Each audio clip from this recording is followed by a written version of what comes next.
Good morning. Good morning. Welcome to the, is it October 13th? What? I think that, There we go. Welcome to the October 13th Calaveras County Board of Supervisors meeting. Would you please stand for the Pledge of Allegiance?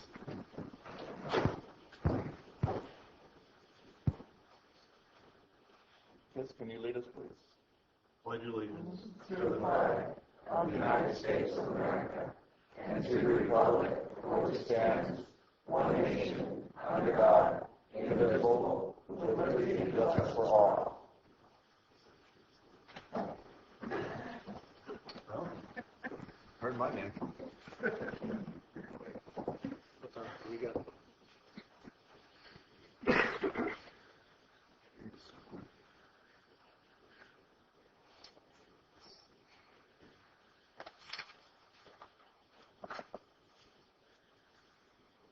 So we have recognition and acknowledgments.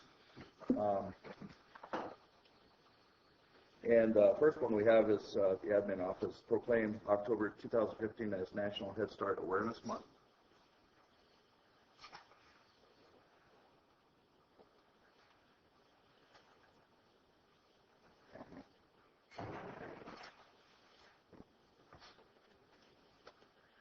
And we have Sheila. Hi, Sheila.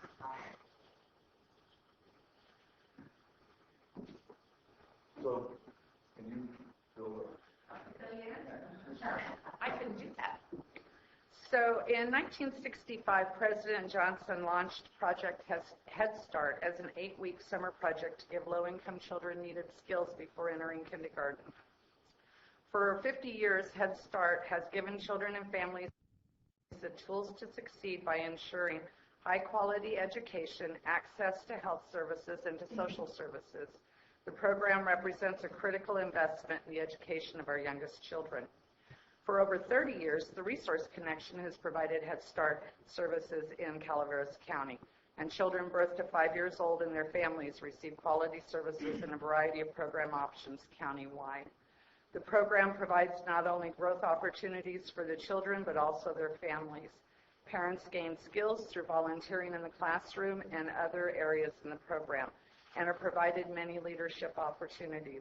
While the program has a board of directors, it is also governed through a parent policy council, where parents are responsible for the overall provisions of the program.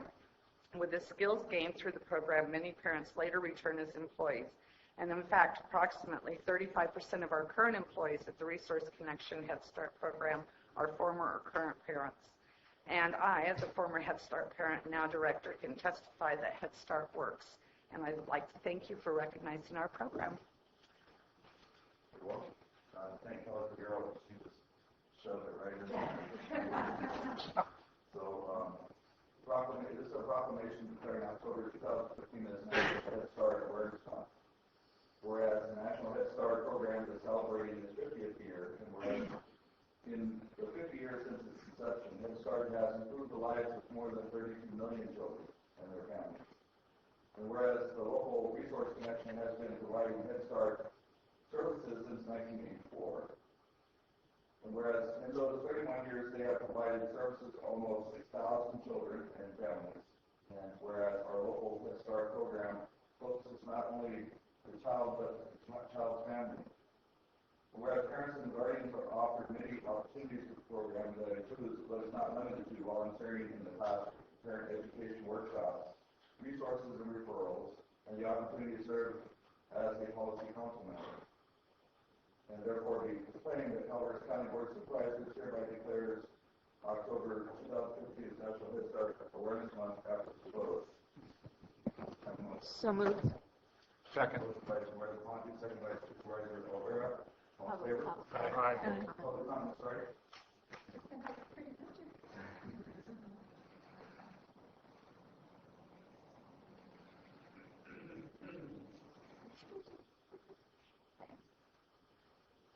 All in favor?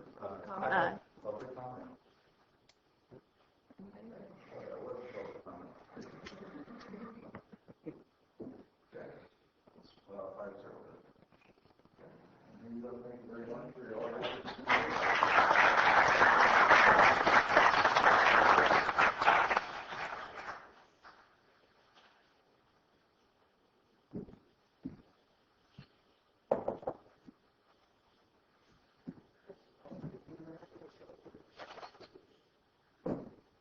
All right.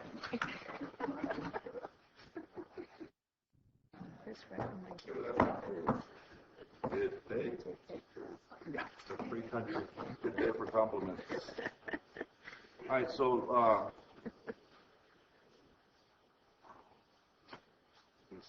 next we have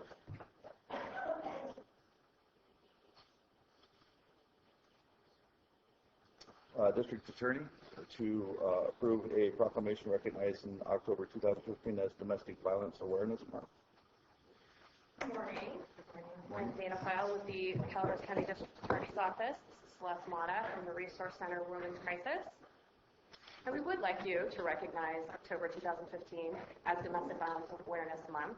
Ms. Mata has some statistics for you and some goodies.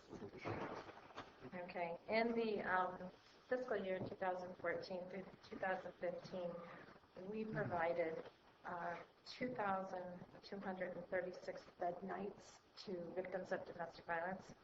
Of those bed nights, that's a person that's in a bed for at least one night. Of those, 39 of them were there as a total of every night. There are different people that make up the 2,336. Of those 39 for 2014, 2015, 25 were adults and 14 were children. There was also a total of 64 victims that were put into shelter. There were the 39 total, and there's 25 that were put into a motel, whether it was for one night or a couple nights. Also, I've got a breakdown of our domestic violence victims by your districts. In District 1, there was a total of 128 clients. Secondary clients were 43, and that was a total of 171. District 2, 56 clients, with secondary clients being 6, with a total of 62. District 3, 21 clients, 6 being secondary, 27 is the total. Angels Camp, Murphys, District 4, 52, 29 secondary clients being a total of 81. Copper, District 5, Copper, Salt Springs South, Milton, Jenny Lynn, 27 total clients, secondary clients 4, with a total of 31. Altogether, our total was 599 clients for last year.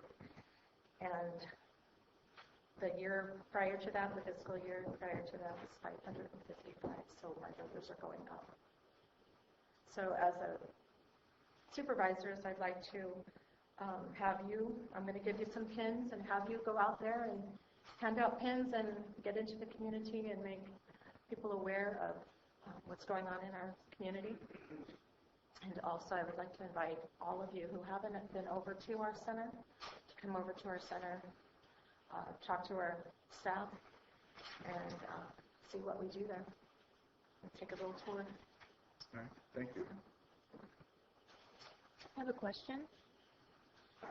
When you talk about secondary client, what The secondary client would be anyone that was affected by their first client, whether it's a child or a family member. Okay, thank you.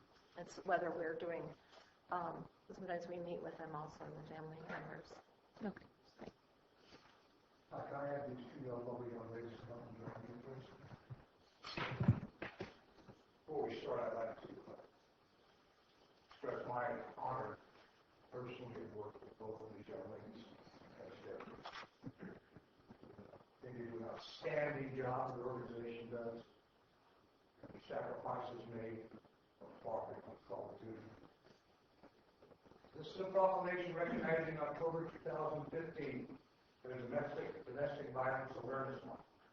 Whereas domestic violence touches the lives of Americans of all ages, leaving a devastating impact on women, men, and children of every background and circumstance. And whereas children who live violence also suffer abuse, negligence at high rates. And whereas studies have found that children are more likely to intervene when they witness severe violence against a parent, which can place a child at great risk of injury or death. And whereas domestic violence calls are some of the most dangerous for law enforcement to respond to. And the Resource Connection Calaveras Crisis Center provided shelter for 64 women and children victims and provided assistance for 84 domestic violence restraining orders in the past 12 months.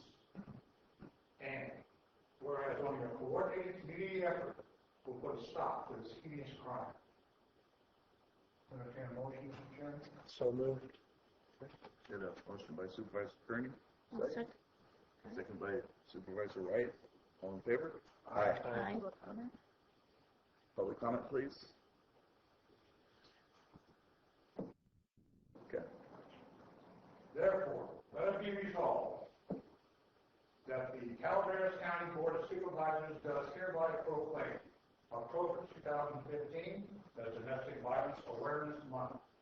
Be it further resolved that the Board of Supervisors encourages all citizens to honor the important work done by domestic violence programs and their active support and participation in the programs to eliminate the use of personal and institutional violence against men and women. Passed and adopted by the Board of Supervisors of the County of Calaveras, State of California, this 13th day, 2015. All right, great.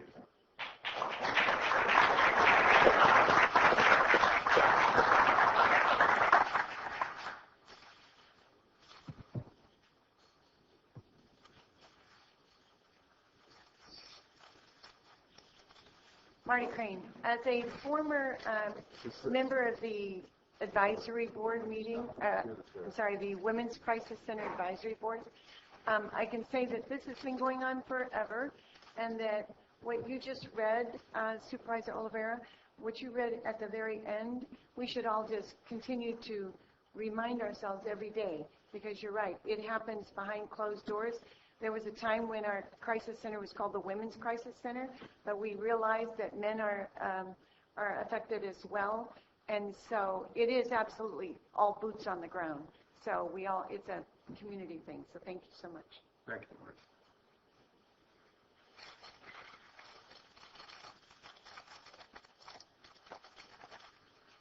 Okay, so any other further public comment on that issue? Yeah, the last one. So now we have admin put together a proclamation recognizing Calaveras County students for attending the American Legion Boys and Girls State Day. It was more than a day, wasn't it?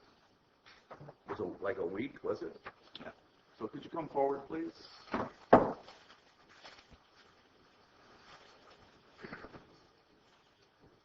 All the boys and girls staters open their line up.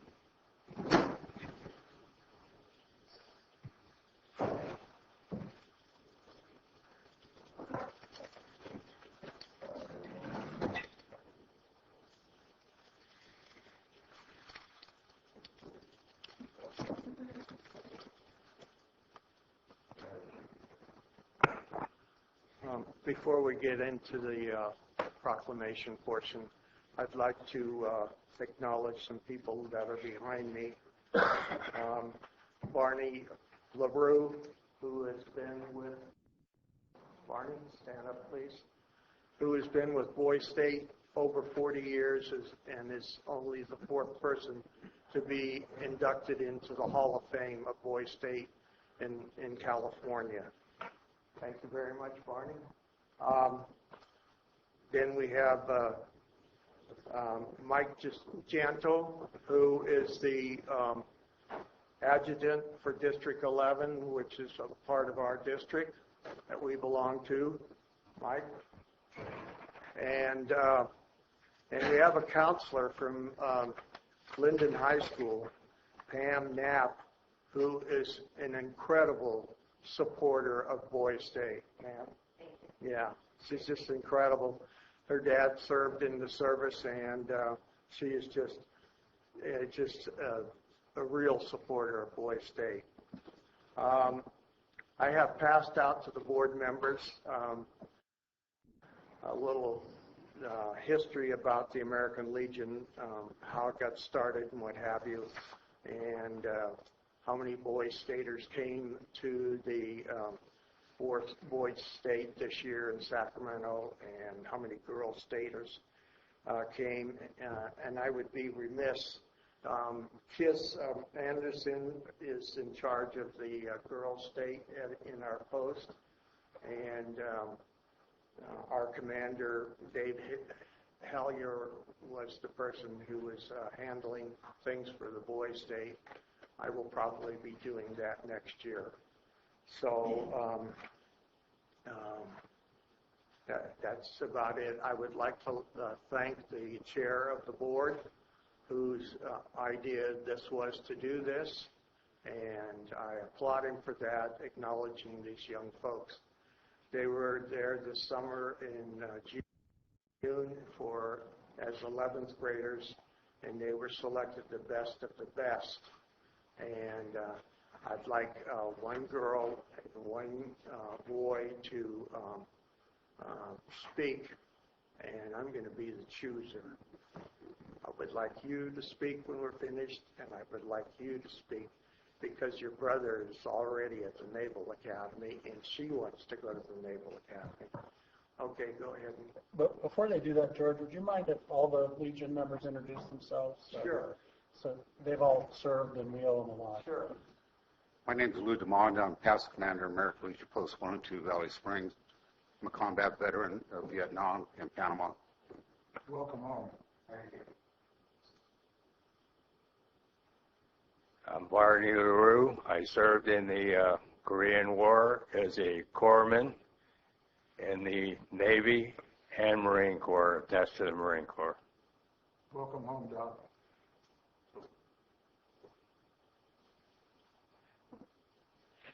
I think most of you know me, Kiss Anderson, and I'm the chairman of the Girl State program, and I've done this for 10 years. And I congratulate all of you young people.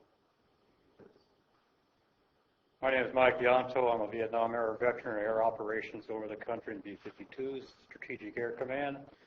Currently serving as a district adjutant and past commander of Post 376 in Glencoe.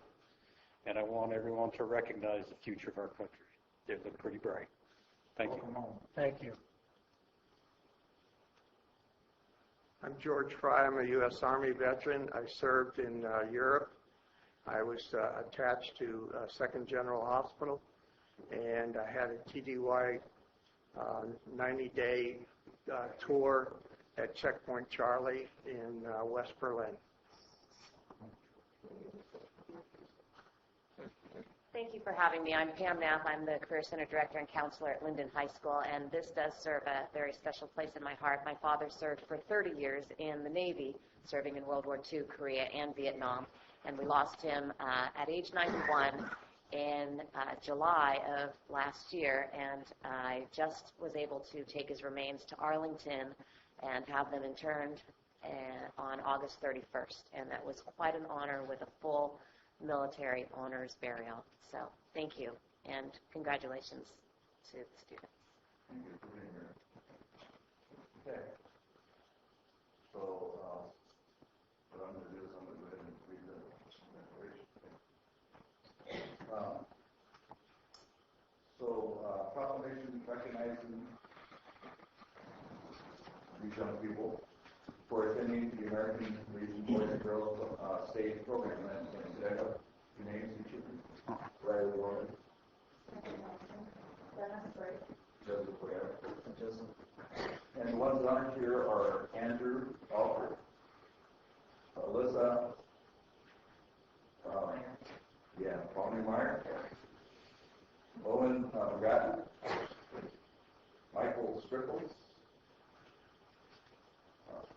Juan Jose Gonzalez, Celeste Bolton, and Brandon Kohler. That's how many folks, how many of these young people went to this program. So whereas the American Legion believes there is no better way to assure the survival of our democratic society and state than to train our young people in the ideals and objectives of American government. And whereas the American Legion Boys and Girls State Program is among the most respected and selective educational programs of civics instruction for juniors in high schools, and whereas during the week-long program, Calaveras County's young citizens learn how city, county, and state governments function by actually doing the job themselves.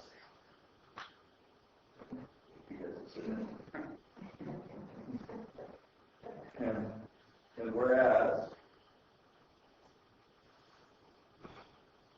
whereas Boys and Girls State Program focuses on participation and personal experience in a model state, complete with governing bodies and elected public officials designed to mirror the structure and operation of the state of California. And whereas Boys and Girls State Program encourages participants to identify with democratic beliefs organizations or organize campaigns, seek elective office, write legislation, debate judicial arguments, and utilize preliminary procedure and become effective community leaders.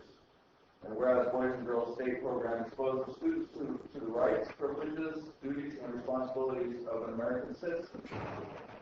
And whereas for 78 years after its first introduction in 1937, Boys and Girls State Program continues to demonstrate its excellence in teaching students the importance of our American way of life. And just a little addition here, the folks at American Legion keep this alive. It's a very important function, and I certainly appreciate your recognizing for that. I've had the opportunity to talk to a few of these young people, and I'm a little bit worried about my re-election. It's really good. They're going to be on your campaign today.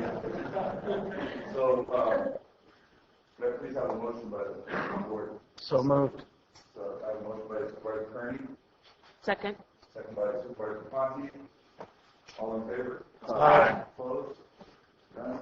Now therefore be proclaimed that the Board of Supervisors, County of Calaveras hereby recognizes young folks for attending the American Legion Boys and Girls State Program, passed and adopted by the Board of Supervisors, County of Calaveras, State of California, on the 13th day of October 15th.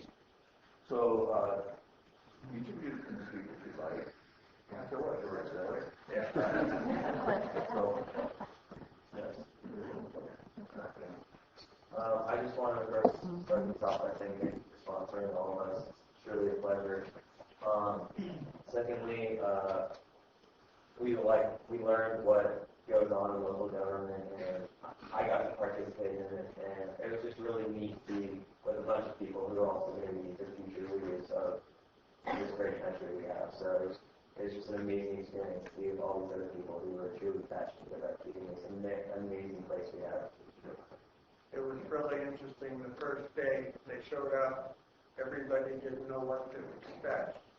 On the closing ceremonies, he came up to me and he said, "Wow, what a week it was."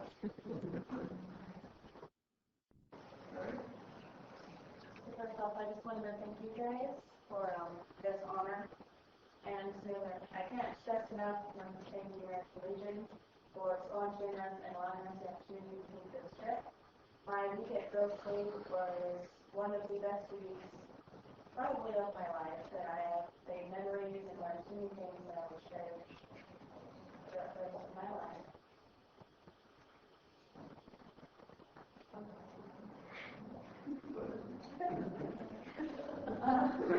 So I'd like to start off with first thanking all of you guys and all of you for giving us this opportunity to be on it.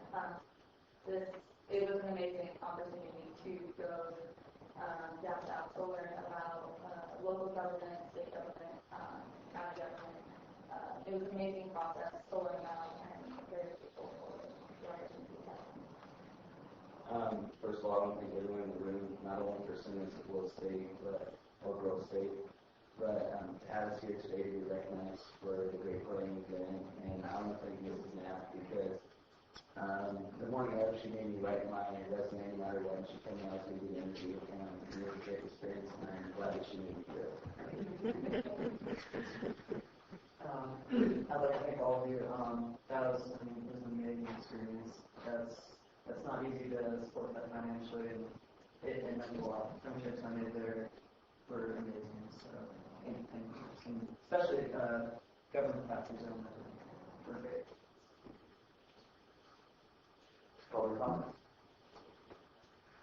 I would like to thank the Board of Supervisors for recognizing these young men and women. They are truly the future of our country. Thank you so much. House of Gallant Taxpayer Association, we are really pleased with this. In some ways, this could be more important, in fact, than anything else we've ever done in this room, because this is the future of our country, and it's also the future of how government will unfold.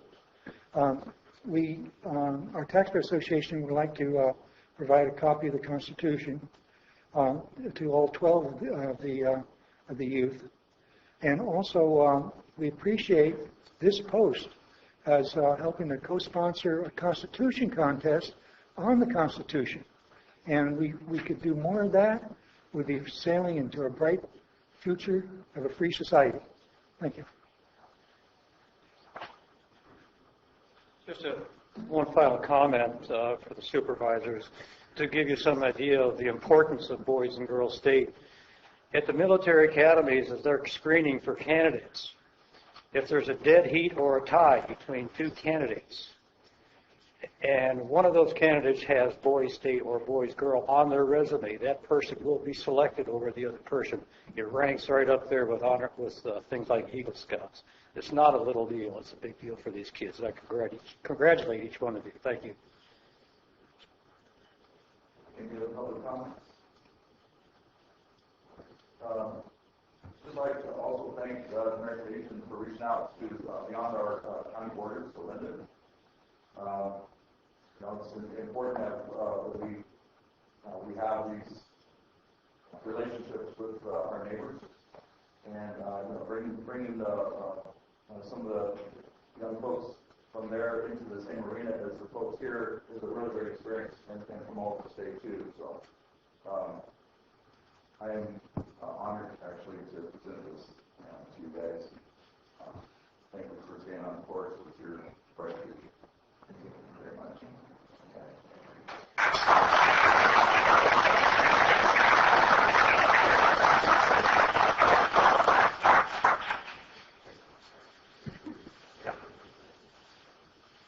We want to take some pictures outside. Outside.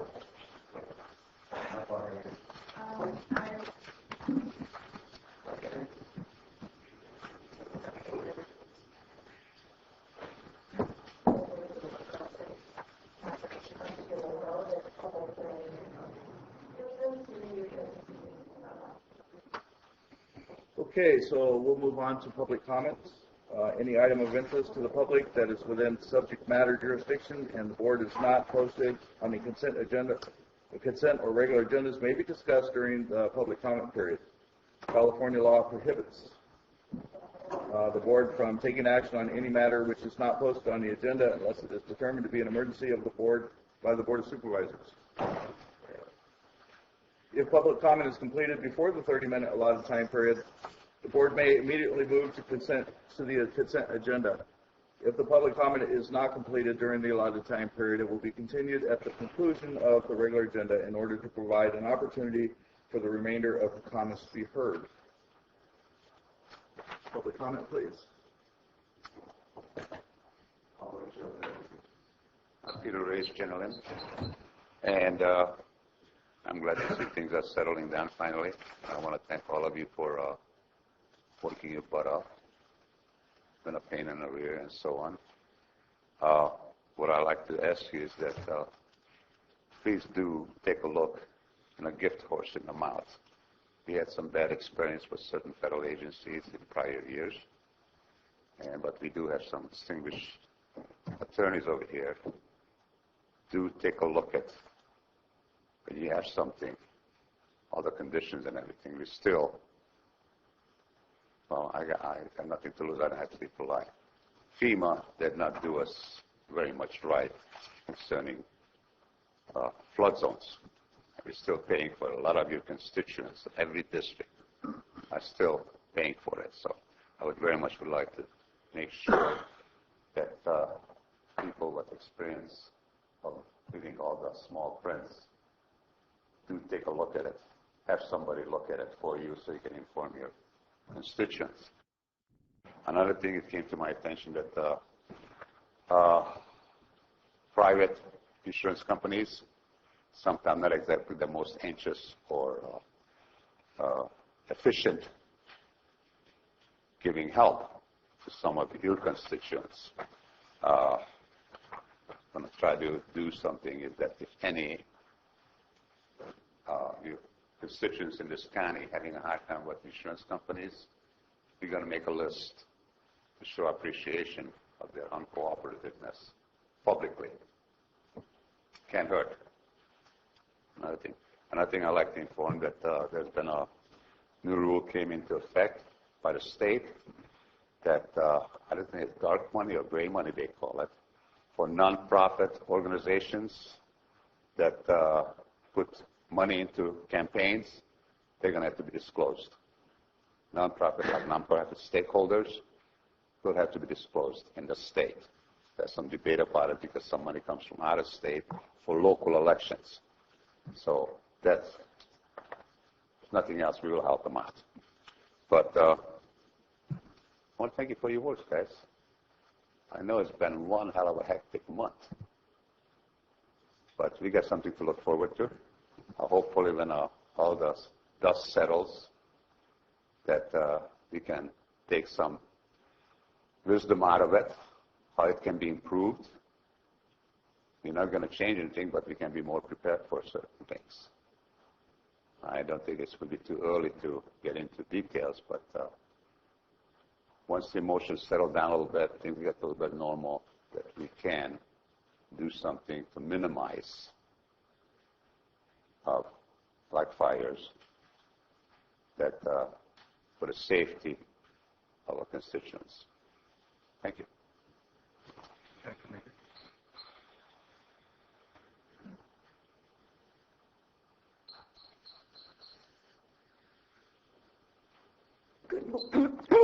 Good morning. My name is Rosemary Wilson, and I live in Moke Hill. I can't live in Mountain Ranch because my home is leveled. I did want to comment that there are 4 ties. Four of you are wearing ties on the board, and that's something that I've never seen quite so many people wear at a local meeting.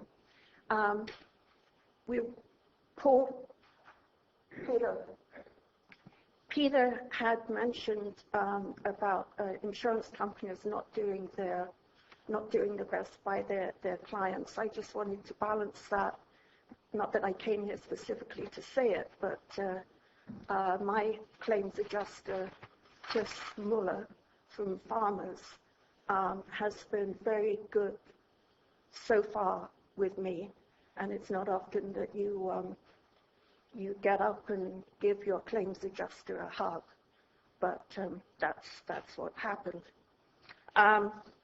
Last Thursday, I bumped into Chris as he was coming back from the emergency center, just going to it, a packet of crisps and sandwich in hand, and I was on my way up to my property to meet with an attorney to look over the charred mess.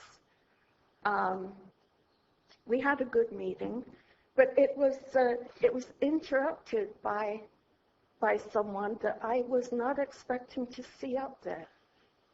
It's not often that a board of supervisor comes onto your property. It's even more unusual when a board of supervisor from Amador County comes onto your property, and I parted my conversation with Brian Ornetto, saying that I would be sure to tell Chris Wright that he'd been snooping around. I'm not so sure that Brian realized the forum that I would choose to convey that to Chris in. But there I was talking burnt trees, value of trees, and there's a lot on 8.5 acres. When Brian Ornetto comes up in his truck, representing himself, snooping around, looking for land with timber to fell. I have his phone number here if anyone likes it. I won't give it out just now, but I do have his phone number. I recognize Brian from the days that I went with Sarah Johnson up into Amador County and the Board of Supervisors for Parkinson's Awareness Month. And he remembered at least Sarah from those meetings. I also went along.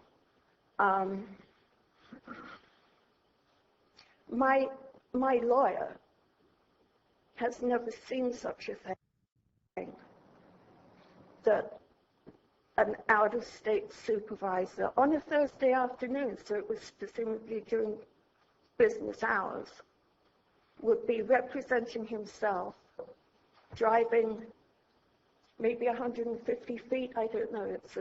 It's a good driveway that I've got, and that's still intact. But I was up at the site telling him that he'd better watch out because one of the trees might fall on top of him. And I wasn't sure how my liability would go. But I just thought you'd like to know. And again, I've got Brian's number. I just think it's out of place that he should have done that without informing me, without arranging to meet with me. Thank you. Just come up on the property and take a look around for what trees he can cut from his adjoining county. Thank you.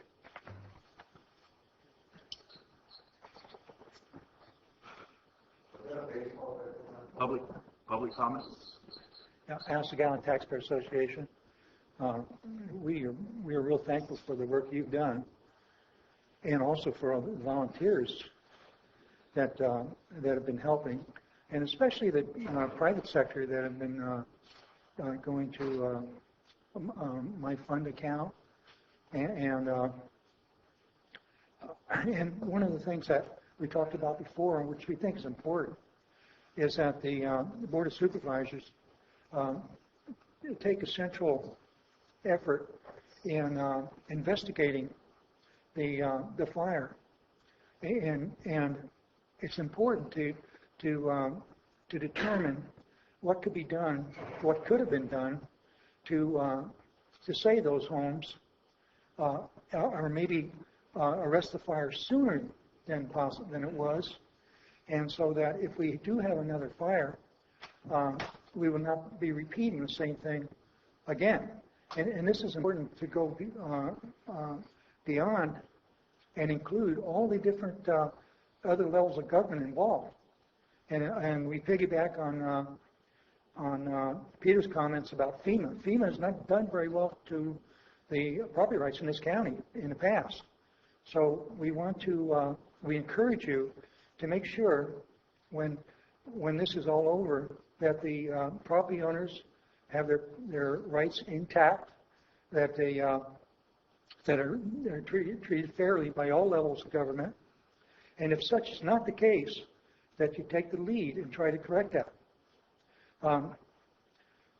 Also, this should be done in sunshine, and I don't mean that a committee that you might form would have to deliberate in a public forum, but that the information, the reports that come about should not be in secret, it should be public, so that in the future the people can know what happened, and and look to not repeating mistakes that were made in the past.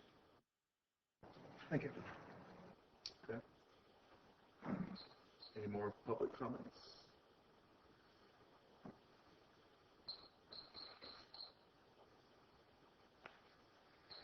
Good morning, I'm Bill McManus, and today I'll be speaking for the Calaveras Project and CALM, which is a statewide organization of citizens against the legalization of marijuana. We know that in a couple days we're going to have a presentation. We don't have much information about it from, I think it's RCRC. We don't know what they're going to be recommending, but our state group has gone through a lot of this analysis already. As Calaveras County attempts to recover from a horrible disaster here, in our opinion, we're afraid and sorry to inform the citizens of Calaveras County that another disaster is on the horizon, and that would be AB 266, which has been passed and signed by the governor. Essentially, it's the legalization of recreational marijuana with a medical name. I've given you some handouts of what our analysis has been. We've tried to distill AB 266 and its evil twin sisters, AB 243 and Senate Bill 643, to get some of the salient points to the surface, because you get lost in the documents. I've given Mrs. Osborne copies of AB 266, AB 243, and SB 643. I just don't have a printer capable of printing out that much paper so that you can all have a copy. I'm sure you probably do, but you can get a copy from Ms. Osborne if you want to cross-reference our document against the actual text of the law. If you'll take a look at, well, first of all, AB 266 creates one of the largest bureaucracies in the history of the state of California, called the Bureau of Medical Marijuana Regulation. Falls under the Department of Consumer Affairs, which is scary enough by itself. If you flip to page 2, you will see the list of licenses that are now going to be required or available to grow medical marijuana. If you look at some of these license types, you'll see acres and acres of marijuana allowed to be cultivated, which hardly keeps it in the category of medical. I'm just giving you the highlights here. If you go on down to cultivation limitations and vertical integration, you'll see what a rat's nest that is, and someone's going to have to figure that out. If you don't do it, the state will. And then we get to the part that I like the best, which are local permits required. In passing this trifecta of horror, they did not attempt to challenge the state constitution, which means that land use still resides in the jurisdiction. So you're either all in with AB 266 or you're all out. If you attempt to straddle it, the county is going to find itself in with just a boatload of trouble because of the regulations and ordinances that you will be required to come up with to integrate 266. The next page, there's a really disturbing part called the cultivation licensing, which, you know, we took a pass at that back in April of what we were going to do with marijuana growing in this county. The board decided to do nothing, and of course we saw how that turned out. So you still, within the text of 266, you still have the ability to do that. Now we have for-profit cultivation is going to be recognized in 266. Delivery services for marijuana to places in the county and elsewhere is going to be legal. They've reduced the clearance, the sensitive use area for schools down to 600 feet in the state law. And we have special agreements made with SEIU that all employees working in the marijuana industry will have the right to bargain collectively. So SEIU was a big supporter of 266, and that's what you'll get, a bunch of union workers selling marijuana. Okay. In any case,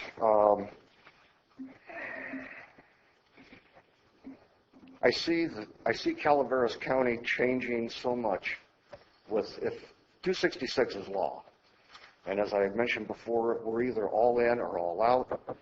Many rural counties don't have the resources or expertise to successfully deal with ordinances and law enforcement. You're not going to get any money up front from the state. And we just hope that you take or consider the other option, which is to ban marijuana from Calaveras County, make us unique in the state in a good way. Everyone else is going to be selling it and driving it around. Thanks, Bill. Okay, thank you.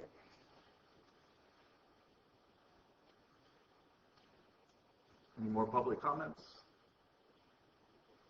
So,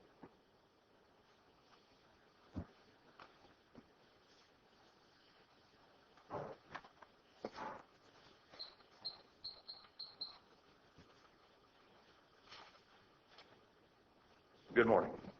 Allow me to introduce myself to you folks that do not know me. I'm Tony McNeil. I'm the program manager that's been blessed to be here with Samaritan's Purse, operating in Calaveras County. We are ending our deployment here. This week we'll end us up. I wanted to let the board know and thank you all personally, from the chair all the way through the county here, Mr. Boetzer, Mr. Korvitz, that we've been working with closely. We want to thank you for that. But to let the board know just a little bit where we're at, we have had 225 of the residents here in Calaveras County seek our assistance, and we are finishing that up this week. We have put in to date 7,636 volunteer hours. That's this morning, that we'll be turning these hours over to the officials here to go into the share pay that you all are going to be hearing so much about with FEMA. So we'll be providing that. I want to give the board encouragement, as I talked with Mr. Edson about. The people of this community are hurting. We finished our part of this deployment. When we go home, they're still going to be hurting for months and months to come. I encourage you all to stay involved with them personally. They put you there in those positions. They trust you in those positions, and they're going to be seeking your counsel on that. So we want to give you encouragement. I want to take just a moment and say thank you on behalf of Samaritan's Purse. Yes, we are based out of North Carolina. Franklin Graham is my boss. Many of you will remember Billy Graham, I'm sure. That's his son. We came here. We deploy all over the United States to these disasters, whether it be fire, flood, tornadoes, hurricanes, whatever natural disaster it is. Our sole purpose is to come in and provide direct assistance to the homeowners. We have been blessed to do that. We have found many, many personal items that we have returned to them.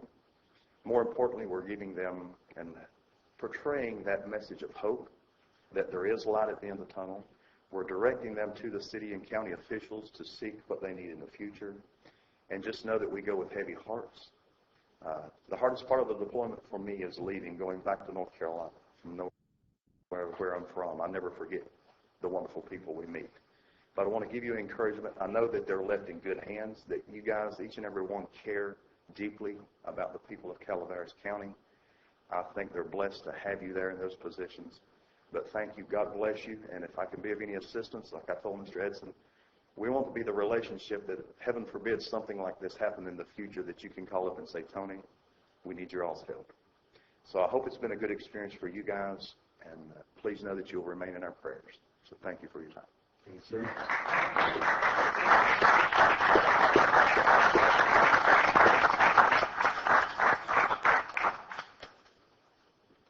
Alrighty then. Any other public comments? Okay. So we're going to move on to our consent agenda. The consent agenda items are expected to be routine and non-controversial. They will be acted upon by the board at one time without discussion. Any board member, staff member, or interested party may request removal of an item from the consent agenda for later discussion. Does any member of the public wish to remove an item from the consent agenda? 9, 10, and 11, please.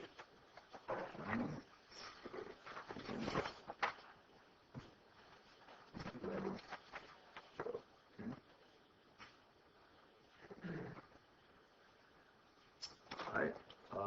Anybody else? Wait. Any other public wish? Any other members of the public wish to remove an item from the consent agenda? Okay.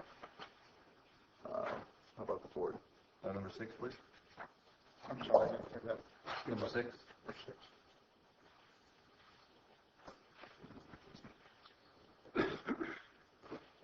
number 13.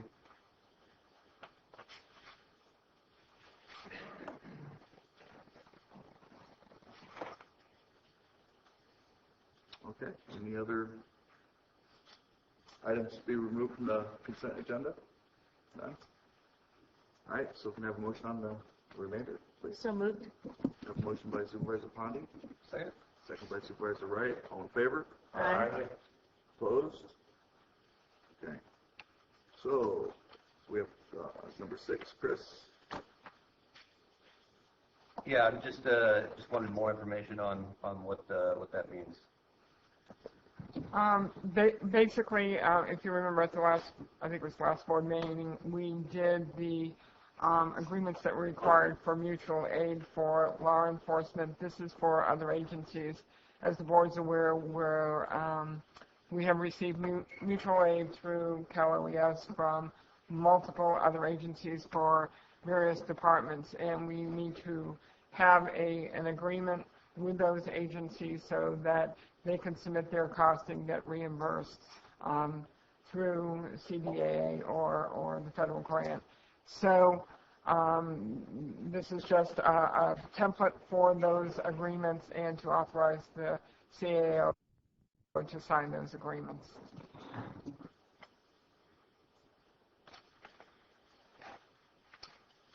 Any public comments? I'm just curious, how many mutual aid contracts are we going to be signing? Actually, at this point, we don't know. We have numerous ones for environmental health. We've had requests from Public Works. We've had requests from the auditor's office. And usually when the mutual aid comes, they'll come from a week at a time. So depending on what counties have done, we will do those mutual aid agreements with the counties that have provided that support. So then we pay them for that service? So in the agreement is when we get reimbursed through federal and state grants, then we reimburse those counties providing mutual aid. And it's just for counties? It's normally counties that provide the mutual aid. Or state agency. State agencies, yeah. Government. All those requests go through Calaveras, and they go out and look at the counties that are willing to provide help with those services, pretty much like law enforcement did during the response effort. Right. And do you have any idea how many people responded? I mean, I remember when the fire was happening, you saw people from all over the state, like down in L.A. and up from Northern California. It seemed like, I mean, it was pretty easy. And we will talk a little bit about that in the later presentation with the update. But I know environmental health have had help from far away as L.A. We've had El Dorado County, Stanislaus County, San Joaquin County. So it's whoever has the available resources and willing to loan them to us. And so we'll continue to see this type of mutual aid during the recovery effort? Over the next few weeks, it really depends. We'll be seeing the mutual aid coming to an end over the next few weeks, and we'll be looking at alternate methods to try and assist current staff with the multitude of duties through what's considered emergency extra hires or contracted work that will be reimbursed under the funding sources. Thank you.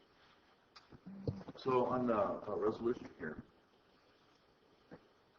it says the county emergency manager is the operational area emergency management mutual aid coordinator. Who is that? It's the chair of the board. Thank you. So am I supposed to take a look at these? The attached agreement is with it and with the board's approval, as if the board chair will recall, he also delegated that authority to the county administrative officer. For the purchase? For purchasing and contracting.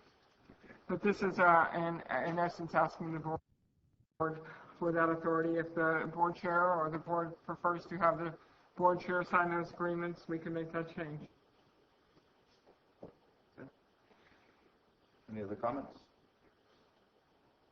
Make a motion to approve. We have public comments on this? Okay. So we have a motion by Supervisor Ponte. Second. Second by Supervisor Wright. All in favor? Aye. Opposed? So can I, Chair, I wanted to talk about 12 more than 13. I think I made a mistake there. So we need to do it. You can pull 12 first. Yeah. Well, we did, huh? There was Yeah. consensus. You could do a motion for reconsideration of 12 though. Well, I'd like to do a motion for reconsideration of 12, please. Okay. I'll second. All right. All in favor? Aye. Aye. So motion by Supervisor Wright for reconsideration. Motion. And a second by Supervisor Ponte. And 5-0. Thank you. Sorry about that. It's all right. It's been a tough couple of weeks. All right, so Joe, number 9, please.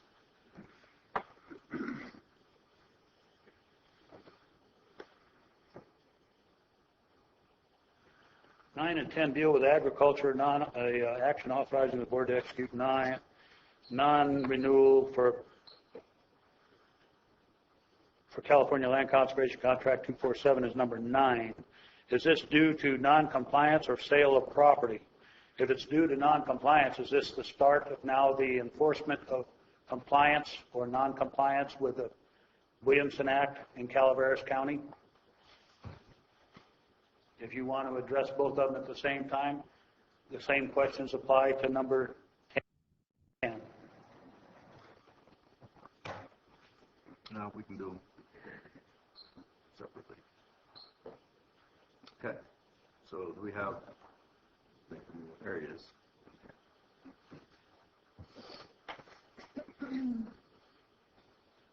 morning. Kevin Wright, Agricultural Commissioner.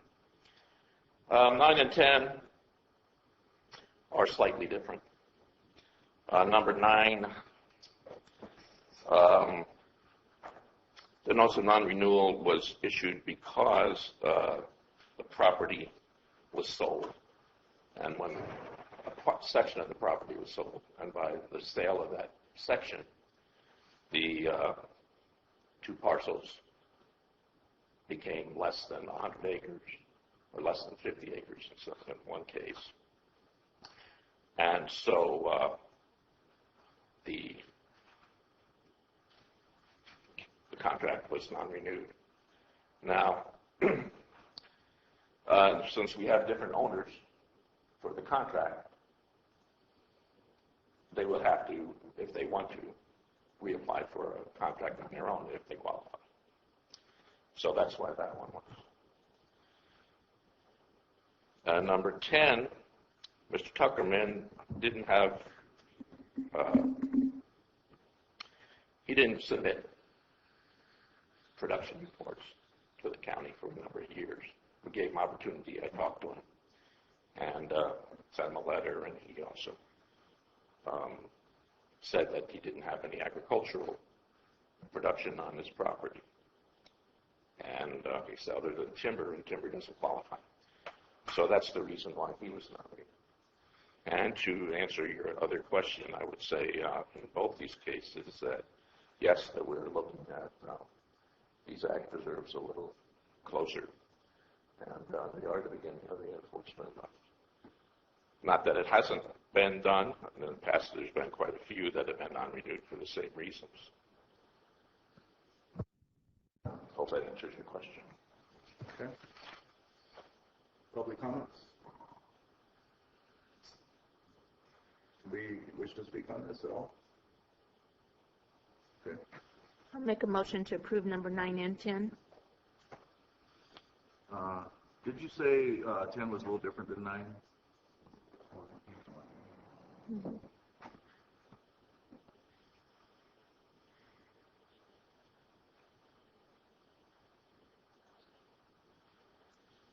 The difference was in one, there was actually a split up of the property that was under the contract, and in the other one, it was totally based on the fact that there wasn't any agricultural production. Okay. I'll second the motion. All right, so, motion by Supervisor Pani to approve. 9 and 10. Oh, yeah, so, yeah, but we have to have public comment on number 10. Oh. So, any public comment on item number 10? Joe?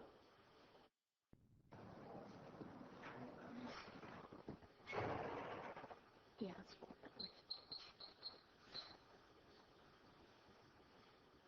We're on which one now? 11? 10. 10? Well, 10 was I asked the same questions. He answered the questions. I know, but I still have to ask for public comment. And 10 is basically because of non-production. I'd like to know how fast they're going to be moving on this non-production report issues and the non-compliance with the requirements to be in the Williamson Act, because we as a county, we as citizens, taxpayers, are subsidizing, not the whole state subsidizing. We are now subsidizing our whole agriculture entity in this county.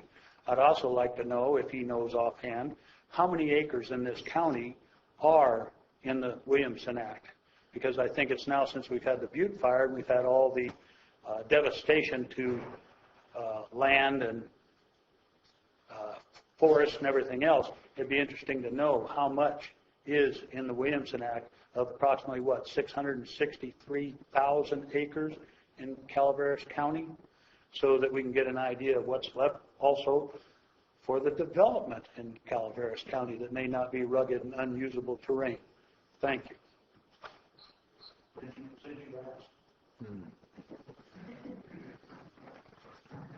Yeah, so we can answer number 9 and number 10 right now, and then possibly we can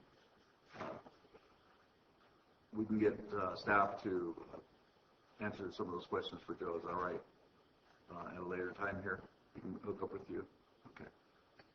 So the motion stands, Debbie? Yes. Second, please. Second by Supervisor Wright. All in favor? Aye. Opposed? None. Number 11, Joe?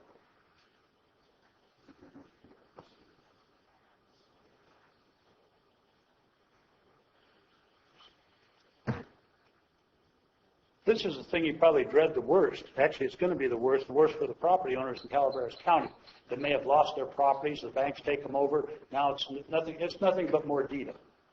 How much more money can the county draft, or I'll use the term draft, from this, and may not get paid until the property sells, and then the new homeowner gets to pay it in a cause of price. But this is also changing your regulations to a grave effect that is going to be,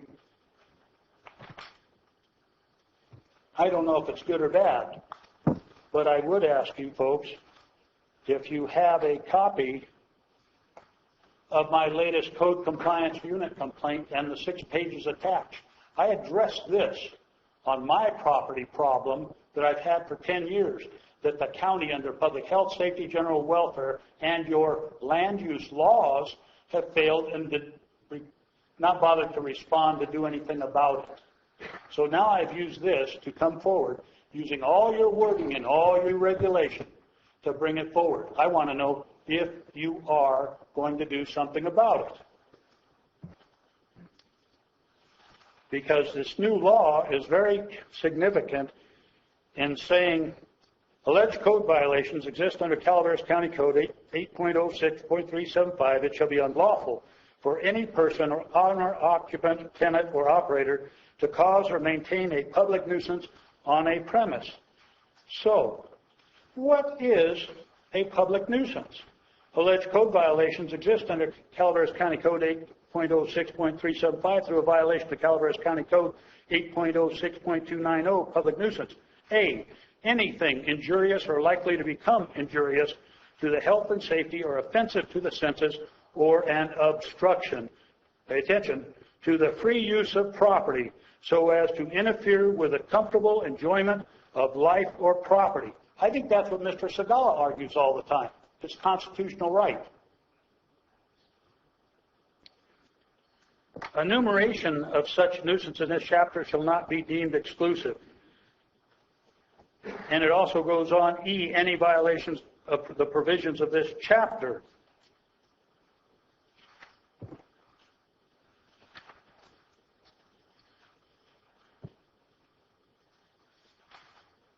So the new one comes out with 8.06, Property Maintenance Code, Public Abatement, to protect the health and safety of the residents of Calaveras County through the prevention and eradication of public nuisances in the county, to ensure that all premises are maintained in a manner that protects public health and safety, to ensure that all premises are maintained in a manner that does not constitute a public nuisance, to ensure that all premises are maintained in compliance with applicable laws. I've brought many a law forward to you folks that you tend to want to ignore. This chapter is not the exclusive regulation of public nuisance. It shall supplement and be in addition to other regulating statutes or ordinances heretofore or hereinafter enacted by the state, county, or any other legal entity or agency having jurisdiction.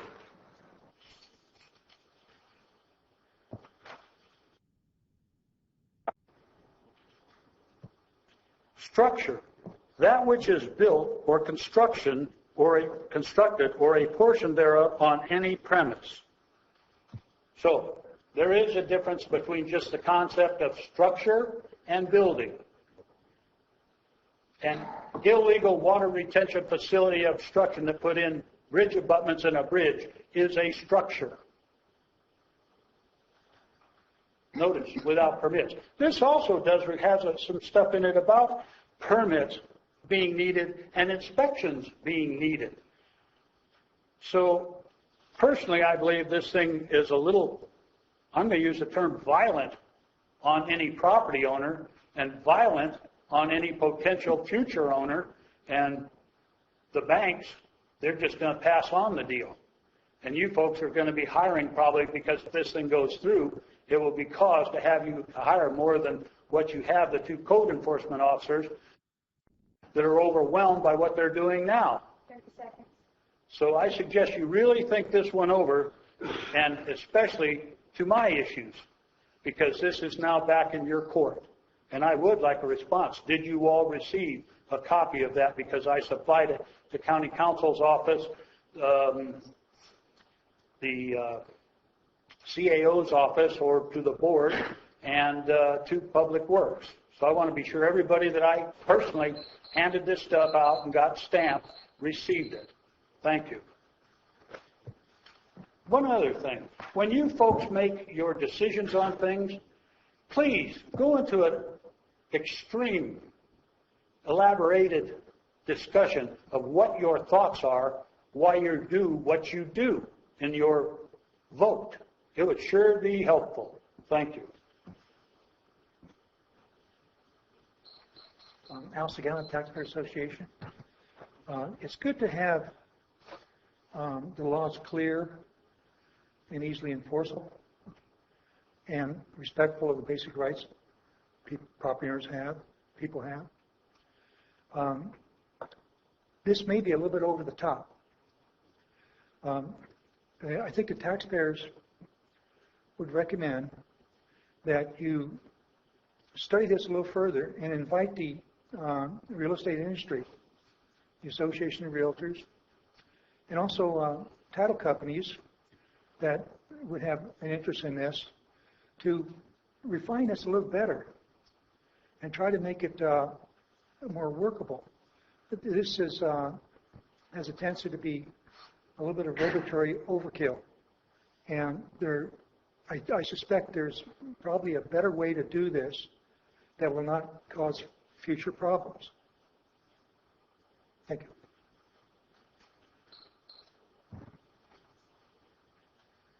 Okay. Any other public comments?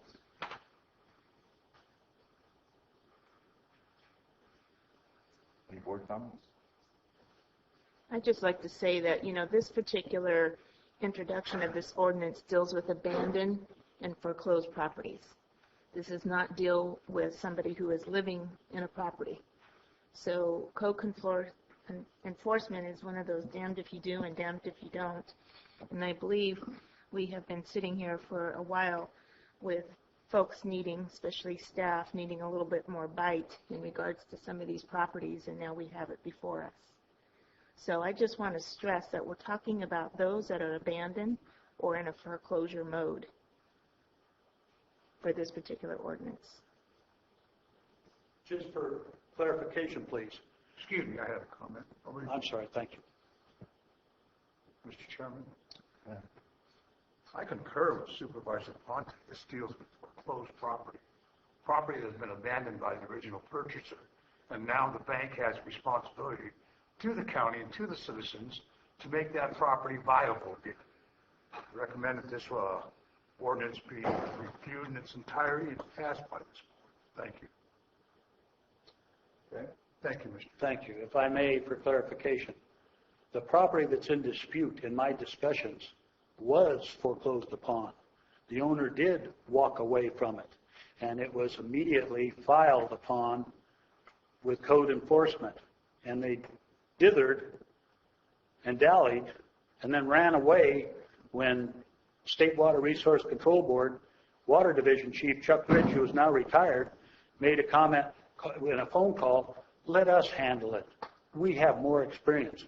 10 years later, well, he's gone now, but 10 years later, it's still not resolved. 10 years later, now Cal EPA is involved.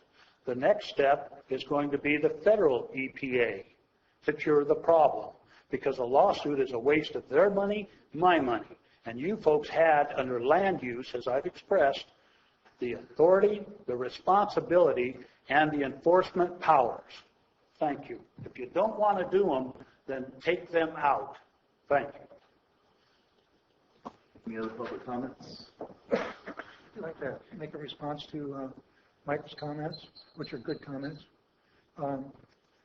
In the foreclosure process, when payments are not made, the lender can issue a notice of default.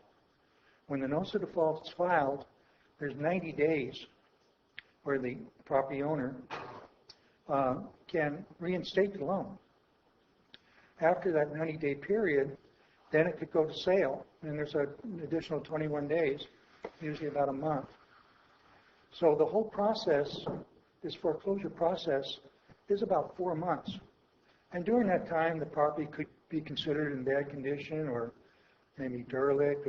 But if it's occupied by the owner, then we want to make sure that enforcing this law would be at the point where the property changes hands at the foreclosure sale. At the foreclosure sale, the property could either be transferred to a bidder who would bid on the property, and that would be the new property owner, or it could revert or could go to the bank, and the bank then becomes a property owner. Now, things can be done in that area, but the way this is worded, well, to me, it seemed like it was not really clear, and that's why it'd be good to try to get some expert help from the industry to refine a little bit, to make sure that what you do is not going to later have unintended consequences. Thank you.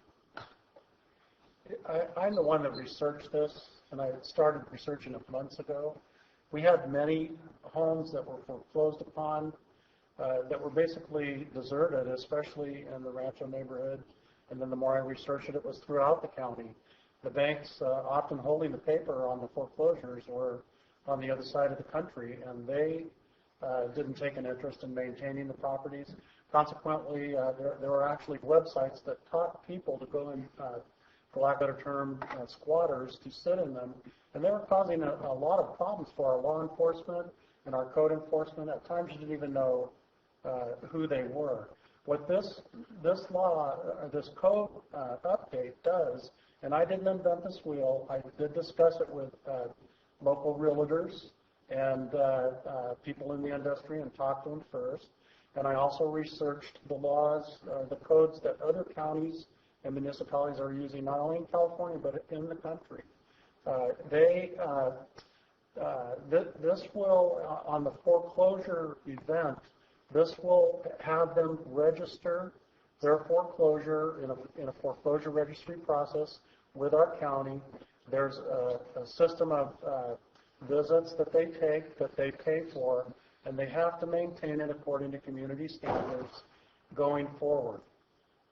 In the past, Sometimes after a house was foreclosed on 9 months, law enforcement didn't even know who was living. They didn't know, they didn't have a clue. This puts the bank on notice, and it doesn't matter if the bank is licensed in the state of Maryland or Delaware or someplace of that nature. They will still be, by law, required to maintain the property, and if they don't, now code enforcement has a way of holding their feet to the fire, so to speak, by using this code. This is for foreclosed homes when they go into foreclosure. The key word is going into foreclosure.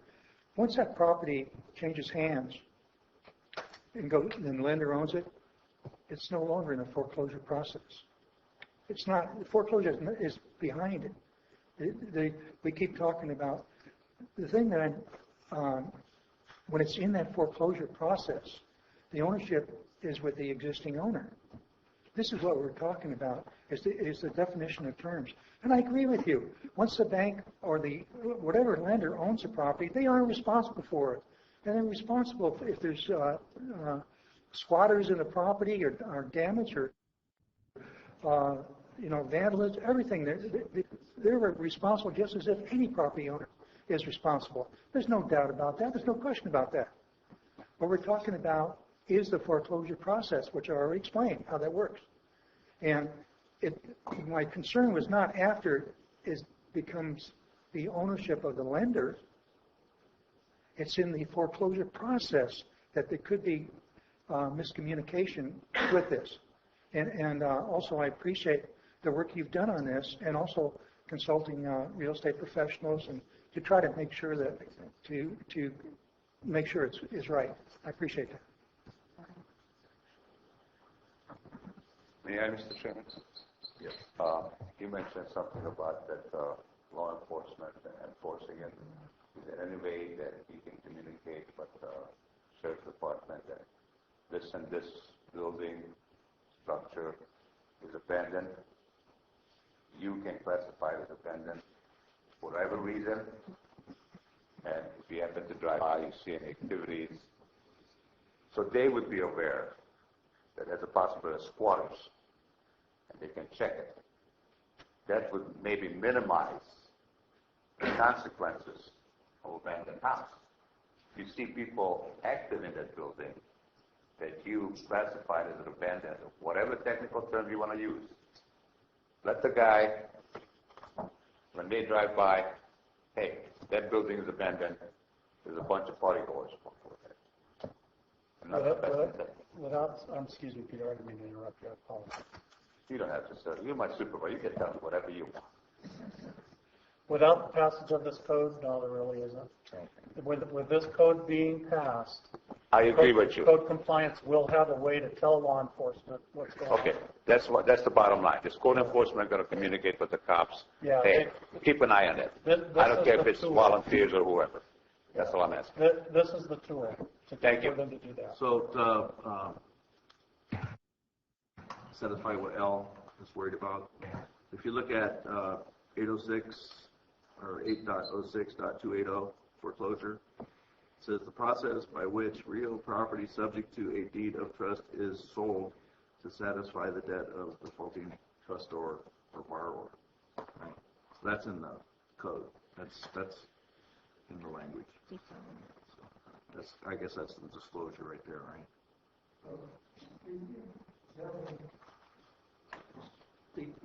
I guess my main point is that the point of change of ownership, if it's through foreclosure,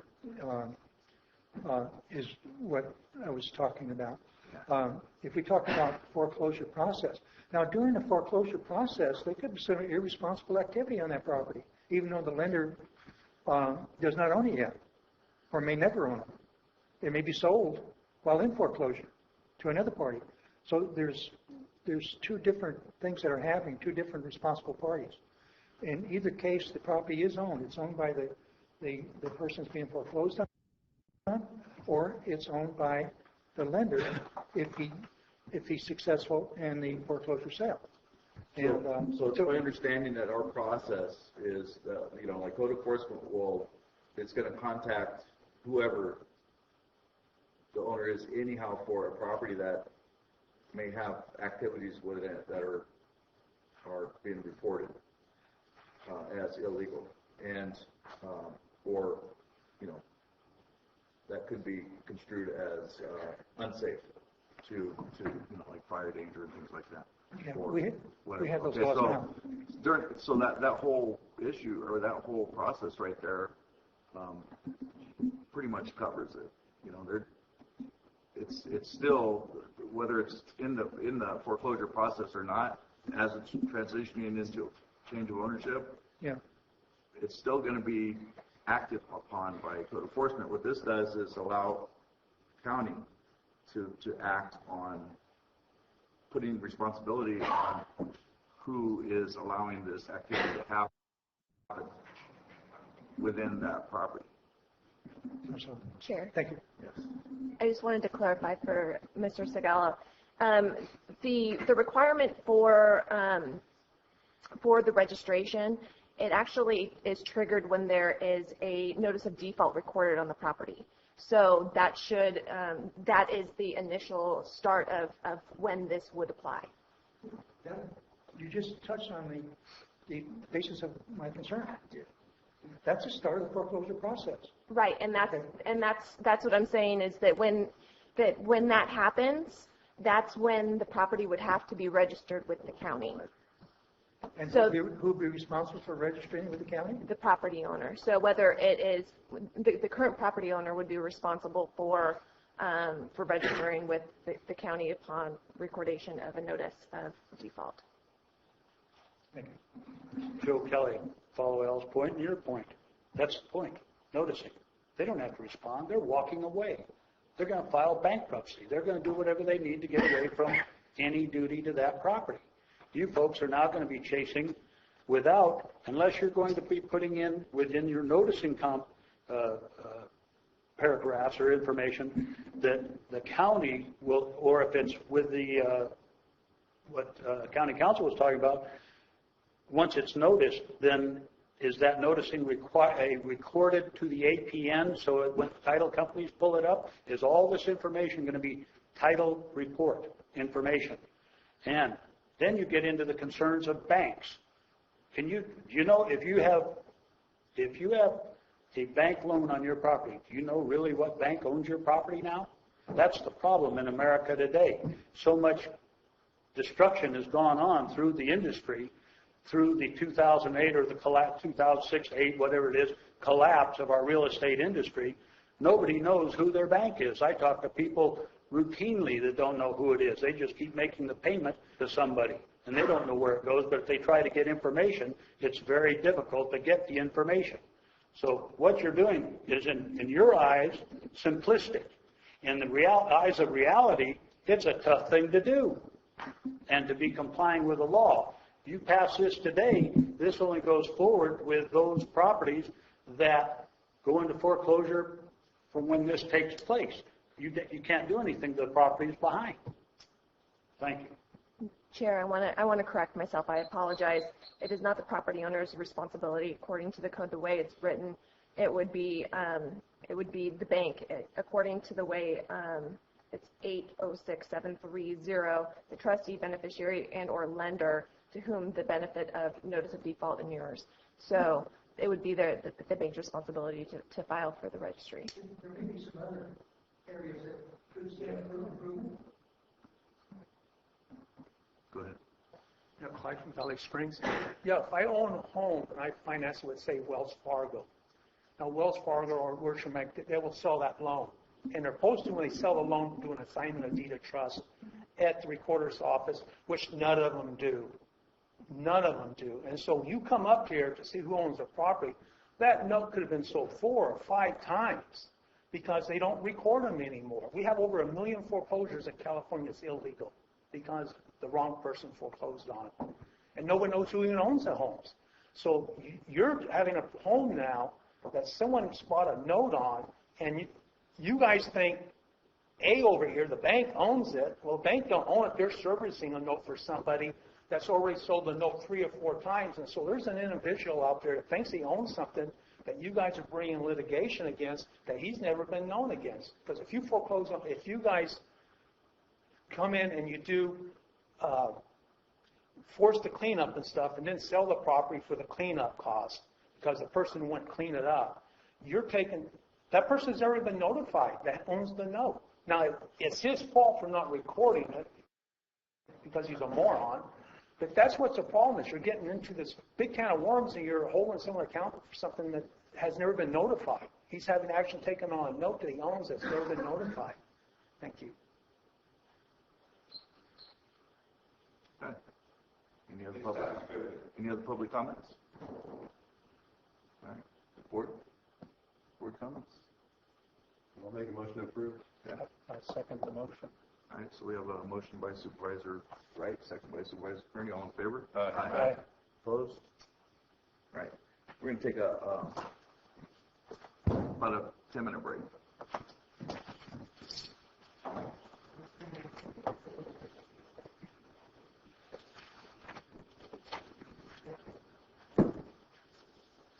All right. So we're back at it again with number 12. So the main reason I pulled both 12 and 13, the issue that I have may be addressed, on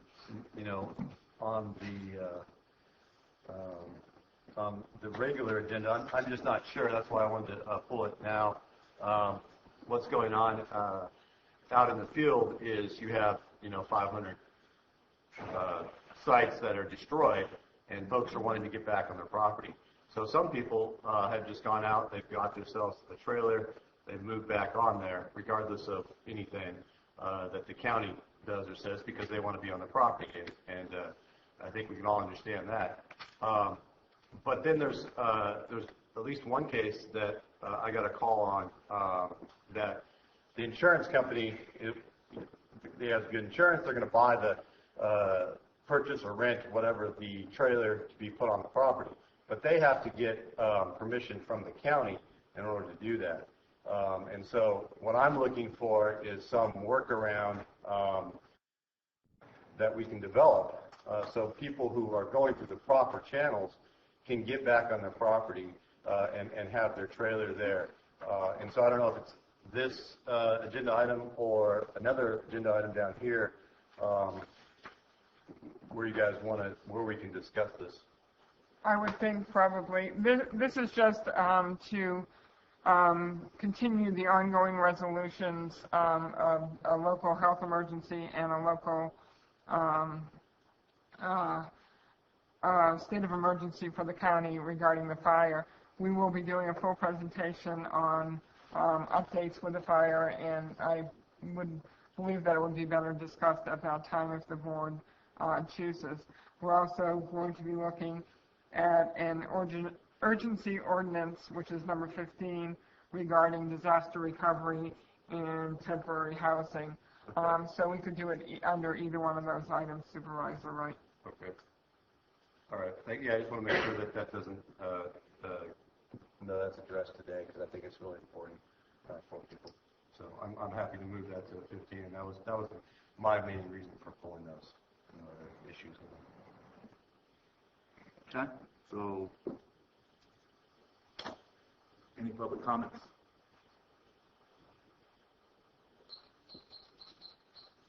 Joe Kelly from the Unrepresentative District 1. What kind of trailers are they moving on? Permanent structure, temporary structure, RVs? Temporary structures. Meaning what kind of facility to hold them in place? Mr. Chairman, I think that's covered in item 15 on the agenda. Yes. What are you talking about then? We're talking about the continuance of a health state of emergency. Mr. Wright brought up the issue of trailers. Right, and what we said is that that's best to be discussed under 15.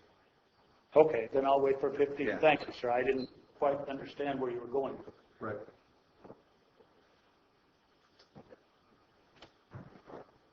I can just comment on item number 12.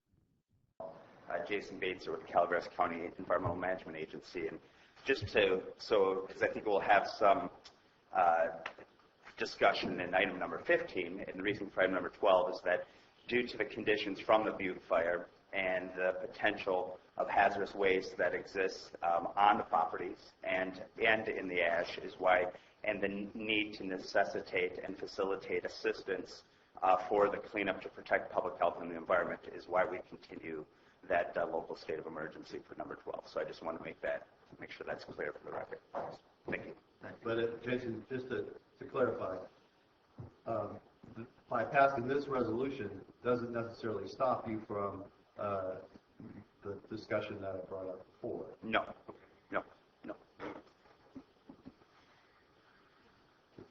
Joe Kelly again, what our environmental health director just brought up, hazardous waste on property. Can that be discussed under this issue?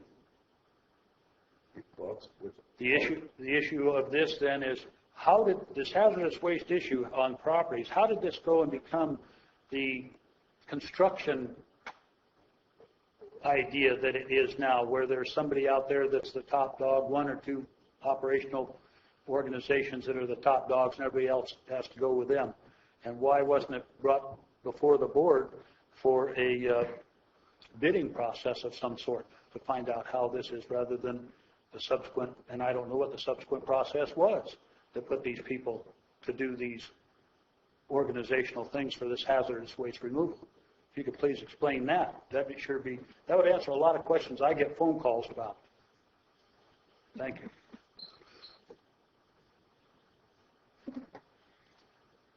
So with the local health emergency and the hazardous waste that exists at properties, it gives and the declared health emergency gives Cal EPA under Department of Toxic Substance Control and their contractors, and federal EPA and their contractors, to remove household hazardous waste from the property. So that's the first step in the process.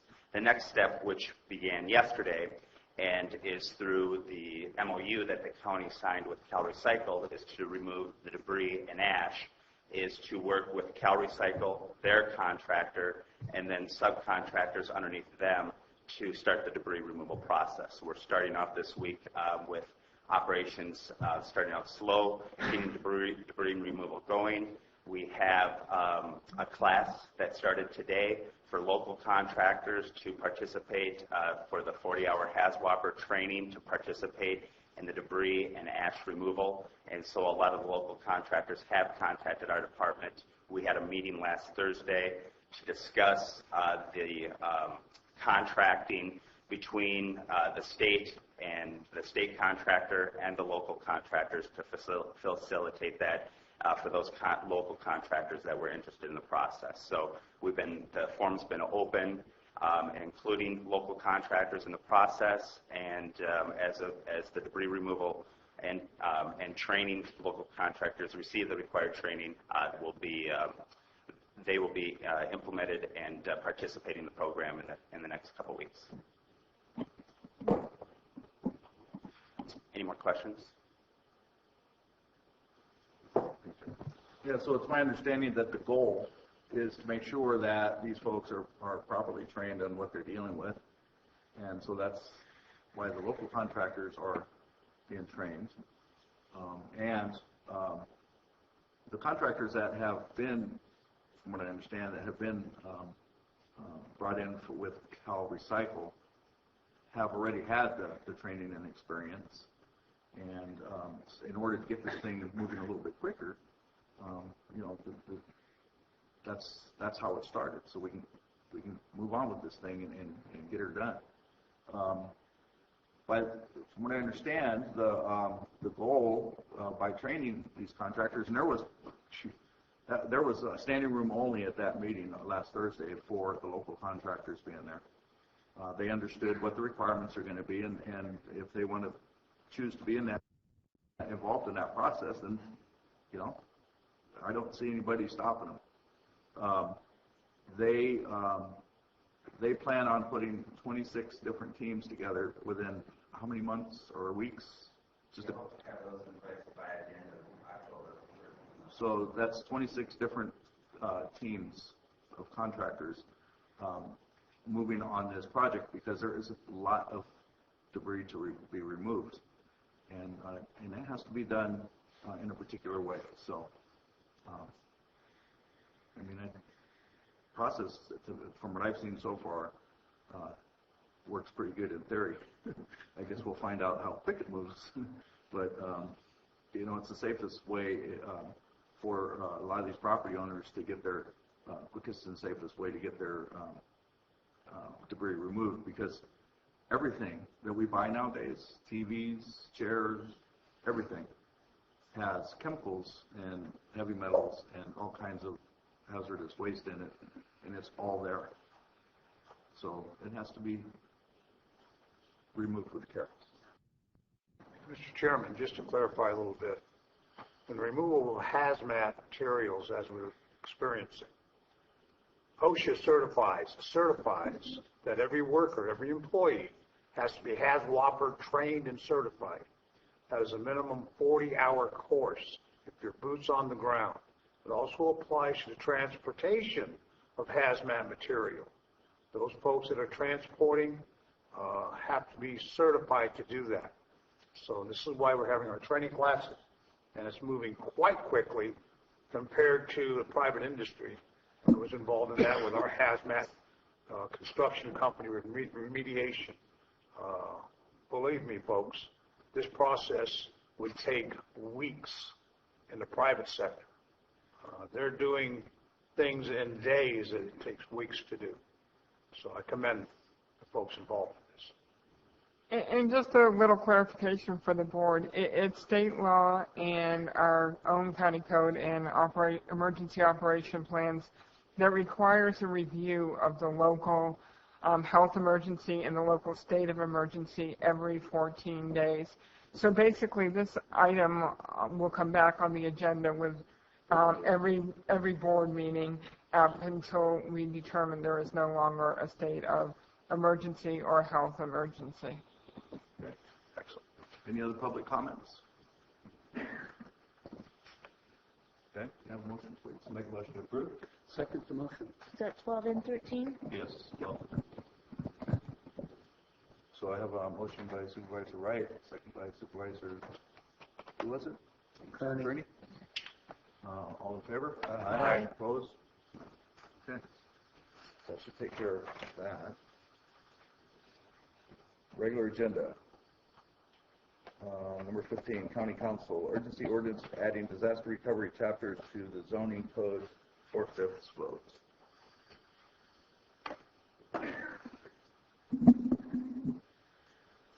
Okay, my office worked with planning and environmental health and the building department to draft an urgency ordinance. Part of it was in response to the executive order, part of it was in response to the need for temporary housing within the county because of the Butte fire. Staff is here to answer specific questions about the urgency ordinance.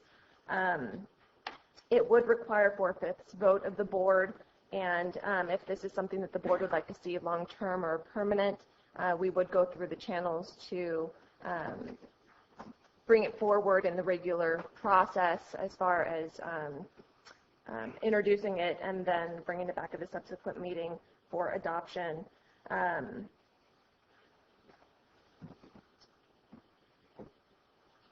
The specifics of the urgency ordinance, I would defer to staff that were much more hands-on in the actual drafting of it.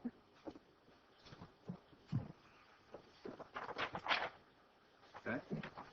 Good morning, Peter Maurer, Planning Director. I work closely with Jason, Jeff White from the Building Department, as well as Jeff Kovitz from Public Works to try to craft something that would provide as quick relief as we can to those who lost their home and ability to get back on the property in a safe and efficient manner. We've relaxed our standards quite a bit in order to allow that to occur. There are some concerns about the hazardous waste that's still on site, people being in there and getting exposed to material. I know there's an issue about people moving back on immediately before the toxic wastes are removed and ashes removed. It's probably something we'll need to discuss. I would recommend that we, once, if this is adopted, that we do move forward and make this a permanent part of our ordinance, so that if we have another emergency, which hopefully we never do, but it'd be good to be prepared in the event there is another similar emergency, that we don't have to, we can be, as soon as an emergency is declared, these rules go into effect. This was modeled after Shasta County, as well as El Dorado after the Angora fire. They adopted similar kinds of provisions in a way to help out the folks that are affected. I happened to have a meeting with planning directors from around the state last week, and they all thought this was a really excellent idea to have something in place beforehand, before the emergency exists. So, but before you today is the adoption of the urgency ordinance that would provide some immediate relief. And Jason and Jeff are here if you have any questions of any of us. Thank you for working on this so hard. I know that all of you have been putting in a lot of hours. Appreciate it. Thank you. Yeah, thank you. But I guess that's, to start off with is the question of how can we do a workaround. So, what's happening out there is that there's people on the sites already, and there's people living there without, any of our permission, because it's where they live. So they're already up there. So what I'd like to add is a clause in here that allows for the sign-off on the trailers to be placed before the cleanup, not the hazardous cleanup, but the Calaveras recycle process, because as many people as we're going to have on the ground doing this, and as fast as it is going to go, I know it's going to go fast in the future. However, in the meantime, there's people who need to live somewhere. And so I'd like to be able to put a clause in here that says something to the effect of the environmental health officer, upon request of the landowner, could go out and review the site and approve that trailer being placed there. So there was an official way of doing it rather than people just doing it, unofficially.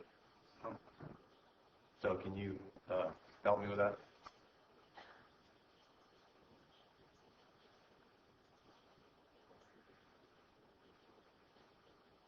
Jason Bates with Calaveras County Environmental Health. So this was discussed at length with the team that looked at the ordinance, and also discussed with Cal Recycle folks. One of the things is, once we let people back in, I know that people are going back on the property. A lot of it, even though the household hazardous waste is removed, we're still seeing some areas where the ash is 40% asbestos. There's a lot of lead. There's a lot of, if they use treated wood, copper, chrome, arsenate in the ash. So there's these toxic and heavy metals in the ash. So that's the concern with getting people back on the property. Times that ash can become airborne during a heavy wind event.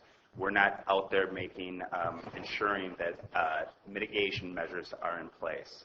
We have a declared health emergency based on these sites, so we receive assistance from the state to properly clean up the properties and protect our communities at the same time.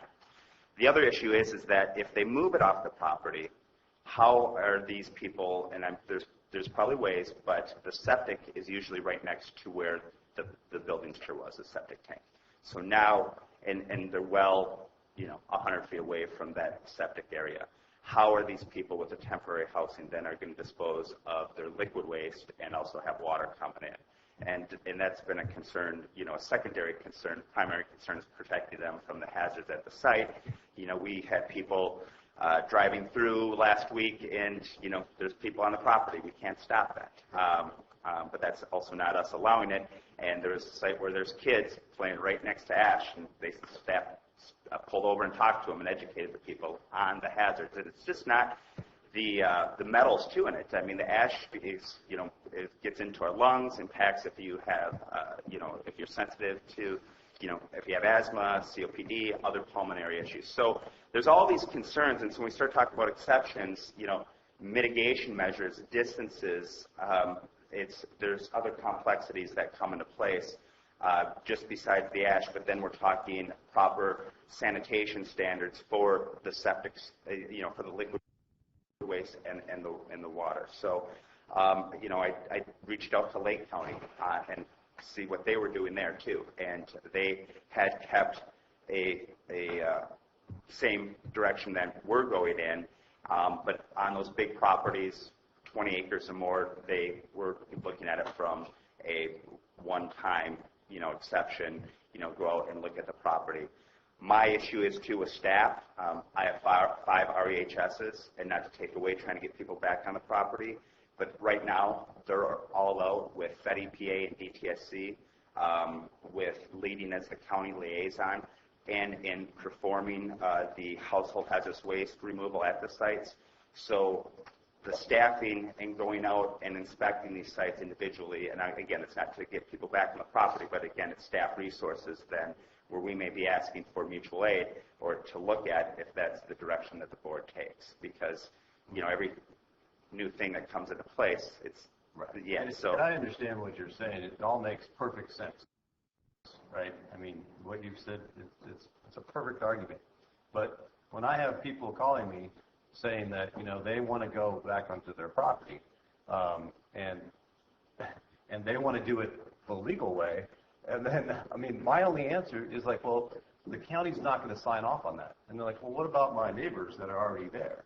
And so to me, it's I know it's going to be challenging from a staff perspective and an individual perspective, but I don't think you're going to have a huge, and maybe I'm wrong, a huge avalanche of personal requests. And so what I would like to do is give it a shot and see how it works for 2 weeks, and then just come back and review it. There's a lot of properties out there that don't even fit the mold of what you're talking about, because one, they don't have the space, or their site access where the pad is where the road is, and everything else is steep. And so, with that opening up, somebody can say, well, this neighbor was able to put a trailer up. Why can't we put another trailer right here?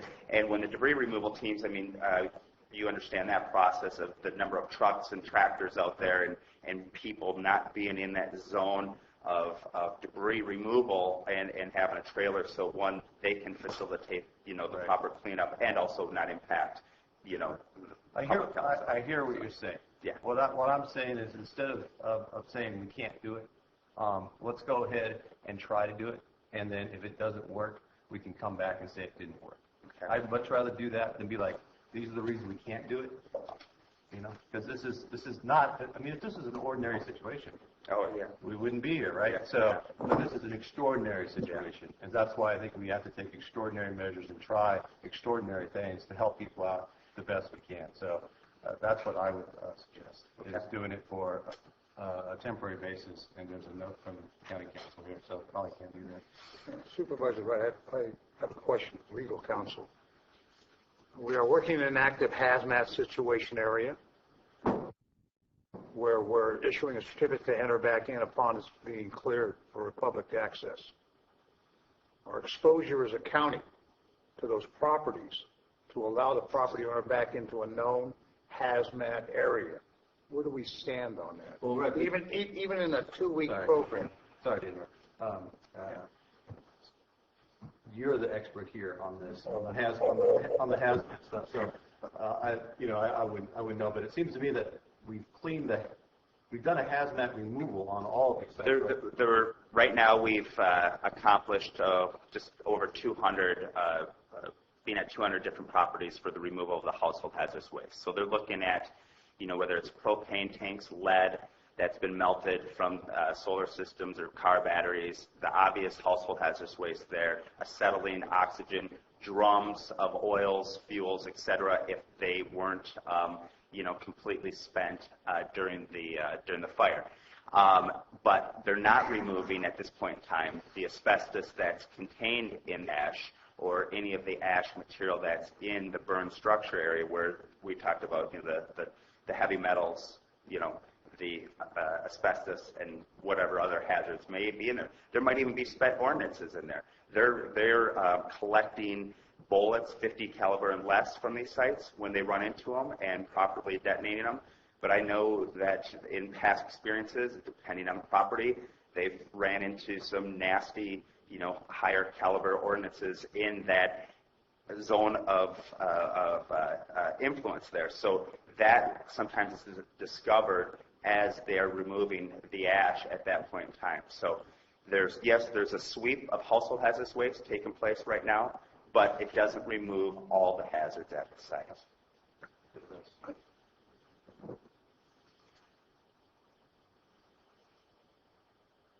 The restriction in a hazmat area is basically dealing with the employees in the cleanup type situation and protecting the public from entering that potentially dangerous situation.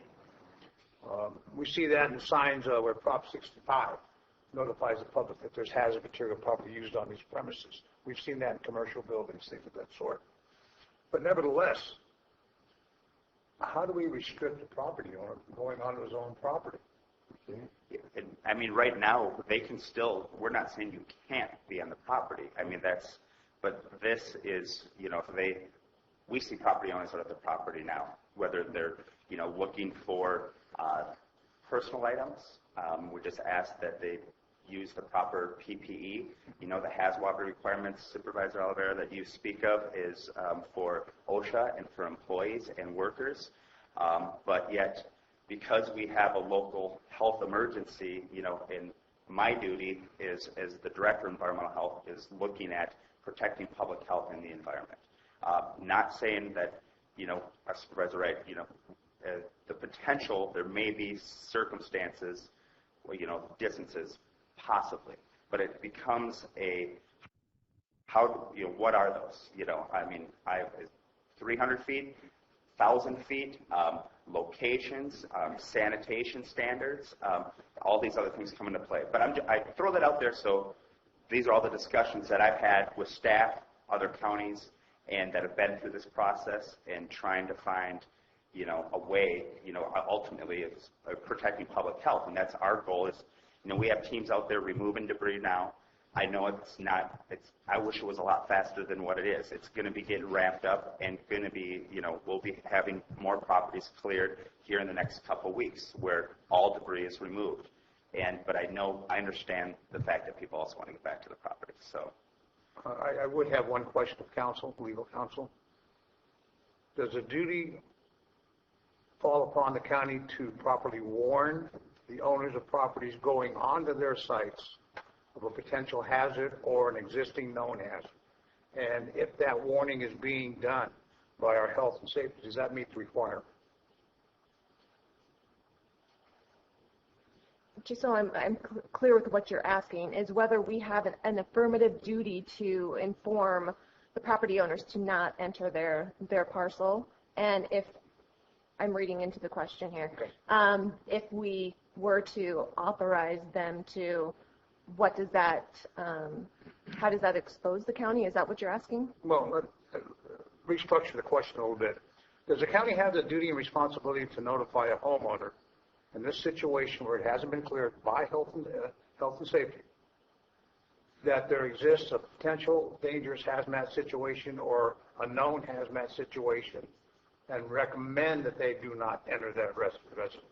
Does that fulfill the requirement to warn the public of a potential dangerous situation? I believe so. Okay. And we are currently doing that now, I understand, by driving by, seeing people on property. We've been doing it since and educating them, telling them we have potential hazmats, things of that sort. Nevertheless, we still can't prevent that owner from entering his own or her own property after that warning has been issued, correct? Correct. I mean, we can't lock them up and throw them in jail. No. It's their property. Yeah. Does that answer your question, Supervisor? As long as they're not illegally disposing of hazardous material at the site. What I'm trying to do, right, is make it so people who have to go through their insurance company to get that temporary structure paid for can get on their property before the cleanup crews are completely done with the site because of a timing issue. Because there's too many sites out there. It's going to take too long. So people are basically not. And what I'm worried about also is that there's a lot of people that are on the edge, right, of leaving their property and just saying, forget it. I'm not going back. I'm out of here. Mm-hmm. And so I mean, that is part of why I'm really pushing for this, is to get people back on their property as fast as they can. Because I want to make sure they stay and rebuild in Calaveras County. And I know every day I hear more people that are not doing that. So I want to make sure if somebody calls me up, wants to get back on their property, that we're doing everything we can in our power to allow them to do it. Hopefully legally correct, but I'm more concerned about the people getting on their property than the letter of the law here. And I think we can do a workaround so it's legal, and we just give it a couple weeks, to try it out. It may not be a big deal. There may be only a few properties out there that even request it from me. So I don't know. So I think what Chris also was talking about is, I heard a couple of times that the insurance companies will not let a person back on their property. They'll buy them a trailer, but they're not going to give it to them until county says, yeah, it's okay. And so now they're stuck in a hotel room somewhere. So that's a pretty big issue. To this day, right now, I know of 28 people that aren't going to rebuild. They're gone. They're gone. And I've only been talking to a select few. That's 28 families, 28 homes that are going to be sitting there, burnt and not re-improved. So it is, and that number is going to grow if we don't try to figure out some way to allow folks to at least get up and safely get on to their place to move on with their lives. So I guess it depends on how many we want to go. We have the power to make it happen for them safely, hopefully. What we experienced yesterday was a small footprint of a place that was being done. Property owners were standing there while they were cleaning it up.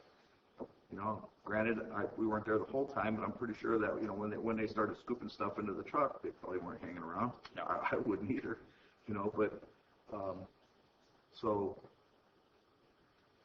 it's a matter of, I guess, communicating well with the folks and see if we can accommodate some of these folks to get back on their place. I realize the dangers in a lot of it. They're going to be on. There's a bunch of them out there right now. I know there's a bunch, and it's really cool. It's really neat to know that people are actually willing to work with the county to try to do it the right way, than to just circumvent the whole system and do it the wrong way, which is what's happening in a very big number right now. Because of the situation, and there's a lot of people out there that are impatient. They're traumatized. A lot of them aren't thinking clearly, and they just want to get back to what it was. And it'll probably, in some cases, will never be what it was. But I think it's our duty to try to help them as much as we can to get to that end goal. And I agree, and I think there's other aspects in the ordinance that maybe Peter and Julie can speak of too, that besides people going on their own properties, but also there are options that may be available to them. And I understand the importance of people wanting to get on their own properties. I get that. But also there might be some other, there's other items that are addressed in the ordinance where people may be able to place trailers that is addressed. I know, Peter, if you want to speak to that a little bit. So it's, the public knows, and it's discussed what other options are out there. Before we go there, though, I do want to try to wrap this up. So can we put some word in, or if we just gave you direction to do that for a couple of weeks, would that be sufficient? Can I ask a question? And I know Supervisor Edson and Supervisor Wright are closer to this than anybody because of the homes lost in your districts. Are you concerned that this is not going to be a fast enough recovery, this ordinance? It's too restrictive? I'm getting a little lost in what you're trying to tell me in according to what I've read. So this ordinance is, there's a lot going on in that ordinance. So that's beside the point, right? But the ordinance, behind you right now And the issue we're dealing with on the ground is that there's 500 or so, homes out there. And people are waiting for our cleanup process to be able to come back and start rebuilding. So, but they're not going to be, there's some sites, they're not going to be there for weeks or months, and so they're stuck because they can't bring if they want to go through the official process, they can't bring their trailer and live on the property right now, according to our county process. So what I'm doing is trying to make it so people can legally do that, instead of just doing it, without county approval. Does that answer your question? Yeah, no, it does.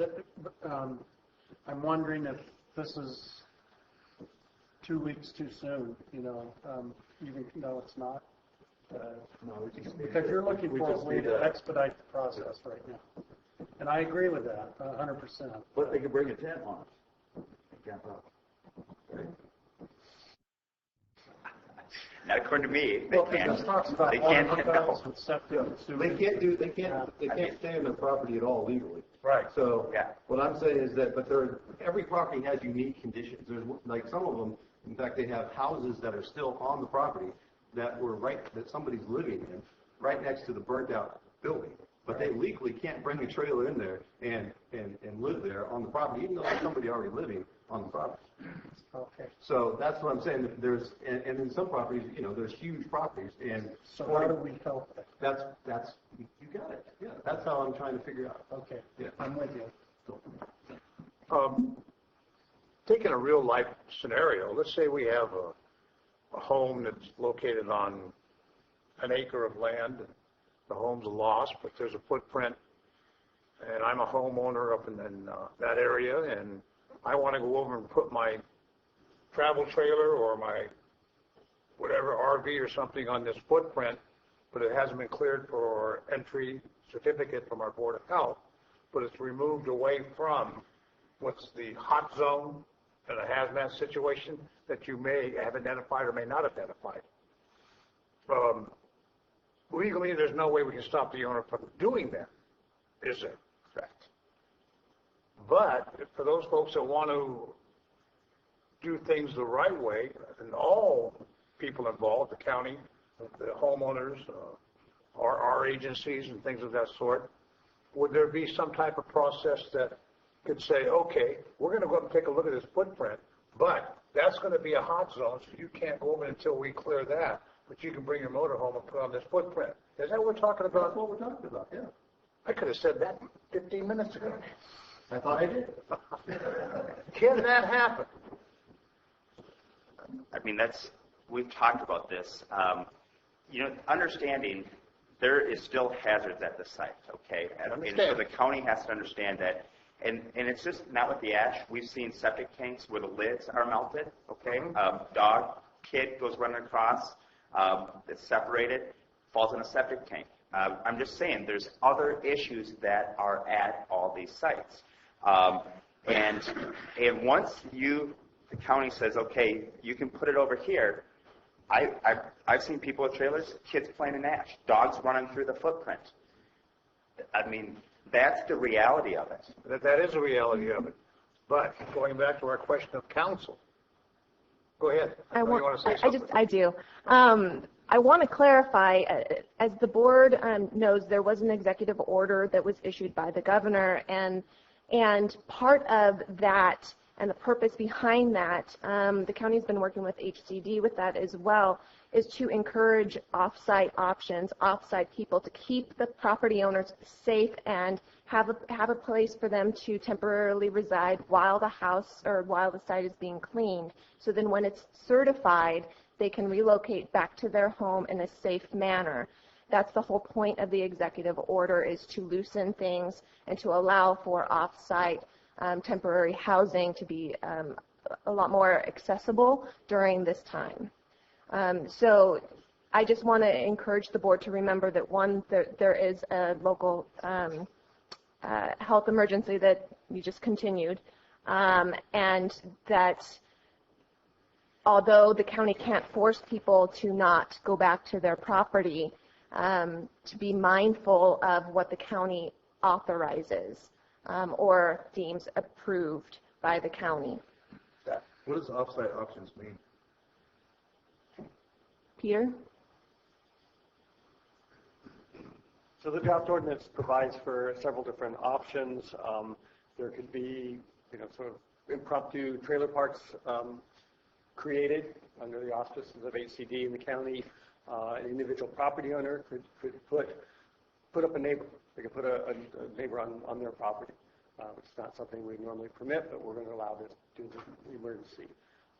Or there could be conversions of existing, structures, motels, or things like that. It would be more permanent housing, not permanent, but longer-term emergency housing.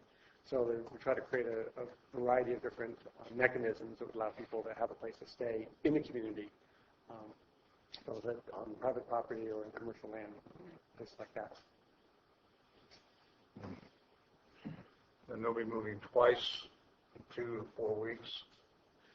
Well, the problem that we have is we don't know how long it's going to take to clean up. In some cases, it's going to be months before they actually get to the site.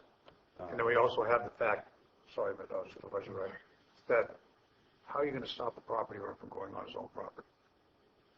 Even with all the education and warning that you can provide those folks, it's an unenforceable act. We can't prevent that.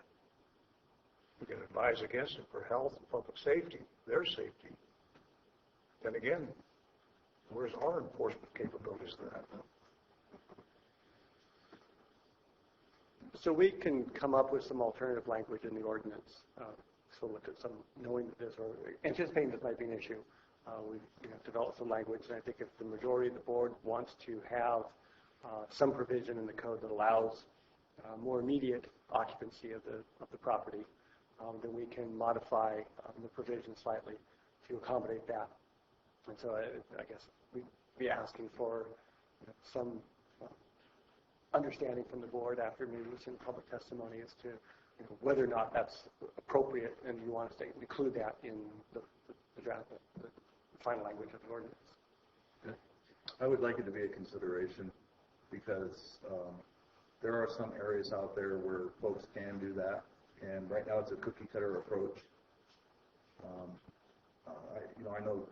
I know people that have 20-acre parcels that have access to power that's away from their site, quite a bit away from their site actually, and their septic, which is away from the burn site, and they are stuck not being able to get onto their property with alternative means of staying in some temporary housing because they can't get a permit.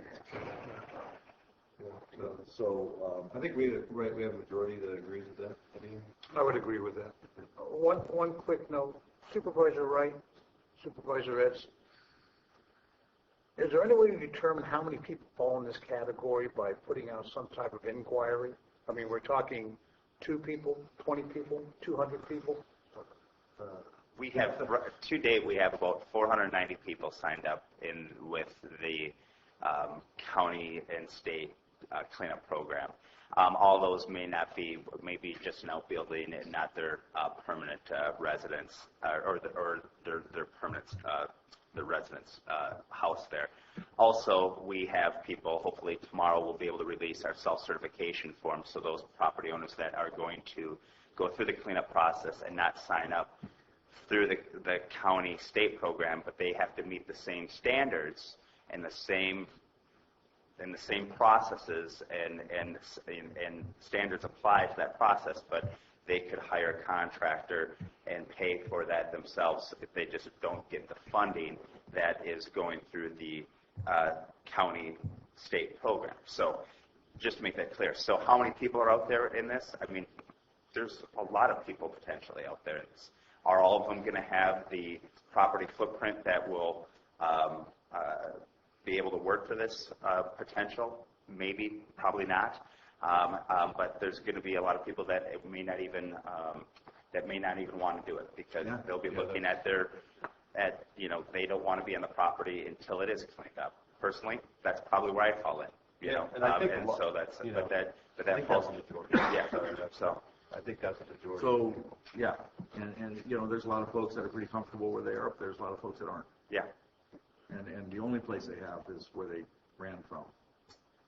So can you guys write? I'd like to be able to get that passed today. So if you could, is there a chance you can, since you seems like you already have a draft offered, if you could do that before the end of this meeting, so we can bring it back. Is that great? Thank you. I just have a comment. I'm not supportive of this idea.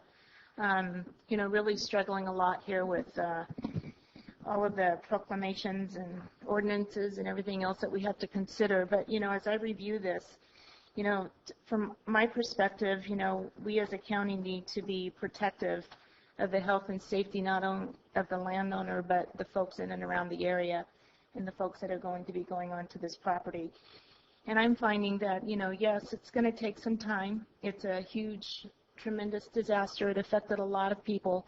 What I've seen in the last month is a tremendous effort to move forward and helping people move forward in a very quick way. And this ordinance truly reflects that, because we didn't have something like this before, and here we are today considering that urgency ordinance to allow that temporary housing. But I'm just really concerned. It's an area that, we don't know. There's a lot of unknowns, and there's a lot of health risks. And I think that if we make a 2-week or a 30-day amendment to say this or that, or allow people on, temporary, while we clean up or investigate or whatever, it's just going to open up a can of worms and some potential harm to the county and those that are helping us. And I also feel that if we don't go through proper channels, we might jeopardize some of our funding and resources that we're getting from the state and national level. And I would hate to jeopardize that.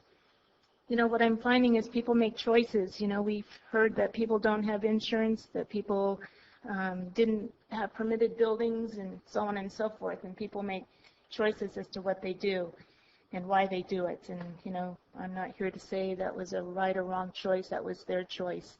And if people want to go onto their property and ignore this kind of thing or not wait, everybody has to wait. And I think there's options for people to pursue to maybe get on quicker or not. And again, those are their choices. But as I look at this ordinance, I think it's a real health and safety concern.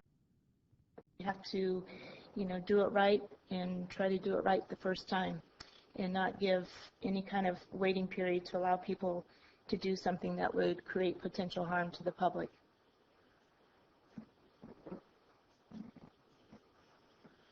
Okay. Any public comments?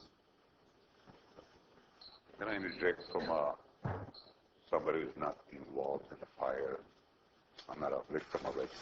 I don't know if you folks noticed, but in a newspaper recently, there's a whole bunch of attorneys offering their help to look for somebody to sue. Okay?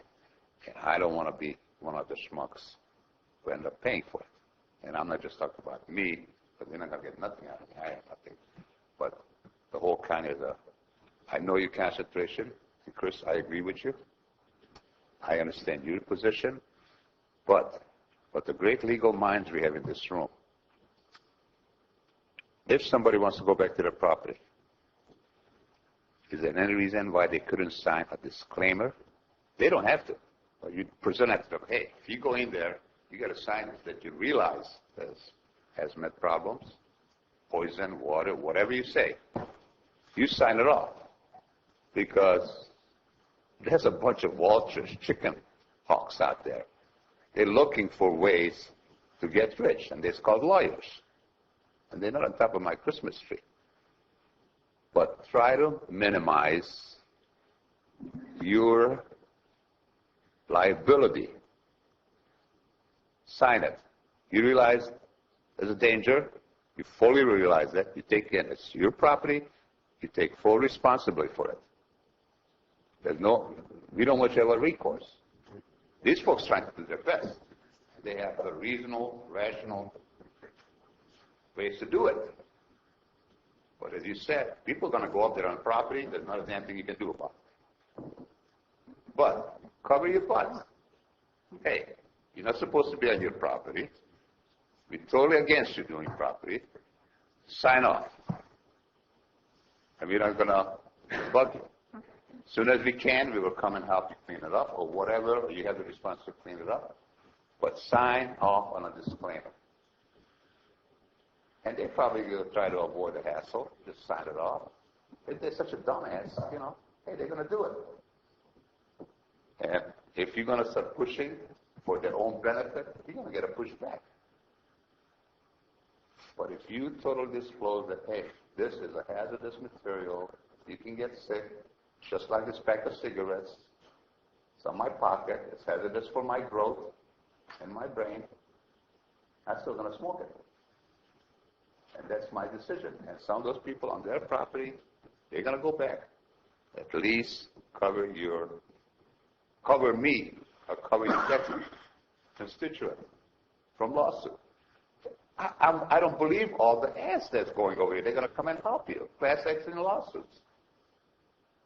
And they're not going to be after me. It's going to be after for the whole county. Get some kind of disclaimer on that, please. Could I comment on that, Mr. Chairman? No, can we just go ahead. Morning, Marty Crane. This is an excellent conversation that we're having here. Earlier, I wanted to address the fact that we're talking about saying, no, you can't, yes, you can, giving them permission, but giving them another option, which is being addressed in the temporary housing, I think is an excellent idea. I love the idea of keeping it in their community because maybe they want to be on their property, but I think more than anything, they don't want to leave their community and where their support is and their resources are. And so I really appreciate that, keeping it in that community. But I also wanted to address something that Debbie was, and thank you for articulating that so well. But one thing that I haven't heard is that our staff has specific expertise with regard to helping us as a board to protect the health and safety of the community, and that's what our main goal is. And there's a reason why those insurance companies will not pay for a trailer until the county signs off. They don't want the liability, so they're passing that off to the county. So if we say yes and give them a permit, then we're taking all that liability of what happens to these people and the community as a result of that. So there's a reason why they won't do it, and we should be mindful of that. Thank you.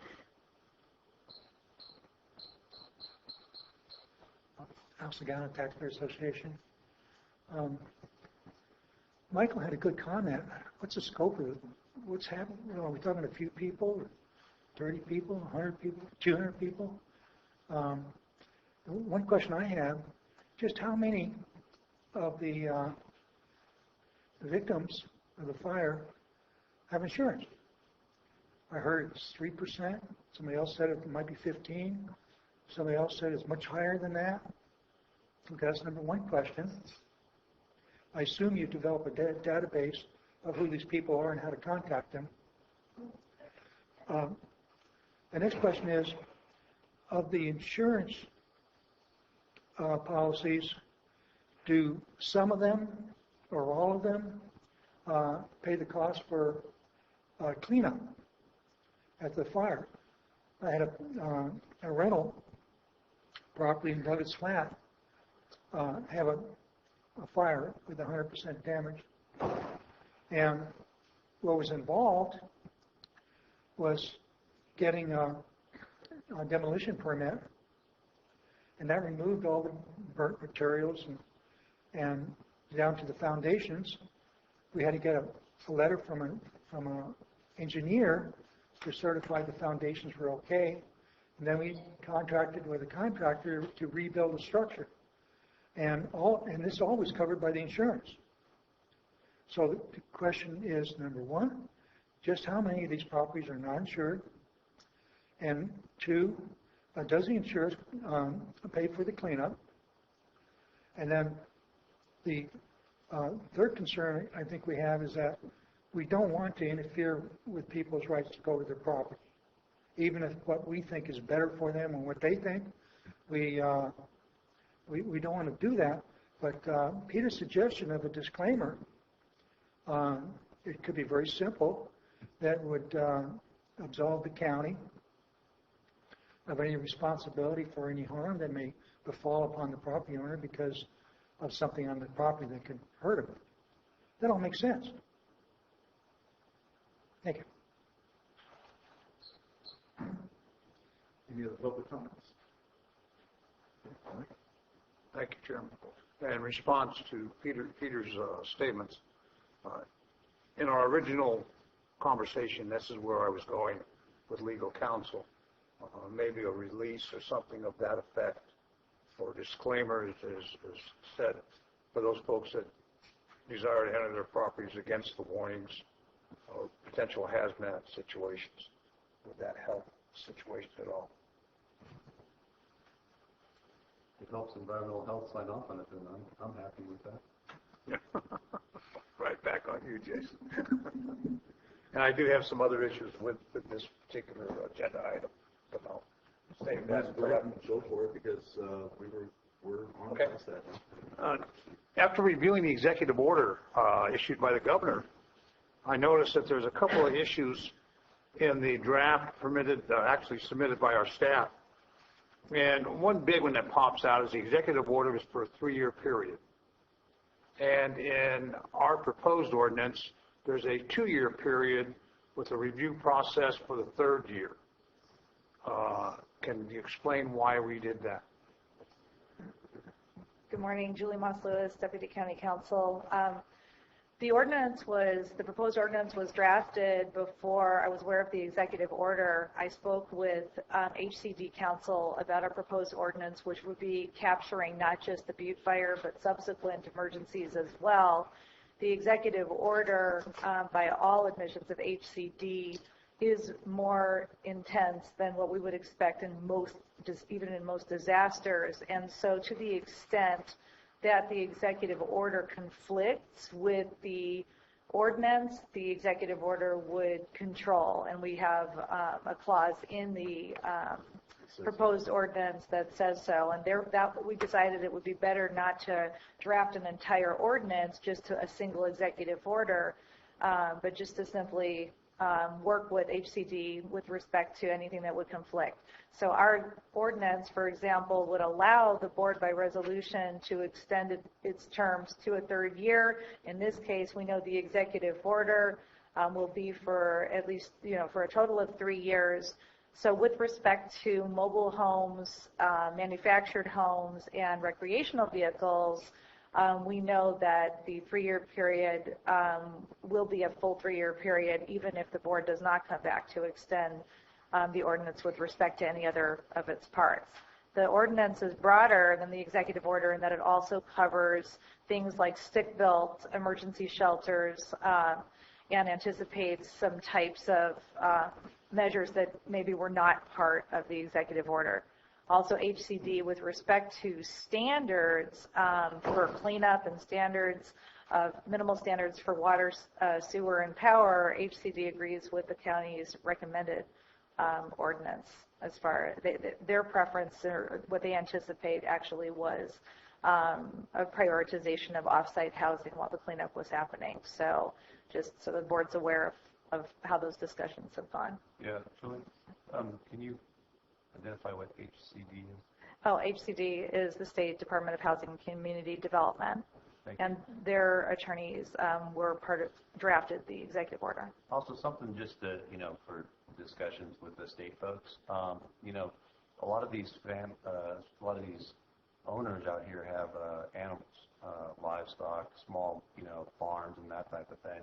So when you're considering, or when they're considering future fires, because they're going to happen in rural areas, that's a consideration. If you're going to have off-site housing, people are not going to want to do that if they do have animals that they want to get back and take care of. So I think that's something to throw out there, so they understand the rural versus the more suburban kind of fires.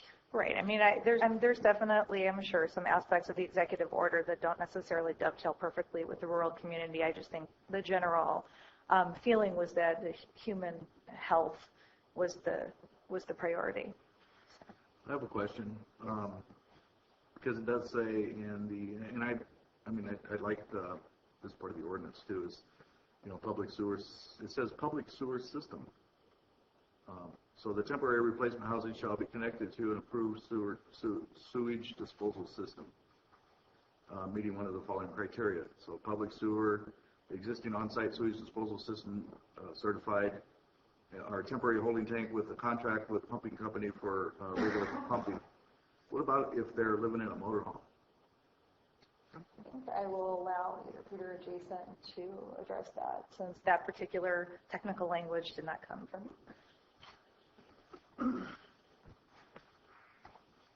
So the motorhome has limited capacity for liquid waste. So what the ordinance is if they had a holding tank, if there was a spot where, there was,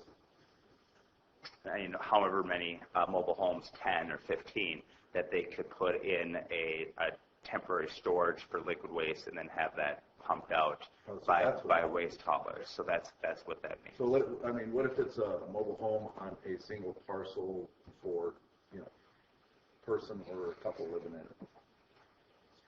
So, was I talking about a different section? Yeah. Sorry. Well, then Peter. So yeah, for an individual mobile home or RV on a property, they could either connect to their septic system, and there's ways to do that, or they could have a holding tank. And I know that we allow that for a home under construction or a temporary construction trailer. So they can have a holding tank. A company comes by weekly, pumps it out. So that's an option that could be used if they're not able to hook directly up to the septic system or they're not connected to public sewer. So the question is somebody may just want to stay in their mobile home or their RV, and then they could drive to empty the tank out, just like they're camping. Is that not available in this ordinance? I don't see any reason why they couldn't do that if that was going to be as far as, in my mind, if they're going to drive, then that's a lot of, they can do that, but once they, establish that residency on the property, our closest disposal, I guess, would be, Hogan or Maloney's for liquid waste for the RV. So, that is an option that they could have to do that at that point in time. I think we anticipate that most people would not, once they have their trailer established, if they're, one thing you're camping in a place for a couple of days or a week, you can move on. But if you're going to be there for a couple of months, you're going to have a portable storage tank. Some of these folks, it's their only form of transportation too, right now. And so they're driving to the grocery store and in this thing, There's a few people out there like that. This is all they have left. And there's some that don't even have the luxury of a bathroom. That is correct. That is correct. Yes, Chairman? A couple more issues. Gentlemen, I think maybe Mr. Mauer can answer this question. Addressing the issue of any flood zone on these temporary placements of these homes, is that something that needs to be addressed in this ordinance?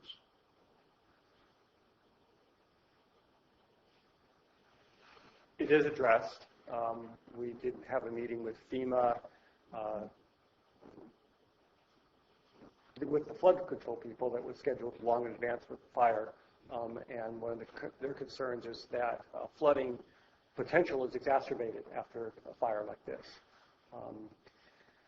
They have recommended, and I've included in the language, that any housing be located outside of any flood hazard area. It's designated on the maps. Okay. So, it says replacement structures shall not be located in designated special flood hazard area. Right. And one last issue may have been already answered. Is there going to be a problem with proof of ownership? Some of these properties go back to families that have been there for an extended period of time, multiple 50, 60, 70 years. Is there any issue with identifying who is the proper owner and who deserves the right to be on that property? That is potentially an issue. Any kind of permits that are issued, we do require proof of ownership, and that's sort of standard requirement. So if they come in with any kind of permit activity, then they would have to provide proof of ownership. We would try to provide as much flexibility with that using whatever records that we have, knowing that many people lost all of their own records. So, looking at what county records are available, any other kind of information to assist in providing that. Yeah, so many of these homeowners, property owners, or a lot of them anyhow, have been, here before. Well, their whole family's been here for decades, and sometimes, over 100 years. I can pretty much guarantee you that the homes that are just rubble right now may not have been identified as a structure that was permitted, because it wasn't permitted over 100 years ago. And so what about those folks? And there's a bunch of them out there. If we can verify that they predated our requirements for permits, then that would be considered a legal non-conforming use and be able to be reconstructed. So how would they verify that? If everything they had was burnt up at their house? We can look at aerial photos. We can look at our own records. Were permits issued, but how long ago was it assessed? There's a lot of information available that we could use to assist the property owner in establishing whether or not those were pre-existing structures. Okay. I have kind of a follow-up question on that end of it. So in this ordinance, if say you were living in a house that was not permitted, it seemed like this ordinance wouldn't apply to you. You would need to, well, you could still have the temporary residents come back. But in order to replace that on a permanent basis, you need to get a building permit and essentially bring it into compliance. Okay, but as far as this temporary residence goes, you're still going to issue the temporary, because the way I read it, and I probably read it wrong, was that it wouldn't allow you to do that if you were not on a site that was a permitted building. No, if you can demonstrate that there is a residence there, whether or not it was permitted or not, we would allow someone to go back. But to have a permanent replacement, you would have to meet current code. So if there were a non-conforming structure, say it didn't meet the setbacks or something like that, they could replace it as it was before, same footprint basically. Okay. But if it were essentially new permit today, they would need to meet whatever the current standards are to have the permanent replacement housing. But we would permit temporary housing for the period of the time frame of the ordinance. Great, thanks for the clarification. So how much is the temporary use permit going to be for? Temporary use permit is for off-site housing, and it's a fairly nominal fee. I don't recall what it is, but it's. So the site that they're going to build on is the site, and then they're living in a temporary structure off-site. They're going to get a permit for that. If in order for an entity to construct like a temporary housing trailer park or a FEMA park, that we would want a temporary permit that identifies how they're providing the public water and sewer. Oh, yeah, I understand. I was talking about just private property owner. So the executive order for the temporary housing on private property suspends those permit fees for the temporary housing, and I want to make sure everybody understands this is temporary housing only. State and local? That is the information we got from the HCD attorney. That's correct. A suspend? So does that mean that they're going to have to pay it, like once they build their house? Only if they stay there longer than 3 years. But if they don't, if they build their house within 3 years? And the temporary housing is removed. Then they don't have to pay it? Correct. Thank you. I do have another question too. Sorry. So now this takes effect, this temporary housing is countywide, or just the people who, just the properties that were burned? Just properties that were burned. So when we talked about before, neighbors, setting up, what if that neighbor wasn't burned? But this provides for someone to house someone whose home was lost on property that wasn't. So it does. So anywhere in the county, if you live in Copporopolis and you have a property and you want to put, your friend up on a temporary basis, then they would come in and apply for the temporary permit. Right. They would say, look, he got burned out, his or she, and that's how it works. So it does affect the whole county. It does. Okay.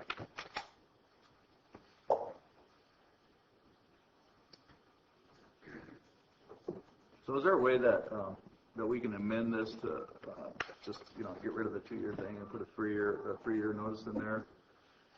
Because I see the 2-year is in there for quite a bit, and I got to tell you, there's a lot of folks. This is a big task. You'd be lucky to do it in that period of time. I think Deputy County Counsel Julie Moss had said that this was an ordinance that would be dealing not only with this issue but with future issues. And by the governor's EO and the language in this ordinance, that the county's ordinance wouldn't conflict in any way with the governor's emergency orders, that it would automatically be 3 years for the for this fire. Okay, for this one. Okay, I get it. Yeah, I think in reviewing the order, Chairman Edson, the executive order issued by the governor's office, that any conflict that any local ordinance would have with this, the state executive order would take precedence, so that wouldn't even be an issue.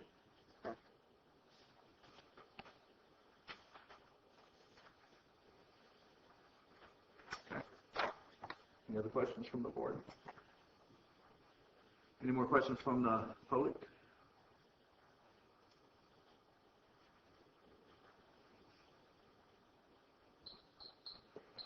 I just wondered, I saw in the paper that there were a bunch of FEMA trailers that were over in Sacramento ready to come here. But are they thinking of putting up a temporary housing in like a trailer park type setting? Or are they only thinking of using the FEMA trailers on people's sites? We'll be doing an update on recovery efforts regarding the Butte fire. And one of the things that we'll be speaking to is the housing and FEMA, what FEMA will and will not do. So if you'll be here for that, we'll kind of go into that in quite a bit more detail. Okay, thank you. Look forward to it.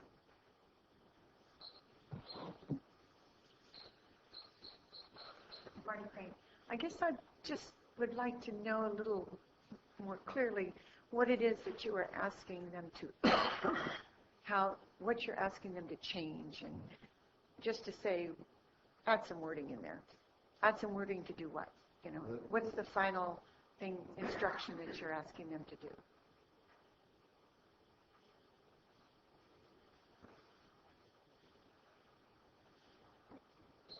As I understand, the majority of the board's desire is to provide an opportunity for people to get back, and we'll be drafting some language and bring back maybe after lunch that would have the efficacy that provides for more immediate occupation of a temporary trailer.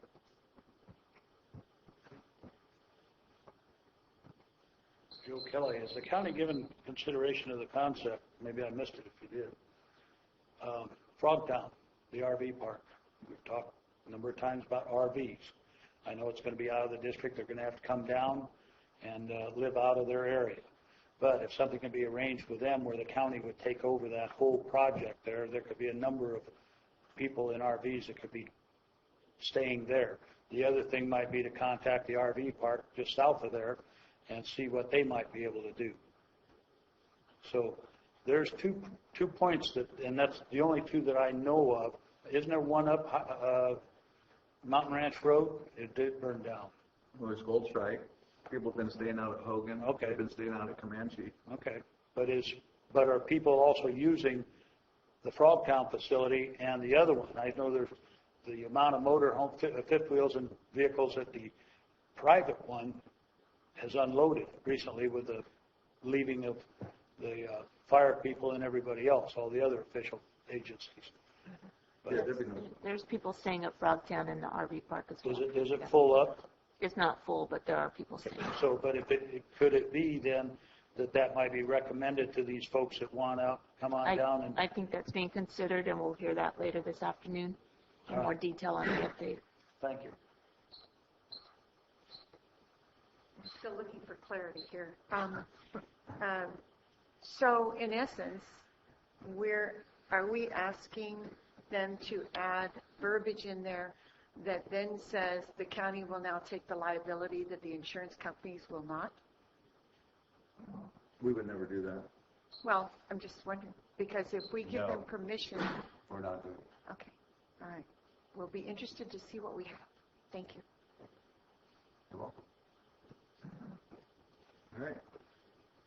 Any other questions from public? Maybe you're gonna have a lunch break.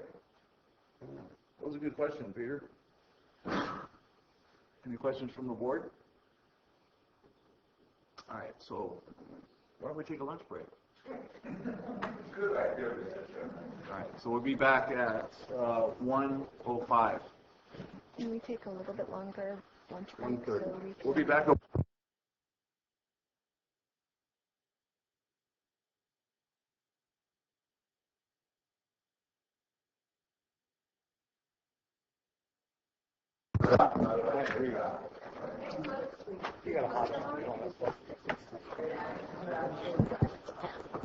Yes, we're coming back at 1:30 to resume.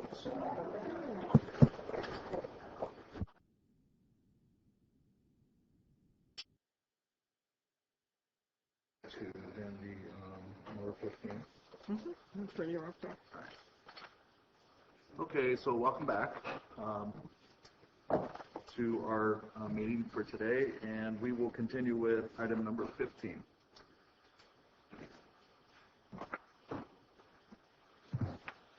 Peter Maurer, Planning Department, we provided you some draft language that would hopefully address the concerns that were raised this morning.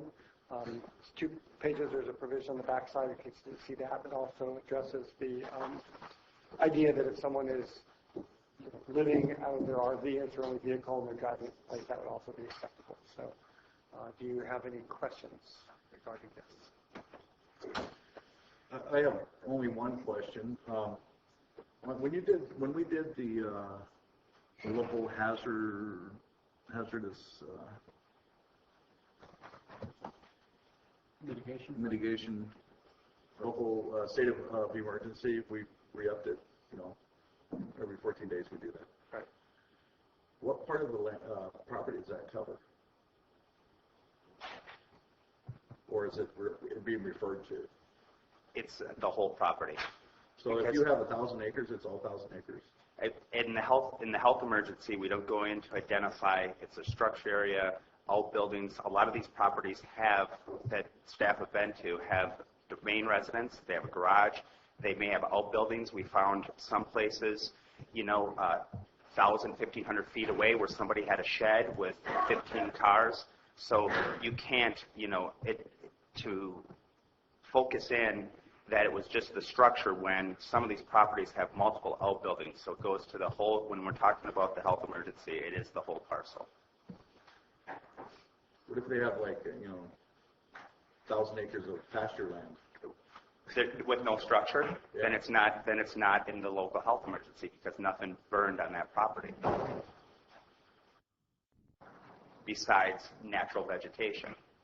So when we declare the health emergency, it's looking at the properties that had burned structures, burned buildings on the property. Sometimes some of the outbuildings are worse than the structures depending on what materials were stored in that outbuilding. So the health emergency is based on the global scale and necessitating and facilitating assistance so we can get it cleaned up through the California Disaster Assistance Act. So. Okay.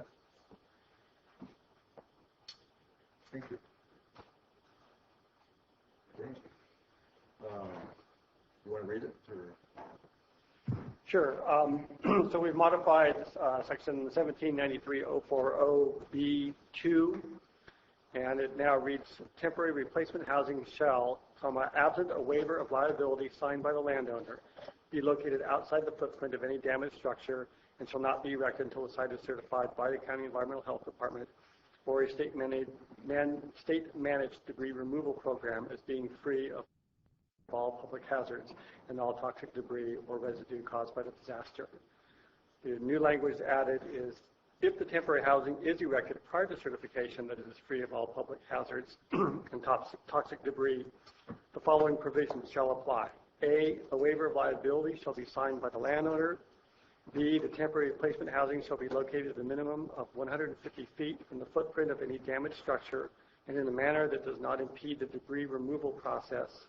And C, the property owner shall implement mitigation measures adequate to prevent exposure of hazardous waste and safety risks to humans and animals. Also on the back side is under 5D, other method of sewage disposal approved by the County Environmental Health Department. Catch all. Anything else? At least so that we know, so that the department knows. Okay. All right. Thank you, Peter. Any public comments on it? Yeah, Al Segala. Good job, Peter. The minor thing, well, it could be a major thing. If you have an RV and you have a hose that goes to the existing septic system, it's likely that that septic tank is 10 to 20 feet from the structure that burnt down. And to run the 150-foot requirement from being away from the existing structure may be a little bit too far away, because you'd have to run 150 feet of hose to be able to use the existing system. Now, in the case of water, it may not be a problem, because water hose can go quite a ways without having, any problem with that. So perhaps a better number might be 20 feet, provided it does not interfere with the removal of the debris. That might work better. Thank you.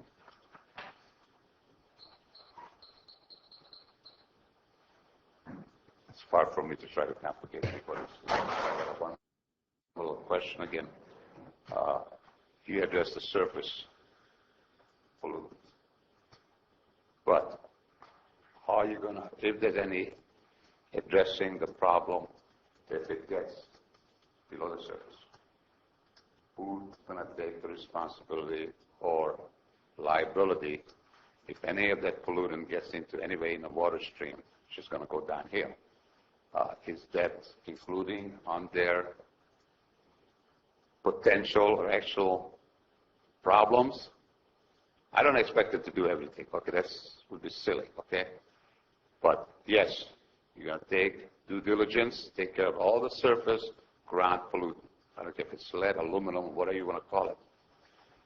But is there going to be any minimizing problems if it gets into the water system down the road? Now, we don't expect any water next week. Rain, maybe not for 2 weeks. Maybe it's not going to happen this year. But if there's surface pollutant, how is that possible to control? Because you're not going to find all the surface pollutant, 1,000 acres, whatever, how many acres you got, because of the wind and so on. But there is a potential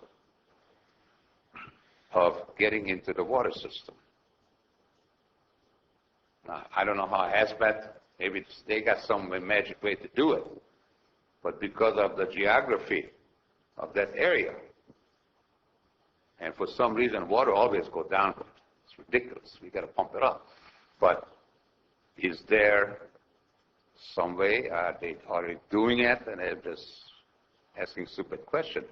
But there's some surface pollutant. If that surface pollutant, if there's any rain, comes down, is there some way to neutralize those dust or whatever, that pollutant and poisonous? Is there any plans for it? Is there any thoughts about it? And I know I might be complicating the issue. Maybe it's a silly, stupid question because they already have it covered. You got the people in there, they happy. You're doing your best due diligence, take care of the surface pollutant. But as I asked a couple of weeks ago, what are you going to do about a potential or actual problem getting into the groundwater or a surface water that's going to be a couple of inches below that's not visible?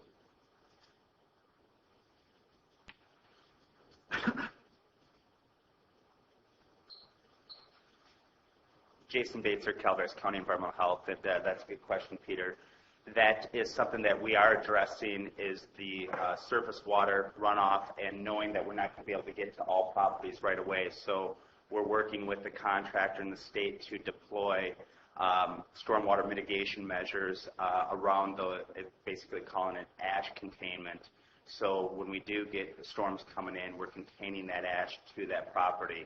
As far as those metals, lead going into the soil during cleanup, we'll be scraping the first couple inches of the soil and then taking confirmation samples at the end of the cleanup to confirm that we reach background levels. We call it, as I spoke a couple weeks ago, the 3-year-old status. So that's the cleanup goals where a 3-year-old child can play in the soil. So yes, we're looking at deploying so folks will probably be seeing before the debris removal teams get out there, stormwater mitigation measures. So we have the ash containment, and then there will be over excavation of a couple inches of the surface soil to ensure we get lead, heavy metals, other potential toxins there, and asbestos, and that we get it cleaned up to a safe level.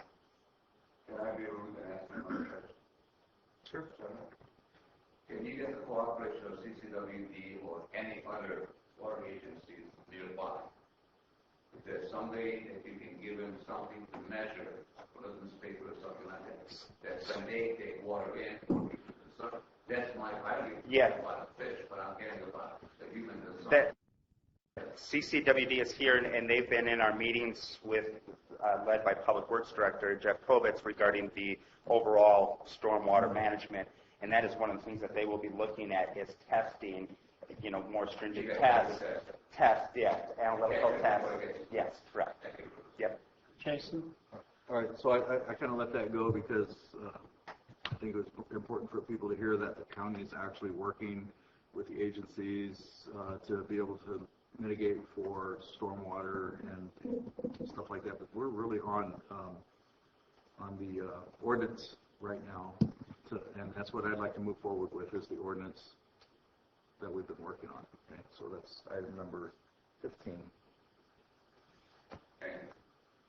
I'll make a motion to approve changes.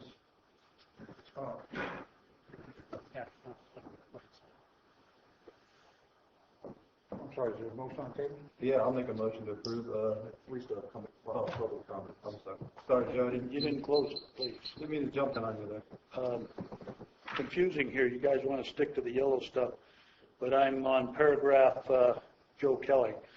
Paragraph 1, the temporary replacement housing states recreational vehicle. The backside states temporary replacement housing shall be connected to an approved source of electricity meeting with one of the following criteria.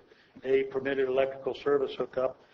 B, permitted solar panels. You forget something. Those RVs, recreational vehicles, are usually self-contained and have generators.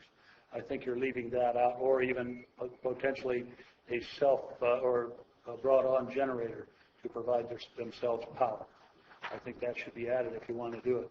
My other concern is what was brought up, because we're now in, I think October 1st started the rainy season for this county, and anything that's done under construction permitting processes requires to be silt fenced and all this other stuff. Is that all going to be done? Because you're going to have equipment up there moving stuff around and loose dirt, hard dirt, the whole bit. So are these things going to be put into place? So that is, that's going to be probably brought to the board in a different agenda form. Right now, this is for the ordinance. Well, but the time it takes for your agenda form to get processed, this thing, it could rain. And they have teams working on that. And as soon as they bring something forward, then we'll have it. All right. Well, I'm just bringing it up for silt fence because it's matter of fact, they had a meeting last Friday on exactly the same thing. So. Silt fence and wattles. Just want to stay within the confines of the regional water quality. Thank you. Thank you. But I'm concerned to this steam generator recreational vehicle. Okay. Any other public comments? Okay. I got one question, Mr. Chair, and it does pertain to this. Jason, in respect of the language that's being proposed to be changed here, when these cleanups are going on, is there any kind of prioritizing of what sites are being cleaned up? Or, in other words, if Supervisor Wright calls and said, I've got a resident that's waiting to move into there. Well, no, I mean, I'm serious. Yeah. He would know better than I. Yeah. Somebody's waiting to move in. So, as we get, right now there's two teams. We're looking at first and foremost in the concerns that have been brought up by Peter and Joe is environmental sensitive receptors, the stormwater, getting into the creeks, getting into Hogan, our water system. So getting those properties cleaned up first. As we move, the county breaks up and we get more teams out there, it'll continue to look at, besides the environmental and public health factors, but also logistics, where we can maximize our resources in an area to get when we have trucks and the teams there and move forward that way. So right now, 2 teams, hopefully by 2 weeks, I'm very hopeful, we have up to 25 teams performing debris removal. But initially, it's picked out on the initial environmental sensitive areas. And then moving out from there based on logistics, there's a lot of things that go into it, and we'll be talking about that later, but real briefly, there's road issues with the trucks, equipment issues, so all that goes into play in our decision-making process where we deploy the teams and maximizing our resources. Thank you. You're welcome. Okay, any other public comments? So we have a motion to approve by Supervisor Wright. Do I have with the amendments, do I have a second on that?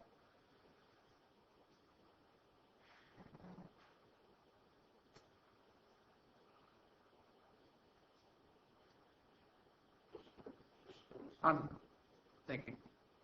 Okay. Hey, on the calendar. Yeah.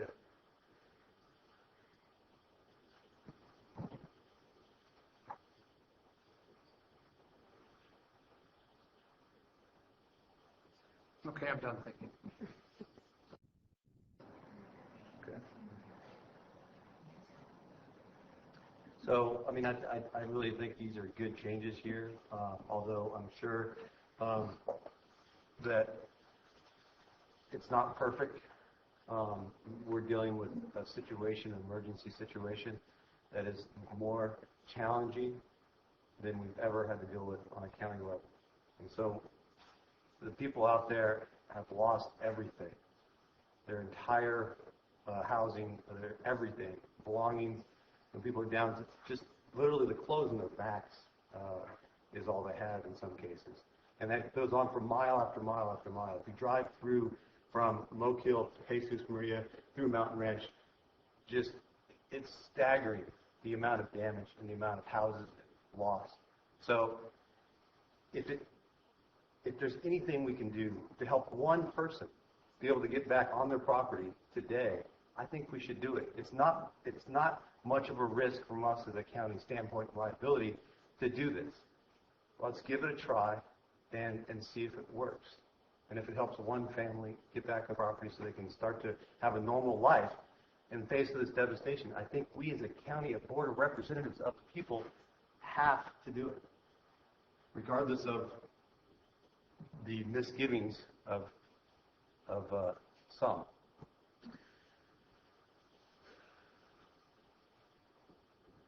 And this does protect us. Well, one thing I noticed, it does give environmental health a good say-so in the process anyhow. But something else to consider is a lot of these folks are getting a little bit antsy because there's a lot of vandalism going on right now out there. So they go up to see their property, they notice that there's footprints out there that shouldn't be out there, things are being moved around, things are getting taken, and people are getting anxious about that. If there's an opportunity for us to help them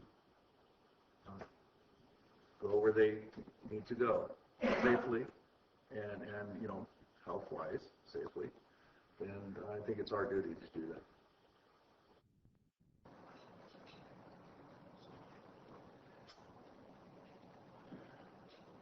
I just, I'll say it again. I feel for this. I understand it. I probably have a husband who would probably be out there and say, screw everything else and be there. But as I sit here, it's like I really feel that we are doing something by doing this temporary opportunity for people. It's a process that we all have to work through. We may not like it or not, but it's a process we have to work through. And if we make amendments by a waiver or something along those lines, it still sets the county up. The property owner has the waiver, and then, somebody else goes out there and they hurt themselves in some way, or they become affected by this in some way. It's still going to come back to the county saying you allowed this to happen. And I just don't see where a waiver is going to hold true in the bigger picture of things. I mean, I can see the environmental health on the sewage disposal. I think that's a good idea. I don't know about the generator, if that's an idea, but it's a tough situation for us all, and we don't like these rules. I can understand that, but, I feel these are things in place to protect everybody, including the landowner.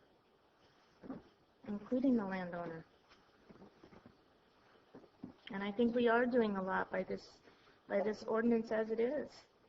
I mean, prior to this ordinance, they had nothing. Debbie, I mean, we need to do more. This is an extraordinary circumstance. This is not a normal thing. These people, they're calling me on the phone. They're going, I want to go back to my property. I want to do it the right way. This allows them to do that. We're just going to sit here and listen to just idiotic stuff because we're scared of being sued, so we're not going to help people out. Just freaking crazy.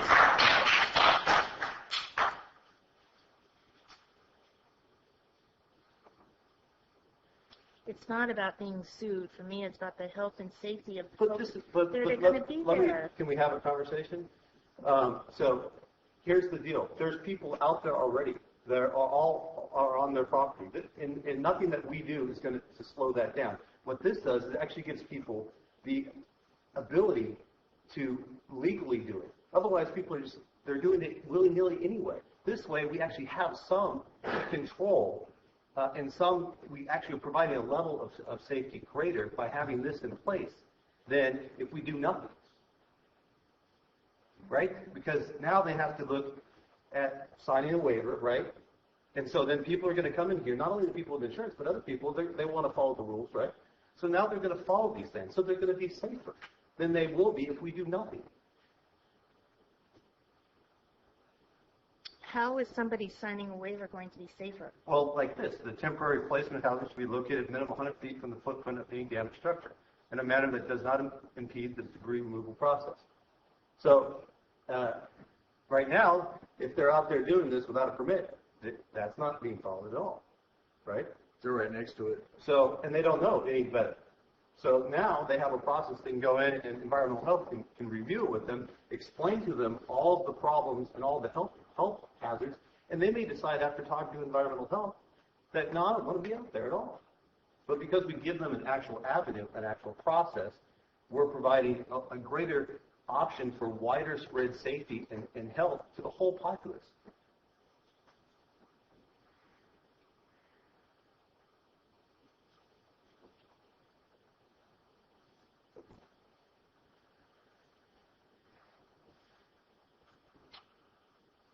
Chairman, I have a comment on this. Okay. I have to go back to my original statement where is our enforcement to keep a property owner off his property, no matter what the perils? Where do we have that right as a government to tell somebody you can't go on your own property? We can warn them of the dangers involved. We can advise them not to do that. But once again, you're going to lock them up, handcuffed, take them to jail. I'm really torn because I know the dangers of entering a hazmat zone, especially a hot zone, and these situations are very prevalent. We can have these dangerous situations. But where do we have the right to tell these folks, no, you stay here until we can tell you when you can go in?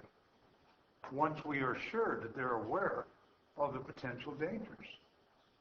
And when it comes to, and I know I was in favor of this for the reason I took a minute to think about it, the signing of a release or disclaimer, being involved in this procedure in another life, in another career, sometimes releases and waivers aren't worth the paper they're written on. And I think that if we require a signed release or waiver of individuals, the county's at risk. The county is at risk unless we properly educate those folks of what they're reading and what they're agreeing to. I do have to agree with Supervisor Wright. These folks want to get back on their property. Unfortunately, we don't have the resources to do that tomorrow. But at this point, I cannot go above the rights guaranteed to the property owner once I'm convinced that they are aware of the potential hazards. I'm not prepared to say, no, you can't do that. I'm sorry, I don't understand that. Are you supporting these changes? I am supporting the position of denying the right of somebody to enter their own property. But I'm also supporting the position that the county should not be at risk if they choose to do so of their own volition,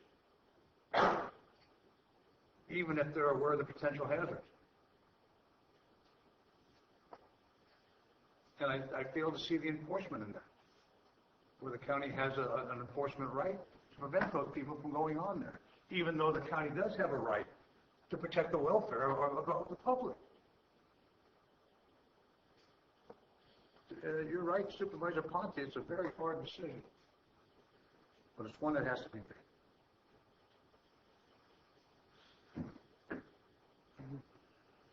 Okay. Any other comments?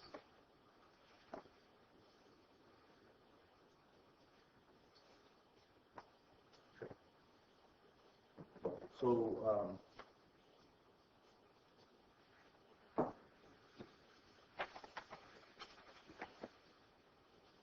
all right, so any other motions to be made? I'll make a motion to approve the ordinance that was submitted, originally submitted, with the changes to include item 5D, other methods of sewage disposal approved by the County Environmental Health Department, and something similar as 6C in regards to the use of a generator. Could you say that again? I'll make a motion to approve the urgency ordinance as presented with two modifications. On item 5D, the staff's recommendation about other methods of sewage disposal approved by the County Environmental Health Department, and on 6C, similar language in regards to the opportunity to use a generator.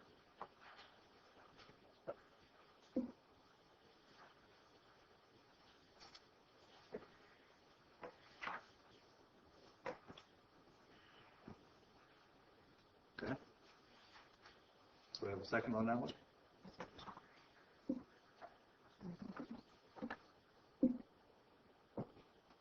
All righty then. Any other motions? So are we not going to entertain this ordinance at all? I would move that it be tabled until we get, can we do that? Can we I don't know, maybe retract my motion, but I would ask that we could table this till we get the last thing on the update on the Butte fire, because I think there are things we haven't considered. Just move it to the end of the meeting? Yeah, and I don't know if we want to consider doing that. Sure. If we could bring this back after we discuss the Butte fire update.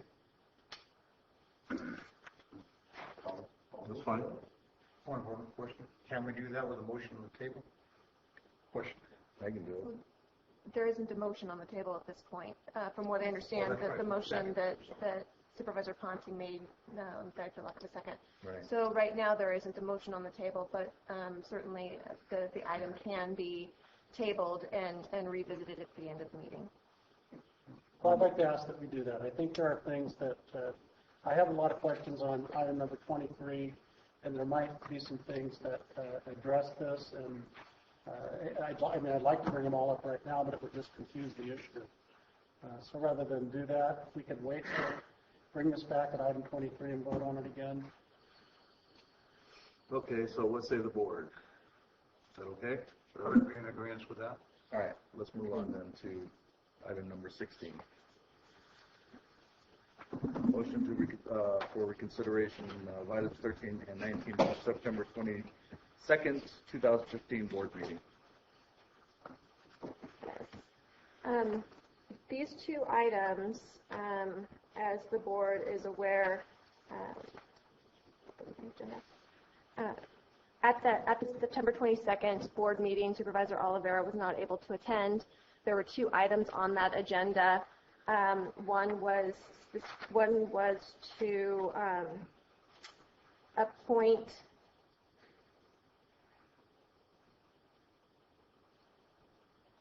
I'm trying to get his name, and it's Justin Catalano to the COG, and the other one was regarding an appeal of a planning commission decision. Both of them did not, one failed for lack of a second, and another one essentially died. According to the board rules, it's Rule 31. A board member who is in the majority vote or a board member who is absent from a meeting can make a motion for reconsideration. Because both of those items did not actually have a majority vote or an action item taken, the only supervisor that has the ability to make a motion for reconsideration was Supervisor Oliveira. Subsequent to the 22nd, Supervisor Oliveira reached out to my office and asked that I agendize this, that he would like to consider or make a motion for reconsideration. So that's why we agendized it today. What I would recommend is that each item be considered separately, and then if the motion for reconsideration is passed by the board, then staff would agendize those items for the next board meeting. So staff would be able to be prepared, we'd be able to notice all of the parties, and then the board would actually do the reconsideration at that future board date. This item here is just for the motion to reconsider to bring it back at a future date. So we'll deal with item number 13 on the agenda. Question, which would be the COG assignment. Is that first? Yes, that would be the first one. That would be the appointing of Mr. Catalano to the COG. Prior to making any motion, are we able to discuss anything regarding this prior to making that motion? I want to make sure that we're on solid ground. At this point, it's just to make a motion to bring the item back. If it passes, then the full discussion of the item would be had at that future date. And once again, for clarification, for all members present, for folks, if a motion is not brought, then it would stand as voted in that particular board meeting, which was? Correct. And it would stand as not passing because it was a split vote. There was no action taken. No action was taken. Right. But it was my understanding from prior discussions with you, you were asking that this item be agendized for the specific purpose of making the motion for reconsideration. Mr. Chairman, I so move that we bring up item number 13 on that particular agenda before the board for reconsideration at the next board meeting. All right. So You will also have to take public comment just on the motion, just so the board is aware. I understand. Okay. Public comment.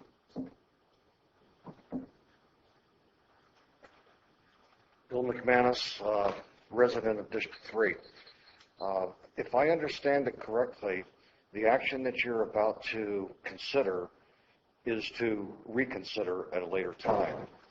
And so if you vote to reconsider, you can't drop it when it comes up again. You will be forced to take another vote. Is that correct? What will happen is we will agendize the item in hopes that all 5 board members will be here for that date. So then there would be a majority vote one way or another. So it is going to call for another vote from scratch. It's not just adding a vote to the record that has already been cast. You're starting with if you continue with, this is a brand new deal. It's just like going back in time, Correct. Only with 5 members here as opposed to 4 that were there before. Correct. Well,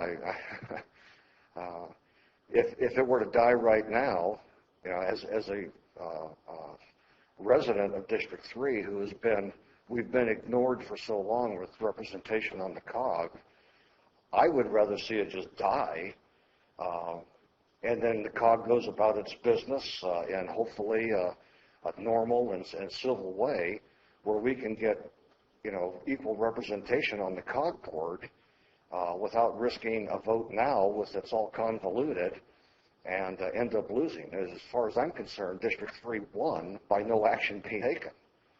And you know, would I take points off the board? Would I take a field goal off the scoreboard in hopes of getting a touchdown when I'm ahead? No, I don't think so. It'd be my feeling. I feel fortunate that we now have someone in District 3 who is looking out for our best interests and trying to correct a wrong that has gone back a long time in District 3 without representation on the COG. And so I'm content if nothing happens on this particular item because, in effect, something has happened. They failed to get a majority to do what they wanted to do, which I thought was an assault on the people of District 3. So, if we got a vote in it, I'd say, hey, we're okay, move on. Let's go talk about Olive Road or whatever comes up next. But I trust my supervisor to do what he thinks is right. And I just hope that when it's all said and done, we do end up with representation on the COG. Thank you. Okay, any other public comment? No? Does board get to comment on this? Yep. Board comments? I would second the motion. No comments from the board?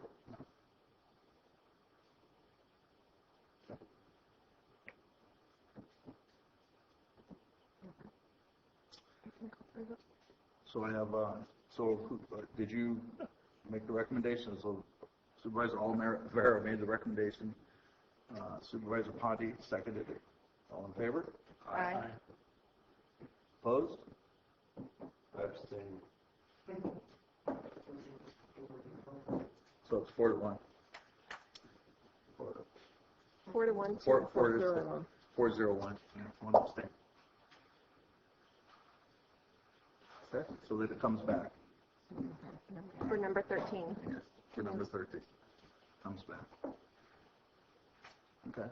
Okay, we can address number 19 now, Mr. Chair. That would be the...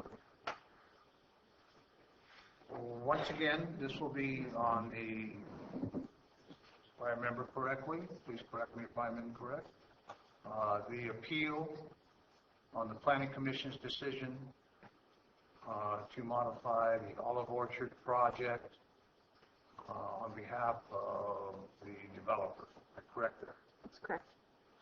And I'm also under the understanding that at the time this was presented to the board at that particular meeting, there was a motion made.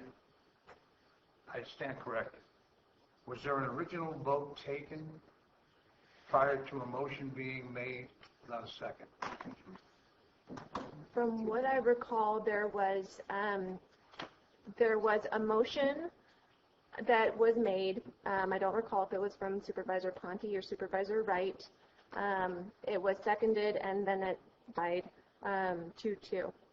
And then there was another motion made by Supervisor Kearney that died for lack of a second. Could you describe the motion that was voted on by the board at that time to me? The motion that was voted on was to approve the appeal, which in essence would overturn the Planning Commission's decision to modify the mitigation measure, or to remove the mitigation measure. So the results of that split vote indicated that that motion did not pass. Am I correct there? Correct. And the second motion died for lack of a second. Correct. So if I should make an emotion, or I do not make an emotion, I make a motion, not an emotion, then the results of that first vote will stand without any further resources being expended by the county. Correct. And if I go ahead and make a motion for reconsideration, we would have to go back on an agenda for the next meeting. We would bring the item back for the board to rehear the appeal with all 5 members here.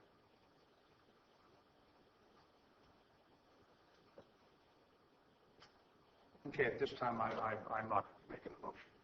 You will not be? I will not be making a motion for reconsideration.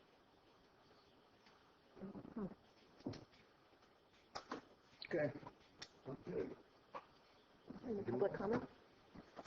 So, Chair, can I have a 10-minute recess?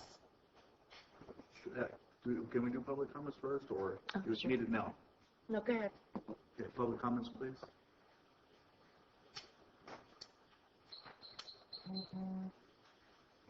Mike from Valley Springs. I was reading the rules and procedures of the board, and to vacate a contract, it takes a 4-5 vote, not a 2-2 vote, not a decision that. It takes this board a 4-5 vote. It's in your guys' guidelines. I have a contract here that specifies that a turn lane will be constructed and the cost will be over $1 million. So from my understanding, if I'm not wrong, I fell in a hole, and I'm Alice in Wonderland, I fell in a rabbit's hole. And I came out here in front of this board. So your own procedures, you're violating, if I'm not mistaken, and you're entering a contract that takes a 4-5 vote to change. I mean, it's in your own guidelines. So your decision today is saying that, no, we don't need the 4 or 5 vote. We can do it on a 2 vote. And maybe you guys can do what you want on the contract, but there's probably close to a dozen people now that has contractual rights to this thing that you're denying their rights, and they will get them in court. And so if that's your decision, great, because I'm already have the letters and stuff prepared to send to the FBI and also to the Bureau of Department of Real Estate. Mr. Chairman, is this dealing with the issue at hand, or is this something? It's still public comments. Okay, I'm still. Yeah, this is about the turn lane we're talking about. That turn lane is when those people bought those lots in the subdivision.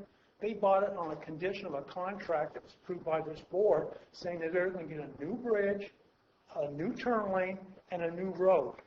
You're saying they don't get it after they already bought it on the condition they do get it, and they have a contract that says they get it, that's signed by you people. And so now you just defrauded them because their property will not be worth nearly as much now without the turn lane. It's a dangerous road, and so now their property is less worth than what they paid for it. So you guys have devalued. You have entered in collusion with the developer to defraud these people. So you guys have basically helped a person commit a crime on defrauding these people.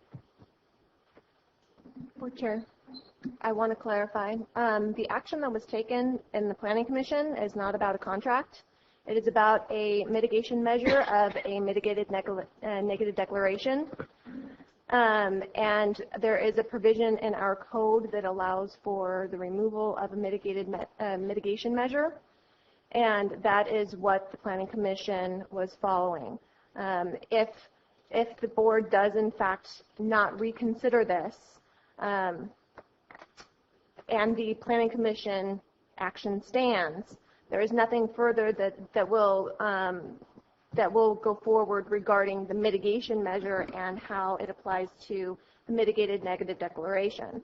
However, if there is in fact this requirement in a development agreement, that would be something that would come back forward for an amendment later. But that is separate from the action of removing the mitigation measure from the project's mitigated negative declaration, which is what the Planning Commission took action on. Thank you. May I speak?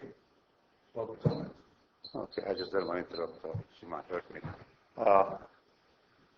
What I noticed is that I really appreciate all these folks who are concerned about the welfare of that development. But what I noticed is none of the complaint group lives in that estate. None of them. They do not live in that particular development. So the people that they want to defend, that they're getting defrauded, none of them here. None of them complaining from the development. You take a look at those addresses, folks. Take a look at the addresses. None of the appeals group lives in that development. I mean, I really appreciate all these good folks around that area looking out for the welfare of the folks who own property in the development. But none of the folks in the development pushing this whole idea. Please, sometime take a look at the addresses and location of the concerned citizens. Thank you.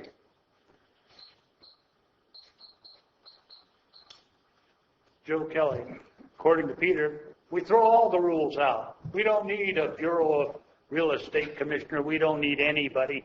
We don't need this contract that was signed by Calaveras County.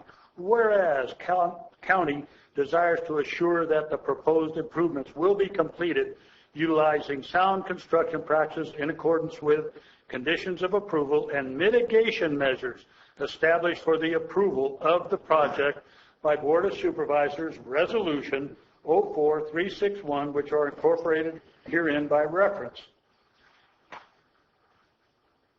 You folks represent us all. If we get up and we have concerns, it's because we have concerns the county might be sued. Mr. Clapp and I are putting together to the real estate commissioner under the authority that's given by the state on this stuff. We can file a complaint.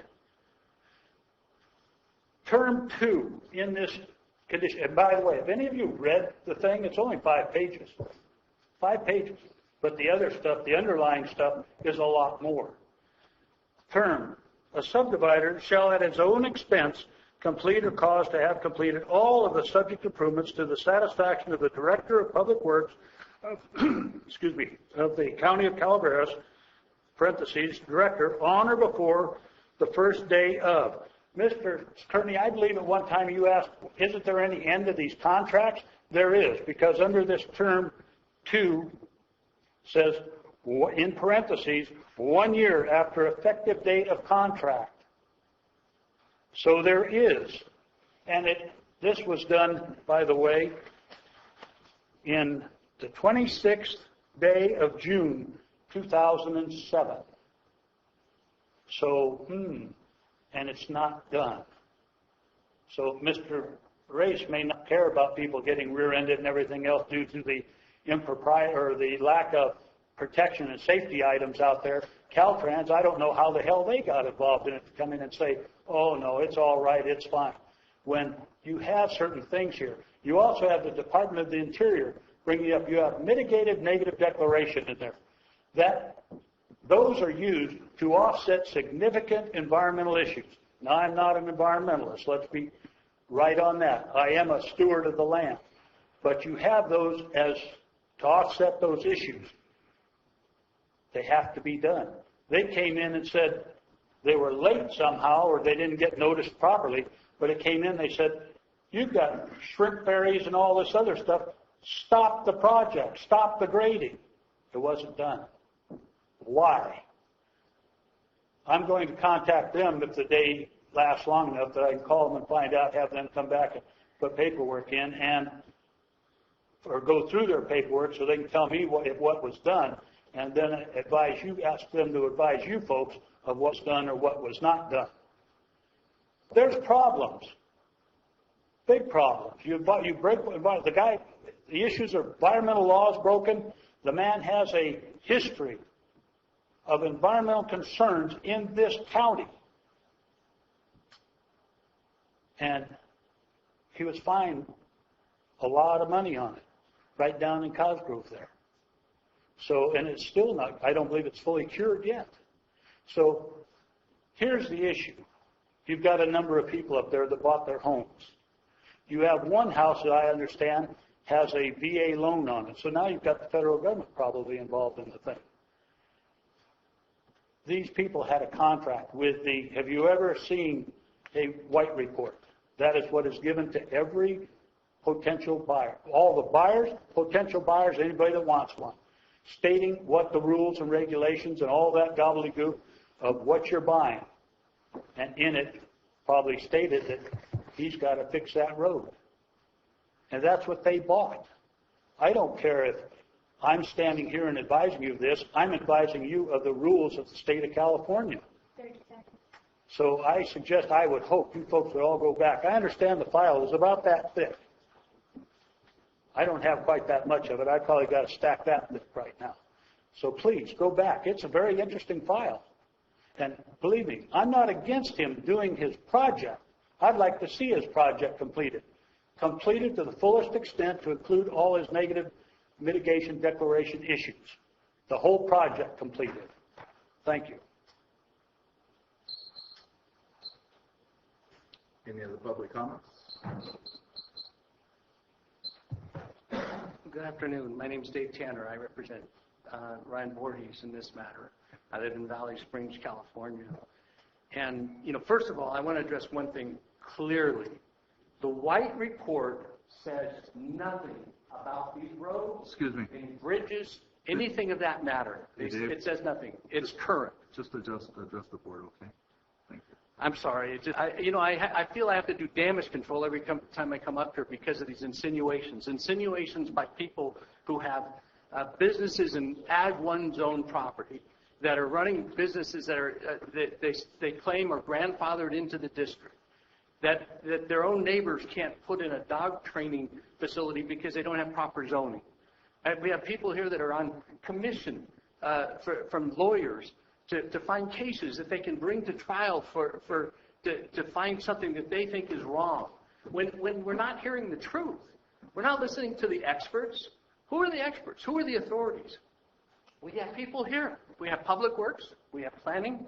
We also have Caltrans. Why wasn't Caltrans? Caltrans was involved because somebody said they needed a turn lane there. That's why. It's Highway 26. We went to the county hired a traffic engineer to do a study, which I understand was conveniently left out of your packet for that meeting, so I was probably talking crazy to you.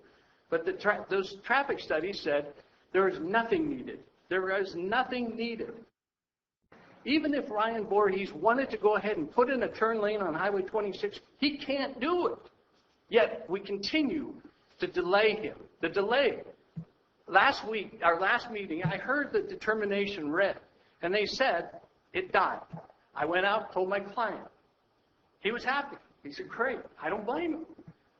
He then sold the house, and he had to pay another $50,000 so he could sell that house because nobody's issued a release of this bond.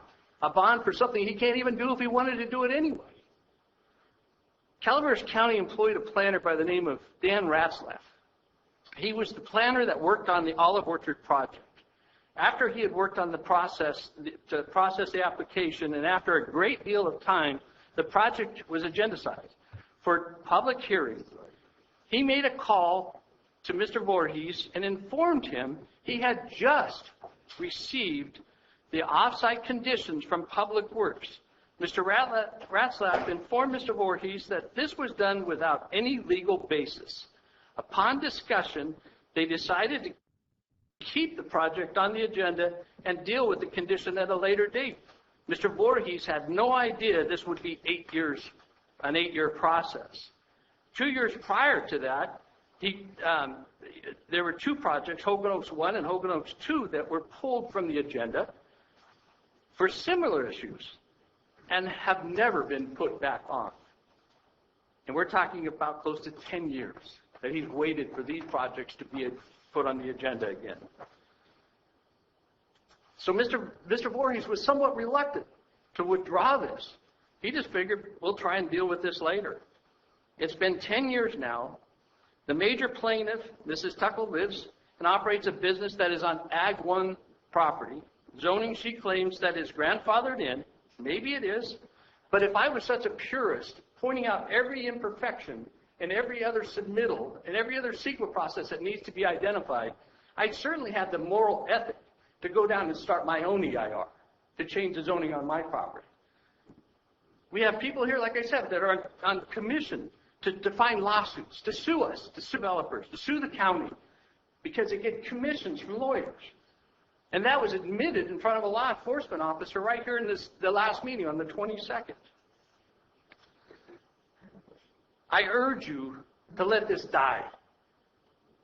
We can't afford to keep pushing developers, and I tell you, the slanderous remarks that are put on about them are hateful, hurtful. This man has done a lot of good for our county, and he continues to. He felt that there was positive movement. He bought up that other project that's been dead in Valley Springs, sitting there for many years. He just bought another one. Again, he paid off the bonds for CCWD. He prepaid connection fees at Valley Springs PUD. Both of them were bankrupt. Both of those were going into default. He bought up La Cantena, which is not a real profitable center for him. And he rebuilt the clubhouse. He put in a new pro shop for us. He saved one of our biggest assets in Calaveras County, saving the ratepayers more than $2.4 million in rate increases by coming up with a solution for how to get rid of treated wastewater. Okay. Thank you, Dave. Thank you. Any other public comments? Okay. Then we'll move on to any board comments? No. All right, let's move on. Let's take a few-minute break wait for Supervisor. Ronnie, get back. Still want to take them?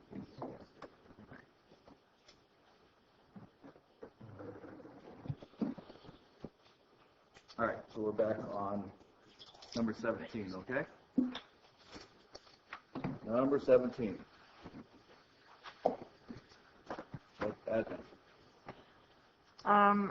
Last week, I received emails from CCWD, Dave Egerton, General Manager, initially asking that I sign a letter of support regarding language being included in drug bills that were pending before Congress so that he could take it with him when he went to Washington, D.C.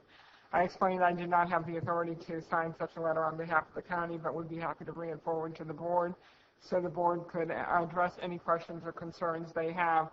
I did not have a lot of time to research this with everything else that was going on, but Mr. Egerton's here from CCWD to answer any of the board's questions and to give them information regarding this letter of support. All right. So do we have... Hi, Mr. Chair. Thank you very much. Thank you, CEO, Ms. Ryan. Appreciate it. And members of the board, this request, hopefully this will be a little more straightforward an issue for you, although it's kind of hard to imagine anything in water in California being anything not contentious. But really, the request today is we're working hard right now in Washington to try to obtain a WARN Act contract under existing federal law. Back in the early 20th century, the federal projects, reservoirs like New Melones, the law was enacted to allow, of course that was predated in Melones, but a law was enacted that allowed reclamation to be able to allow communities like ours to be able to access federal facilities. So in time when reservoirs like New Melones were constructed, it allows that if we have water in the river system under our own rights, and our rights many of these predate the 19th century, the mining era rights, we would have the ability to apply to get a contract that we could actually store some of our water in this federal reservoir. And that's exactly what we're trying to do right now. There are a couple of drought bills right now that are moving forward in Congress. We were just out there this past week, actually for the hearing on these bills. Senator Feinstein has a bill. Congressman Valadeo in the Valley, Smoky Valley, has a bill that's co-sponsored by our own Congressman McClintock. We are trying to get into the final language of those bills as they're melded. We're at a pretty important time right now. They're actually being heard in committee in the Senate, and we expect that the language, there will be a markup on a new bill that can bring, for the first time after now more than 4 years of drought, to actually have a drought bill on the federal side, and this is something we're trying to attain. As part of that is to have this contract in it, for us to be able to store up to 100,000 acre-feet of water in New Melones under this Warren Act provision. I just here to ask that if you can provide a letter of support in that effort, it would be greatly appreciated. Having met with representatives for McClintock, Valadeo, Senators Feinstein and Boxer this past week, as well as the governor, they all made it very clear that any letters of support we could bring forward right now would be critically important in our ability to try to obtain this. What we're really trying to do is, again, to maximize the beneficial use of a water resource that we have rights to, that right now, because we don't have downstream storage, we're not able to. And that can be benefits for our own county, as well as adjacent counties like Tuolumne. That may be why you saw recently that they actually have adopted resolutions of support at their Board of Supervisors and their water agency, because really this is a regional asset for drought protection that we really want to have available to both communities. This could be part of our solution to providing for the failing wells. We do have a significant number of wells that have failed or we're in the process of running dry. To be able to have some of the water supply and storage that we can provide them with another source of water is critically important. As well, coming out of the fire, one of the things that really heightened in our mind the need for this access to storage in Melones was the fact that our air attack base in Columbia right now, which obviously is a key asset for us in defending a fire like the Butte or the Rim Fire or the ones that can come, having that air base in Columbia is critically important for us. It's actually, I didn't realize, one of only two in the state that has fixed wing and a helicopter attack base. It has one water supply right now, and that is the wooden flume infrastructure in Tuolumne County, and that is within the Stanislaus watershed that is between the Butte and the Rim Fires, so likely the next to burn. If we lose access to that base because they don't have a reliable water supply, that could be devastating for everybody. Because I didn't realize, but the air base actually serves almost 7 counties and 3.5 million acres is the area that it protects. What we want to do with this Warren Act contract, to be able to have water stored in Melones, we can actually deliver some of this water to the air base to provide a backup water supply that would be much more secure than the wooden flumes that are right now hanging on the sides of mountains that have landslides that again are subject to the next catastrophic fire. So that's why I'm here. I'm hopeful that you'll be able to support this. Again, our perspective is this is a local asset we've had for a long time. We want to try to really beneficially use it for the drought protection, for the air base.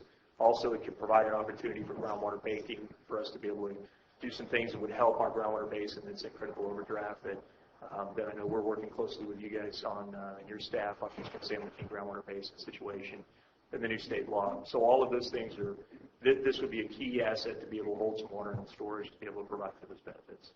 And if you have any questions, I'm happy to answer. Go ahead. I have some questions. So I follow the CCWD agenda. I haven't seen this discussed there.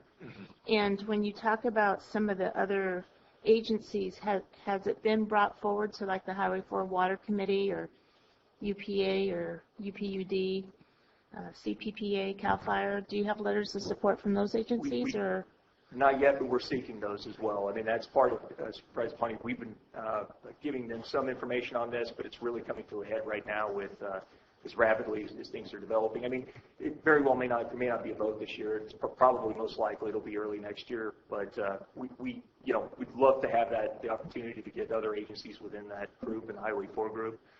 I've been updating my board on this. We will be sending a letter of support from our agencies as well. This is really the reason that we've invested in an advocate in D.C. Back in the spring. That was a decision point that the board made, and largely, well, primarily, was simply to go after this WARN Act contract and try to make that happen.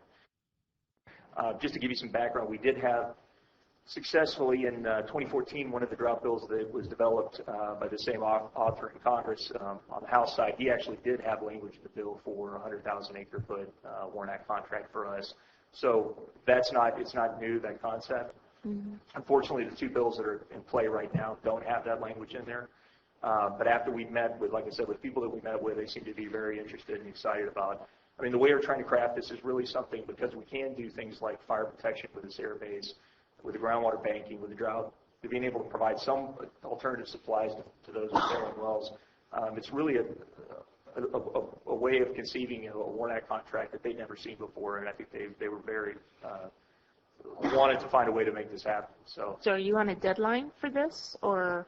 The sooner the better, and that's the message that we got from their staff, was try to get us the letter as quickly as you can, because although they may not vote on it this year, they are drafting up the language. That is the next thing to happen, is to take, coming out of that hearing, is to mark up the bill and come up with a singular bill. Before there was such a political divide between the House and the Senate. They had separate bills, but basically they weren't being considered by the other house. Now you finally have them both in the same House, and you have a number, you've got the House leadership on the bill and the Senate leadership on the bill, with Feinstein and Boxer all lined up in trying to get something accomplished. So it's an important point in time, and that's why the request was made, and I totally understand that this needed to come before the board, and believe me, in the future this will be the avenue that will make any kind of request. But it is pretty unusual. This is not something that we are, I don't know that we have any other projects like this right now. We don't, that we're going after. So. Okay. I guess, and I don't know, is 100,000, is that because of the rights that you have? Yes. Do you have more than that? We do have more than that, but realistically that would be a quantum that would allow us to, that would be terrific for us to have access to the 100,000. Mostly right now, we have, in the oddity of it is our water basically passes through. It does pass through the reservoir. Right. Because we don't have that storage component at Malone's, we're not able to hold it back, so that just like, for example, if we have an El Nino here this year, and we truly do, if it reaches us in Northern California and we have a wet year, we could shave off some of that water that otherwise would go to the Golden Gate that we have rights to, but it would just pass on through the system. And we can hold it back and use that to put more water in the ground, or to hold back for drought protection should we continue to have ongoing drought. So that's kind of the way we see it. With 100,000 acre feet, that would be a tremendous value to us. Right. I guess, and that's where I come from, is like where the 100,000 comes from, how that's being derived. And I just saw this as I didn't know where it was, if CCWD as a board had supported this letter going forward. But also I saw this as a good opportunity for the Highway 4 corridor water agencies to come together, and maybe as a group there's more that we can do besides this. And I didn't know if that was feasible or something that was considered as we're going forward. It seems like we could, if we as together worked as a group versus a single agency, it would be maybe, they would look at it as a cooperative relationship to all these other water agencies.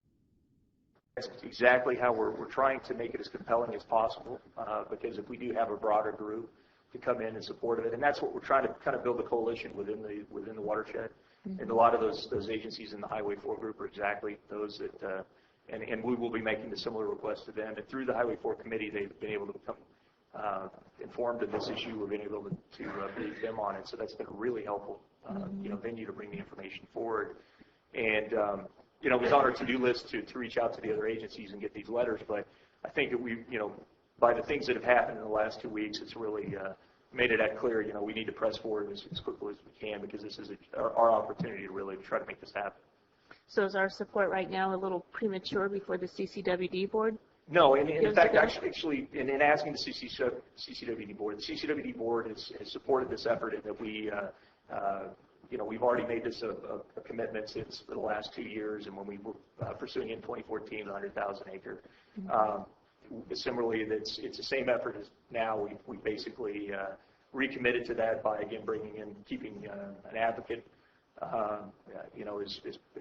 whose sole work plan is to obtain this water supply. Mm-hmm. So the board is already supportive of it.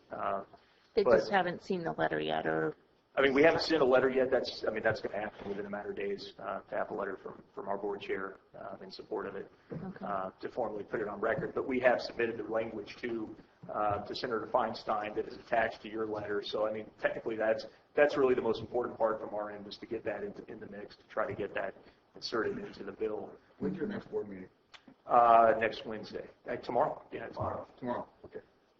Is this on the agenda then?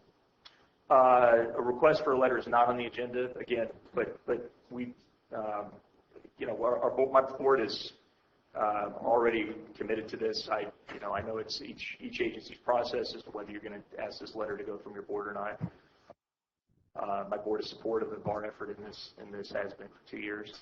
I guess so I would go to my board chair and just ask her to submit a letter, and that would be, that we were already in a position to do that. Okay.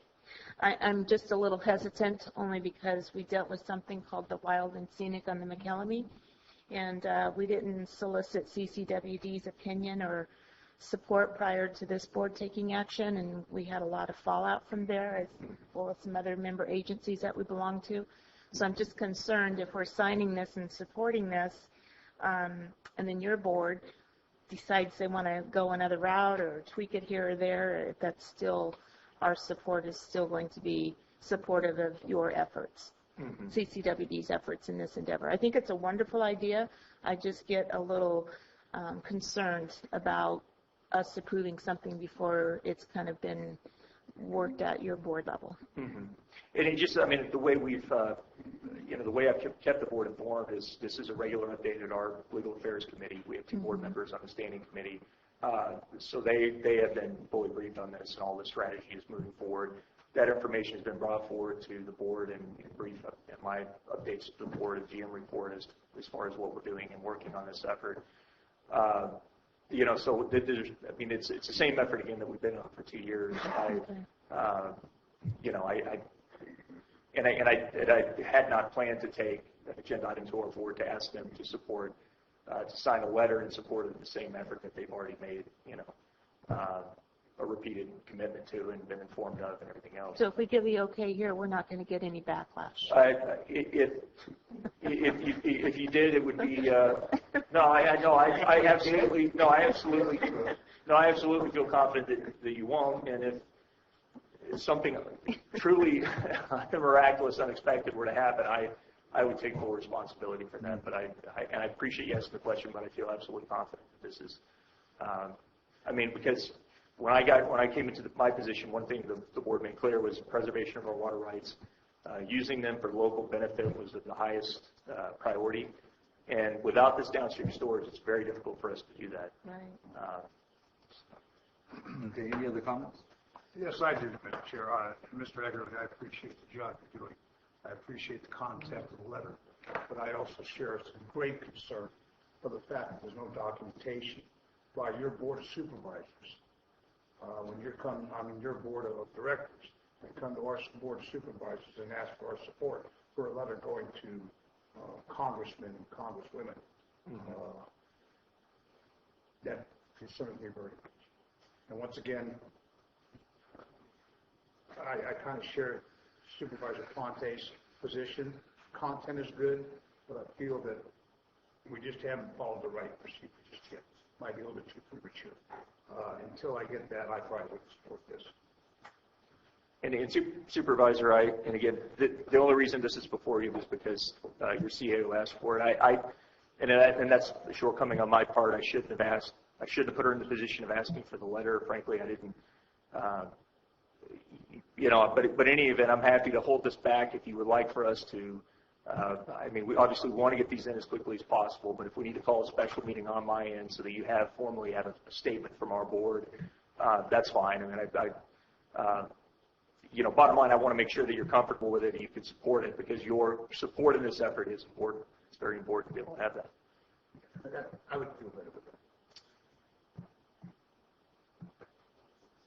So with that, I mean, I could, if you don't mind, I could ask that we, that this be placed on hold until we can, until I can get to my board. We'll call it, don't last for a special meeting, so that we can do that.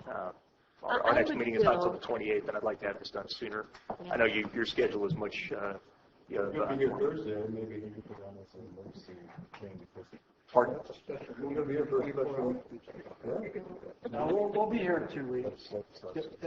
You were able to get it on in a week, which impresses me, so now you've got. Might have another special meeting. Maybe we should have a special meeting just to discuss this. No, Chris, you just means. So, so you know that Fed legislative session is very close to ending. Mm-hmm. And but without a letter that we can see that we're supporting, or any type of language that we can see that we're supporting, I'd really have a hard time doing that. If you can get your board to write that support letter from the language that you're going to put together for this, then that's common courtesy, I think, between our boards, and that's how, we should be working, actually. Appreciate your effort in this, and I think that it's a great idea that, that we need to be looking out for our water rights and all that.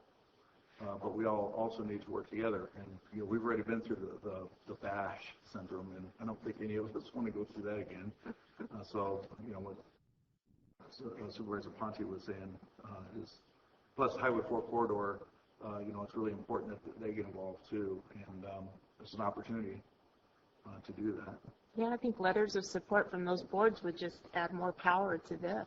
Yeah, absolutely. I definitely want to do that. And I very much want you to feel comfortable with this, and if we can get, if it can be unanimous support for this, I don't know if that's possible, but if that is possible, I would love to be able to do that and give you what you need to do that. The only way we know that is by being able to have a document that says what we're working on. Well, Mr. Chairman, you should have received exactly the language that you're. It's a letter of support. With the attached language from the bill that we're sure, but it doesn't have the CCWD's board approval. Okay, and our letter will be simply that we support the exact same thing you have in your hand, and that's what I'm going to ask the board to take action on. Okay, now it comes from your entire board. Sure. Yeah, absolutely. No, this is no. We can definitely. And that's and I don't want to wait until our next meeting on the 28th. It's too late to put this on the agenda for tomorrow. But instead of waiting for the 28th, I'll ask that we call a special meeting to do it. It's important enough. Again, it's no surprise to the board. It's simply but if this is we need to have that formal statement, then that absolutely we'll do that. Thank you. You bet. Thank you. I mean, I would be willing to support something like this upon receiving notice that the board has given the okay. Can you have a letter pending? We would still have to all look at exactly what that is. Right. Well, I'm just if saying. If it were to change at all. Right. Then it would be a new.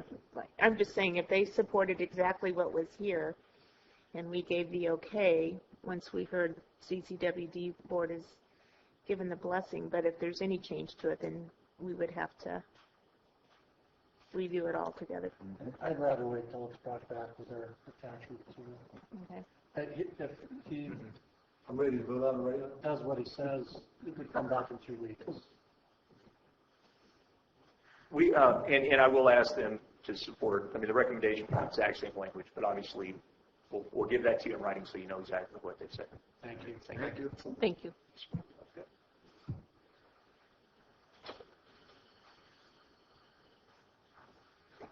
You want to call the paper? No. Sure. Public comments, please. We're going to have lunch. Vicki Ranke, Calaveras County Republicans.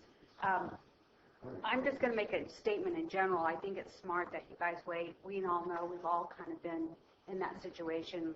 AB 142 was that. Our organization supported it. You guys supported it. We pulled our support eventually. Just keep that in mind. You can always pull support for something.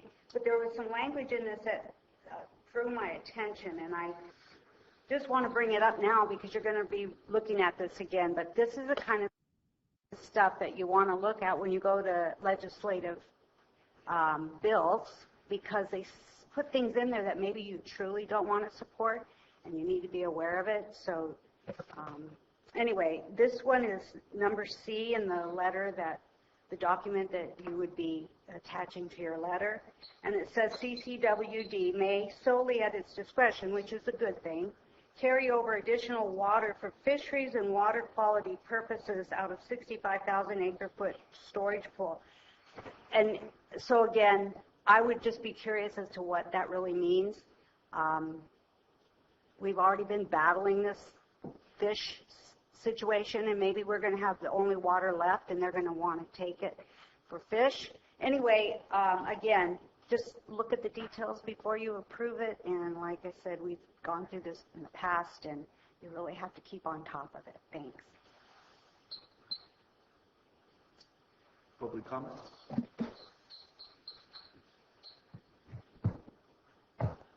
Oh, a couple of minor details that kind of bothers me. This water will have effect on a number of agencies, let's say. You have a whole bunch of water districts. It's along Highway 4. And there's a couple of words in here that I do have a problem with CCWD. I'd say it up front. For many years. Little minor details. 35% of their water rights, the total for fish.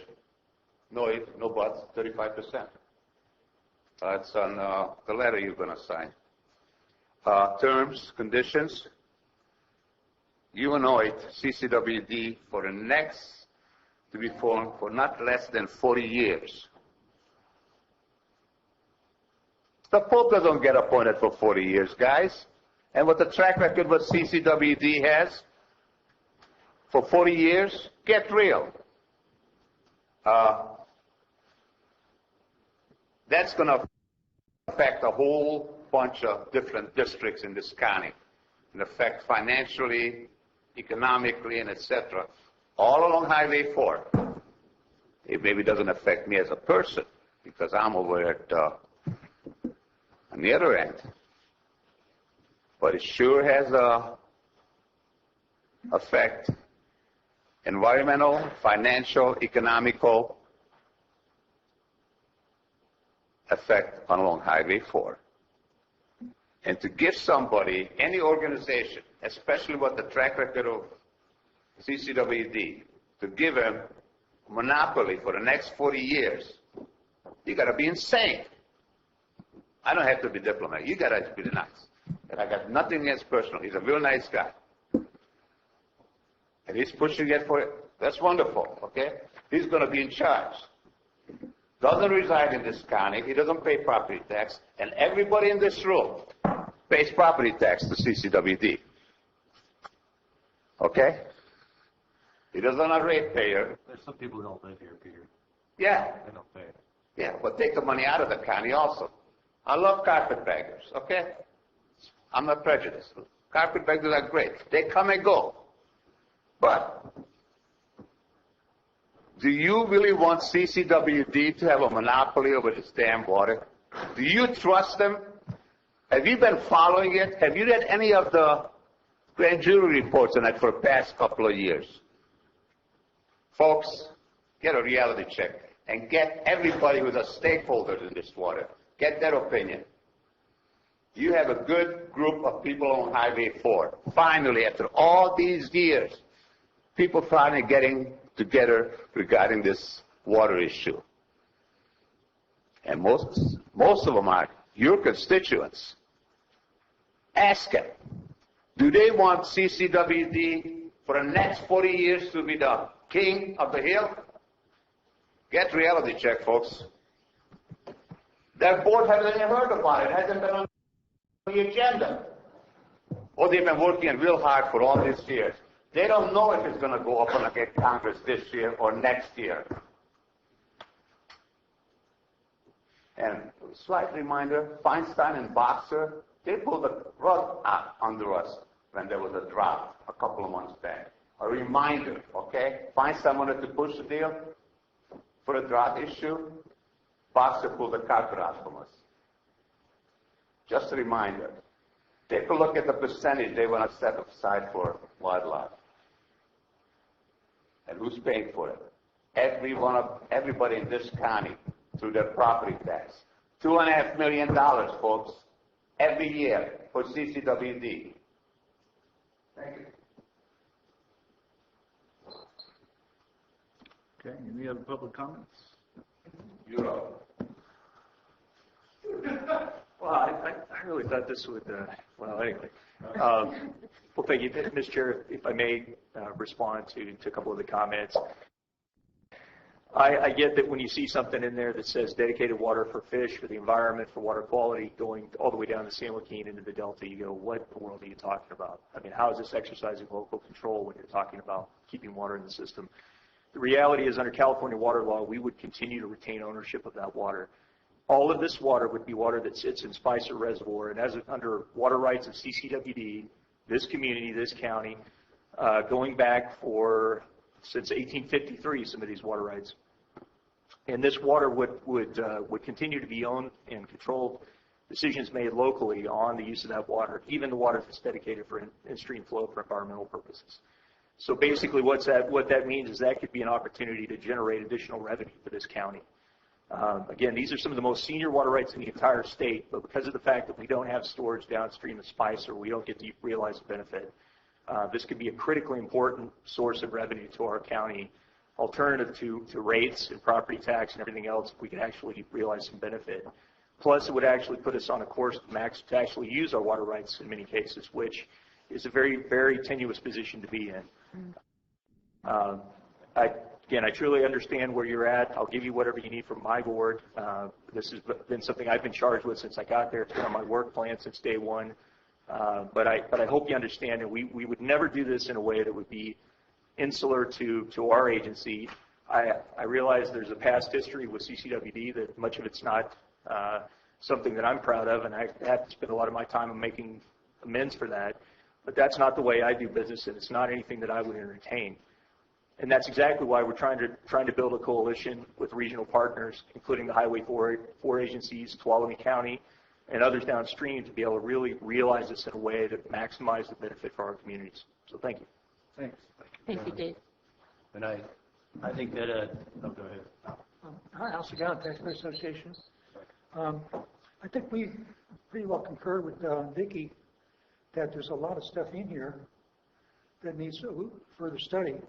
We certainly agree that the policy of the federal government is anti-human to take the water in times of drought and to try to save fish. It's just almost deliberate sabotage of our water supply. But we being the county, we don't have to depend on CCWD to write a letter that asks the federal government to get their heads screwed on right. Use different words, of course. So I think we recommend that you proceed after talking to the other agencies as well as CCWD and write your own letter. And tonight is Congressman McClintock is going to be in Murphy's. Maybe one of you can talk to him about that as well. He might have some ideas. We have that intention. Oh, cool. Anyway, we also CCWD has made some mistakes because they're human beings. They made a mistake when they went along with the asphalt as a pollutant thing, and then got out of that and ended up removing their objection to the asphalt plant. Then they supported the Moak Wise, which is really not something in support of storing water. And so they're going to have to reverse themselves on that as well. So they got their own chores to do. And my dad told me one time, think twice and write once. Maybe this is what we ought to do this time. Thank you. Thanks, Al. Any other public comments? Any board comments? Yeah. Well, I mean, actually, I would vote on this right now, but I guess that's not going to happen.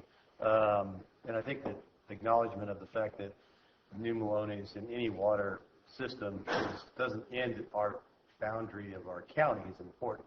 And there is a whole ecosystem, and humanity is part of that ecosystem. And so we have to have water in stream flows for wildlife, for fish, and that not only helps the fish and the wildlife, but it also helps the people community. Because when you have a functioning river system, it's a lot easier to get good, clean water, and you have good steady supply, if you're looking at all the different aspects of our community, humans and the environment. So I hope that when you come back with a letter, you keep the language in there about providing water for the environmental concerns, because it is, even though it's a really easy target to attack environmental in-stream flows, because we're in a drought, it's an easy attack, but it needs to be looked at still in the final version. I think that you guys probably will be.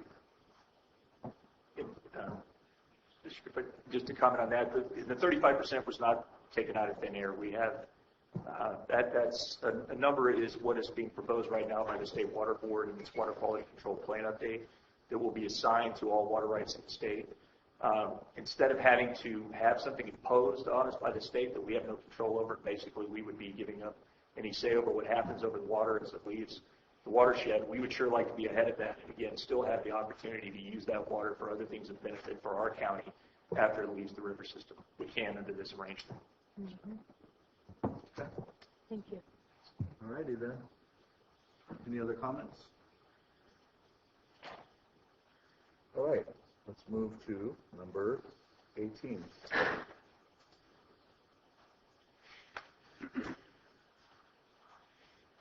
Good afternoon, Barbara Uke, District Attorney. I'm pleased to let you know that our grant application for the Office of Traffic Safety DUI Suppression Grant has been approved. This is, I believe, our third year, and it's a competitive grant at this point, and so it's good news for us that we're successful, and we're very glad to have the grant. It does permit us to dedicate an attorney and 100% of time of that attorney to DUI cases. That increases our efficiency, increases the success rate, increases our expertise. It's a wonderful opportunity for us. Otherwise, without the grant, it would be a mixed caseload, and we lose some of those benefits. The biggest part of the grant that I'm very pleased about is that it allows us to do prevention and outreach and go out to schools and continue with our juvenile diversion program that started a couple years ago. The best way to fight crime is to prevent it, and this is one area, because of the grant, that we are allowed to dedicate some resources to the prevention of driving under the influence. Our program is entitled RID. It's Reduce Impaired Driving, and I did bring my team with me today. I'd like to introduce them and have them talk a little bit about the prevention piece and the outreach piece. So if you guys come forward.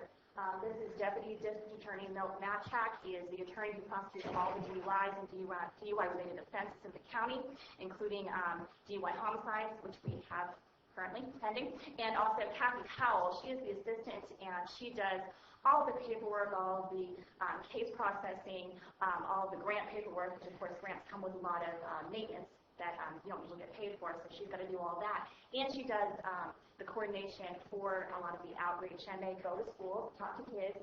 They don't talk at kids, which I think is a big difference with our program. It's not like it used to be when some of us were kids going through driver's ed, where you sit in a classroom and they show you a movie or something like that. This is a much more interactive program. They brought one of their tools with them, the DUI impaired goggles. I think Cliff tried them out a few years ago. So I don't know who's going to be our next guinea pig. Maybe a new board member wants to try them out and see how they do with those. And I said I would let them talk, but apparently I'm just going to talk. So I'm going to turn it over to them, and they can talk about some of the programs that we run. Good afternoon. Like Barbara said, we are the vertical prosecution team for our DUIs here in Calaveras County. I don't know if you guys are aware of how big this problem is in our county. It's huge. And so what we try to do is we try to get out to those schools, try to reach out to our new drivers, our upcoming drivers, so that they are aware of the consequences, what the costs are, and you know what happens from start to finish We go out there, we don't like to steer straight. We like to get out there and have them be interactive. We want them to be a part of scenarios. We actually use live cases. We, have them lay out, kind of role playing, so that they can get an idea of how simple it is to end up in the system. Good afternoon. I am the vertical prosecutor for the DI programs Barbara already explained. I think, though, one of the most exciting parts about the grant that we have is the prevention, like she talked about, where we can actually get out in the community. It's one thing for me to prosecute DUIs that have already happened. The injuries have already occurred. The deaths already occurred.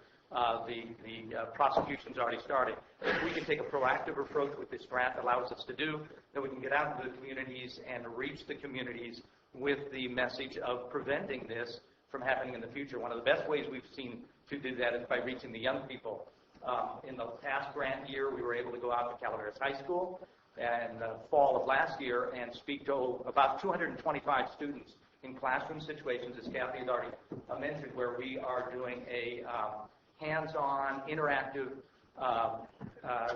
presentation to the students. We're using PowerPoint. We're also using live DUI victims to speak to some of these classes where they can give a first-hand account of the emotional, physical, financial impact that somebody who ran into their car while drinking and driving and injured, or in the case of one of our young ladies who's spoken to the school before, killed her grandfather and seriously injured her. This is a powerful impact on these young people. We went to Bret Harte High School also in the fall of this year, the spring of this year, and spoke to them, approximately about 65, almost 70 students there. So we've reached, just in our high schools alone, in the last year, almost 300 students with this impact. We call it reducing impaired driving. It's the dangers and consequences of impaired driving. And we take an interactive approach. We give them real-life scenarios.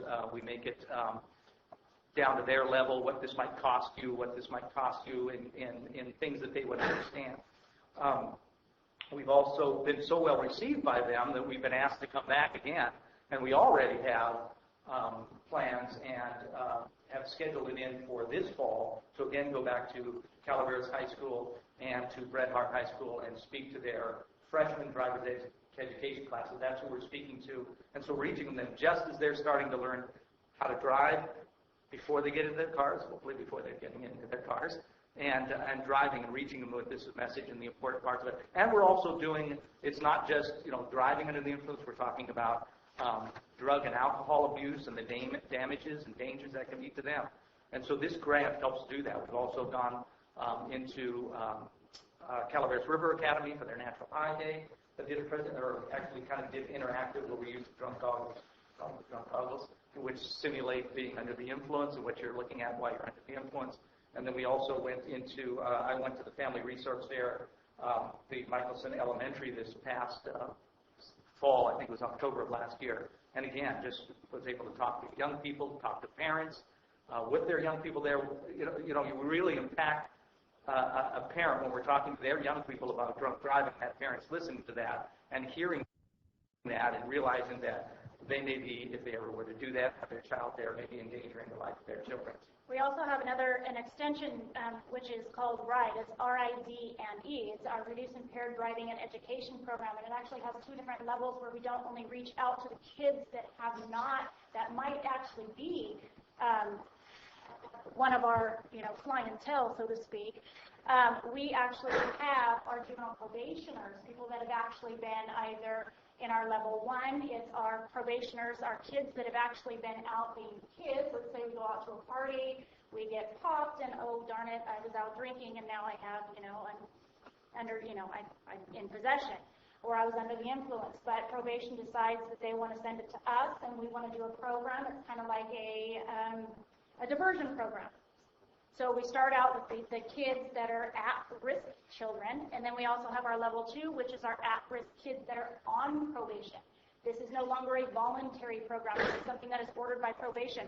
So we kind of step it up, and we have 5 different classes that we put them through. We start out with orientation. It's mandatory that parents are involved during at least 2 of these programs, 2 of these groups. just so that they can get, I mean, a lot of times the problem is in the household. We don't have a communication, so we try to fill that gap. We try to give the families the resources that they need in order to get out there and educate their kids on how to prevent this. We take these kids to the hospital. We have an interactive program at the hospital where they learn about what it does to your body. We also take them to the local coroner's office. They don't get to see they get to see the justice. They get to see the actual office. The coroner speaks to them, kind of gives them that reality check that this could be you or you could do this to somebody. So we've actually had some fabulous feedback even from the kids that are on probation, which is huge because having them come back is what we're trying to reduce. So. All right. Yes, I tried to draw my rules out. So we do have our drunk goggles if anybody's interested in just trying them on. We have 2 different levels that we brought with us. I don't have any guinea pigs up here that want to try this on. What is that? These are drunk goggles. They actually Drunk goggles? Yes, they simulate different levels of impairment. So we actually brought the green, which are a BAC, which is a blood alcohol level of a 0.04 to a 0.06.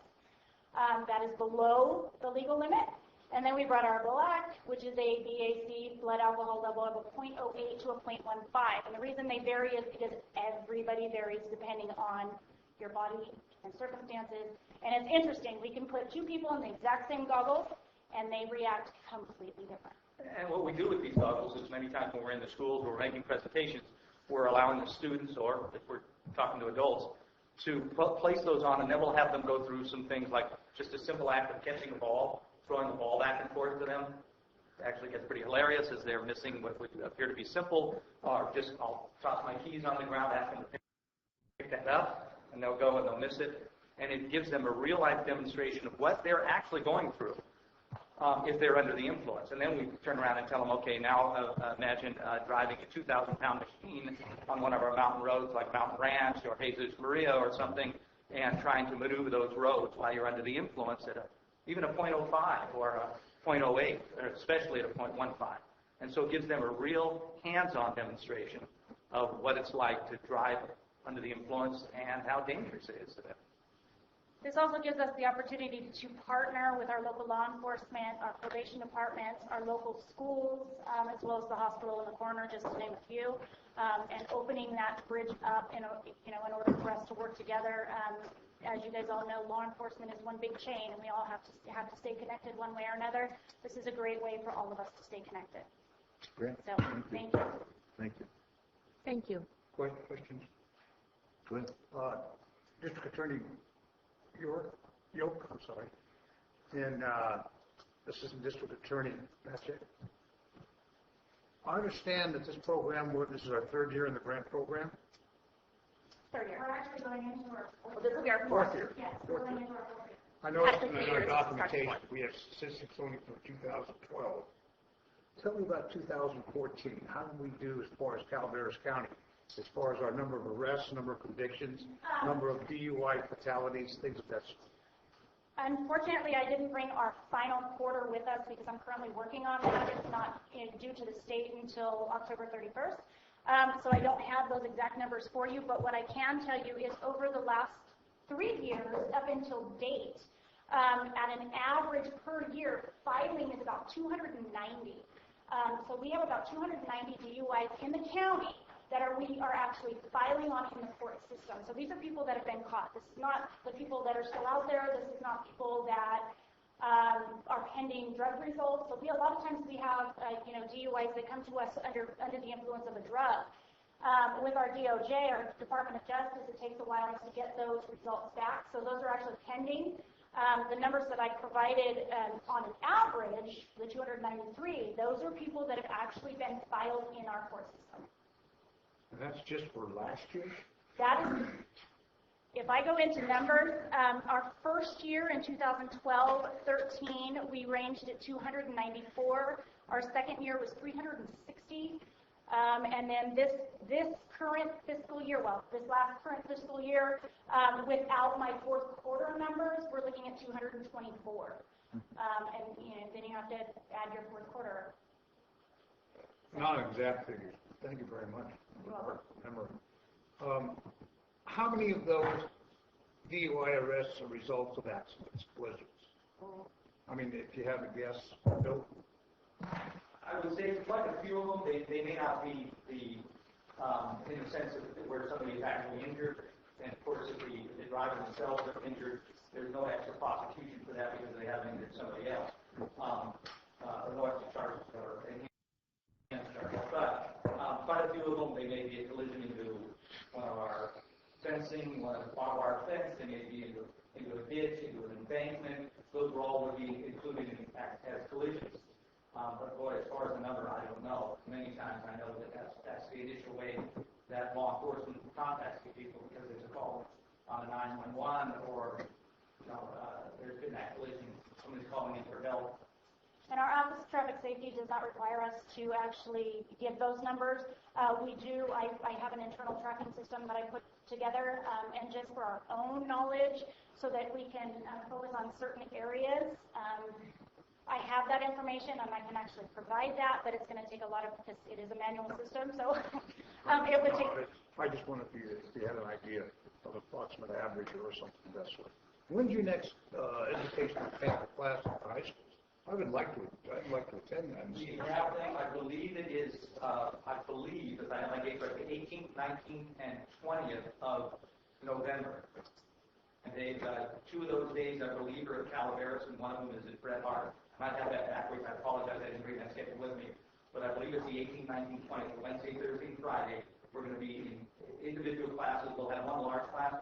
We found from past events, they've had like large group presentations where you might have 200 and some kids, and that doesn't always work well. We found that we're keeping their attention better and getting better interaction from the young people, which is really important.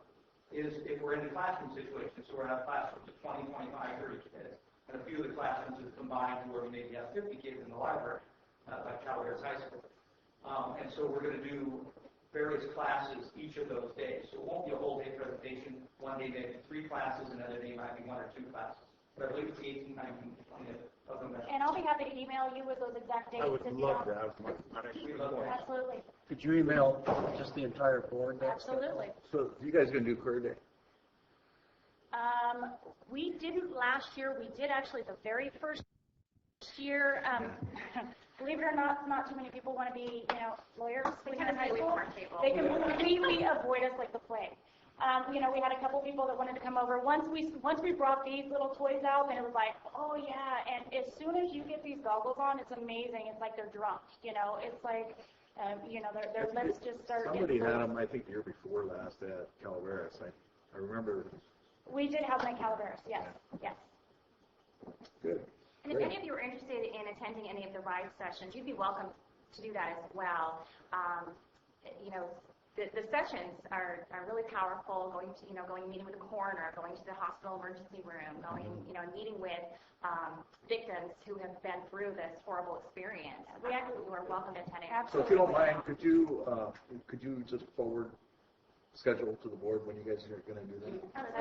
If I could just, one of the most, I think, most powerful presentations we did to the juveniles was where we had 2 individual victims. Again, the young lady whose grandfather was killed by a drunk driver, who, by the way, was a ex-CHP officer, and she was seriously injured, very seriously injured. She spoke, and then a young man who was hit by a drunk driver as he was crossing the street in Chico, California. He also spoke, and what was powerful about that is they got not only just to hear the facts of what happened in the case, but they got the emotional impact of that. They've got the actual physical impact. These people, even though they've made huge strides in their physical and cognitive recovery from these DUIs, they're still very obvious that they have struggles and difficulties in their recovery.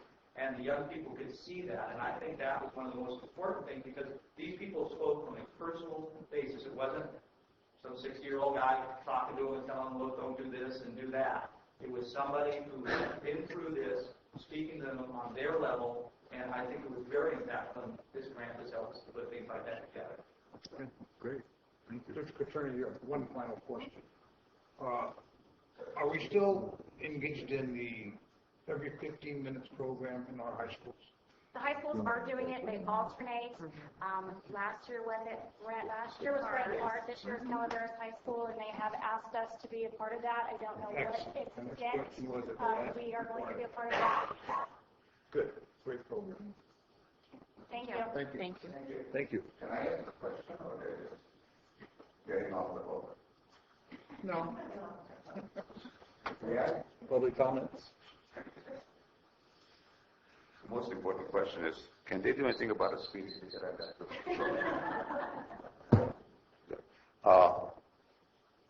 One sort of question, when they say under influence, do they differentiate between under what kind of influence they are? Is there some way they can keep track of it? Is the kid high because he smoked something, or is he high because a little bit of alcohol, or whatever other stimulants are? That's one thing. And I would love to hear how long are they doing to support Bless Their Heart. If they can get the money and can they make a difference, go for it. But it would be nice to know this particular program that they're engaging, as that shows any kind of, hey, this really works because we cut back on this and this and this and this type of incidents.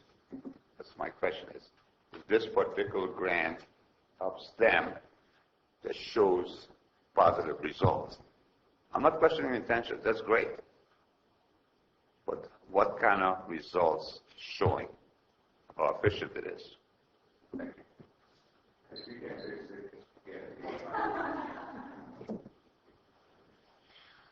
I agree with Peter that we should be able to show some results. I don't believe in taking grant money unless we can do something really good with it. If we can't make a difference, we should need to send it to somebody else. But it's hard to say how many DUIs don't happen. So we could look at some numbers and say, oh, look, it went down, and I could stand here and take complete credit for that, or give my team complete credit. So it's really hard to show. Has it been increased? It actually decreased from 2014 to our current, so our 13-14 we were at 360, and then we are now down to 260 some odd. So it has been coming down, yes. And we also have in our behavioral health programs as well, we have more counselors that have been put on because we actually have people that are in practice because we're staying on top of them. Instead of them just falling off the grid and it just not happening, we actually have our counselors that are now contacting us to say these people have not done what they're supposed to be doing. So then we put them back into the court system to say, what's going on? Let's fix this problem. Let's get you fixed. Great job. So it's our hope that it's making a difference. If we can reach one kid, that's good enough for me. And I think what's important is starting the conversation with kids, even middle schools. I'd love to get into the middle school someday. I don't know, I'm suspecting that some parents might be a little squeamish or teachers might be a little squeamish about talking to the kids that young. But, we are hopeful to move that realm. Because I think the earlier you talk to kids about the choices and the situations that they're going to face, the better. It's full-on indoctrination, and I admit it, that they should start when they're young, say, I'm not going to do this, I'm not going to drink, I'm not going to drive, I'm not going to do drugs, and just kind of, feed that indoctrination. That might be controversial, but I think, if we can get it into the kids' head to just start thinking about it, they're going to go to parties, they're going to see their friends drinking, so what are they going to do? Are they going to go along with it? Or are they going to just, hey, I'm going to be the responsible one? Am I going to call mom? Whatever the situation is, start the conversation, and this is part of it, getting the kids talking about it and getting the parents involved, and they can be prepared for when they're going to cross those bridges, because it's going to happen. I don't know, is it just a culture shift? The numbers have gone down. If you want me to take credit for it, I will, Peter, but it is hard. It is hard to kind of assess what the numbers mean. But, we're here, and I think we're doing a real good job. I'm very proud of my team for the effort they're making and the outreach and just getting out there and talking to the kids. I would like to bring Nils out to talk about the difference between under the influence alcohol versus drugs. That has changed over the years, and now there is a breakdown. It's actually a separate charge for driving under the influence of drugs, and we do have to break that down. But I'll have him address that to your question. The legislature changed the DUI statutes. Basically, DUI statutes were 23-152A, which is driving under the influence of alcohol and or drugs, and then there was 23-152B. These are simple misdemeanor DUIs, which is driving with .08 or greater. Now the legislature has changed A to being just under the influence of alcohol, B being the .08 or greater, and now there's an E and an F. E is under the influence of a drug, and 23152F is under the influence of alcohol and drugs.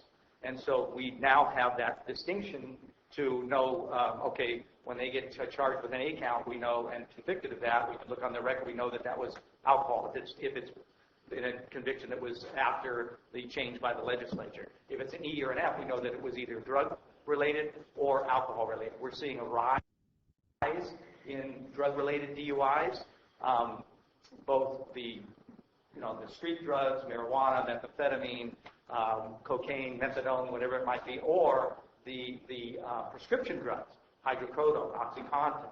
Those especially are on a rise. There's more of a push amongst law enforcement as well as prosecutors to train on this. I went to a training, and Kathy also went to the training earlier this year in June, and they dealt mainly with DUI drugs, so driving under the influence of a drug, both marijuana as well as prescription drugs and methamphetamine. Because this is on the rise, we're seeing that. You can take your prescription drugs and still be convicted of driving under the influence if you are influenced to the point where you can't drive that vehicle anymore as a sober driver can. And so we're seeing a rise of those, and so we'll be able to start seeing a better distinction in numbers as we are moving forward because the changes in the legislature made to the DUI vehicle code. May I come out of question? If you go up to the podium. Oh, yes, sir. But he was looking at it. No, don't go away. Don't blame it on him. Does the cop on the street, does he have the equipment to take a test from the individual who's driving 20? They do have it. Is this the same thing like a breath analyzer or something like that? For drugs, you mean? Yeah, for drugs. Or is that blood test? Not yet, but that is being developed. In fact, we were just hearing about that at this training we were at, that is being developed for a little spot. It's about 3 or 4 or 5 classes of drugs that will spot. But it's not, the average cop is not at that. Okay, so it's kind of hard to do conviction of influence other than say, hey, this guy's nuts. That's maybe normal. How are you going to convict somebody if you can't test it? No, I thought you were talking about an immediate test in the field, like a test. No, but what they do is they do an analysis based upon their ability to pass what's called field sobriety test, and then they'll also have them take a blood test. On the street? No, they'll take them to a hospital, get a blood test, and then that blood will be analyzed by the Department of Justice, and that will come back with a top screen showing if they have any drugs in them. You told me. So there is a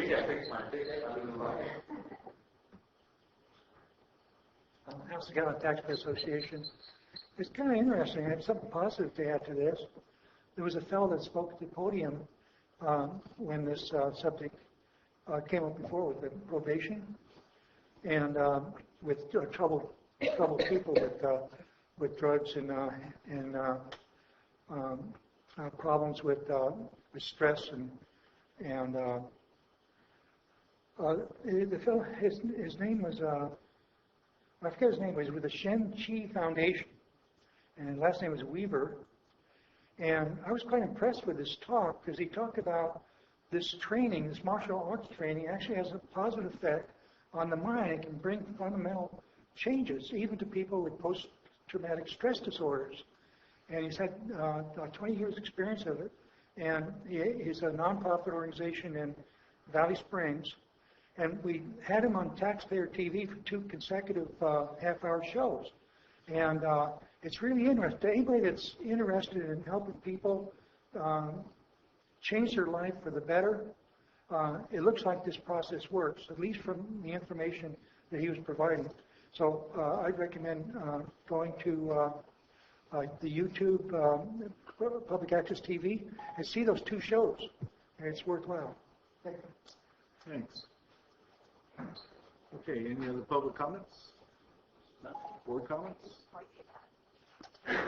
No, I would make a motion to approve. Motion by, that was the most words that we've heard all day. Thank you. Thank so you. We have a motion by Supervisor Pawnee, second by Supervisor Oliver. Calaveras. All in favor? Aye. Opposed? None. Thank you, guys. That was very informative. Thank you. Yeah, it was a great presentation. All right, we're going to take 5 minutes. No. So the next two items, 19 and 20, are directly related. We just have to take separate action. So the first one is a lot line adjustment. Second one happens to be an ag preserve contract. It's a disestablishment and a reestablishment of 3 new contracts. So let's take it from the beginning. The Arola Rasmussen family filed an application for a lot line adjustment. We've got approximately 858 acres that is currently in the ag preserve. Michael Arola, William Arola, and Virginia Rasmussen are the trustees of their parents' trust. And the lot line adjustment is to establish new boundaries so that they can disperse the land within the trust amongst the 3 of them. So basically what you have is the lot line adjustment, which is the first action, which will establish the new boundaries of the existing parcels. The next thing is to disestablish the original contract for mom and dad, if you will, and to reestablish the 3 new contracts for 3 separate preserves. This one has a little bit of a twist in that we have about a 43-acre parcel that is going to be non-renewed. It's a county-initiated non-renewal. The reason for the non-renewal is the 43 acres, it happens to be, is going to be owned by Virginia, and it's not contiguous to her other properties that would be placed under contract. So therefore, we'll have to allow that to roll out over the next 10 years. Current ag operation is pretty much what's going to continue as a cattle operation. Virginia has grapes in addition to the cows. The Ag Advisory Committee and the Ag Commissioner's Office all met regarding the application, all 3 applications, and the recommendation to you is to approve, or I should say disestablish the original contract while simultaneously establishing 3 new contracts. Any public comments? I will note that the applicant and the family were here earlier today, but left at noon due to previous commitments that they had this afternoon. Otherwise, they would be here as well. Okay, any other board comments? A motion? I'll make a motion to approve. Second the motion. So I have a motion by Supervisor Pawnee, second by Supervisor Kearney. All in favor? Aye. Opposed? That was 19? Yes, 19. You can take both of them? Yeah. No. We have to do 20 as well. That motion was for number 19, and you discussed them twice or at the same time. Yeah. So I'll make a motion to approve item number 20. Second the motion. De-establish and reestablish as presented. So we have a. So do we have public comment for number 20? So we have a motion by Supervisor Pawnee, second by Supervisor Kearney. All in favor?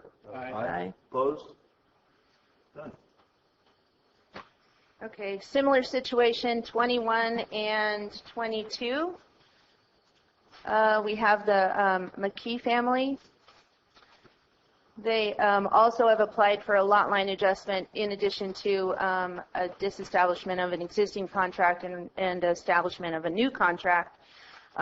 Reason being is the lot line adjustment was proposed by the family for purposes of separating 2 single-family residences that currently are located on 1 legal parcel. There's a need for Michael McKee to refinance. Therefore, they needed to separate those 2 houses, and Michael and his wife are going to have ownership over the 80-acre parcel. This is after the lot line adjustment, and Father Douglas and his wife will retain ownership of the remaining acreage and their parcel. So here again, currently we've got 2 legal parcels Right now, the southern portion of this situation happens to be under an ag preserve. The lot line adjustment and the establishment of the new ag preserve will actually add approximately 20 acres to the existing ag preserve, if you will. They're going to maintain the existing olive orchard. In addition, they're going to add walnuts to their ag operation. They've done a feasibility study, which indicates there's capability of making the minimum $2,000 requirement, in addition to the fact that the olive orchard alone is already making that minimum requirement.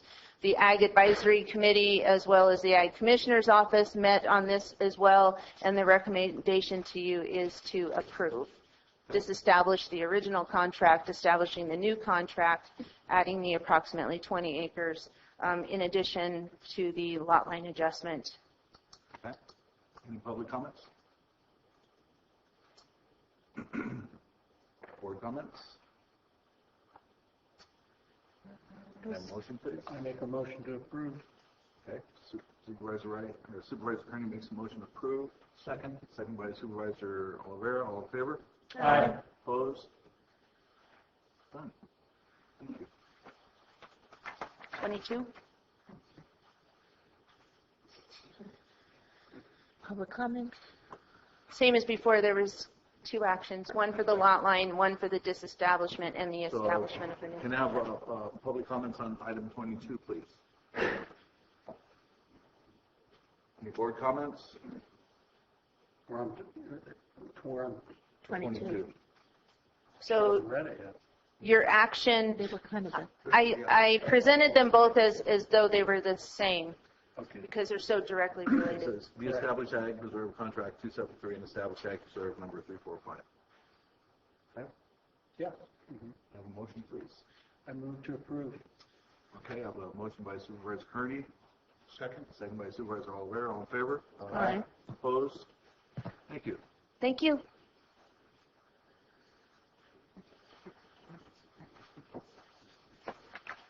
All right. So we're going to take a couple of minutes so that we can get set up for the presentation.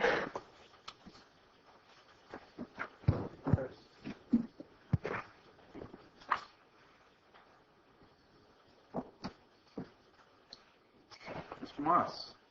Well, good afternoon. It's been a long day for everybody. Today Get the mic there, please. Today I'm joined by Fred from FEMA and Eric from Calaveras, and they'll be joining me today to share their thoughts, their insights, and their updates about what we're doing on the recovery end of the Butte fire. So some of this will be old hat to the board. Occasionally I've been sending out some updates, but it certainly will not be it certainly will not be old hat to the public. So with that said, we're going to go through this. I've asked some department heads to come in as well and to join in the discussion. So we'll go through this, and if the board wishes to have questions during the presentation, that's just fine. Please do so, and we'll go from there. Can we get that light over there? Thank you, Megan. Okay. This has been the topic of the day. Obviously, it's going to be a topic for some time to come. The fire that we dealt with is absolutely catastrophic, unprecedented. We've never seen anything like it in Calaveras County, to my knowledge. Our structures that have been lost total 548 residential, 4 commercial, 22 structures that were damaged, and 368 non-structures with 70,868 acres burned. Again, the mark that we used to use in this county was the Old Gulch fire. And indeed, that was a significant fire back in 1992, and it was kind of the yardstick that we always used to talk about talk about wildland fires in Calaveras County. This has long and far surpassed that. Along with the department heads and their staff, crucial agencies that have stepped up during this crisis have been, most of them you're already aware of, and that's CAL FIRE, of course, Cal OES, CHP, FEMA, PG&E, the National Guard has been there. You might have seen some of their vehicles going up and down the road. The local fire departments, mutual aid at many levels, and that includes public protection and law enforcement, certainly. Nonprofits also have had a big, big role in stepping up during this crisis. And there's obviously many others that we could go on about. So obviously everybody's aware that we've transitioned from an emergency response to a recovery operation. This is the difficult part. I mean, not saying the fire certainly wasn't, it was, it's been devastating. But the reality is the recovery operations are very, very significant, and we have a long road in front of us.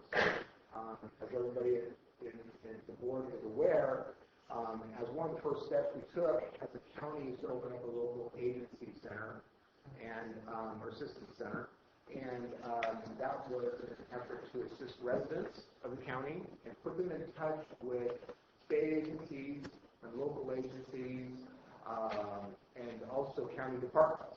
I think it was really interesting when I came through the room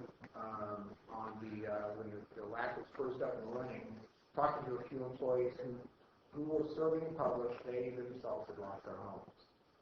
And we talked about absolutely everybody, and it has touched all of us one way or another, certainly. But I really was very impressed with our staff who actually were stepping up in the middle of all of this, and they themselves lost everything. The first presidential declaration was for individual assistance. That was made in early October. It brought FEMA into our county, and they joined the effort in the recovery. They have set up a disaster recovery center, as everybody is aware of. It's right next door in the old courts. And the idea is to register people who have been affected by the fire. I think they've been very successful over there, and certainly they can comment on that. In addition to that, even though people are still coming through the local PRC, they also are mobilizing mobile PRCs to serve both the communities of Mountain Ranch and Railroad Flat. I don't know what the current status is of that. I do know that the idea was to put a mobile PRC out in each community for at least 10 days. The Small Business Administration has also joined in the recovery effort, and these people are the ones that assist the public's low-interest loans for both residential and business reconstruction. Surely we'll be covering a little bit more of that for the financial later in this presentation. What happened in the last couple of weeks was an area field office, opened. It was opened by FEMA at the old Calaveras Title Building in San Andreas. The AFO serves to coordinate FEMA, Cal OES, and local agency recovery efforts. They include incident organization encompassing infrastructure task force, health and human services task force, environmental health task force, and the burn area recovery task force. Now we'll be talking a little bit more about the task forces here in a few minutes. So these task forces address concerns from watershed assessment to shelter, housing, and donation management, and just about everything in between. Question, sir. Okay. Right here. Sorry. I'm trying to know, are you? Yes. Donation management. Yes. FEMA is going to be managing all the cash, monetary donations, that type of thing. Is there any clearinghouse for that? Or actually, yes. And Mary Sawicki is actually here. And we'll be getting to that shortly. Okay. Right. Thank you. That really falls within her shop. Okay. So, and it's a big task. I can't overemphasize that. The second declaration was made on October 8th. declaring public assistance to assist the county in covering costs associated with rebuilding infrastructure damage. And this would include, but not necessarily be limited to, the rebuilding of roads, bridges, culverts, and slope stabilization. Slope stabilization is a big one. We've got El Nino coming in theoretically. We never know in California. But certainly, if that comes in like they're predicting will come in, this is a real hot button issue right now. The declaration may also assist the county in other costs, including mutual aid, staffing, and equipment associated with recovery. Again, Shirley can cover a little bit more of that under the financial aspect of this presentation. At this point, one of the things that was probably the most helpful early on with the recovery incident was CAL FIRE came in and stated that we really needed to put together a matrix that is apparently fairly common under the Office of Emergency Services. Part of that, I won't go through all of it, but part of the main issue, one of the biggest tiers, if you will, the biggest foundation is the operations. Okay, so all I've done is include operations in this particular slide. We have brought back Clay Hawkins as an extra hire. He had many years in OES, local OES, very familiar with the program. Also, I have to give credit to an individual from PG&E, Mr. Millar, who came in and actually assisted us and helped us put this together because this was all new hat to me. So with that said, I mentioned earlier about the Infrastructure Task Force, Health and Human Services, Environmental Health, and Area Recovery Task Force. So what I'd like to do is I would like to start with Mary Sawicki's shop, mainly because Supervisor Oliveira brought that one up regarding the donation. So Mary, would you be willing to chat a little bit about the task force? I guess I don't have a choice, do I? Well, but pretend, right? Okay. Okay, I'll just go down, if it's okay with you, the groups. Right now, under the, we started out in the shelter and housing group, originally doing the shelters and working with our churches, and of course with Supervisor Ponte out in Angels Camp, because we had people with a wide variety of needs. We had started out with, just one shelter, but then we had people who wanted to stay with their pets. We had people who wanted to stay in a certain area close by, and so we wound up working with the Burson Church, with the Glory Bound Church, who were very gracious, both of those churches, in working in enabling us to have alternatives for people who wanted to stay with their pets. They also did some great work in feeding as well. We opened up the Valley Springs shelter, and then we also opened up the one in Copperopolis because of having some people with needs with breathing problems, and then we worked with Good Samaritan. And Common Grounds with the seniors? Yes, we work with Common Ground with seniors. All of that came out of the original issue, the fact that we were called by the Sheriff's Department to help with the evacuation, and so we had to have some place to put them, and that's how it all started. Today, we are working with FEMA. We've got their list, thank you very much, and what we are doing is taking a look at both the, thank you Supervisor Edson, we are looking at the list of the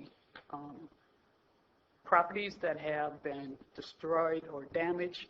We are matching it with our public welfare list. We are matching it with our mental health list, our substance abuse list of clients, because we know some of our people have special needs, and we are seeing to see who might not have applied yet because of their inability to perhaps be able to come in or whatever, and making sure that we get everyone in possible to apply for FEMA and for the benefits that they're able to do. And those matches are just being done today, and so we'll know very shortly what that will come forth with it on that. And we have been working on the various calls, the housing calls that are going on. Under the mental health group, we have been working with the behavioral health section, and we are looking at providing mental health services.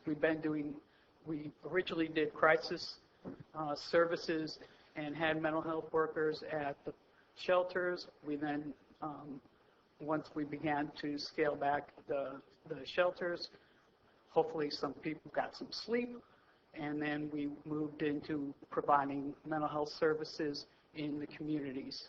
And what we are doing is having both the crisis services as we're getting calls and we're finding out, because again, the main issue is that we have people who are in areas that they don't have phones yet, they don't have a way of letting us know, and we do have some workers who are going out, taking the list of people who were in the shelters and at the churches, going out and literally taking the old pickup truck and going out and doing the road and following people afterwards, saying, how are things going?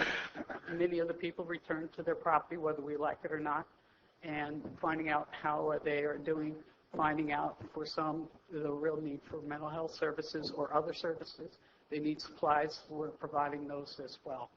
We're also putting together, because we are aware of the need for some suicide prevention training.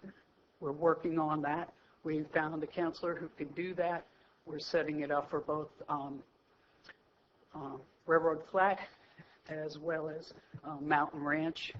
And right now we're just trying to get a hold of the Mountain Ranch facility. There's been some problems, again, because of the fact that there's a little difficulty in getting a hold of the person in charge of the facility. But we're hoping to have that set up. We were going to have it this week. Haven't been able to get a hold of the person, so we're shooting for next week for that. And also a group up in West Point, just in case. So that's coming along as well. We're also using our outstations for that as well. As you know, in the outstation, we're hosted usually by somebody else.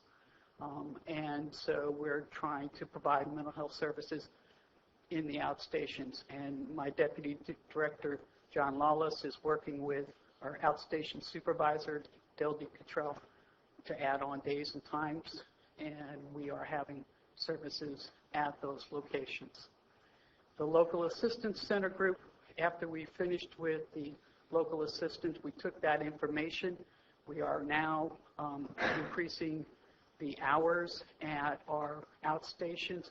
Mountain Ranch is now going to 11 to 4, 5 days a week. It took a little bit of discussion with the group, because originally they wanted the services to be a card table in front of senders, and took about a week or so to have folks realize that that wasn't going to work for us, because we needed computers, we needed some place to talk to folks, both for the mental health. You just can't do that out in front of senders, nor can you do it for any of the other services. And so that took a little bit, I think, and they wanted the later afternoon. And the services that we would normally provide were in the morning because of the youth services in the afternoon. We now have the later hours because they felt that that was a better fit for Mountain Ranch. Mary, on those, on those, what are the numbers? I mean, how many people are you processing or helping? I don't have the numbers yet because they just started. Okay, and it's a monthly report, so I haven't gotten that one yet, but I can get those for you if you like. Thank you. Okay. How many people do you have out there doing it? At Mountain Ranch right now we have 2 workers a day instead of 1. Have you, how many people have you increased in your staff to be able to handle this? I don't have any increase in staff. We've asked for it, but we haven't. Supervisor Edson, you need to realize that the work that we do usually takes a year in training. So it's really hard to get additional. So you have to hire somebody who, like the mutual aid doesn't work with other counties for this? We've put in requests, but the likelihood of getting it is pretty remote.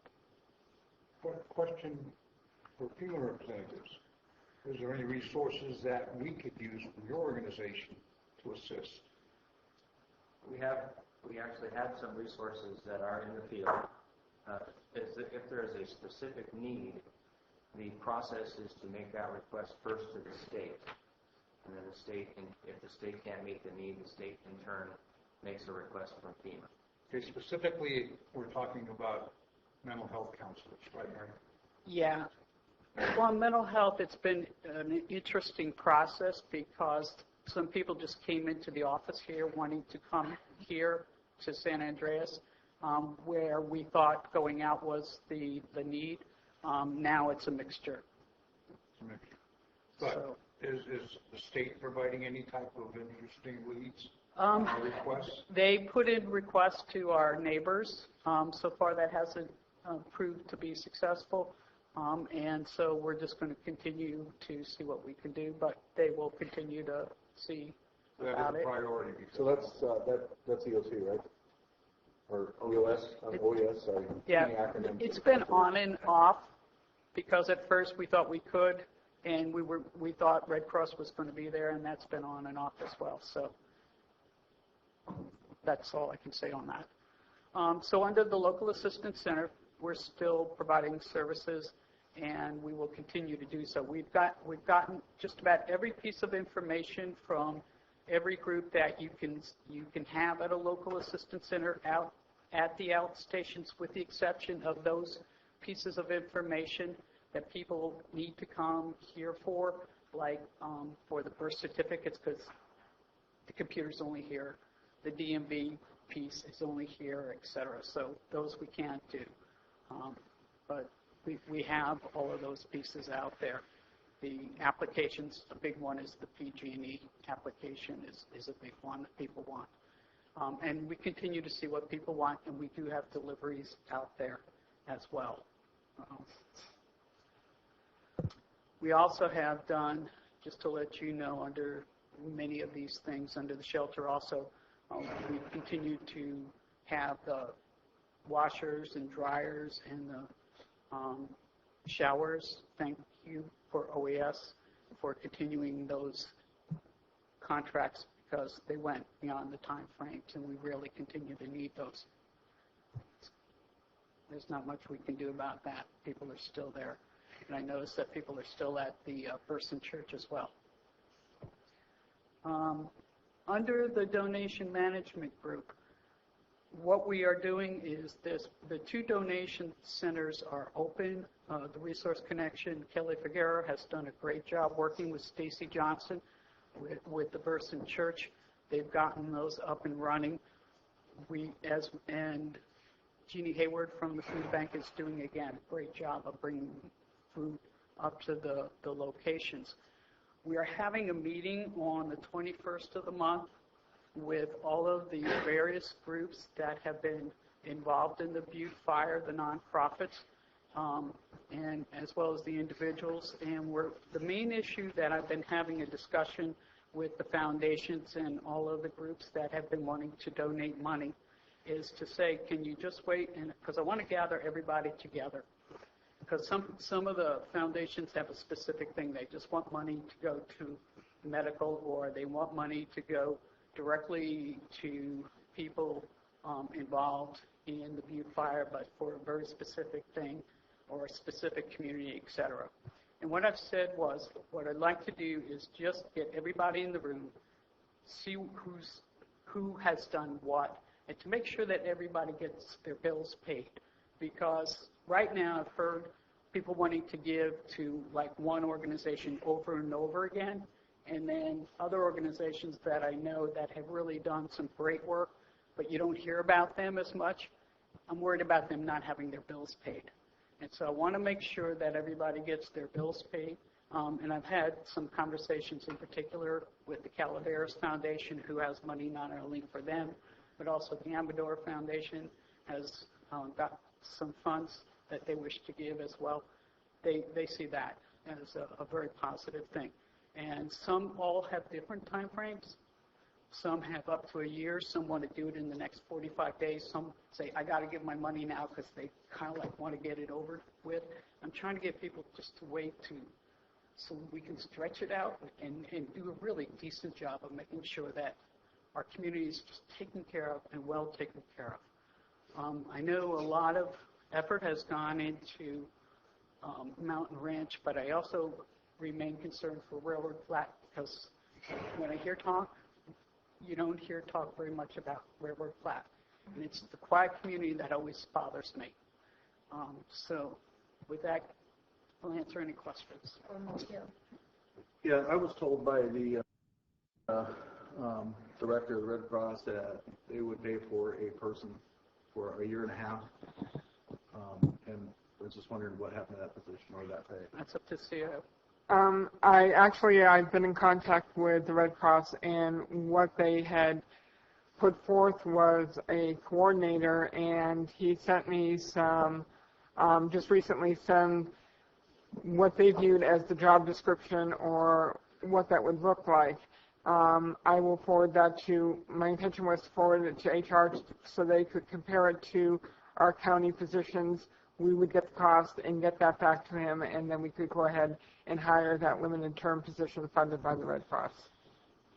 So we are in the process of working on that. Do we have to hire him, or is it the Red Cross will pay for it? It was determined it would be better that they do it as a grant and that we do it so that it's under the county's auspices, that we can provide the direction to the person and they would reimburse it. So we will be actually hiring a person to do that job, but it will be a grant program, and the grant will be from Red Cross. It would be a limited term position for 18 months funded by the Red Cross as a grant. Did they give us any timeline through this selection process? It will be up to us. As soon as I can meet with Human Resources and determine what that position transitioned to in our job classification table, I will get them the cost, which I hope to do tomorrow. And then we will look at the process of getting that person in place. So 10 days would be a good estimated time for that? Recruitment may take a little bit longer than that, but we will. It's really hard to say, Supervisor Oliveira. We put that out there. We tried to get people to come in, but it just depends on the response we get. Public comment. No, I have a question. Okay. Could you take 10 seconds and tell us how the financial accounting for donations takes place? I mean, where it comes from, what happened, where does it go, and how it's dispersed? Okay, first up, we don't receive money internal to our county. I've recommended that people, it's right there on the county site. They can give money to the Calaveras Foundation. They can give money to the Salvation Army. We can make those recommendations. The funding, the limited funding, and we did receive some checks we used directly at the time of the fire, to give money back out for gas voucher cards or for phones, cell phones, because some people literally left and didn't have a way of contacting anybody, family or friends, and so we bought some limited term cell phones for folks and put some time on it so they could get a hold of their family or friends or be able to do business, call their insurance company if they had their insurance or whatever. That's what we did. I think we have 3 phones left now. So we basically don't handle any cash. No, we don't do that. We direct where people are accepting. Yeah, and I've asked people to hold on to, the foundations or whatever, to hold on to their funds. Okay. Just like the Mountain Ranch community, they've asked us to help them identify people and to give money to. And again, I recommend to them also to think about looking at, if they have a need to do it right away, to look at things that are very practical that people still need now, while things are being decided about, the FEMA trailers or whatever. But people still need to get to work or to get someplace, so think about gas cards. Think about things that people really need that are very practical, and they're using some of their funds for those kinds of issues, and they're finding it very successful. Thank you. Question for State OES. Are we experiencing any fraud situations where people, I know this is very common in crisis situations, where they're using this crisis to fraudulently solicit donations? What does the state do about that, if anything? What are we doing about that, if anything? I'm not aware of any specific situations at this point. certainly look into it. Our sister agencies and see if they're aware of anything. What steps should be taken on one person aware of anything specific. Thank you. Mike, really quick, that's a really good question, and I remember early on in the incident, somewhat related, is a contractor state license board. People want to come in and maybe bid on houses or say, if you give me money, I'll do whatever needs to be done, and then they're gone. I don't know if that actually happened or not, but I will tell you that what we call the CSLV was up here almost immediately. And it was really interesting because my understanding is they weren't going to be here on a weekend. And I brought this up to Calaveras, and they got on the phone immediately. And we had inspectors that weekend. As a matter of fact, I talked to Jeff White on a Saturday, and he says, I have 5 people standing here from the CSLB asking me where to go. And I thought that was really good. It showed a very good response from the state agency, and Calaveras was right on it. So if we're aware of an issue such as that, we're bridging the gap. Excellent. Thank you. We met 2 of those in the emergency operating center. I'm very pleased to see the state has taken the lead on this. Appreciate it. We appreciate it as well. In closing, I just have to say one thing. You talked about or asked about how many people are coming into the outstations. Our interaction is just not with the outstations. We get a ton of emails and calls all day long from the various agencies and organizations, sometimes with whole lists of people with needs, and we work on fulfilling those all day long. So just be aware that the count, I could give you a count of people coming into the outstations. It does not take a look at what we do all day long as far as meeting the needs of people from the fire. So I just want to just throw that in there just as a caveat. Thank you, Mary. Okay, public comment? Please come up to the microphone. Roxy Wilson from McCallum Hill. In your presentation, you didn't mention specifically McCallum Hill or Glencoe. I know you mentioned Railroad Flat and Mountain Ranch and also even up to West Point, but the people in McCallum Hill and Glencoe may not be as well organized as those people in Mountain Ranch. I know they're all wonderful people. So I wondered what specifically you were doing to address those other communities that have also been impacted directly by the fire. While we may formally work with the other groups, we do, when I talked about that we have workers going out on, the, shall we say, the road, we do that automatically. That's part of the group.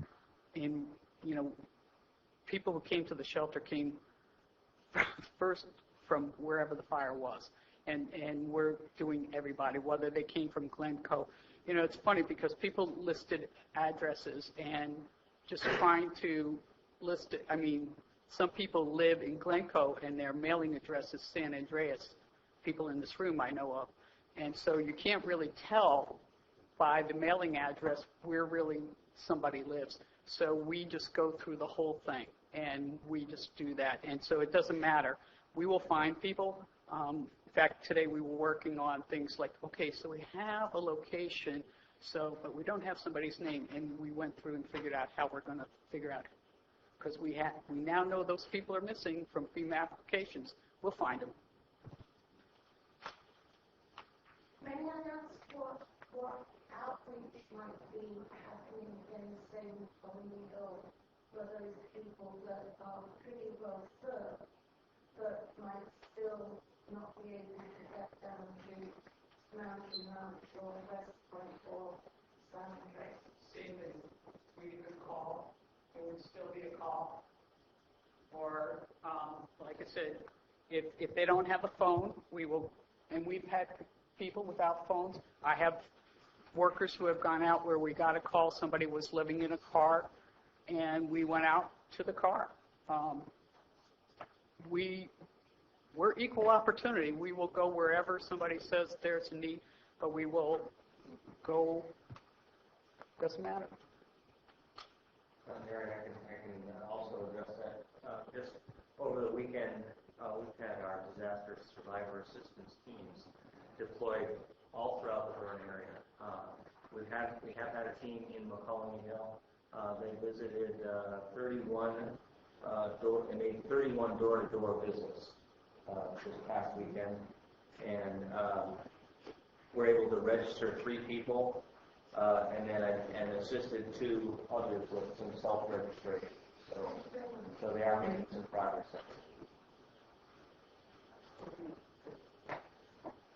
Thank you. I'd now like to ask Jeff White to come up and speak a little bit about damage assessments. I'm taking these in order. If you look at the first boxes, shelter and housing was first, certainly, and then on down. Next came damage assessment, so I'll ask Jeff to come up and speak just a little bit about that. Good afternoon, Jeff White, Calaveras County Building Official.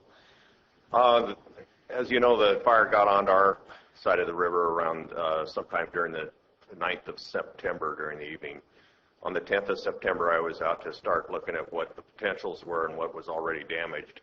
It became clear that there was going to be an extensive operation, and we were going to have our hands full. But by the 11th, the state had supplied us with what they call a DINS, which is a damage inspection group, and they were on the ground sometime either, I believe, on the afternoon of the 11th.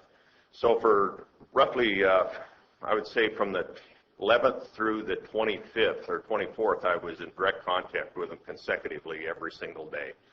And I was getting out in front of the fire every chance I got to find out where the potentials would be for the most damage. It was hard to see everything at once, but we worked very closely with them. They did a lot of rapid assessment. There was, I believe, one case where the house, or probably several cases, where the DINS group was on site and actually saved houses themselves. As there was smoke coming out of the walls, they were able to peel the wall back and get in and keep the place from burning down. So it was just a whole bunch of things happening at once. So I kept in touch with them throughout the whole fire, and they kept me apprised of how basically rough numbers. The locations were coming later. So that all is, at this point in time, wrapped up basically with the state and my involvement with what they were doing. And so the damage assessment group, as it was, that I worked with, is they all went home and they gave us their information, and I think more is coming in as well. I don't think they got every single thing and they were working as hard as they could to get every single thing, but I think they probably hit 99% of it, what was out there. They did an extraordinary job. They GPSed everything that they could find. They never missed a beat. They just kept going, and it took them like 10 or 12 days to cover the damage assessment, which is, and there was probably 10 of them, or maybe 15, so there was a lot of people out there. So after we got those assessments in the form that we got them in, the damage assessment group is more or less wrapped up. Now we're into the building inspection and permitting part, which is getting a little more robust. We've had a number of we issued a number of permits for electrical service, and we're starting to see a little bit of interest in what can they go back and occupy their homes with. 547, is that what our number we're using on? So with 547 destroyed homes, there's probably 5,000 different scenarios that we're going to have to deal with, and for a long time, probably several years. So I don't even know what to expect at this point in time.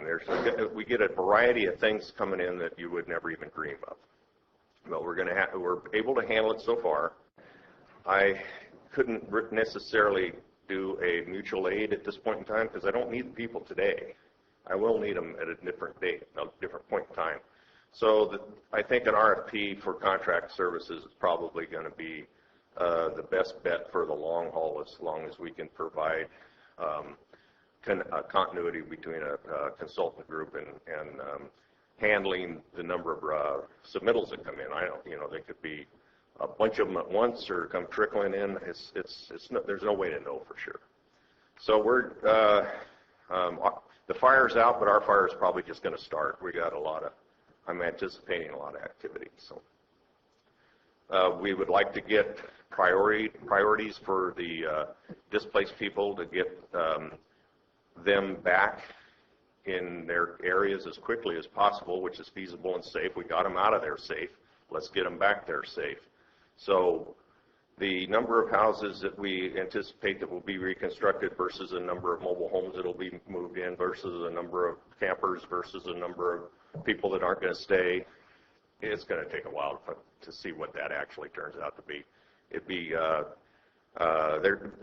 a point of interest, though, that area up there is going to be one of our concerns, as to process as many legitimate and real submittals as we can to help people get back on their feet as soon as they can.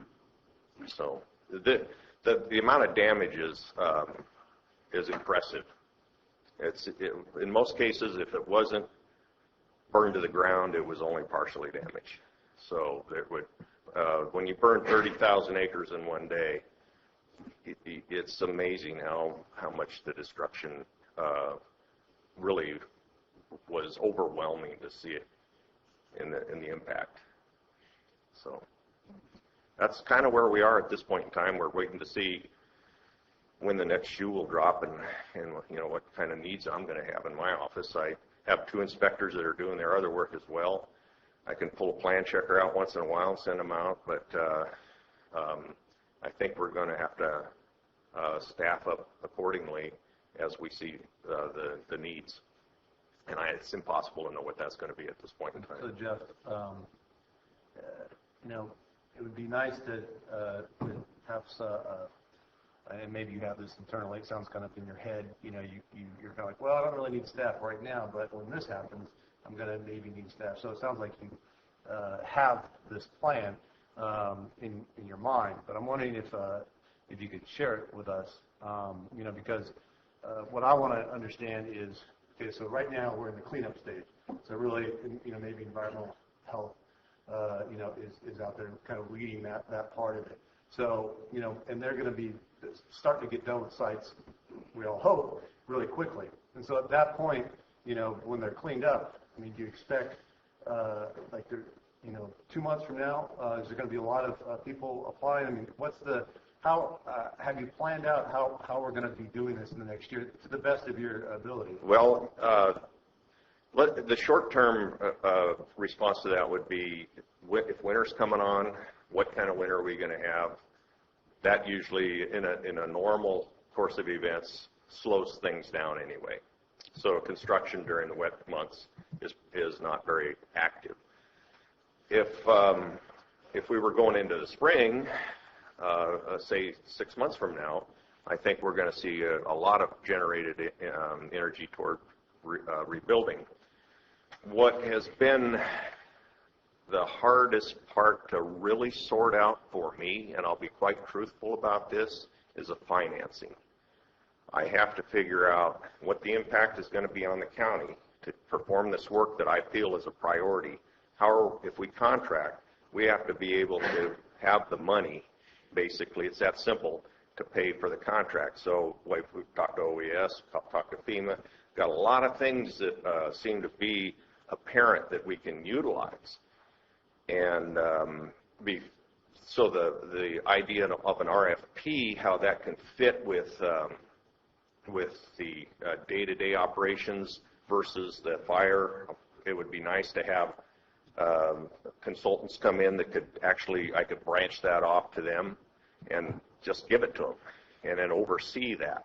And then we have the other thing with mobile homes and parks and temporary housing and all the things that go along with that include HCD's involvement. And we're working on, I'm spinning a lot of plates right now, so I'm trying to keep them from falling off the sticks. But the idea here is what's going to work and when do we need to plug it in? And if I could just add, what Jeff was talking about was doing an RFP for a consultant or contracting out plan checking and inspecting. And quite frankly, since both he and I have been around a long time, that has been used in the past, especially plan checkers as an outside source. So then you can pull those in when you start to see the plans coming in at a higher rate, or you can pull the consultants in because you have that contract in place as you see the need for those inspectors.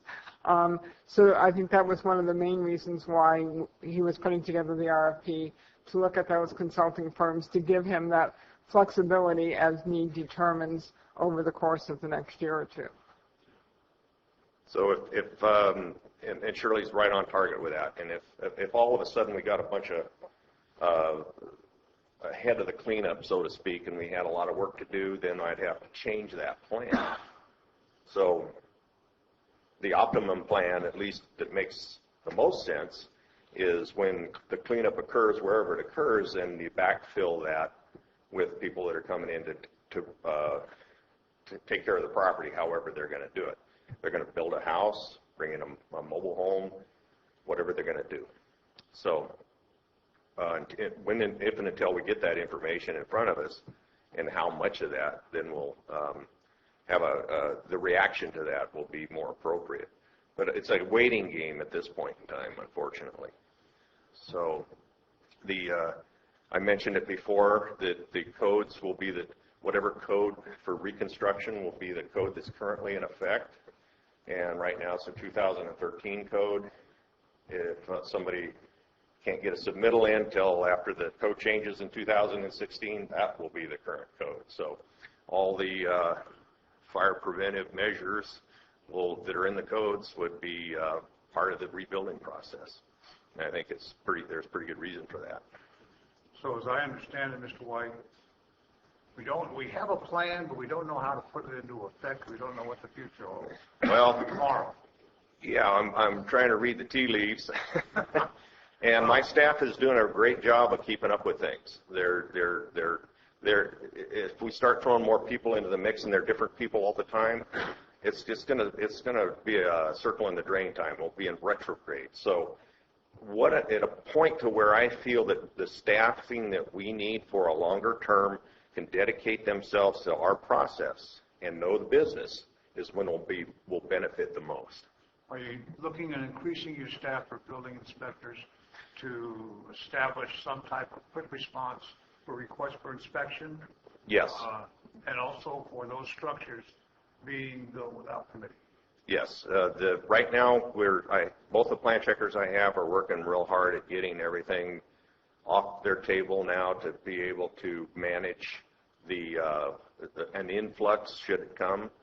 Not so much so that they can handle it, but if it's a big enough number of permits that are submittals for permits, there would have to be some oversight as to how that process will take place. So having said all that, the best bet for me, looking 5 years down the road, is to have a consultant group that is able and understands the process so we can expedite the plan review and the inspections, and it'll be built without loss of continuity.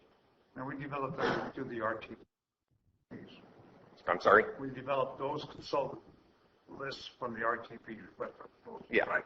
Yeah, they'll be certified and inspectors and all certified people.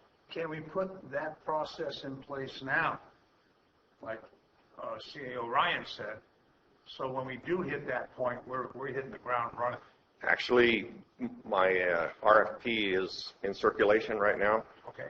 To get its copious quantities of red ink on it so we can change it the way it's supposed to be. And then at that point in time, we can pursue it in the proper fashion. And this week, I'm going to actually meet with several consultants that I know that I have professional chapter alliances with that offered to help. I've had a lot of offers for help, and I had to bring them all in, but we have to do it in a certain way. And some of them have been through this before as well, so they know when we're on our backs. So that's my plan. So, Jeff, plan A. I appreciate the effort that you're making. But I think we need something more in place because what I want to see is, before I end my term up here, I want to see those houses built. There's 580 something houses. So let's come up with a plan on how we get those built. Let's not. It's going to be challenging, but I want you to go back and work at developing a proactive plan on getting people to have their house built.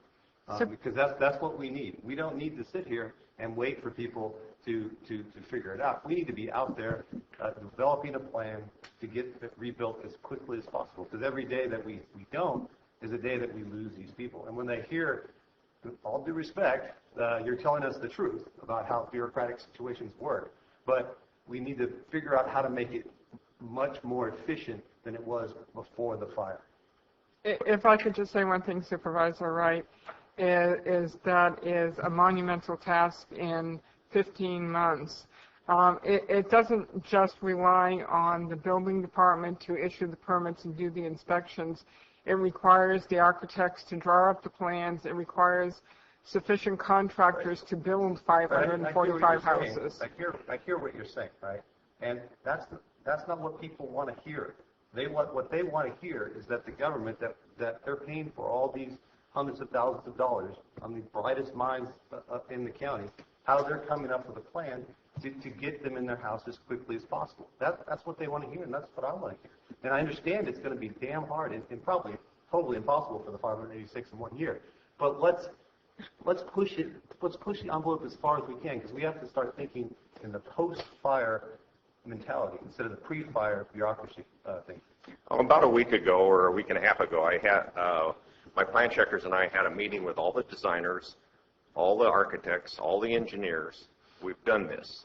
We're all singing off the same sheet of music. Everybody is in place. If and until somebody comes to you as the engineer and says, draw my plans, we don't have anything. So the engineers know what we want. The architects know what we want. The designers know what we want. The contractors know what we want. We've had these meetings. So they're saying, where do we go from here? Well, they're out there. They're out there kicking up the dust and talking to people, and they're wanting to get the work. So getting the work means they make the contact with them, draw the plans. It takes a while to draw the plans, and then the turnaround time won't be that terrible, depending on how many they come in. But again, I want to emphasize, want to prioritize that. And then we start kicking out the permits, and it's in the hands of the contractor. If he's got 12 houses to build, it's his problem. How fast can he put up 12 houses? And it's turnkey from start to finish, digging the trenches, putting in the foundation, all the way to the end of the job, depending on the house. Could run anywhere from 4 to 7 months or even longer. So that's fast tracking it. And from what I hear you saying is that there's a lot of work that you're doing, like you just said there, that I was never aware of. Well, and I'm glad it came up, and this is what this is about. Yeah, right. Why we're here. And so that's very. There's probably additional information that I just failed to ask the right question to elicit from you. So what else?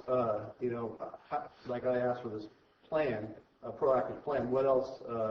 What else would you suggest that we do? How can the people help speed this process up, and how can I help those people speed it up? Well, if they have to listen to FEMA, they have to listen to Calaveras, they have to listen to the experts that are here that can help them understand how the insurance thing works, how the policies work, how it may or may not be affected by what they want to do.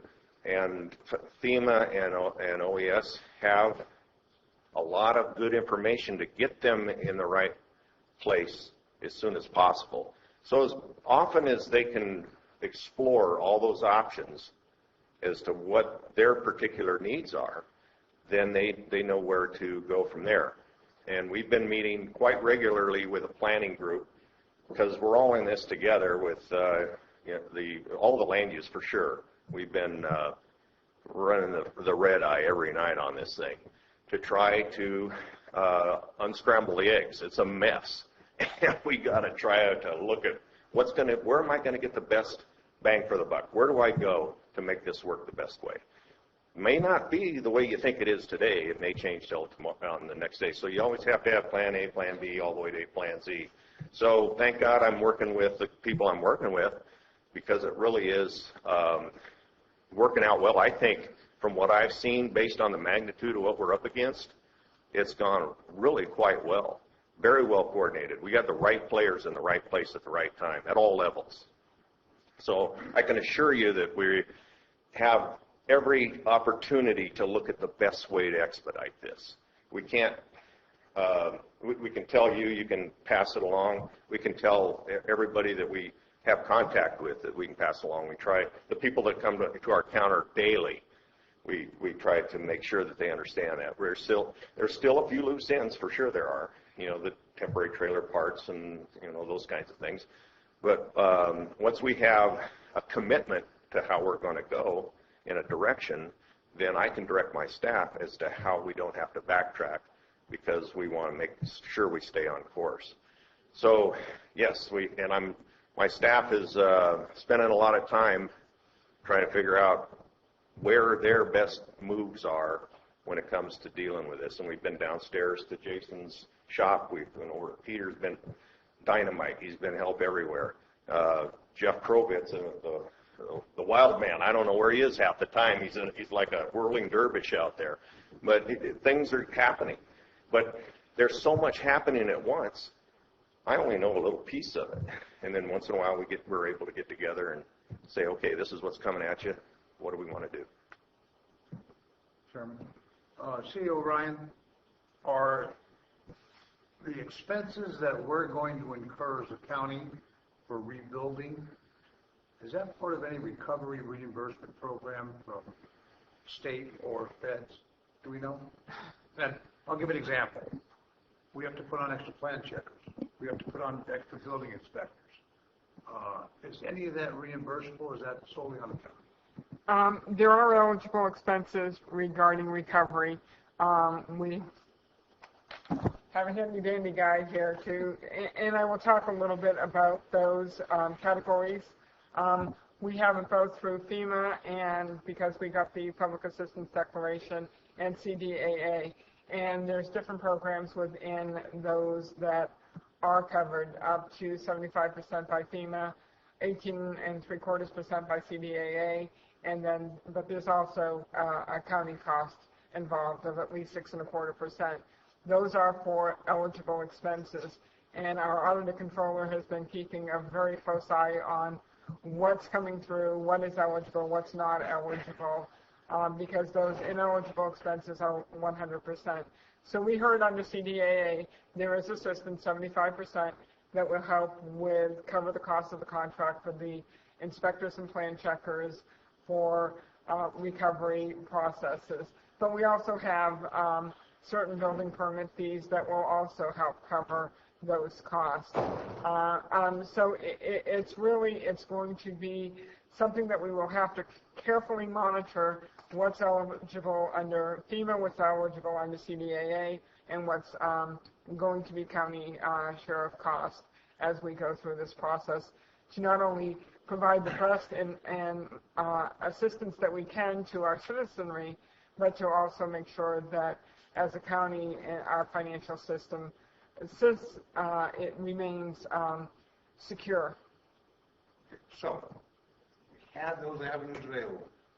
Is there any way that we can man those positions in preparation for that, prior to that, and still be reimbursed so our financial system stays in place?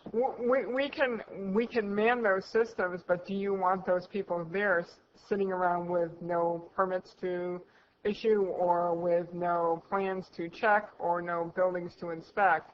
That's why Jeff has put forth that the best methodology for dealing with this, at least initially, is through the RFP process and getting a consultant on board, because then he can see what the trends are. If we're having a sudden influx of permits pulled and plans brought in, he can bring those consultants on to get those plans checked and back out. If there's a sudden, come spring, say, there's, people bring in 100 different plans and they're getting ready to build, he can bring those the consultants in at that time so that he's maximizing the use of them and without having them sitting around waiting for people to bring those plans in.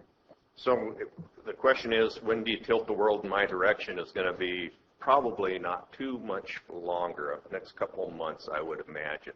And hopefully we'll have everything in place to where we can deal with that. On top of that, and when you see the word infrastructure, and Jeff Provitz and I have talked about this, both of us share some major concerns here. Infrastructure is the roads, all the stuff that Public Works would deal with, drainage, more than we can even sit here and talk about. Plus, how do we keep the people that are in these neighborhoods safe again? And the infrastructure, we wanted to make sure that we do it right. We can do it right, we can do it quickly, but we don't want to have to do another fire like the Butte Fire. So we need to be prepared for fuel management. We need to be prepared for all the codes that are built and designed since the 1970s to prevent the problems we have with a bad managed fuel bed out there. All we needed was a few dry years, and this is what we got.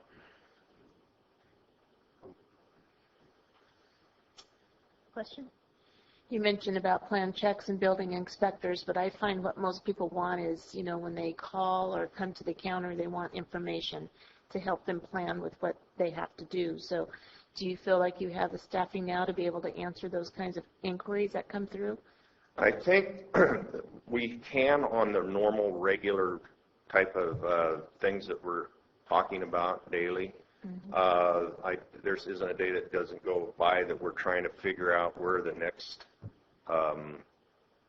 solid ground is as far as giving people advice. They come in and they want a temporary or trailer permit. We don't really do temporary trailer permits, and all we can do is pass a message. There's the executive order.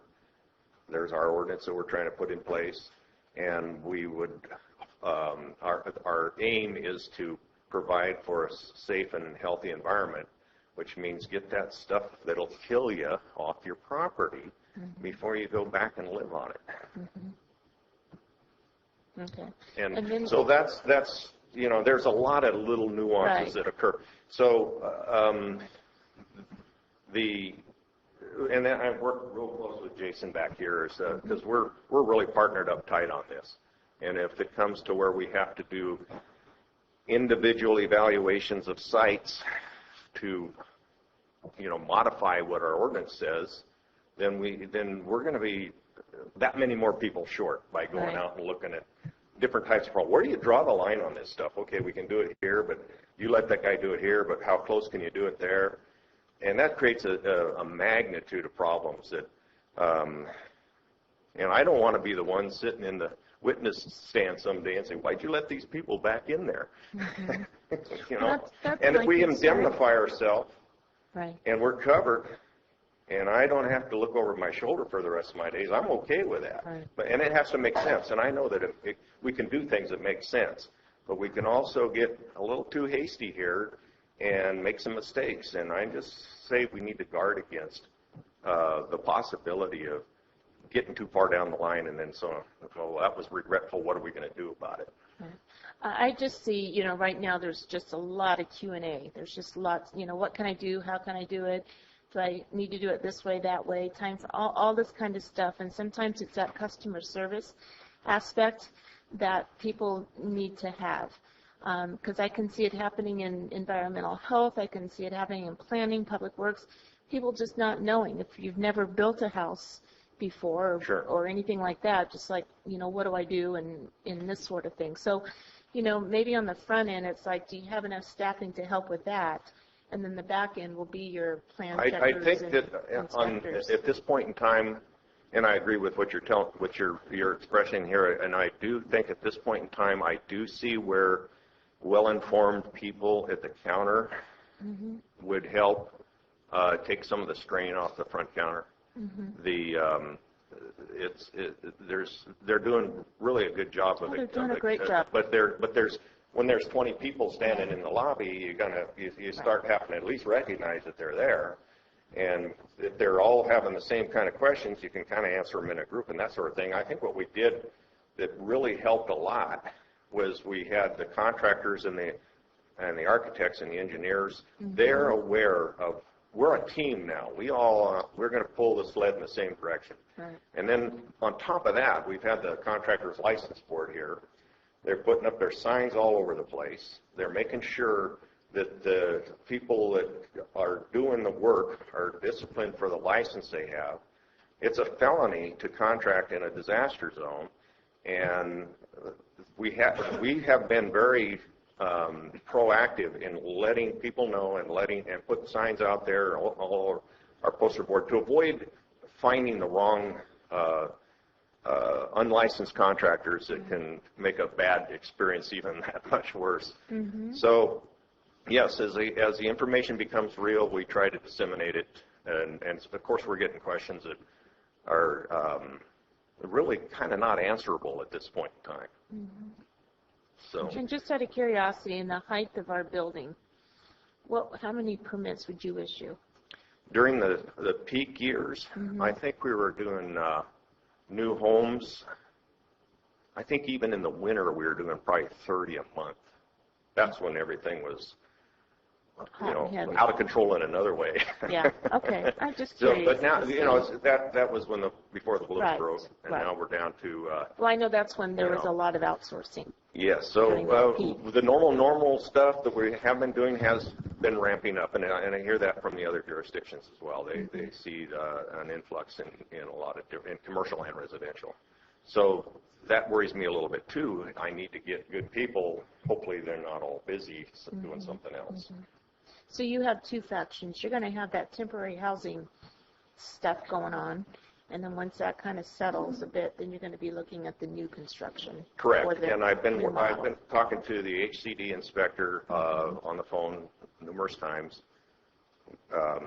We have a pretty clear understanding of how we can work together, and we just need to iron out some of the little bumps along the way. Because you guys don't inspect the mobile homes, correct? We do the mobile homes. If it's a new mobile home, they bring it in, and it's an HCD approved system that the foundation is on. Then we do the inspection for that. Okay. Any site built stuff, we do the inspections for those. So that would include power drops, septic, wells, and a lot of this is going to be septic and wells on these temporary things. That's going to be the majority of it. Whether they get their trailer perfectly level or not is not the problem. So, and where they put them is going to be another issue. And like Chris said a while ago, they're out there doing it already. And, oh well, that's too bad. But we got to focus on where we can help people when we authorize the repopulation of these areas. Jeff, based on what you're saying, would it be possible to put together some frequently asked questions with the answers so that, we can put that on the website Absolutely. and on the Facebook? That might alleviate a lot of the concerns and questions, and that would provide a good information to people who are asking all those questions so that there's a place they can go and look at those. Yeah, that would be very helpful because the questions admin hears, the questions county council hears, or the supervisor here, or planning, or me, they're all different. And so everybody's got a different battery of questions they've been being asked. So somebody may hear, okay, I got this part right, and they go somewhere else and they try to ask the same question somewhere else, and then it kind of unravels because there's other things involved that may not have been addressed with a previous place they went. So yes, that would be, by now we should know what most of those questions are. Yeah. I'm sorry? Not if they do not ask them. Well, we can certainly put the information out there that we have heard so far. Yeah, that's right. I think all those questions are good. So my experience has been that people that have been going through this process are confused. They've been traumatized severely in their lives. They have nothing left. And now they're dealing with this bureaucracy and a bunch of different entities like OES, like FEMA, like insurance companies, like the county codes, like all this information that's out there, and they can't even comprehend it all because they're stressed and they don't understand it. And so there's an issue there. Well, we have dealt with people that have come in to do their first house or whatever they're doing, and we recognize the need to spend time with people to explain a process to them. I know if I was a displaced victim right now, I would be just as confused as probably the best informed person when you have to go through all these types of things to try and figure out what's going to impact me and what isn't. And we haven't done this one yet. This is our first rodeo on a major event like this. And I think we're holding it together pretty good, and we're having a good dialogue. Everybody's trying to keep the dialogue going, trying to put out the fires before they get started, no pun intended. But it's really, as much as everybody wants this to happen like that, it can't. It just can't. So we're doing the best we can to just expedite everything we possibly can and not have to revisit it as a mistake. One way we might be able to get the information out to some of these folks, state OES, FEMA, do you have videos, 5-minute videos, things that address these issues that can be played, say, in our public access TV access, things that we might be able to run a program in the waiting room of the building department, that videos can answer some of those questions those folks may have. Take a little pressure off of you, but that gives a basis to ask intelligent questions. And believe me, folks, every single supervisor and every single employee of this county is getting asked those questions. One of the problems we have is we don't have the answers either, but they're looking to us as their supervisors to get those answers or have those answers. So I think it's a two-way, three-way street here. Well, and the other thing that has to be part of the equation here, land use, the building department, the health department, and to some degree, a lot of the planning or the planning department as well, all the land use departments, we're regulators, and we have regulation that we have to use. How we can, and the executive order that we have now relieved a lot of the hard things that we would have to deal with. It really made a difference in how we can expedite things. But we still have regulations, whether we like them or not. I didn't create them. I have to tell you what they are. Those are the things that we want to make sure that we have that part of it covered. And by explaining this to people that have to have a reason to know what they're trying to accomplish, they know that there's regulation. They don't necessarily like it, but we have to explain to them this is how the world goes. And I'm not telling you anything you don't know. It's just worth bringing up that we can find ourselves to a point to where you got to say, wait a minute, let's look at what we're really trying to accomplish. And we want to help them. Believe me, we want to help them. Some of my employees they were burned out. So, they're in the same boat. And I see that.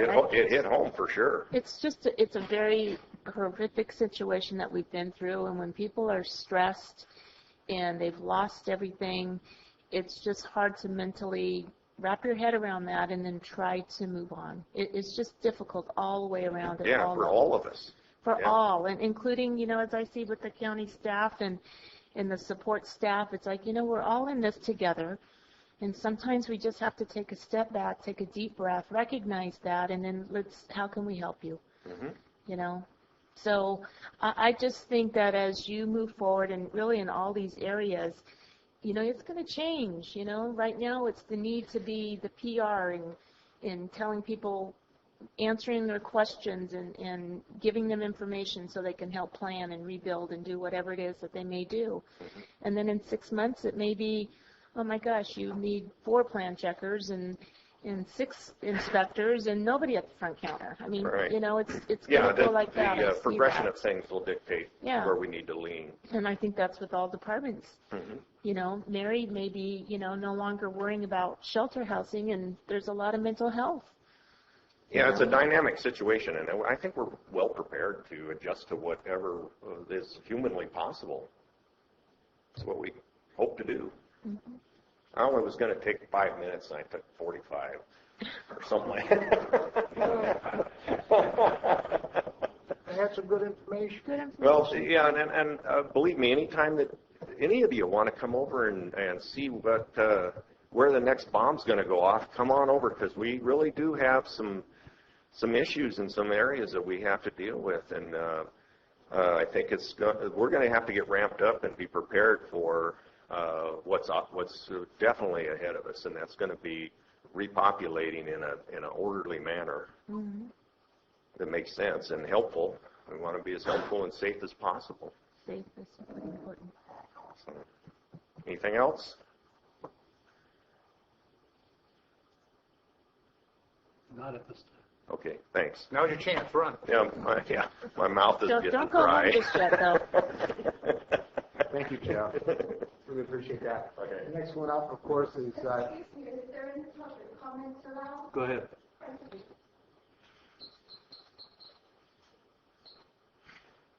I'm always concerned when the first thing that somebody says is that they want to hire a consultant, because I think the direction should come from within the county. Maybe there is a difference in job descriptor, where in fact, instead of saying consultant, it would be extra work, and that might be the case. But, you know, I've listened to Mary, and I've listened to Jason, albeit remotely from England, and then Mary again today. And there was hope, there was leadership. And I didn't see that in the last 45 minutes. I could say more, but I think I've said enough. Thank you.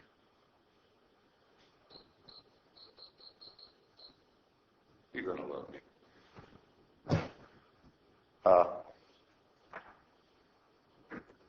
Folks, I'm really sorry some people have to swallow in self-pity, something load and so on. That's right. That's your job. Okay?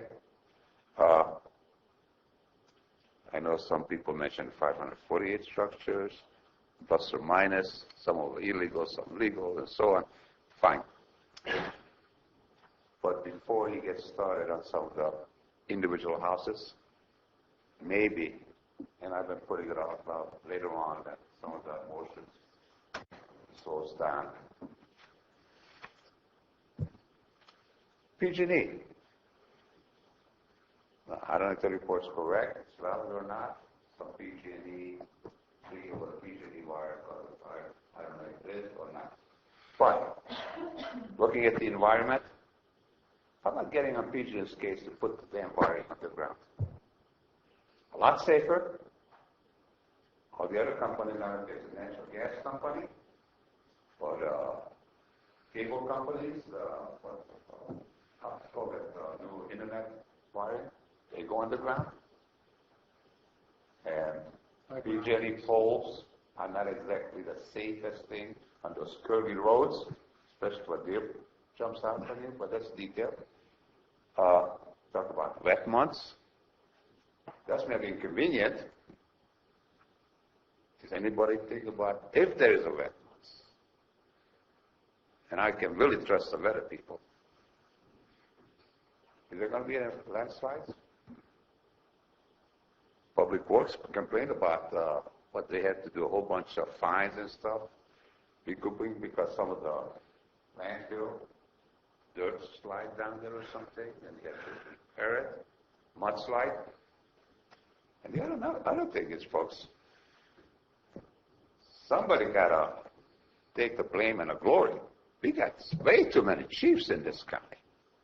And I'm not knocking it. You know, you got planning department, building department, so on. One of these days, and I know every one of the chiefs are very busy. One of these days, in case of an emergency situation, put one person in charge, and if he has to kick butts, or his butts, or whatever it is, get somebody in charge. Folks, you know experts, and I'm not knocking, and it's not negative, but you are not trained or prepared for this kind of test. That's why you have hired an expert. But folks, you got dozens of experts, and they go off different tangent directions. I would want you to consider, he's got nothing better to do. This guy over here, put him in charge.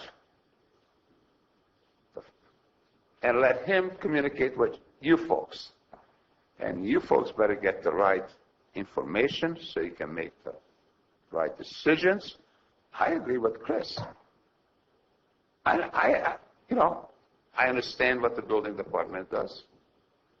But your first priority, and make his first priority, get the people taken care of and safe. That's first and primary priorities. I don't care about the comfort of the labor force. They're going to get compensated for it. They went to engineering school for all those years. That's why they make the big bucks. Solve it. That's what they get paid for. So, plus there's a whole bunch of other minor details that some of those departments screwed up. And I said, well, let's wait till the motion settles down. Street addresses. Street names. I don't care if it's a planning department or a public works or whose. It's been screwed up in this county. 30 seconds. At this area where you're going to be rebuilding, that's a good place to start. Remedy it. My fireman knows where I live. But if you got some guy comes up from L.A., and the way the street signs are, numbers, even, odd, and all that stuff, this would be a good time to think about it. Plan on it. But guys, thank you. And I'm not here to give you a hard time, but thank you very much. I'm glad I'm not in your shoes. Thank you. Okay, next I would like to invite Jason Bates up to talk a little bit about debris management. I know that you've been hearing that today, so it'll probably just be a real quick recap. One thing I want to stress, though, right now is that this whole matrix is very fluid. When we first started this process, we had a lot more boxes than we do today. Okay, as the incident moved along, some of those boxes fell off because tasks had been accomplished. One of those boxes that's still on this chart is really animal services. That box can probably come off today, and Jason can speak to that. But the idea is for us to move through these and hopefully eliminate these as we move along. At one time, as you see, the LAC group, that is taken a different form today, but the LAC that was here on campus is no longer on campus as an example. So again, very, very, very fluid, and that's what it's designed to be. So with that, I'll turn it over to Jason. Jason Bates, Calaveras County Environmental Management Agency, and I'll give a recap of how we got to the debris management where we're at. September 18th, the first day that we could get in behind the block lines with staff and mutual aid from other counties, we started performing site assessments. So that was with environmental health staff, public works, agriculture department, and planning department, along with people from LA County, which was ironic. I found out that LA County Environmental Health has 700 people in their full environmental health department, and we have 5 people, so that was a little different in numbers. But San Joaquin County and Sacramento County, and so within 13 days we completed 723 property site safety assessments, not only looking at hazardous materials, hazardous waste, but in addition to well and septic on the properties, and staff log pictures.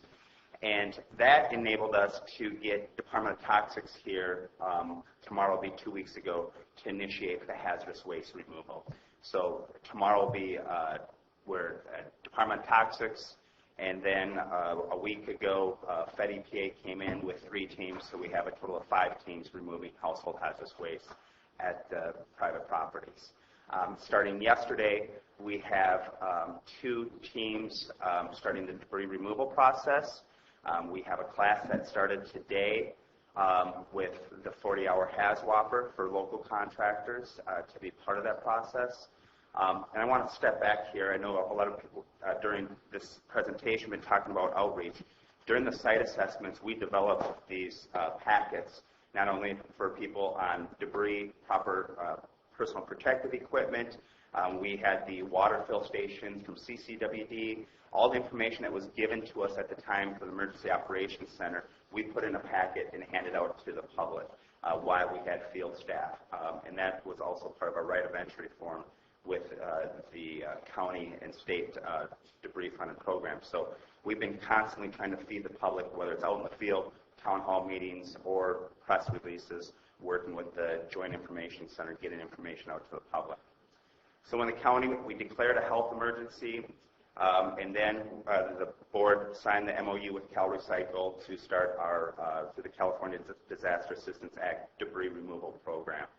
So today, finally, or yesterday, boots on the ground. I know it's starting off slow, but we want to make sure that it's done right, the processes are correct, we have the right operations in place, and then at the end of this week, we're going to be increasing. I have an operations chief from a retired director of environmental health from San Mateo County. He's worked in this capacity before. I have a plans chief, Natalie Lee, she works for Air Resources Board, worked in this capacity before. I have a retired director from Sacramento County assisting our department in coordinating the class right now, and also public information, getting that information out to the public.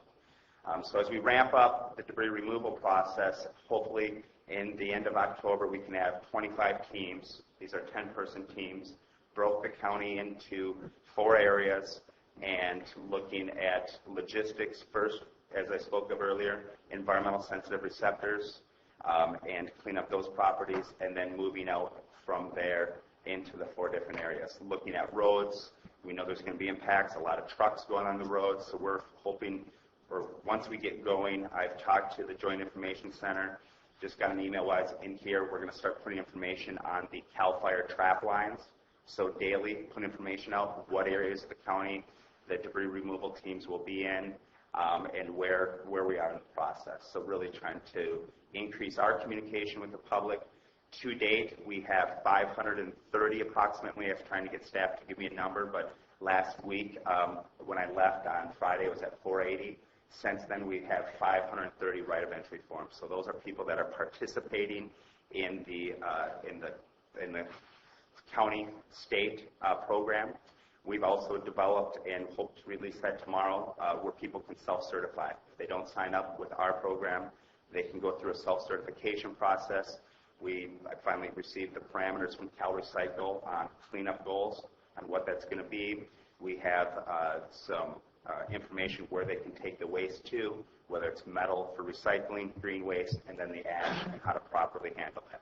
They'll submit a work plan to us just as the operations people are performing for the debris removal under the county state program. And again, as I've been mentioning in town hall meetings, it's about protecting, one, our workers, our properties, and our communities, why we attack this massive cleanup. And my goal, and I'm putting pressure on OES, Department of Toxics, and the people that are part of my operations is, with any other weather permitting and everything else, is to have this done by January 1st. So that's the county state program. I know there's going to be people out there that are going to self-certify or that aren't going to sign up in any program, and we're developing processes for that. As far as the site assessment in our wells, we've developed a expedited self-certification. A lot of the wells were damaged, so staff had them develop a self-certification form for well drillers, pump contractors, to complete a form, the work that they're performing above ground. And so we know, because we have records of the wells that were damaged, and that they can self-certify and get that information to us. So we gave them about information on sampling the well and to expedite that process so we can get those, because we don't have the staff to go to all those well sites. So we developed an expedited self-certification process for that. Okay, in a nutshell, what is that procedure, self-certified? Take a sample, send it to a lab? Nope, it's a lot of the well casings were damaged.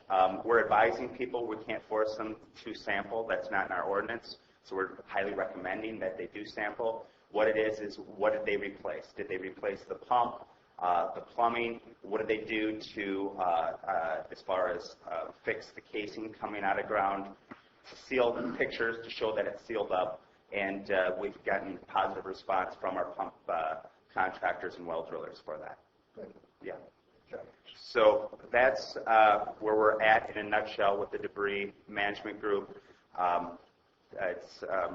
Tomorrow night I'll be speaking briefly in Mount Ranch. I was asked by a community group, they're having somebody speak on stress management, and I'm going to speak on debris management, so hopefully I don't stress too many people out beforehand, but it will be, I just want to keep plugging the communities in, and so they know where we're going and where we're headed with it. So as we move forward, if we run into any types of issues, I will be letting the board know, and we'll be issuing press releases for that. So, and again, as we mentioned earlier, we'll also be working on deploying stormwater mitigation measures, wattles, not around the whole ash structure, but in areas where if there's a slope, we can contain that on the property, because we know we're not going to be able to get to all properties until, hopefully by the end of December.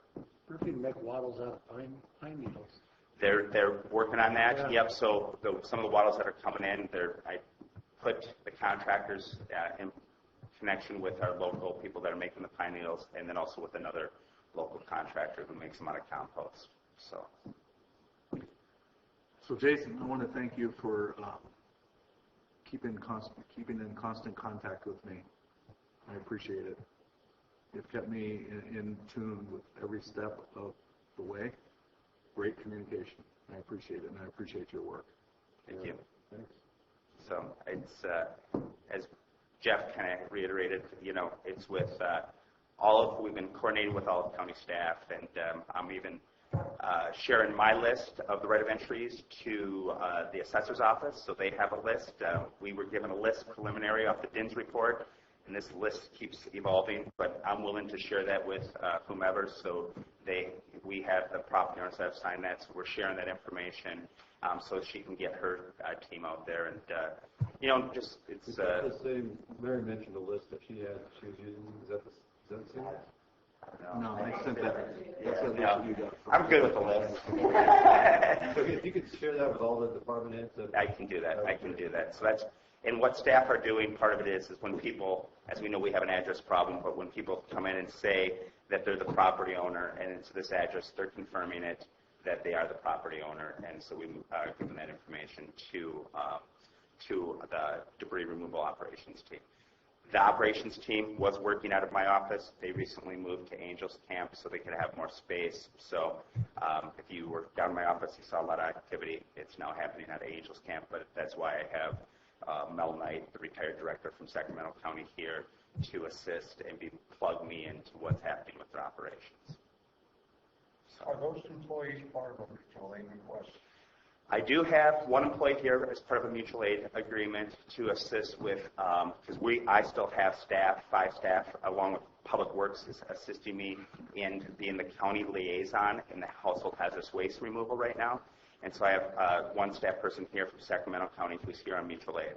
The people that are here as far as my operations are contracted through Cal Recycle, and that's through the California Disaster Assistance Act. So they are contracted through Cal Recycle to assist us. So I've been meeting with them, and they're doing a great job, but a little bit separate. I've been keeping track of all of my staff hours in spreadsheets for Rebecca and mutual aid workers, and even the Samaritan's Purse has given me their spreadsheets of volunteer hours for their efforts in assisting people on the personal properties, whether looking for personal belongings. So, any other questions for debris management or public comment? Question, Chair. How many contractors are going through the class? Well, today we had 48 contractors signed up in the class, and we're looking at having another class, not next week, but the week after. So, and I believe with this class we ended up opening up to some of those contractors that weren't even going to be part of the subcontract for the county state debris removal process, but maybe wanted to have the class so they could help people if they wanted to self-certify. And if we have enough interest, we'll have another class in 2 weeks. So that's what we're doing. That was an interesting process in itself.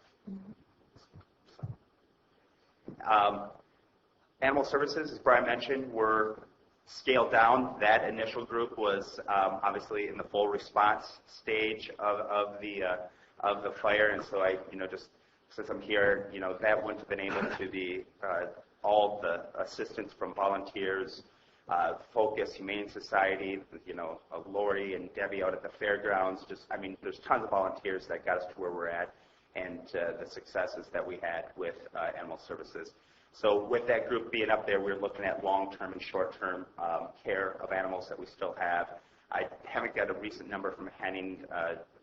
Earlier in the week, we had 7 dogs and approximately 50 cats, and I think there's still some animals at the fairgrounds. But as I think that group's going to fall off, we have an issue that comes up, and so I would like to keep it there for maybe another week until we get a few things smoothed out.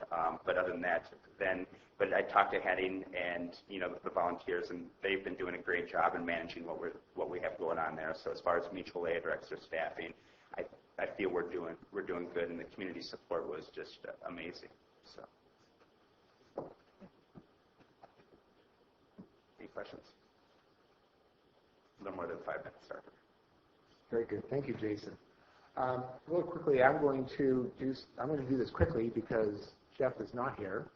Under the Burn Area Recovery Task Force, that certainly is Jeff's shop. He is a big player in the recovery. We had our first watershed assessment group, at least meeting that I attended last week. Supervisor Edson and Supervisor Wright were both present at that meeting. I thought it went very well. FEMA, Calaveras, and actually it was really a full house, and we'll talk a little bit more about that in this presentation.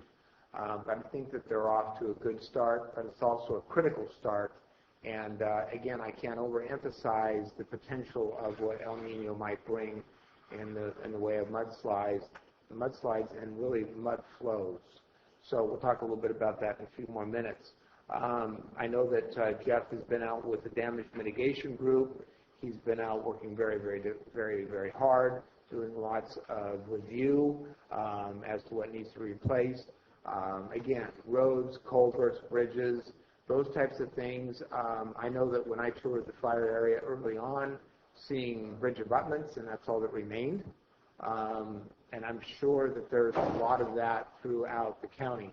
But it certainly was eye-opening and actually quite stunning in many ways. So I know Jeff would speak in a lot more detail on this, but I will just go ahead and move forward, and we can just discuss, again, watershed assessment a little bit more as we move along. Before you go anywhere else with this, yes, I've kind of been holding back, and it's really the reason why I asked that the last item be held too. We have in our county code a prescription for disaster council, and I read that, and I just don't see that we have followed that very well in this. I don't think any of us were quite prepared for what happened, first off. And I also don't want to give the impression that I think anybody has done a bad job. I know that there's been some incredible efforts put out, and I do appreciate it. But I also want to say that I think the Board of Supervisors has, in the last couple of weeks or so, maybe 3 weeks, has felt a little disconnected from what's going on. And, a lot of that happens when we go out into the community, and our relationship with our constituents is a little different than what you may be experiencing or your typical relationship as a county employee. I don't feel like we've been kept informed of what's happening in an up-to-date way. And like right now, I feel like I'm going to leave this meeting and I won't know what's going on for another 2 weeks, except for things coming out on Facebook or maybe the website. And I'm not sure that that's how we should feel. If you go in the Title II, Chapter 2.72, it prescribes a disaster council. And that disaster council, if we don't want to go by that, then we need to change the code. Because I think what we're doing right now is we've been forced into a situation where we are setting the tone for dealing with future needs, or, whether we want to realize it or not, future disasters. We could have another disaster if we do get El Nino rains this winter. Or on the other side of the coin is, if we don't get rain, we could have a disaster. So, I mean, the rain, we potentially have another disaster in the next 12 months. The Disaster Council sets up the exact way it should be dealt with and who deals with it, and starts with the chair of the board. And I'm not trying to dump more on his shoulders. I know he's busy as a bee all the time. But maybe if we would have this organization that's prescribed in this county code, we would also have the Board of Supervisors who we're asking these questions of. Because often when I'm calling to get an answer, I get somebody's answering machine because they're out working and they're doing Herculean work right now, and I understand that. To me, we need to back up a little bit and figure out how this should have been dealt with. And if we don't want to do that, we need to change this code. And to me, it's going to set it up going forward in the future. I would just like to chime in on that. One of the things that you did bring up, Supervisor Kearney, is our code and the Disaster Council. There was an MOU that was entered into in the 90s that specifically created the MAC. And within that MOU, it actually said that the MAC was to essentially take the place of the Disaster Council. And so that, since the 90s, has been in practice. The Disaster Council has been the MAC. Is the MAC still meeting? No, the MAC has not met. The MAC has been run by OES, the Sheriff's Office. Historically, they're the ones that convened it, and because technically a situation like this the MAC is run through the OES, and OES handles all of this. The MAC was shut down when the fire was fully contained, and I don't remember, it was last Friday or the Friday before, because it's all running together. So the MAC has been shut down. The Sheriff's Office basically handed off everything moving forward in recovery effort to the County Administrative Office. And we have been working with departments to move through recovery as they step back from that. Well, it seems like, I mean, this is the first I've heard of the Disaster Council was today. And I'm looking at it right now, and I mean, we're still in a disaster, so if we don't have a MAC, then why are we doing this? One of the things that I would certainly, this has been one area, as the board knows, I have regularly recommended that multiple areas of our code be updated to current practice. This code was drafted in 1975, and I do not know what happened in the early 90s, other than the MOU that was created to bring all of the affected agencies together. And should the code have been updated in the 90s to match what was in practice getting put into place in the 90s? Yes, I think that that's the way it should have been. But, hindsight is 2020. I don't know the intentions. I don't know what happened fully in the 90s. All that we know is what is current. And so staff has been making every effort to follow the MOU, use the MAC, use all of the resources that we have available to us, and follow what has historically been in practice in the county.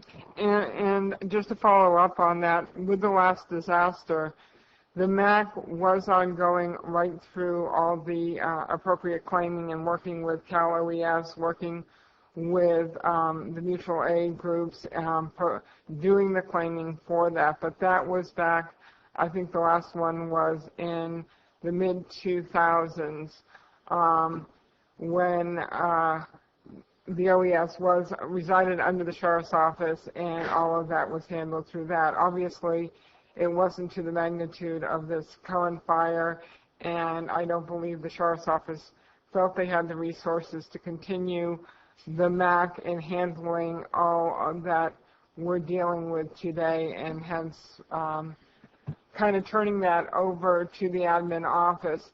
Actually, there was some discussion just this past week about reconvening the MAC so that we were following the processes under the OEP and moving forward in the direction as we have in the past. And I also wanted to clarify, the MAC did bring forward the EOP to the board back in 2010 or 2011. And the emergency operating plan is what was endorsed by the MAC and was brought to the board at that time, and the board adopted the emergency operating plan as of 2011. The EOP is what staff has been following, and that is where this diagram comes from. I know I forwarded the EOP to the board multiple weeks ago, and so it has been that plan, which was board approved and board endorsed in 2011, that staff has been following. And I don't have a problem with their efforts. That's not the whole gist of what I'm getting at. I have a problem with the fact that the Board of Supervisors seem to have developed, there seems to be a little disconnect. Because if you listen to what all of them, I want to say almost all of them, if I heard them all correctly, they can't answer questions that are being brought to them. And a once-a-week update or something of that nature, a newsletter to the supervisors, or a supervisor that's involved in it, your staff meetings, so you have our influence. Because our dealings with the public are much different than, I can appreciate what Jeff's saying, and I can just imagine how his, lobby looks with that many people at it, and the staffing he has, but you go grocery shopping on a Saturday in Marvell and you're me, and I got like 5 people asking me questions that I can't answer. And Supervisor Kearney, later in this presentation, there is a slide to deal with communications with the board and with the public that I hope to have that discussion, because I know there has been concerns expressed about the board feeling that they are not getting the information in a timely manner. And so later on in the process, there is a point where we can, if you want, discuss in detail the board's expectations, how you want to, the board wants to deal with this. I can get into it now. We have a PIO that's pushing out information via Facebook, via our web pages, via trap lines, which I had never heard of, quite frankly, until last week, where somebody actually from the PIO's office goes out and posts it on all the bulletin boards and what have you around. We have been meeting. There's been a significant amount of meetings as we've tried to gear up and deal with this process over the last couple of weeks. We're now trying to reduce those number of meetings so that it provides staff more time to get the tasks done that they've been assigned. During that time, Brian has been sending out emails to the board to try and give that information, but obviously it's not the information that the board is looking for.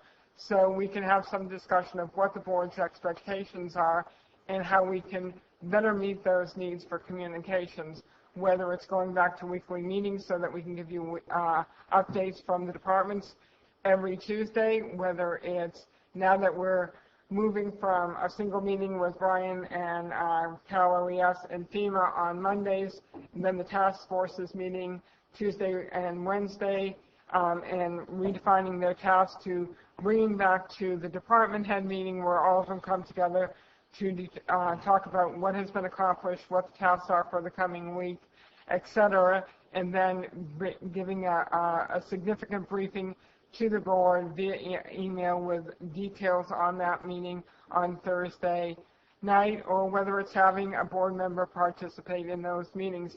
It really is up to the board and what their expectations are and the kind of information that they're looking for to come back to them so that they can answer those questions. But the one thing to remember is we have a lot of moving parts and a lot of information is changing, sometimes very quickly, sometimes on a day-to-day basis. So information we give you on Thursday evening may change again on Friday. It really is a wheel with many, many spokes. But we want to have that discussion so the board is comfortable with the information that they're getting and the level of information they're getting. You know, I'll wait until it comes up. Well, that was kind of the slide. But okay. So my only expectation through this whole thing was that we follow the county code. That was mine. And so as board chair, I haven't been invited to any of these meetings, none. So I have an issue with that. I have an issue with the fact that I'm kind of a pushy guy to get everything that we can out of every resource that we can for our people here, because that's what we work for, our people here. And so I tend to ask questions that other people don't ask. And we find little things here and there that can help. But the pushback is, you know, somebody's going to get a little bit, I can only say, maybe, bent out of shape because of that. Well, you know what? Public don't think so, because we work for the public. So I'm not saying that there's not folks out here busting their butt. I know they are. A lot of people in the county are. Most of the people, everybody is. Everybody has the same concern, I'm sure.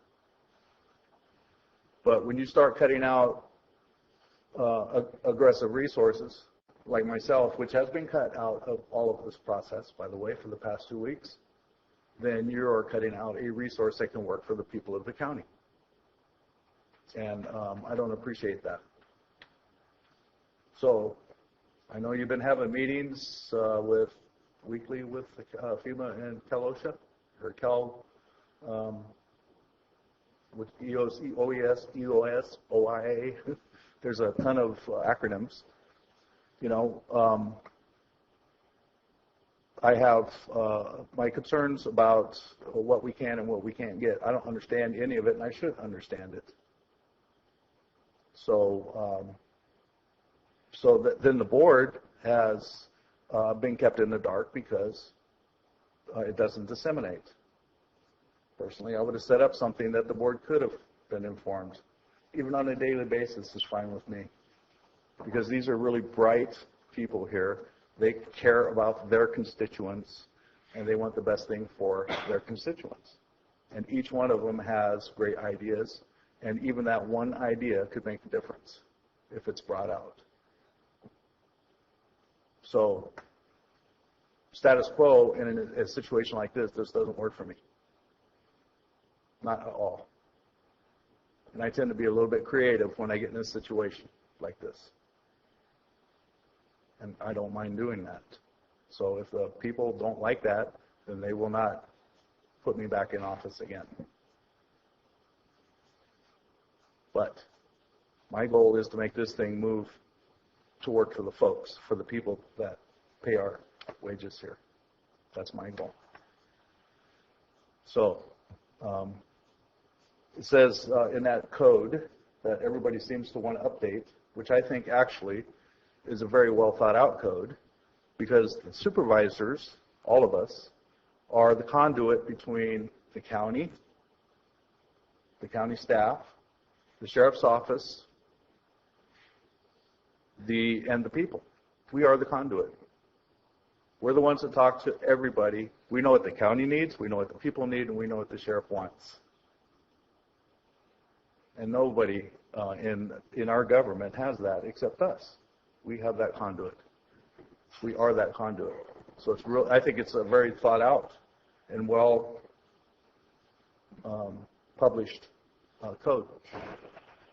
And if I didn't feel like I could handle the task, then it would be my choice to pass it on to someone else, and I didn't do that. I didn't do that. So from this point forward, I would like to see us follow the county code. And if the board chooses not to do that, that's great. Then I can take it off my shoulders and give it to somebody else. But until then, that's the way it should be. And it's not staff or it's not anybody else that will take that away except for the Board of Supervisors. So that's my take on it. Been kind of waiting for a couple hours to just let her rip like that. But, I think we all want the same thing here. And I don't know why we have to do this way. There are, it is way easier, in my opinion, to all work together to try to get the best and quickest results that we can. These guys here want to go home. I'm pretty sure. I want to take all the money I can from them. I'm pretty sure. Or every resource that I can from them. And I think that's our job to do that. So how are we going to get it from them? That's the question. They're pretty darn good. And they're good at their jobs. They know these disasters more than anybody, more than us. But got to know what the questions to ask. There are people out there right now in the public that I've talked to hundreds. A lot of them don't want to talk to anybody right now. Nobody. They don't want to do anything except sit in a chair and veg because they are just traumatized. And I don't know how many of them folks are out there like that. I've seen quite a few of them.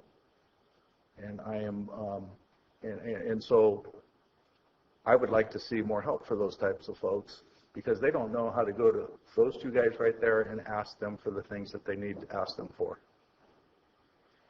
And I don't know if these folks here could actually communicate with them that well because they aren't local.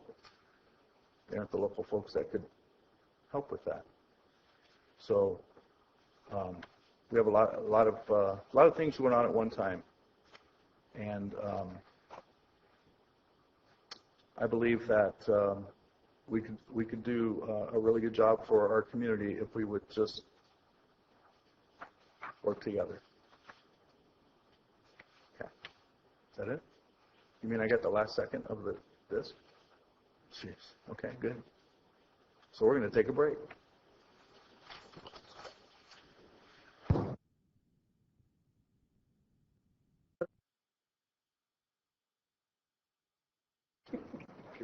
All right.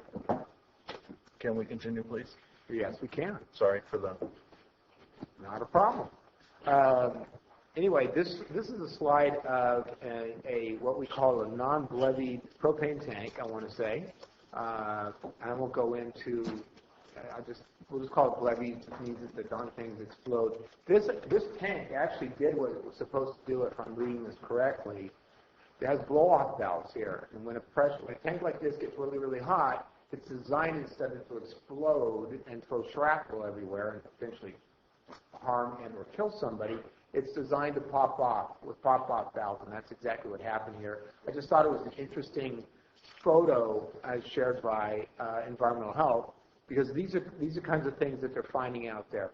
The other thing is I was contacted by the sheriff's office today, and I understand, I know it was brought up earlier today in one of the presentations, is that there are pressure vessels out there that are still intact, that are very, very dangerous, unstable. Also, there's unexploded ordnance. There's shells, live shells. They're still on the ground. In other words, bullets. So I know the SO's office is looking at going out. They're going to be working probably with FEMA. Actually, I take that back. They're working with federal EPA. Yeah. And they're going to go ahead and start dealing with those issues on site. So these are the kinds of things that our staff are out there actually dealing with. The use of mutual aid has been critical throughout this incident. That's pretty evident. Jason was talking about people from Los Angeles coming in. I think he had these people for 2 or 3 weeks. Recognize that guy. He doesn't belong in environmental health.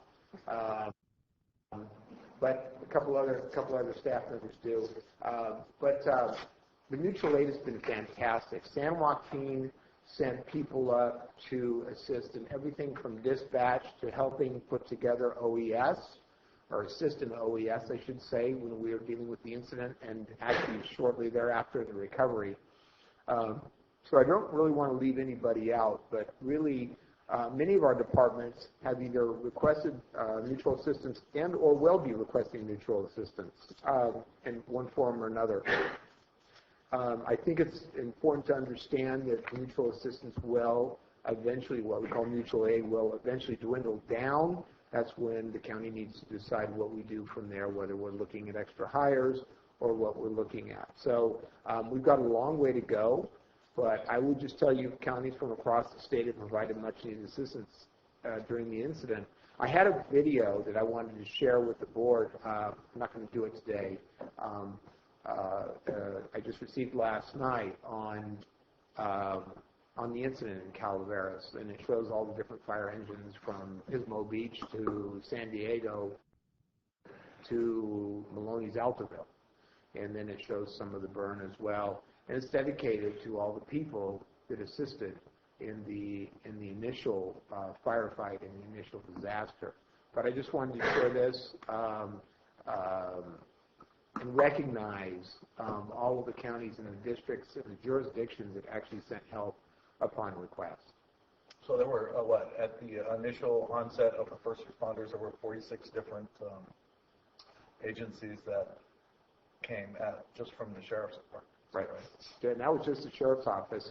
And as Jason has spoke today, as you know, he's had people coming in, again, from San Joaquin, Sacramento, and in this case, Los Angeles. I think this was taken the day that they were leaving. But it's really been it's been a real phenomenal effort on everybody's part, and certainly want to recognize those counties and those jurisdictions. And we'll talk about our volunteers here in a few minutes. So part of the recovery, and I don't want to go too deep into this right now, but part of the recovery has to do with, and this is what I've been learning as we've moved along. Remember, we're talking about county code, we're talking about the MACs, and we're talking about that little flow chart that we saw just a few minutes ago. All of that is part and parcel of emergency operations planning, from what I understand. Again, this is really new hat for me, but trying to learn very quickly. And the first thing we did is sit down and identify a bunch of issues that were concerns and what we were going to do about it. Those were called 204s. Is that correct, Eric? Yeah. Won't bore you with the details. But the long and the short of it is everybody from CAL FIRE to Cal OES, FEMA, have identified and do identify issues that need to be addressed. Some of those issues fall off the table after a period of time. We just talked to Jason, and Jason was talking about animal services. He wants that box up there for maybe another week. We had Noah's Ark out here in the back 40 for the better part of 3 weeks. but that will fall off. So this is the list, and I don't want to go through it. I put it in the board packet, the first four. I'll mention the first one: maintain protection of life, property, and the environment, and historical preservation of Calaveras County. You'll also know that one of the issues that we're concerned about, in addition to individual assistance, is moving into the issue of slope stability and what we deal with that. So getting in a little bit of the meat and potatoes here, you've heard a little bit about this today. Cal EPA, Department of Toxic Substances Control, or DTSC, Federal EPA Region 9, that's in San Francisco, by the way. They're in the county, removing hazardous materials off of properties. Once hazardous materials have been removed, Cal Recycle will remove the ash, the white goods, and the other debris, and certify the properties as clean. White goods, by the way, can be anything from stoves to washers to dryers, that kind of thing. That's what we refer to as white goods. Cal Recycle will be arriving this week to begin this phase of the cleanup. Jason mentioned, I think, 24 crews. The last I heard, 26, so I'm a little bit out of date myself. Of 10 to 12 people each removing ash and debris once they get up to full staffing. My understanding is most of the debris will be going to Forward Landfill in San Joaquin County. Jason mentioned that property owners can clean their own properties if they choose to do so, and self-certify the property is clean. That can be everything from the removal of the ash to the rehabilitation of a wellhead, as he spoke to before. And my understanding is that environmental health does have a self-certification process that they're putting in place to guide the individuals through the process. Excuse me. Thus far, environmental health, I said, had signed up 478 people to have their property cleaned up. Jason had updated us. That shows you how fluid this is. That was Friday, and now he says we're at 5:30, which is a really good thing. So it is moving quickly. There's progress being made. CAL FIRE Life and Safety Survey. This is something we picked up, and two board members were at the meeting on Friday to hear this. They've completed their life and safety site survey, identifying areas that may be feasibly remediated for erosion prior to the arrival of heavy rains. Now, just looking at the outlook, I understand we're supposed to have a good chance of rain this Sunday, I think, Saturday or Sunday. So who knows, what's going to happen and how quickly it's going to happen. But at least they've gotten out there. I know that they mentioned 3 different properties. I think structures that are still standing that they were concerned about, and my understanding is they're moving on that. The other thing is, it's not on the slide, that CAL FIRE has been doing is they go back and they remediate part of their fire lines and part of what they did to fight the fire. That means, and they mentioned this last week as well, putting in what we commonly refer to as kind of a washboard effect, if you will, on a dirt road. Putting in trenching so that you don't have a lot of erosion. The water doesn't run down the road and sheet down the road. It's diverted off every so many feet. They didn't say what that was. And they will fix the fence if they went through it. And I thought that was really interesting because I think only the part where they went through, though. Yes, I just wanted to focus on that because I have this picture in my mind that I'm sure we all do about that. But it is appreciated, certainly. 200 points were surveyed throughout the burn area, and despite the fact that 75% of the burn was rated as either high or medium intensity, the burn only affected the first 10 millimeters of soil. That's this much. It's very little, okay? The burn, 10 millimeters of soil, leaving the non-germinated grass and shrub seeds intact and viable. That was really interesting. I would have thought, especially the severe burn, that wouldn't have been the case. Certainly depending on precipitation and depending on how much we get over a period of time and how much we get, we anticipate a rather quick recovery of both grass and shrubs in the burn area from what we understand. So, Brian? Yes. So we were at Jesus Maria yesterday? Yesterday. Yes. And, yeah, I think it was. And there was a shoot from a blackberry bush already this long. Wow. Right? Oh, I mean, it looks kind of weird out there amongst all those rocks and this one green shoot out. But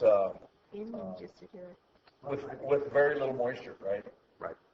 So we know the brush and the weeds and all that stuff that we don't really care for is going to grow back. Yes, unfortunately, all our trees are dead. They're in the burn, or most all of our trees are dead in the burn area. We'll talk about that in a minute. As some of you had heard at that meeting last week, the real concern associated with the burn severity is potential debris flows.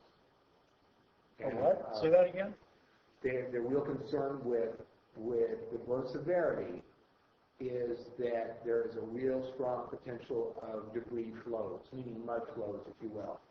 In this case, it would be mud, sticks, branches, depending on what happens to be there. The estimated precipitation event of 0.5 to 0.6 inches per hour may trigger this. I think that that's probably an estimate, obviously. Different soils will accept water in some will, some won't. They call it hydrophobic when it's burned so severe that the water just rolls right off of it. So, but certainly I think that our real concern is, as we all are aware, what's coming up in the next couple of months. My understanding is debris flow models are being developed, and that's absolutely critical and it's absolutely crucial, so we know what we're dealing with. The other thing that was talked about... I have a question about that, Brian. Yes. So let's say a model for debris flow is developed in a certain area. Does that mean that property is going to be rendered by FEMA or anybody else? It's going to be a flood area? It may be a flood area, depending on if it's in a drainage or if it's in a gully, or if it is downhill from an area that would be impacted by a debris flow. It may be designated a flood area for the purpose of the installation of one of our mobile home units, not necessarily as a special flood area for flood insurance. All right. One of your mobile home areas. Correct. Okay. Thank you. That's a good piece of information right there. I appreciate that. I wanted to go back to the slide because I had another thought that seemed to fall away from me. So I thought maybe if I looked at it, it'd come back, but to no avail. A little bit more on the Cal Fire Life and Safety. I thought this was fascinating because I didn't know that they did any of this. They are expecting an increased tree kill due to bark beetle infestation, and I was thinking, well, really? We just wiped out all of our trees. But not being the botany person, they did share with us that in fact when a tree is burned, it gives off a chemical by the name of terpene, and this attracts the insect. The problem is the insect shows up, and the two of you who were at that meeting know this. The insect shows up, but they won't eat the dead tree. They go to the live trees around it. So what we need to be thinking about is not only when you're removing the dead trees, but we've got to be on top of things when the beetles are moving in to the live trees around the burn. Now, before this incident happened, the board had an interest in addressing tree kill. So I think that that's going to be, although it's been put on the back burner for obvious reasons, it's certainly something we need to be thinking about because this is just going to increase that from my understanding. I think it's also very, very important as a result of the incident that an emergency exemption from the timber harvest plan is currently in place. That's really very, very helpful. So that people aren't having to jump to yet another hoop to remove trees. Critical, very critical, slope stabilization. We know that immediate slope stabilization efforts are currently underway. The agencies involved in this are many, but I'll name just a few. That would be CAL FIRE, obviously, with what we were just discussing. Our Public Works Department is out there hitting the ground hard. Caltrans, Army Corps of Engineers, and then Bureau of Land Management. BLM will be in the county at the end of the calendar year, from what they're telling us. So, Brian, could you explain where in that process these folks are? As far as BLM? No, as far as, you said that there's many people out there. Okay, yes, I will attempt to do that. Public Works is currently out there doing work right now. And CAL FIRE is as well, like we were just talking about with their surveys. So you already have CAL FIRE that's actually done the immediate surveys. They're identifying sites that need to be taken care of.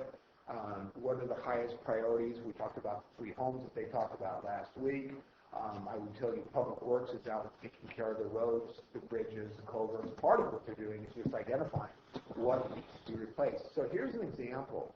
Let's say I have a 24-inch culvert. Now, I'm not an engineer, but I will tell you, if I have a 24-inch culvert, and on a good storm year, I know that it's going to meet the carrying capacity of a given waterway, even with an El Nino, all bets are off right now if it's in the fire zone, because all of my absorption, depending on how hydrophobic the soil is and or the fact that there's no vegetation to be taking up, absorbing, deflecting some of that water, your flow rates theoretically are going to be higher. So maybe a 24-inch culvert is no longer adequate. Again, Jeff Krogans can really answer that question and say, yeah, you got to go from a 24 to a 36. Right? So those are the kinds of things he's looking at. I can't tell you specifically what Army Corps is doing. I didn't get the clarity on that. But did you happen to have an idea? Who's putting out the rice straw? There's folks that are putting out bales of rice straw. Mine. Calaveras. Yeah, I think that's NRCS. Calaveras grown. Okay. And I think NRCS is also doing that, which we're going to discuss here in a minute. Who's NRCS? The National Resources Conservation Service, which is the next program. But and then Bureau of Land Management has, what did they say, 12,000 acres? I don't remember what the number was. Yeah, it's pretty close. That they had to remediate. And I think that they had a total of like 71,000 acres, and 12,000 of that burned severely. Moving on, really interesting. I've been kind of wondering where East Bay Mud's been in this process all along. And so we were informed the East Bay Mud lands weren't actually directly affected. Certainly the watershed has been, but the watershed, you have to understand, is on private property. Okay? So what they're doing is they've secured some volunteers to not only clean up the Electra Road and other private property, they're trying to get around with these volunteers through NRCS. So NRCS is kind of working as this intermediary, if you will, working with the property owner, saying, can they come on? Can they put the bales on? Can they put the diversions on the property? So I do know that the NRCS is very much involved in that, and they're assisting East Bay Mud as well as others.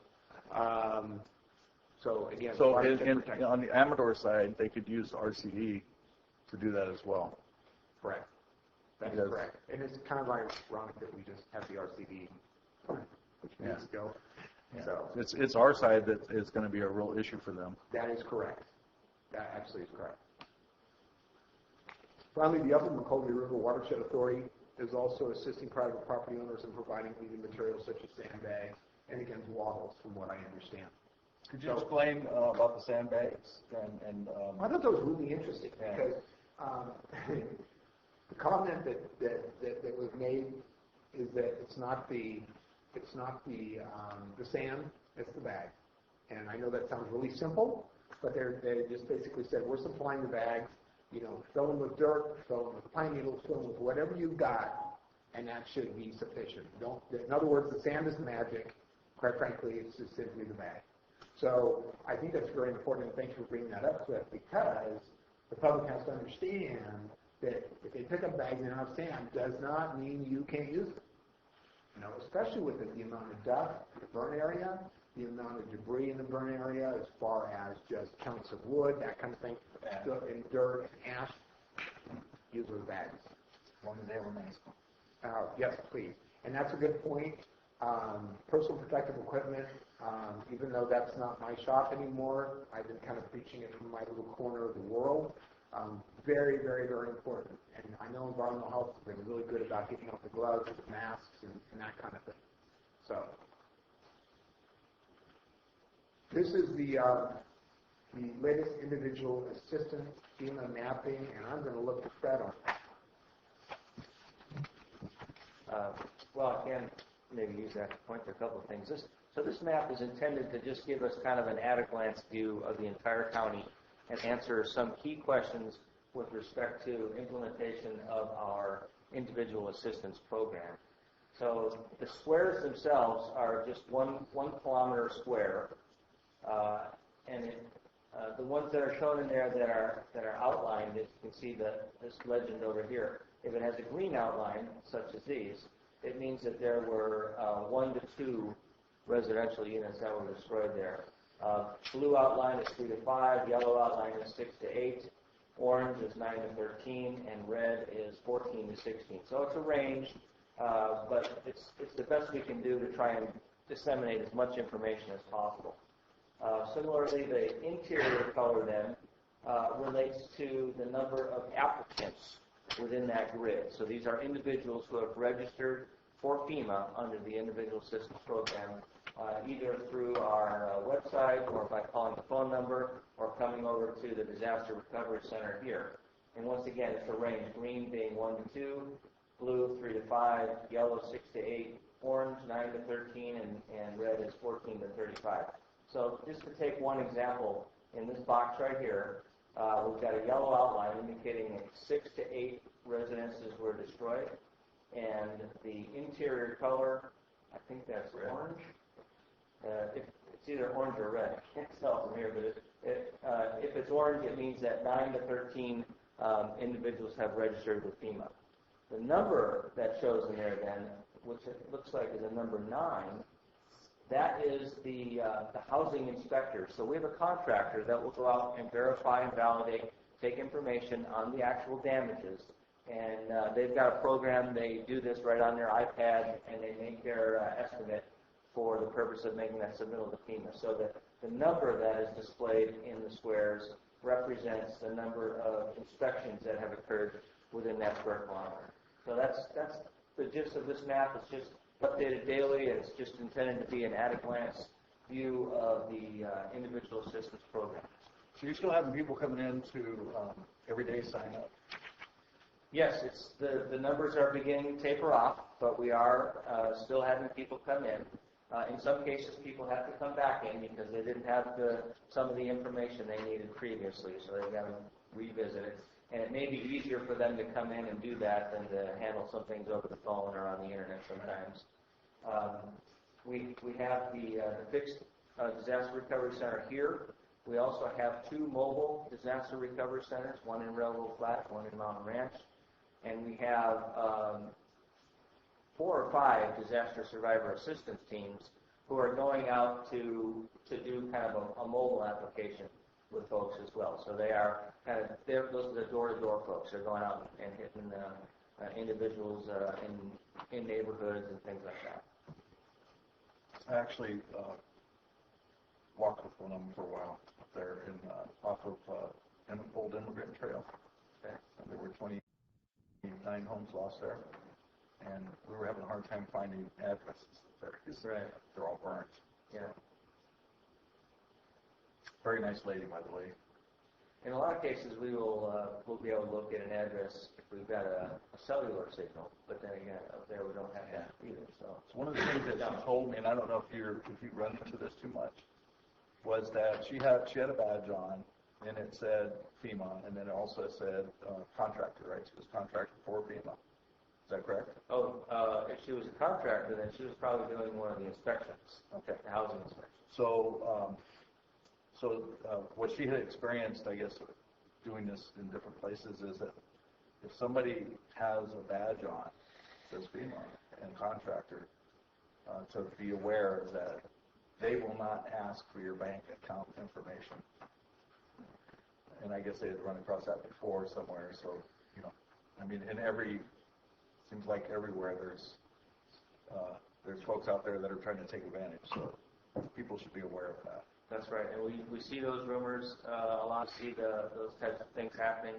We try and get that information out on our website, on the various county websites, through our Joint Information Center, the Facebook pages. All of our public information outreach has pieces and parts that deal with fraudulent activities. Thank you, Fred. I've sent a couple of these to the board, and I did my best to explain it, but certainly not to that level, because I'm still figuring out as well. So to talk a little bit about disaster housing assistance, I know some people are waiting to hear a little bit about this. Health and Human Services has obviously taken the lead, as that is part of their task force, but we had the opportunity to meet on Friday morning with representatives from FEMA to go over the different aspects of shelter, transitional housing, financial housing assistance, direct housing assistance, and long-term recovery. And it was really interesting. The people were very knowledgeable and provided a lot of information, and hopefully I've gotten all this straight, because there was a wealth of information given to us. So as people moved out of the shelters, emergency shelters, and into shorter-term transitional housing, there was a couple of ways that they could go. They were able to get motel vouchers or hotel vouchers from nonprofits. If they have insurance, a lot of insurance policies will have what they call additional living expense coverage, which will provide them funds for that temporary housing until they can get into something permanent or rebuild. Or if they residents have registered with FEMA, and trust me, to me, that's one of the most critical things. And whenever I run into somebody and I find out they've been affected by the fire, the first thing I tell them is, have you registered with FEMA? Have you gone to environmental health for right of entry for cleanup on your property? In fact, I ran into a woman who lost her house in Mountain Ranch while I was having my oil changed, and of course asked those questions. If they have registered with FEMA and they do not have insurance, they can get what's called TSA, or Transitional Shelter Assistance. Initially, it was set up through October 12th. They've extended it for 2 weeks. The date they gave me was October 24th, but 2 weeks from the 12th is actually the 26th. So far, there were 8 households that utilized that TSA, and one of those has since moved out of the motel they were staying in. Then there's financial housing assistance, which again is for people that don't have that insurance, that don't have those additional living expenses coverage. They can help with rental assistance for apartments and or rental homes. Obviously, this county doesn't have an abundance of those, so those are challenging. Or putting campers and motorhomes onto their property once the properties have been cleaned. And I'm going to go into a little bit more detail on the direct housing assistance. If you want to do the next slide, Brian. Thank you. So according to FEMA, their manufactured housing mission was approved for the Butte Fire victims on September 30th. They look at, when people come in to apply, they look at what those, whether or not they have eligibility. There's certain things that will require, they will look at for eligibility. One is whether or not they have insurance to repair or replace the home. And we asked kind of, well, how many do you think were insured versus non-insured in Calaveras County that were affected by the Butte fire? And they were thinking about 50%, or it was about a 50-50 ratio. Really? Is that high? That was their estimate when in taking the applications. They had received from both fires, I believe it was about 1,000 applications or requests through this, and estimated about 330 of those were for the Butte fire. So another eligibility requirement is that the home has to be destroyed or has incurred more than $17,000 in damages, and that there are no available rental properties. So what is the process? The application needs to be made through FEMA. They send out inspectors to inspect the damages or the loss of the home.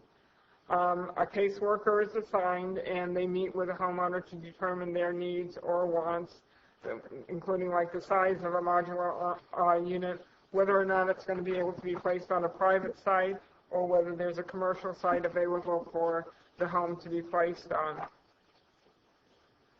So then the next step is that FEMA, it really is up to FEMA to determine the availability and placement of modular homes and whether that's a private site. So the private site would need to have power, water, sewer, access, a fairly level place to put the facility, and it must be certified as clean.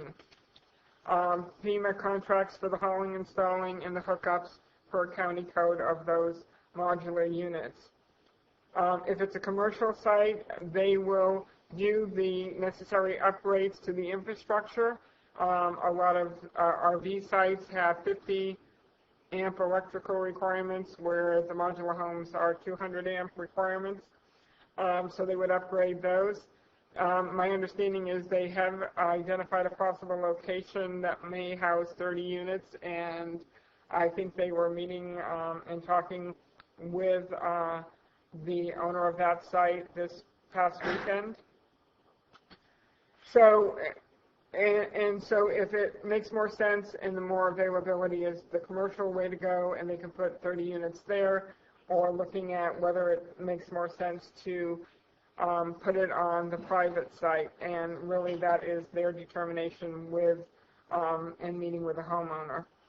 The modular homes are all new. They were built in Selma, Alabama. There's 40 currently on site in Sacramento, and they expect a total of 60 for both fires. There's 1, 2, and 3 bedroom units plus express units, which are 8 feet wide as opposed to 12 feet wide for narrower areas that they have to fit into. The modular homes are for 18 months normally, and that's from the date of declaration.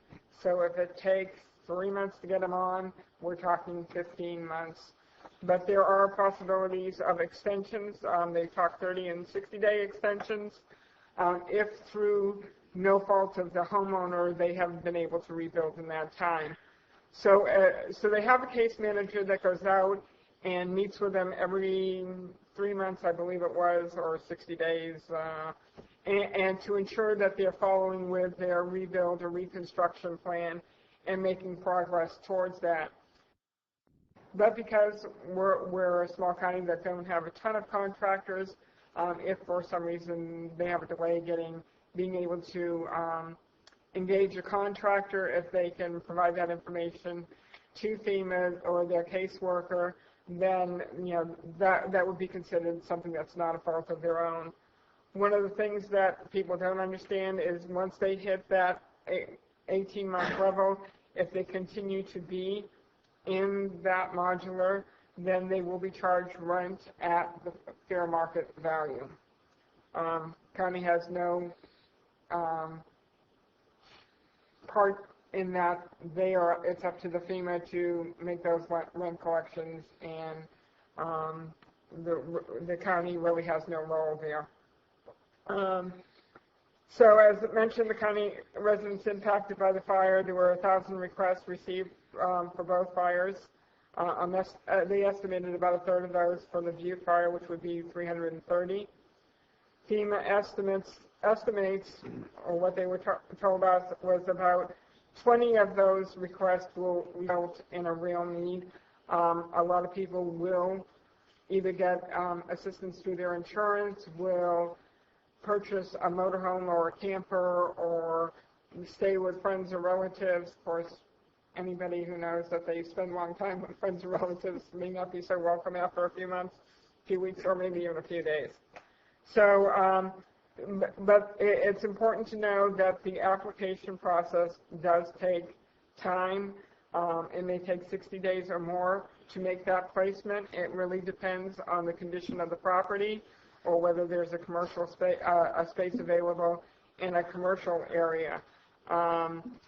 It really is up to FEMA to make sure that, work with the county to ensure that all the requisites are ready to go on the site before they will place a modular on a private site. And as again mentioned, power, sewer, water, access, certified clean, and a level spot to place it. So in conjunction with that is the Small Business Administration loans. Again, SBA, once the once a homeowner or resident has registered with FEMA, they can be directed to the SBA loans up to $200,000 low-interest loan for residential properties, up to $40,000 loan for renters and or personal property, renters who have lost their personal property or homeowners that lost their property. Again, these are loans. Or they can even do loans for the difference between what the homeowner's insurance covered and the actual cost to rebuild. And there is also loans for businesses up to $2 million, I believe. $2 million, yeah. And these are the first steps. Also, moving forward is the Long-Term Housing Recovery Committee. The first meeting of that was at CalWorks on Friday morning. I got a little confused with the two meetings. I thought they were kind of one and the same, and ended up going to the FEMA one, which I thought was really important.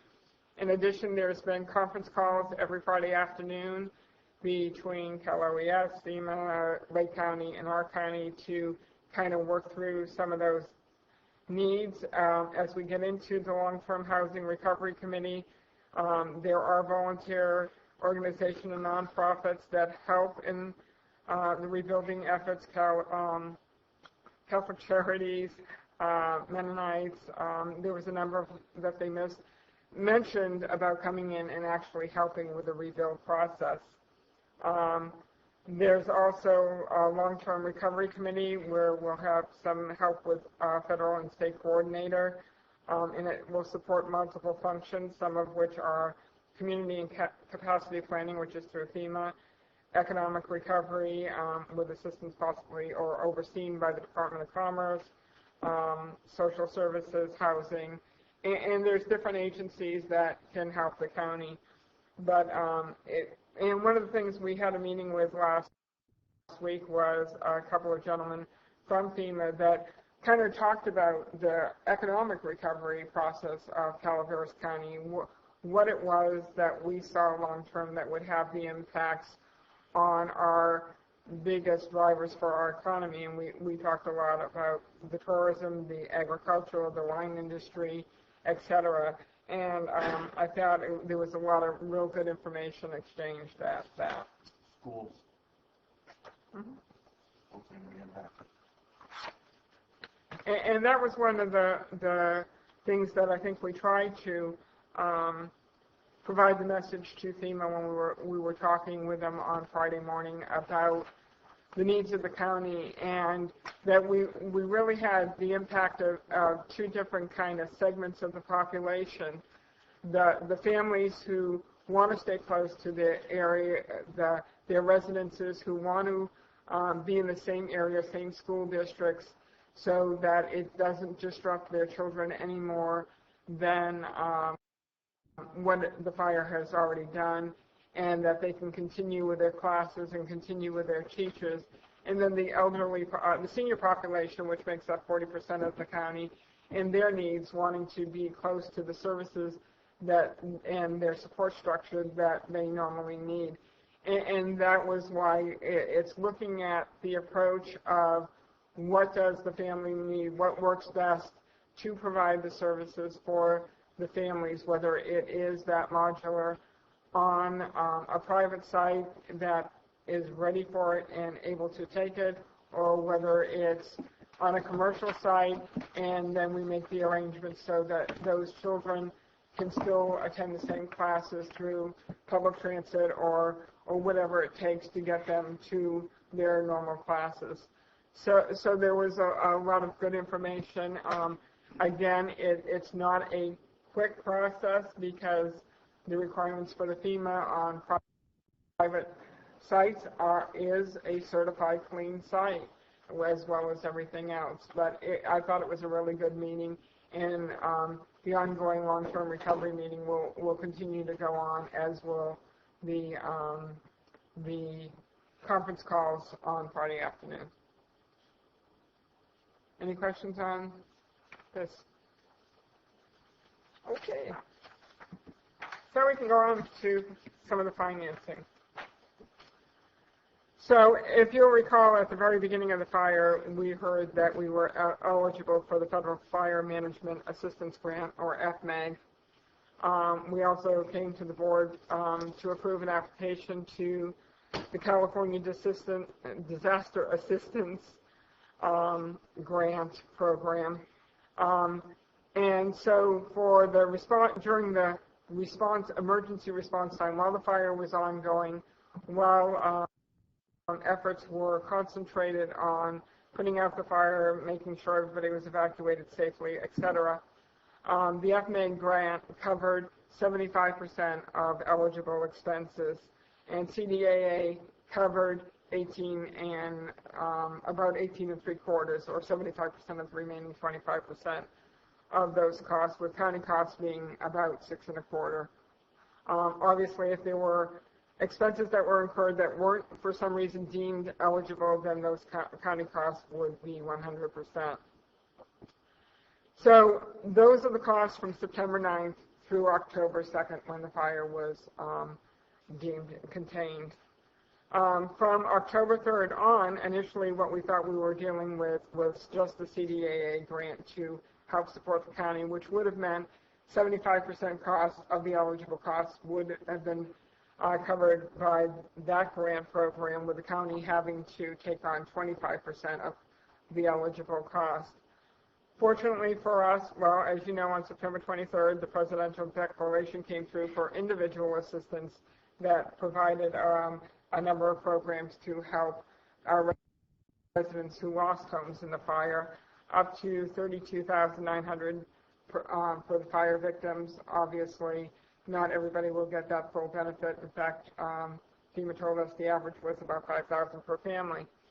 And if there is a direct housing element where they put a modular onto a property, the cost of that does not impact that $32,900 for the disaster assistance. On October 8th, we received the presidential declaration for public assistance, which, I don't know about you, but I had a big sigh of relief. And that, again, covers 75% of the eligible cost, making CDAA cover 18.75 of eligible cost in the county, picking up the other 6 1/4% and 100% of non-eligible costs. A couple of the things that I didn't put on the slide that I think the board needs to know about is Brian and I had a conversation with RCRC, and one of the questions they had, they were trying to develop a grant to help in cases like this of disaster in rural counties or in counties throughout California. And so I know that a representative from RCRC was at the meeting at Health and Human Services on Friday morning to provide that information. They were trying to get some feel from us of what they could do and what that could best look like, and we suggested that they attend that meeting. Also in that case, because it has been mentioned about legislation waiving that 25% match for CDAA, we kind of asked RCRC if that would be something they would be willing to support if Lake County and Calaveras County went forward with it. And what was interesting was that they said, yeah, no problem, get all the counties together that have experienced this type of disaster, and we can put the legislation forward, and it usually flies through the legislature, it usually flies through the Appropriations Committee, and passes with no problem. However, what they did say that Governor Brown has never signed one of those bills. So it usually dies on the governor's desk, is what we heard. But we also heard, which is hopeful, that given the magnitude of the disasters in California this year, that if we put forward that legislation, we may have a better chance of getting that signed off by the governor. So we will be working forward on that. We also found out that there was legislation a number of years ago that would help counties who experience such a disaster and an impact to their property tax rolls, that there was legislation done to mitigate those losses. So we're going to be working with, again, Lake County to look at, and when that legislation occurred, then in subsequent years, counties have kind of just been added onto that.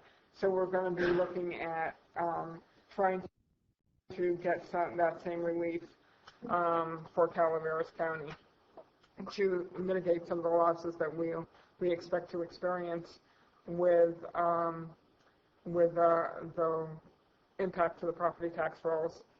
And then towards the end of last week, I received a phone call from Chief Josh White with CAL FIRE, and he wanted to inform me that the $280,000 dispatch contract that we have with CAL FIRE that they do every year, CAL FIRE is waiving those fees for 15-16. So that is an additional $287,000 that will help us through this. And I thought I was actually very stunned when he told me that I expressed my appreciation on behalf of the county. So going forward,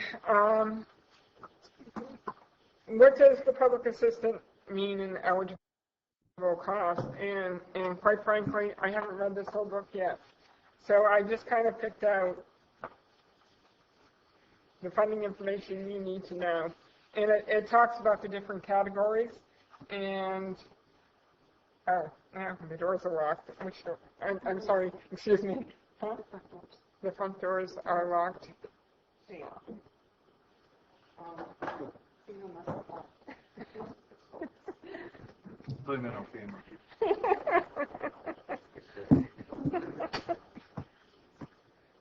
So there's different categories regarding, and I just mentioned the ones, and quite frankly, I took them right out of the book. And we will be meeting, there is going to be applicant training for county, other agencies, and nonprofits in the coming weeks. Tentatively, the FMEG and CDAA were scheduled for sometime in the last week of October. We still don't have that addition, and there'll be also training scheduled for the FEMA public assistance. So we will really have a good idea of what the nitty-gritty of the claiming process is, what those costs cover, and we will be inviting all those agencies and nonprofits that will be affected and will be wanting to make application to at least the meeting with FMEG and CDAA.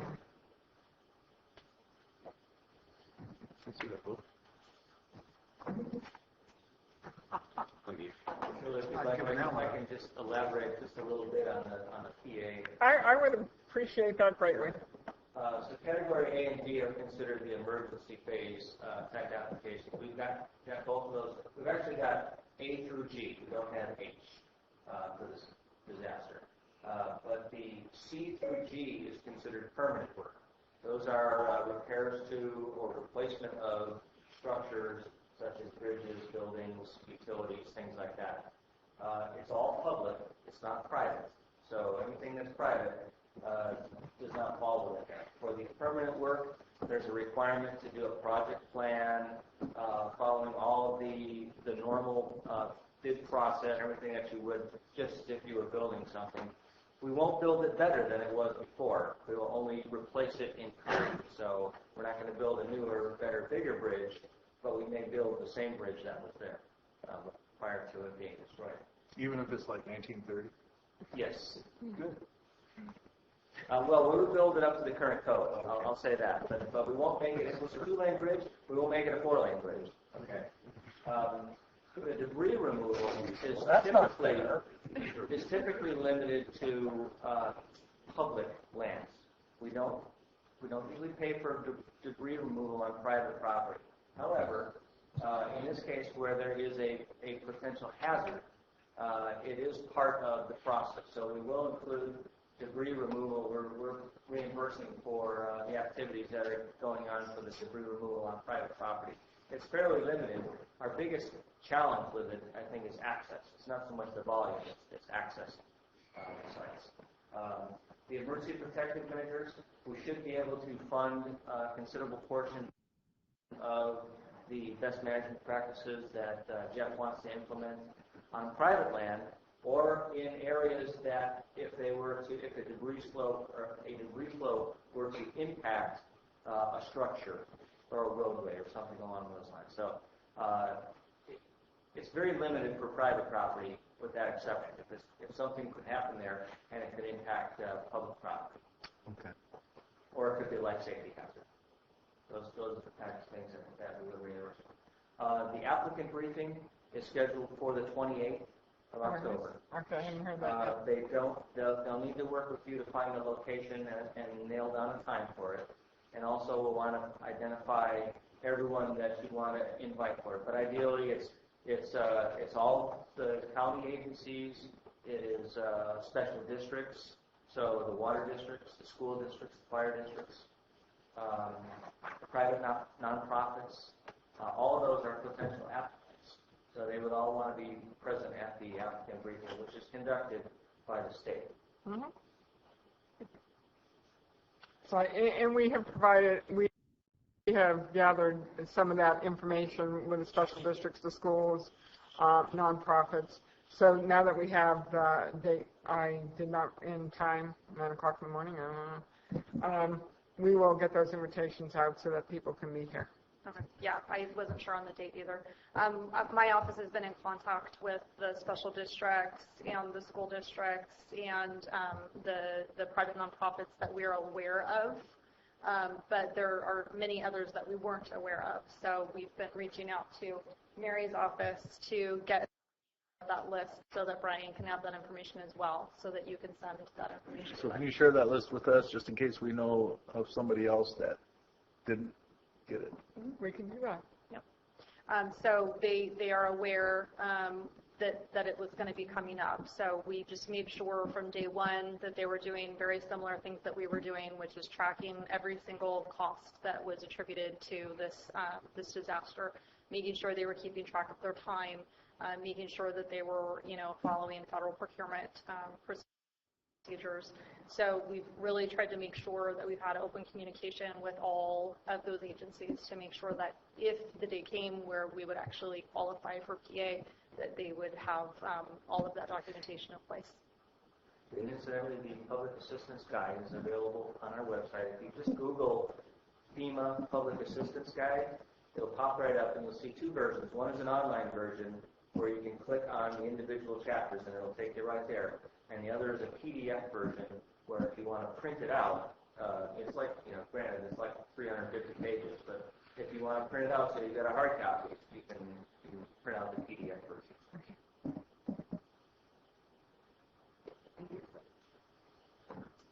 Okay, real quickly, I put this one in. This is something that was supplied by Jeff Probitz last week. These are the estimated costs on Mountain Ranch Road, Railroad Flat, Sheep Ranch, Frico City, and Jesus Maria. These are preliminary numbers, estimated costs, but it just gives you an idea of the kind of dollars we're looking at and why it's so critical that we did get the PA. So those numbers total up real quickly, so well over $4 million. So just wanted to bring that up. I have a question for one of you guys. Long term, because it's such a big area, there's going to be maybe some equipment needs and things like that.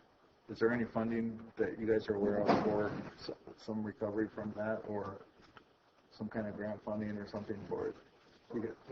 Yeah. Well, we're going to be, we're probably going to have equipment for chipping and things like that, because got a lot of chipping to do, apparently. And yeah, my understanding,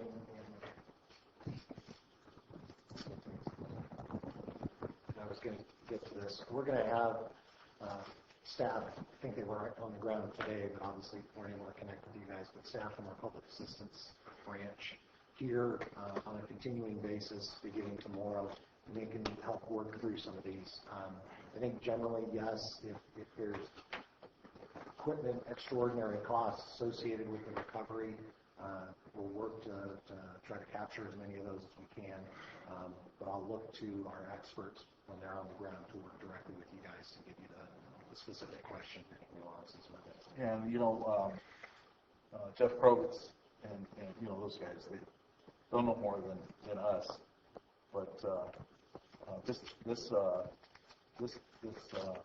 catastrophe actually impacted some of the equipment we have currently. Plus, they're going to be reaching for more for sure because of the volume that it's going to, and we don't want that to go unmanaged.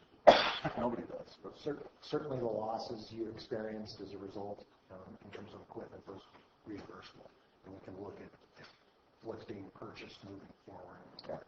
Thank you. Yeah, so that's the other part that we've been having departments keep track of the equipment that they have been using during this disaster, because we can recoup the usage time for that equipment.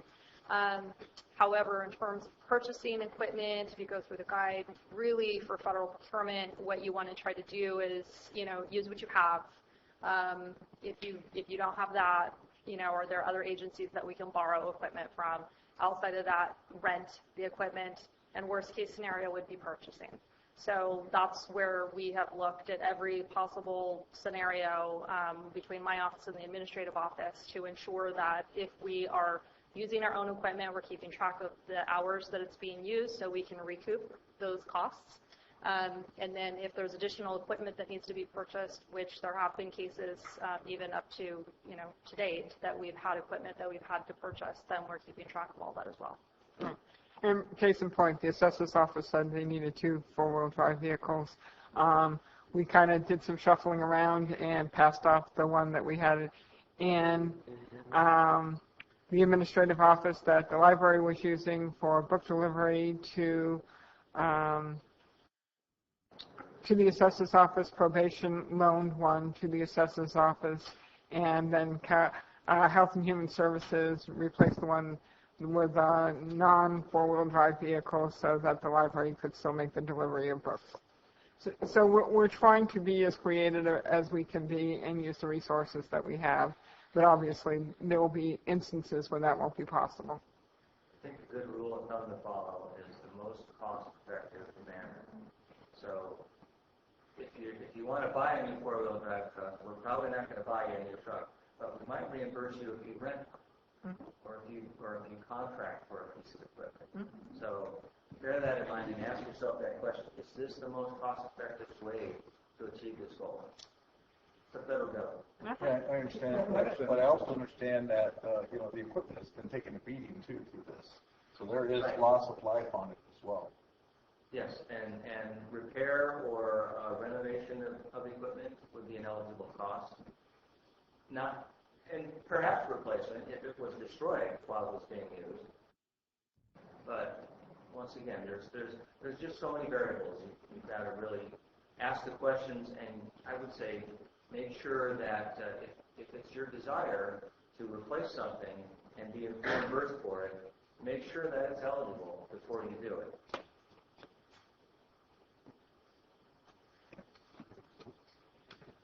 Okay, switching up gears here. I just want to recognize all the volunteers in addition to the mutual aid that I talked about before. We had PG&E and Cal OES and FEMA obviously here today, DTSC, Cal Recycle, etc., Red Cross, local fairgrounds, a big player in this. I know that Supervisor Conte will attest to that. I know that she probably was practically living out there for a few weeks. And, the community has and continues to raise to the challenge that has been set before it. And I think that's probably, I don't know if that's unique. These gentlemen see these issues all the time. I just know that I'm pretty proud of this community because they've really, really stepped up. We talked about we've got the Resource Connection and Calaveras Community Foundation. We talked a little bit about, setting up the temporary kennels out here. I think PG&E supplied the fencing and the volunteers set up tents and housed animals. And we're out there for 24 hours a day. They didn't think anything about it. I imagine that was happening at the fairgrounds as well. And these aren't people that are paid. These aren't people that are required. They weren't even necessarily requested. People came out to help, and they continue to help. So I just want to recognize the volunteers for all that they've done to make this workable, because quite frankly, without them, we would not be in nearly as good a shape as we are in. Shirley, this is communications. Hi. We kind of talked a little bit about this earlier. We do have public information officers in place. They have been doing a lot of press releases, updating the county website under the Butte Fire webpage. They created a Butte Fire Facebook page to try and get the information out, because nowadays social media is such a big part of our world. As I mentioned, they're doing a trap line, which I had never heard of, but obviously it's a good way to get information out when there aren't the normal resources, there aren't the online ability, and that's just having somebody run with those hard copies and posting them on bulletin boards and sandwich boards throughout the affected areas. Again, we talked earlier about board expectations, whether or not you want to return to weekly board meetings so that departments can give you an update on the fire on a weekly basis, or whether you want bi-weekly emails with updates, and then what would be the timing of those. As I mentioned, we've tried to readjust the meeting schedules for departments, with the departments coming together on Thursdays to update on what has happened during the week, what they've accomplished, and what the tasks are for the week coming up. We can do a detailed information to the board via email on Thursday afternoon, evenings, as the administrative office gets that information from the departments. Again, many moving pieces, constantly changing information. If something major comes up, obviously we would then want to send that out to the board as a whole upon receiving that. The other side of this is the communication back to the administrative office of issues or concerns that the citizens have expressed to the board that we don't necessarily hear about until the board lets us know. So if there's an ongoing issue out in the community that's been repeated especially, then we again need to know that, because if we don't know that, we can't address it. So it's really at the board's pleasure of what you see and how you want that information communicated and what your expectations are.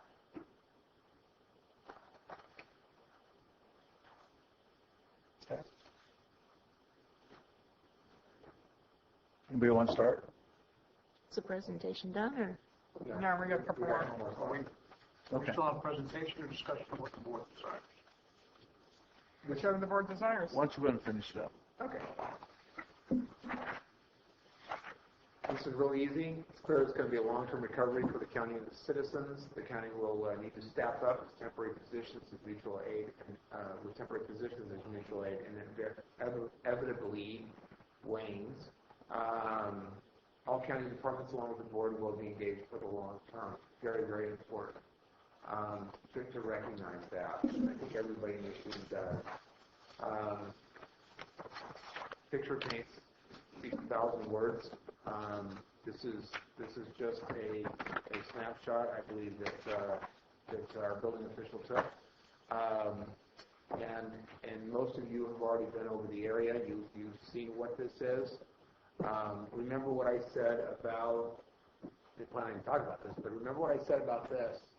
We've got some live trees in here that might actually survive, but because of the trees that are burned, expect potential bark beetle infestation as a secondary hit to the timber, okay, or the silviculture. So, what I would do is I'd caution everybody. I would say that we are making progress, and full recovery from the Butte incident is likely to occur over a period of several years. I would like to acknowledge county staff, department heads, in addition to the volunteers, mutual aid, et cetera. Everybody's been really outstanding. Everybody has stepped up. If it needs to be done, they've been there. And so, just from my perspective in my little corner of the world, I think your staff and I think your department heads have done, and are continuing to do a very, very good job. So that does conclude the presentation. Thank you. Good presentation. And I would like to acknowledge the board. I think you guys did a good job too. Because I worked with, I know Debbie worked at the Angels at the fairgrounds for the whole day, for the evacuations, the whole time the Cal Fire was up there. That was pretty stressful for her. I am absolutely sure of it. And Michael was me until he got sick, and then had to go into the hospital. Steve was there, sending out information, and Chris has been holding meetings up in the District 2 and meeting with people and holding town hall meetings. And the first town hall meeting was at Mount Ranch, which was a really good meeting. Shirley was there, and so was Jason, and you guys were there too. It was actually a way better, less angry meeting than I thought it was going to be. And all that has to do with Chris's approach to the folks and communicating with them so well. So my hat's off to the board as well. Thank you. You did a great job also. So we're back to, you want to take the other slide back? I also would like to acknowledge, obviously, Cal OES and FEMA as well. That's been absolutely critical for us. I didn't see any issues with any of the agencies that came in to help us. I thought they were all great. I agree. And still are. Very responsive. I mean, it seems like every one of them was trying to do exactly the best that they could do. I mean, we got PG&E put in, was it 879 poles in 7 days? That's pretty amazing, actually. And I think you were here, about the third day? Fourth day? Somewhere around there. I got pictures. And, my staff was here. Yeah, your staff was here. I mean, just really a lot of support, a lot of help. Certainly appreciate all of that. It's pretty trying time for everybody. And, I think everybody, staff has been great. All of the county employees have stepped up. There's a lot of folks here who lost their homes too. And I think that if you look in the community, the fire departments, I think there was a good number of the people that were out fighting fires lost their homes too. one of our deputy sheriffs lost her home while she was evacuating people. So, there's a lot of give in the community. And so how do we come out of this hole and come out of it to where we're better than we were before? That's the question, I guess, and that's kind of what I'm after. Can I jump in here for just a minute? One of the things I've talked to both Cal OES and FEMA and Cal Fire, say both, three of them really, and I think that there will be at the appropriate time there will probably be a debriefing by those agencies, and I would request if they're amenable to it to debrief to the board in whatever format they think is appropriate. So that indeed we can come out in a better situation than when we went into this with. So I absolutely agree with that, Cliff. All right, so I guess how do we move forward? I admit I've been pretty frustrated for a couple of weeks, largely because I'm reading a county code and I'm not seeing exactly, it being followed according to what I thought county code was. So that could be an issue all of its own. I've requested repeatedly to be involved and haven't had the chance to do that. So I would just like us to follow what is currently in place, and then I think we'll be just fine. So that's how I feel about it. Well, I think part of what I see is the code itself is antiquated and outdated, in my opinion. It's from 1975, and it hasn't kept up in today's world. When county council sent me let me get, what is it? All the initials. MOU? The EOP. EOP, thank you. I really got glued to that. And I'll go back a little bit. I digress a little bit. Being on city council and went through the Darby fire and the Oak Gulch fire, I really saw this plan in action from the county's point of view, or as the county leadership. And that, much like the fire camp at Frogtown that I witnessed working out there, it's a very structured environment. People have roles and responsibilities. They have positions, and you get in and they know what to do and they do it. And that's what I've seen through these three different organizations. So when I look at the EOP, it's looking like the sheriff, and the sheriff is not in the command post, you might say, then it reverts to the CAO. And as I see in the recovery, it's the CAO. I look at the board as, we're the policy makers. And I look at the staff and people in the EOP here, this is their job, and this is what they do day in and day out. And as a board, we are that liaison to the community, and, how best to communicate what the staff is doing, and then we come back to say this is what the community is saying and try to find that happy medium. That's how I see my role. I did not attend any of the MAC meetings. I was honestly afraid of the perception of Brown Act violations. I didn't want to be in that role. I didn't think the board members needed to be in that role. I found my niche in what I needed to do for what I felt was a responsibility to the community in my role in what I did at the fairgrounds. But what I did find in all this is that communication tool. When I attended the CAL FIRE briefings and such, they had PIO staff. It seemed at one point there was as many PIO as there were firefighters who were there manning it. They went out in the community, and whether it was a map or a briefing or every day, you could depend on a press release, and people really got to looking forward to that. Granted, even during the fire, there was 100 moving pieces all at the same time, so it was always hard to have the most recent, up-to-date information, no matter where or who you are. But the fact was is that there was a process in place that you could depend upon. in that communication that came every night out of a briefing, there was a press release. And then, of course, internally, they had their meetings and such. And when I look at this, it's very much similar to that. And as I look at what we need to do, one of the things I see is, during this time, because there are lots of moving pieces, maybe our board meetings need to go to a weekly. I know that kind of compounds staff in the process of getting things together there, but maybe it's that board meeting that we are, again, this is very useful information. This probably couldn't have been presented a week ago.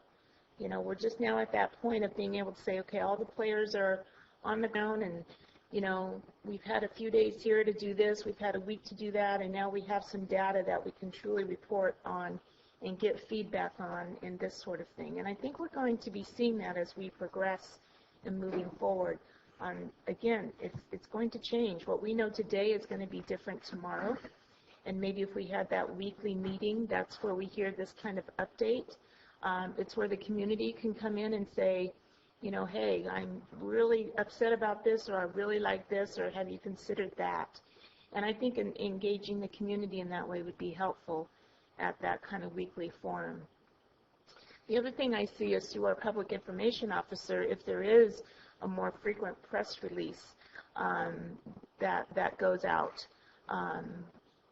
whatever it might be. There's lots of different things that I think sometimes press releases try to include 15 things to where maybe one press release to deal with one subject matter is released on somewhat of a daily basis.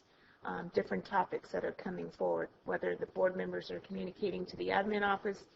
These are things that we're hearing, and maybe if we had a communication piece that goes out, the press release, I don't know if Facebook's such a good thing in this day and age, whether it's the website, I think that is a good communication tool, as well as the PIO out in the communities. It was mentioned earlier today, we heard a lot about Mount Ranch. I'm thinking about Moke Hill and Glencoe and Rebel Flat and West Point and, all of District 2, and different ways of how people communicate and going to the sites, and whether or not it's the communication board or whatever it might be. Much what CAL FIRE did, in my opinion. There's a communication board in Angels Camp. Who would think, why it's there in Angels Camp at one of the local markets? And when I look and talk to people, it's like, well, there's a lot of people from that area of the county who go to Angels Camp for services. So it's just another way, it's another avenue. So we might have them in more in just the actual Butte Fire area. It might be, we do have something in Valley Springs and San Andreas and so on and so forth.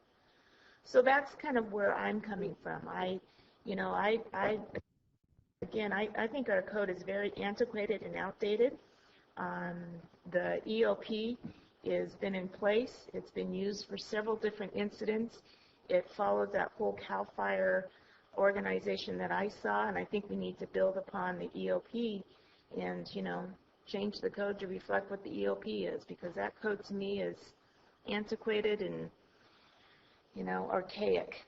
I just find this is a much better organization piece for any kind of emergency.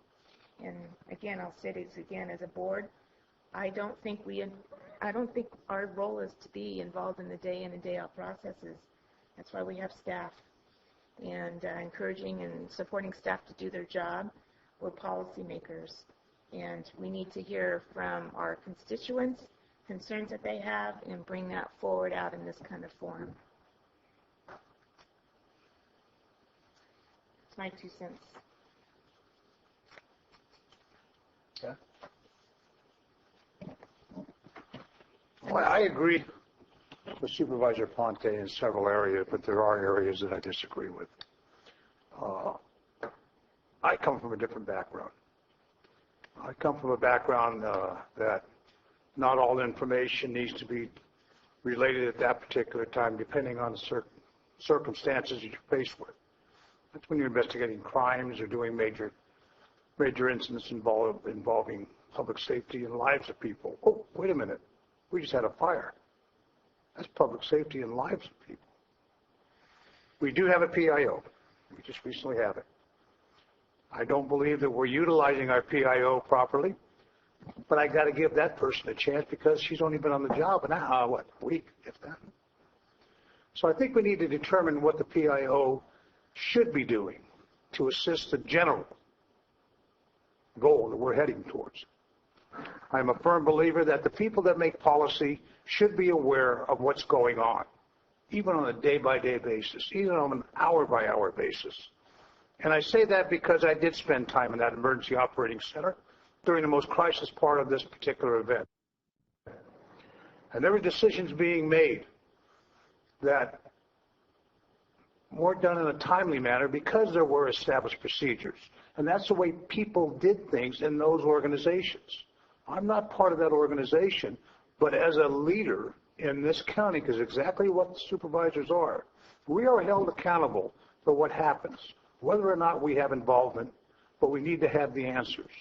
Now, I can honestly say that every member of this county government in this crisis, I believe, has done their job far beyond the normal requirements. And I believe that they will continue to do so. I'm very proud of these folks.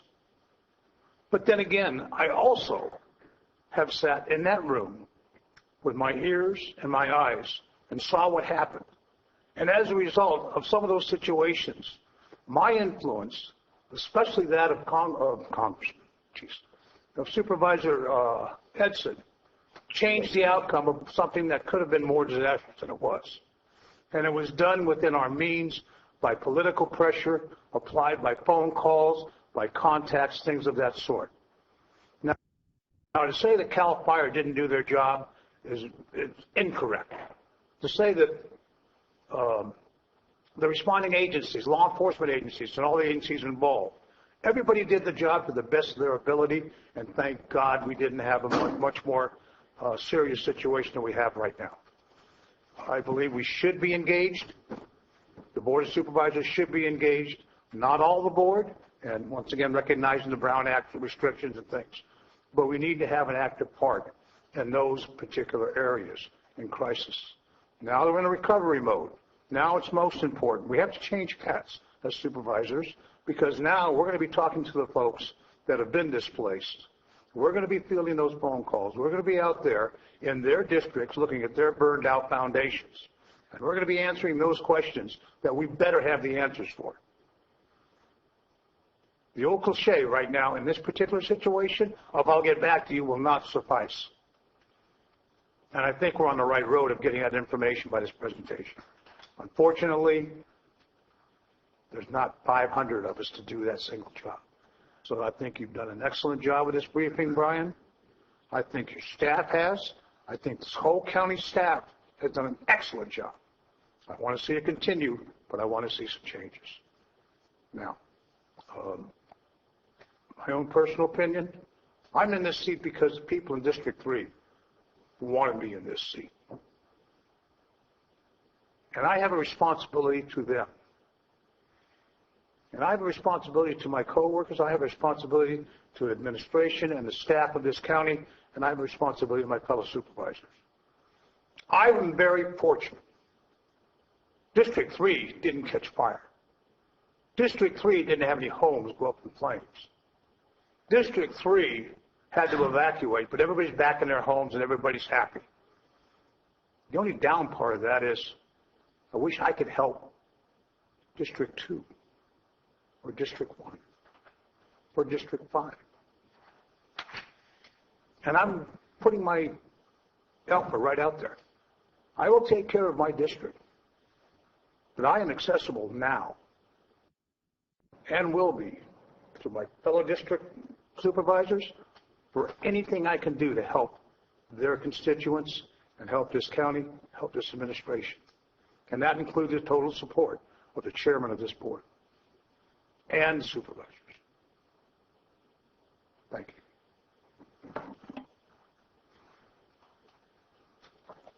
Hard to follow that. He's like a radio announcer. Yeah. From the heart.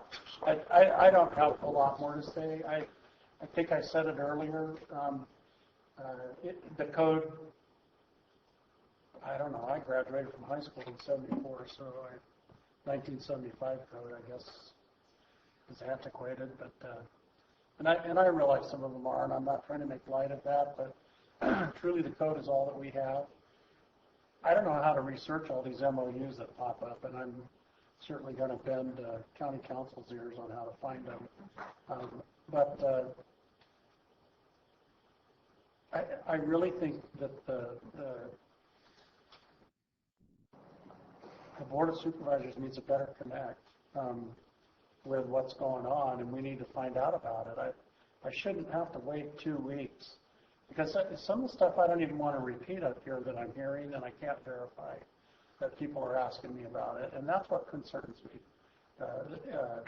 So I agree. Facebook is like I have a love-hate relationship with it, where it's a good tool to let things out, but also people, you can see where I describe it like the game you played when you were a kid and you went to birthday parties and sat in a circle and you whispered the secret in everybody's ear. By the time it got back around to you, it was nothing like the first secret. And so even if you put out the truth, sometimes it gets taken a little bit away from you. And, but we need to have some kind of a connect with what's going on that we haven't had these last couple of weeks. And that's kind of why I asked that the next thing be brought to the end. And I'm not going to discuss that at this moment, but whether it's a supervisor that sits in on the meetings and does some kind of newsletter to the CAO that gets forward to all of us, or you know, if there was a supervisor assigned to this, I could call and gripe at them and say, hey, because I do have compassion for people that are having strong needs right now. And right now, I don't feel like I have a tool to go to figure it all out and help them. And so somehow we've got to bridge this gap where we're not communicating regularly. Yeah. Yeah, I mean, I think you guys are right on. And, you know, I think we're limited with what we can do about it. And so I really hate to say this because I hate meetings. But we probably should return to the weekly meetings for now. Maybe we could just limit it to a focus on the fire recovery. You know, just have that one agenda item, run through it, you know, ask, answer, you know, have communication, and then be done, you know, in a pretty quick fashion. That way we can make sure all the supervisors, you know, can have input, and there's no confusion. There's no Facebook, there's no press releases that we have to depend on only. You know, we can actually be engaged on a weekly basis. So that's what, I mean, I really do hate to say that. but I think it'd be the most effective way for all of us to be included in the process, because it's the way that government's set up to function.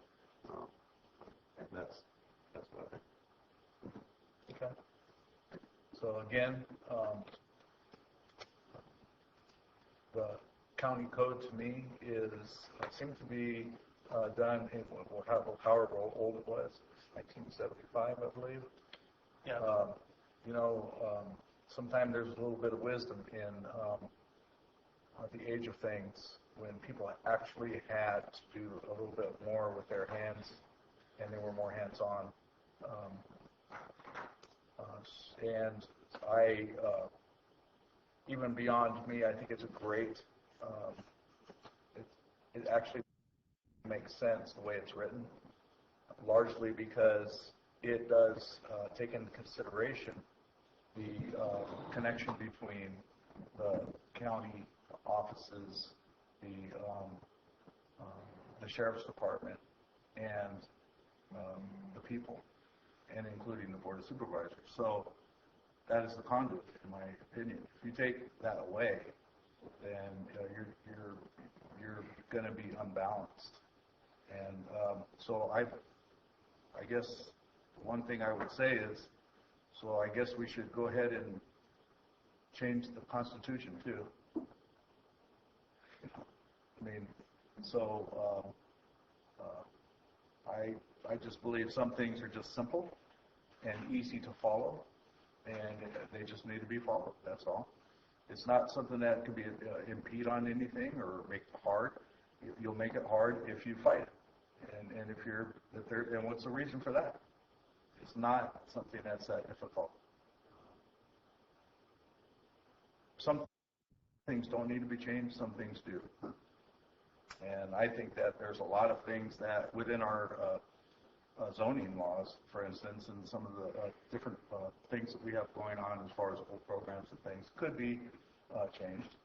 But I was not aware of this county code until maybe 3 or 4 days after this thing started, and it just made perfect sense to me. And what went on up until the CLAC, or up just beyond the CLAC, was exactly the way things went. It was very, very almost natural the way it flowed. And so I thought it was, I just think that's the way to go. So what I'm hearing from the board is that they recommend that the chair participate in the meetings, but that still doesn't provide the conduit back to the remaining board members, because if the board chair is relaying that information other than in a public setting, it would be, if I'm correct, a violation of the Brown Act. So I still need to know from the board how you want the information conveyed back to the rest of the board, whether it's through twice weekly emails, once weekly emails, whether it is going to a weekly board session. And well, I think I gave my opinion on it. There's a lot of ways to do it. We have the PIO. I don't have to relay it back to the board. It's already being done in a lot of cases. We have press releases, county website, the Butte Fire Facebook page, the trap lines. But correct me if I'm wrong, Chair Edson, that the issue was that the board did not feel that the information was being communicated, and the question arose as to how to better communicate the information to the board timely. And while the chair participating in the meetings is in line with the county code, that doesn't solve the issue of getting that information back to the remaining 4 supervisors. I think for the time being, we should go to a weekly meeting, and if Cliff is attending those meetings, let him give a report to us on it. And I would like to clarify, or I would like direction from the board as a whole, because currently we have a board-adopted EOP, and we have an MOU that delegates the function of the disaster council, that delegates the function of this committee that was created by our code to the MAC. So if the board as a whole is directing staff to come into compliance with our county code, am I hearing correctly then that the board would like staff to bring back appointments to this committee and also a termination of the MOU? And the EOP. Why would you have to do that? And the EOP. And we would have to rewrite the EOP to be in line with county code. Do that? Well, because right now it's not clear who all is on the disaster council. Right now it delegates it to the MAC. But right now the way that our code reads, if you're saying go back to the way the code is written, it is the board, and then it lists It's not the board, specific. it's the board chair. That's what I meant. I apologize. The board chair, and then other groupings of people. One person that is appointed by the board chair, and then other groupings. And so, if the board would like that, we can bring appointments so that then it would be clear. The board chair and the MAC. What's wrong with that? Well, I have a suggestion. This is an agenda item that we can put on the agenda to discuss at our weekly meeting. Certainly. For the first meeting that we have. Since it's so late, we might have, fresher.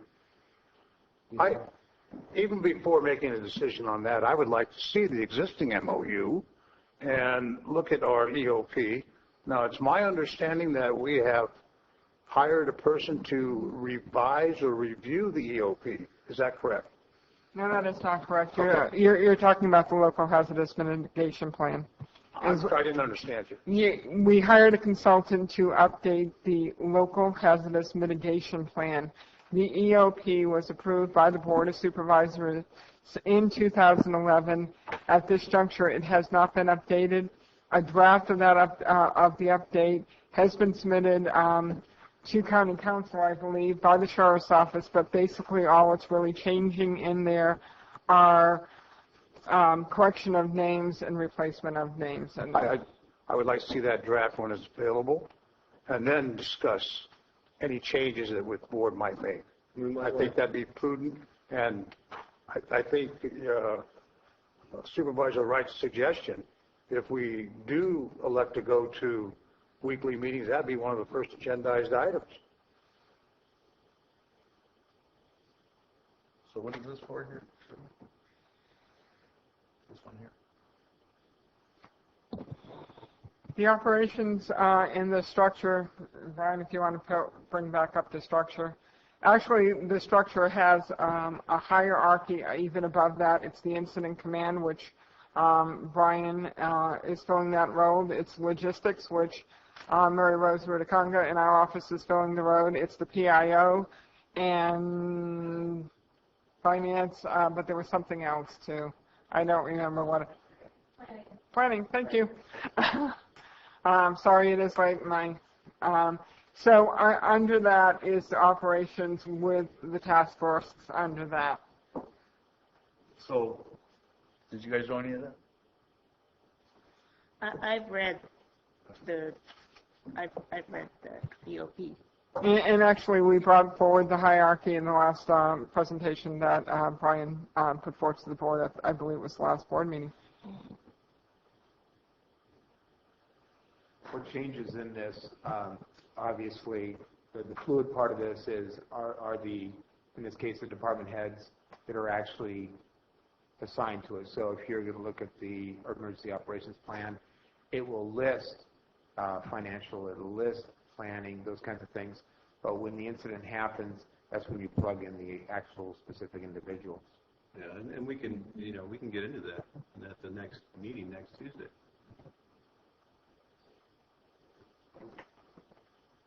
Okay, that's good with me. So do we need a direction from the board then? Can I just clarify one thing? So it's going to be like an every other meeting where one meeting will be just fire update, the next meeting would be both fire update and regular board business followed by, just so, because we need to be clear so that we can get direction out to department heads about, any changes to submitting board agenda items. So I just wanted to be clear on that. Well, that's my concern, because I know everybody is stretched, so, I'd like to keep our meeting formats like we do the second and fourth Tuesday with county business and a fire update. That's when we renew our FEMA and everything else that we have to renew. And the other Tuesday is, I think this was very helpful. So I don't know, every 2 weeks, not to this extent, but whatever information is helpful. I know our FEMA and Cal OES people, 4 folks, have been here since 9 o'clock today, and here it is 7:30. I'd like to see them out with our constituents, giving some help. So I don't want to tie up their time every Tuesday with something. So I think we need to, keep that in mind in some way. But I see that Tuesday, that extra Tuesday, just related to Butte, so that it's easy to prep for the agenda, get the agendas out, and for staff. Otherwise, we'll be defeating our purpose, I think, by all-day meetings every Tuesday, unless the Butte Fire requires it. So, if I may jump in, what I'm hearing maybe is what the board would like on the Butte incident board meetings, whatever we call those, maybe the representative department heads who actually have an update to approach the board and to give a brief update to the board. Am I hearing that correctly? Would that work? Yes, we need to be able to ask questions. Yeah, understood. That exchange of information. If I could step out of the box here for a moment. I did mention that the role of our PIO is we have a theory admin has a theory, and I understand that position is a extra higher position, temporary, correct? Is there a way that we could have that information, or maybe even on a daily basis, as changes occur, be disseminated to the board via the administration and the PIO, and issues that require a physical meeting, we could actually address those? And like I said, this is just a second thought. And I would ask FEMA and also state OES, how do you folks stay in touch? I mean, you guys do this for a living. They're not board members. I get a I know. variety of daily reports from all the program areas that are working in this county. And that is information. I mean, it's generally information about the number of people that we talk to, how many registrations they receive, that kind of thing. It's numbers. A lot of it is just numbers. I have no problem sharing that information. It's a question of how frequent do you want it. Do you want to be inundated by this stuff, or do you want, weekly talking points or something? That way, if we could send something to Brian that could be distributed, there wouldn't necessarily be a requirement to meet and have a public meeting and have Brown Act consideration. It would be, maybe some talking points, bullet items or something on each of these things. And if there needed to be follow-up, the department heads are the people that we talk to. The county. So if we went to a system like that where the PIO was the author of that daily email, if you will, and we had a question as an independent, as a supervisor, could we legally query the PIO on that issue, and could she provide or he provide an answer with input from the required agencies? So that's kind of what I've been doing with Brian. Mm-hmm. I just send Brian a question, and I usually attach Shirley onto an email or something like that, and then wait for the answer. Well, the reason I keep focusing on the PIO is because that man, that woman, like every other department head and every other employee in this county, is going at 150 miles an hour just to keep up. Then we have our normal operation tasks. That way, if we can put that as a requirement of an individual that's hired for that specific reason, would that make the system flow better than trying to take time out of your busy day, time out of your busy day, time out of legal busy day, and everybody else involved? Suggestion. Supervisor Oliveira, if I could, I currently wear the hat of regional administrator for Cal OES, but for 20 years prior, I was a PIO, 8 of it with Cal OES. It's not a PIO's job, generally speaking, to provide this type of communication. What we need them to be focused on, and the team that's working with them, is communicating out to the public through multiple channels, press releases, social media, and so forth. What we have been doing throughout this 2 weeks when we transitioned from the sheriff's office to the CAO, we've been operating consistent with the county's EOP of feeding information into the CAO's office. And I think what could happen is, I think internally, how that information gets conveyed from the CAO's office to the board is something that can be discussed internally. But that's what we've been doing on a regular basis, is feeding information to Brian and other county department heads. And what the county chooses how to process that information and flow is something you all can consider. But I'd be careful putting that on the PIO, because I'm afraid what may end up happening is that PIO becomes so focused on conveying information to the board that they lose sight of their primary mission, which is getting information out to the public. I understand that position. Yeah. So I would suggest that that we start next week, and then we can have this discussion as well as everything else we've discussed, and then just kind of see how it goes. I mean, if we realize that there's a better way of doing it than weekly meetings, then I'm going to be the first one to stand up and go, yeah, let's do that, because I don't like weekly meetings. But I think we, you know, if we start, give it a shot, see if that works better for everybody, and then, go from there. I have a real quick question. When this incident was going on, it was transferred. I don't even know if it was transferred over from the EOC at that point. But I was trying to keep the board updated pretty much daily.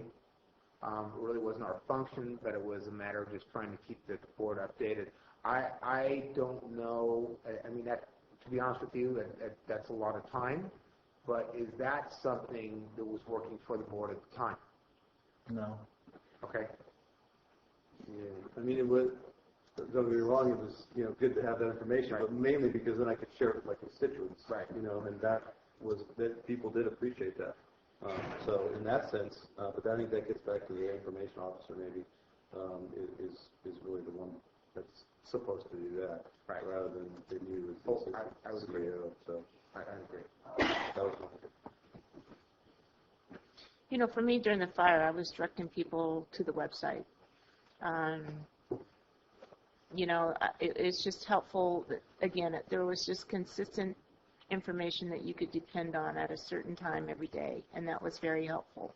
I don't know if a daily correspondence to the board is helpful. Every other day, leave it at weekly. I don't know.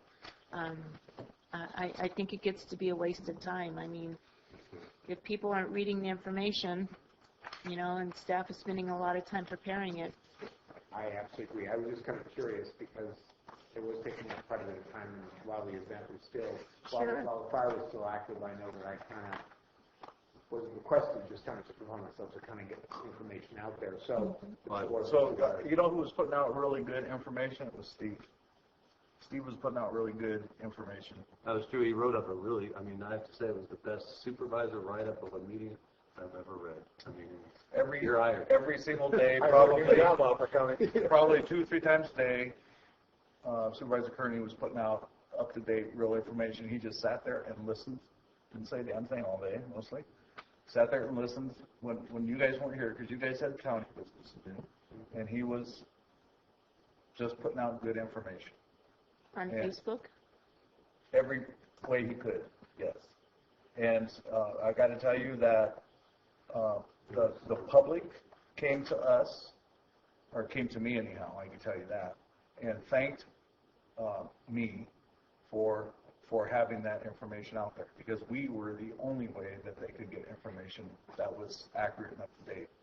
Cal Fire was putting out something once a day. Right? Once a day. And when they first put it out there, it was 2 hours old to begin with. And that's what we were using as well. That's what they do. Yeah. That's their I mean, they have a very good model. They're very organized. They have a very good model. They're extremely regimented, okay? And that's how they stay from one place to the other. It's exactly the same. We're a little different in this county, I guess, than every place else, because our folks, our public seems to demand a little bit more. And they want, you know, there was a lot of people scattering all over the damn place, staying in 5 different locations just in Valley Springs. And we didn't mention Hogan and Comanche in the report here. There was 100 people in Hogan. And there was 36 people in Comanche, and there was 375 people at the Rancheria. It was not mentioned in the report, but actually it does fall into shelter housing group. So they were looking for information, and that social media what seemed to be the thing that people were responding very well to. Not to mention the sandwich boards. Those sandwich boards were critical, because a lot of folks left their home without their cell phone and without their iPad, and a lot of them didn't have chargers and stuff. Okay, so the social media was good for a lot of folks that wanted to help. People are actually in the emergency. A lot of them left without anything, and so they found ways. I think they found a lot of value in front of stores when there was a sandwich board there. Senators didn't get a sandwich board for quite a long time, but they had a bulletin board that they were posting there, and they're kind of improvised. So so I thought it was, for me, even for me, I would go and look at what Supervisor Kearney was putting out, because I had my role, which was, pretty much pushing everything. And so it was real helpful for me to tell people, hey, follow Kearney's Facebook page, because he's put out some really good, accurate information. He did a good job. But we can't recognize it. So we'll move into weekly meetings starting next Tuesday. Sure. But Yeah, as we need them basis, I guess. I agree with Supervisor Wright. Let's try it. Okay. At least for the time being. No, it's fine. We're ready to progress on to the last. Yep, so we got to go to we have one more agenda item, by the way. Kurt, you want me to go with it? Go ahead. I asked that, it's been so long I don't remember what number it was.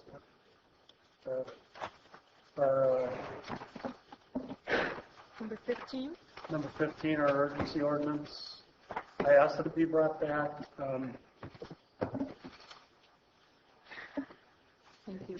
I have friends that live in the affected area, and I feel the pain, not as badly as used to when they're dealing with them. But when I went to lunch, I had to take a drive up to Angels Camp first off, and so it always gives me time to think. And when I thought about this waiver of liability, it kind of reminded me of when you used to take your kids to an amusement park, and you buy the ticket, and it says use all the rides at your own risk, and then you read some horrible accident happens, and the amusement park has to pay $1 million off to these people, and so a waiver of liability to me just doesn't cut it. I can't support the additional language that's being put on here. I support finding a solution to the issue, though. When we have somebody like that Chris has got, and I don't know what that solution is.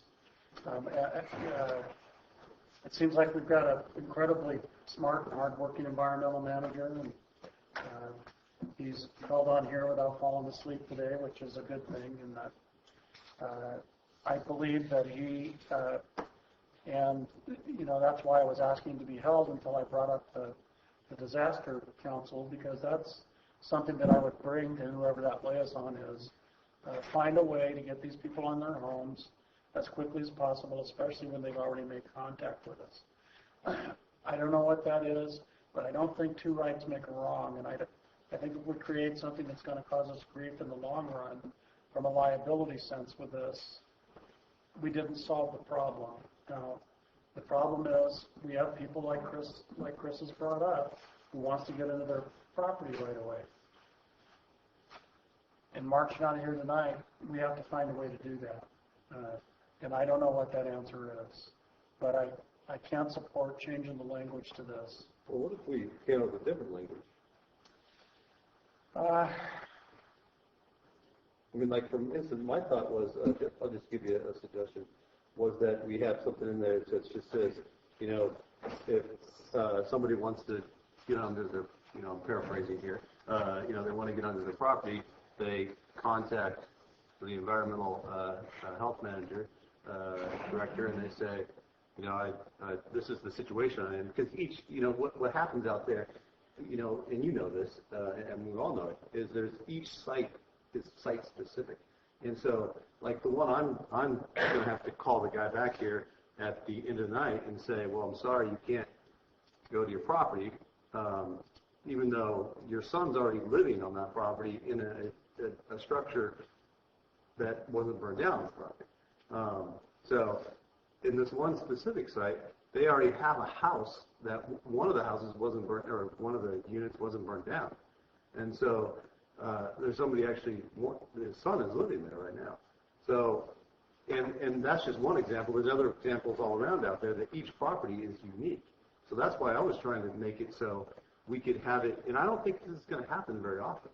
And if it does happen too often, we can bring it back the next week, because now we have weekly meetings, and we're going to say this is not going to work, and we just write a very simple thing that says, the environmental health manager will take a look at it on a case-to-case basis. If he determines it is a safe way to do it, then he'll make that determination and allow the person to proceed. Now, that I think is an elegant solution to a complex problem. But I think that's what I'm asking. I'd like to add this language. Well, yeah, don't add that. You could throw this language out, but just change it to give the environmental health manager the specific case-by-case call. Is that possible? He already has that. I mean, isn't that, if we were to enact this, don't you have that? Yeah, on the original, About this language. on the original ordinance, you already have that much, right? I mean, Chris calls you up and says, explains exactly what I just explained. That's going to open up a big door. You know, Maybe. With the ordinance, if the emergency ordinance, if we pass it the way it stands as proposed, without adding up, and I'm sorry somebody had to use their lunch hour to do this, without adding that into it, wouldn't you have the ability to? Not the way that it's originally written. We would have to add language to it. I don't have the original ordinance in front of me to look at it, but I didn't specify that it was on a case-by-case up to the environmental health director. It was saying in that original ordinance that it was the properties had to be certified clean before the temporary structure could be placed on it. So if you go back to the original language, it takes us back to where we were before our lunch break. After lunch break is with the 150-foot setback and the waiver of signature by the property owner that they understand the hazards that they. So in my mind, the waiver is a risk too. But what are we going to do here? So we got folks that are still sleeping in their cars and still not living really, and we're not going to try to accommodate them. We're trying to accommodate them with what we came back with after lunch. I mean, if we go by a case-by-case basis, we'd have to add language that would have to address that case-by-case basis, but there'd still have to be, I mean, there's a public health emergency out there. I mean, FEMA won't allow temporary housing on the site until it's certified clean. Is that the whole site, or is it certified clean based on what the health emergencies language is? It's certified clean after the debris has been removed and samples have confirmed that it meets standards. All right. So is that the footprint, or it's the whole property? It's the whole property because I just was getting pictures today where somebody was out and 100 yards from the property there was 20 drums of material that had burned up and stuff. Sure, but that's a part of that footprint too. But all I'm saying is so you clean up that footprint that's hazardous, okay, on a 200-acre piece of property, and you cleaned up that little footprint, and now the whole property is clear. We clean up if the hazards that were there, the structures, outbuildings, whatever was there that is removed. Soil sampling confirms that it's clean. The property is clean. When we declare a health emergency, we're not just saying that you don't specify that it's the individual structure that's a hazard. You look at the whole property. That's what the statutory language is based on in the Health and Safety Code.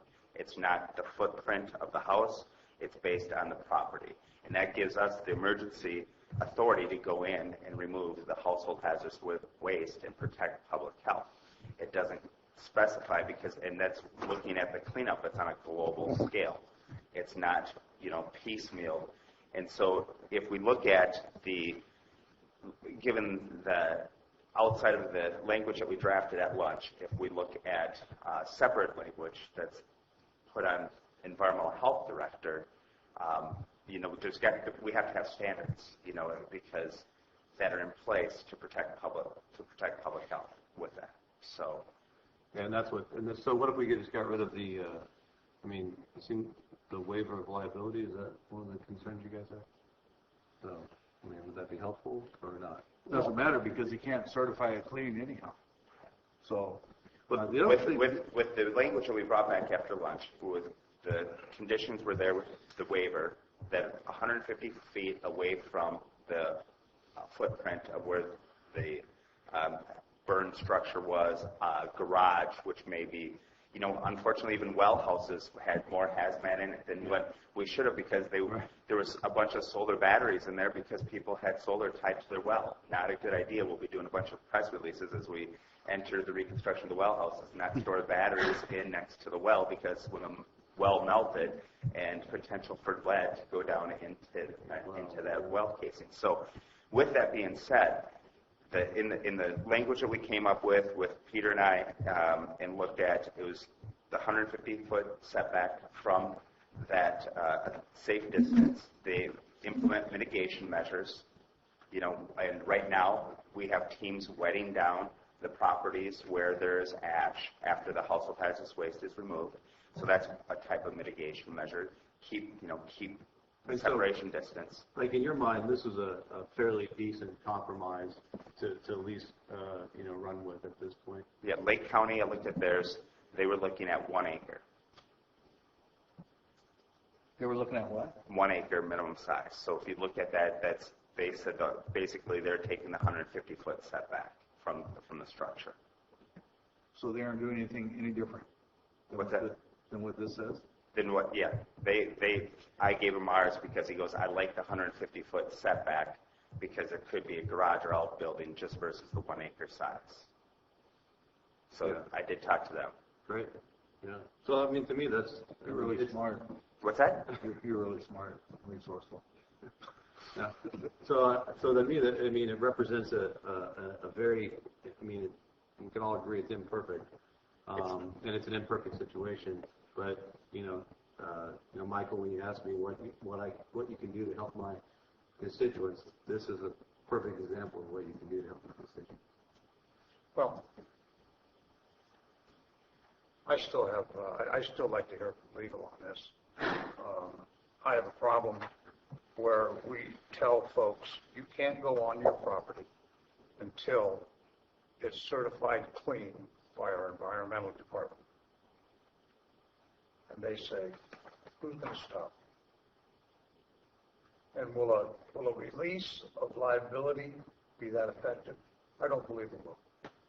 Well, I just don't see any way that we could stop somebody who is aware of our concerns because of a health hazard, preventing them from going on their own property. I don't know that. I just want to clarify, if these changes are made, it is an affirmative it is an affirmative action of the board saying that they can go back onto their property.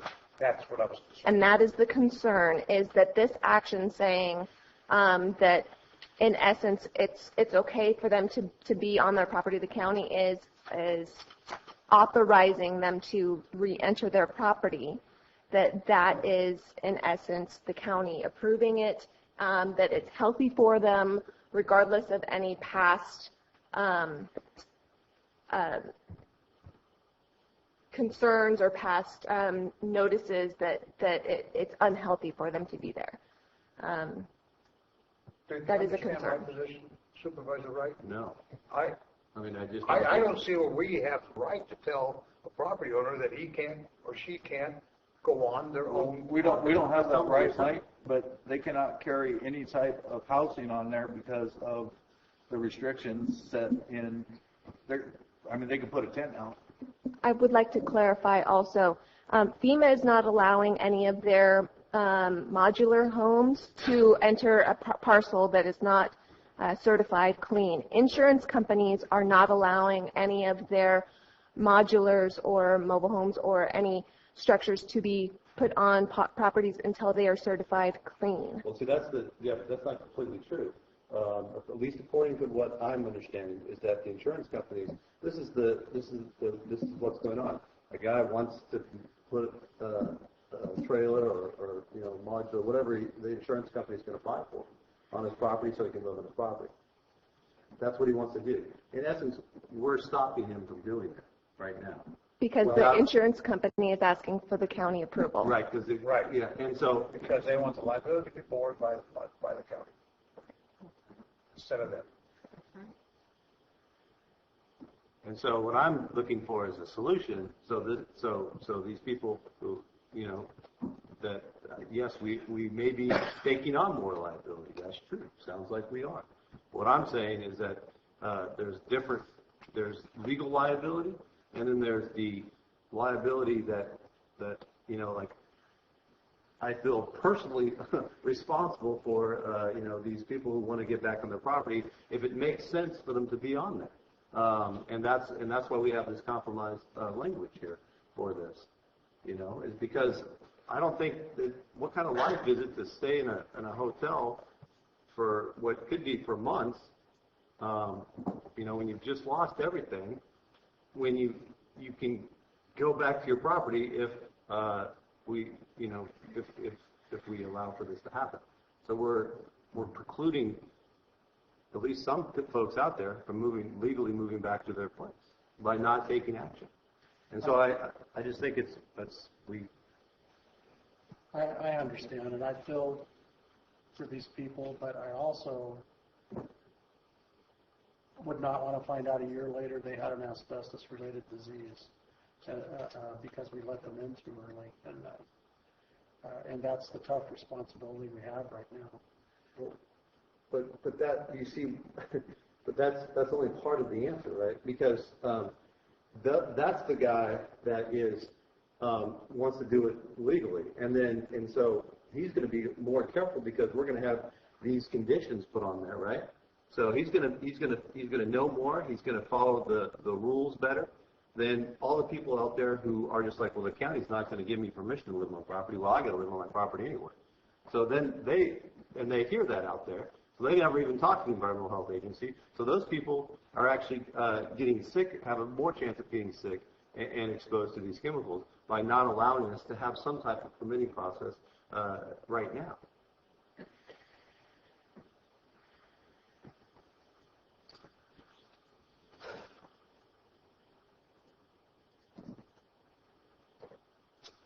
I actually thought this was going to be a way to help people get onto their property a little bit quicker.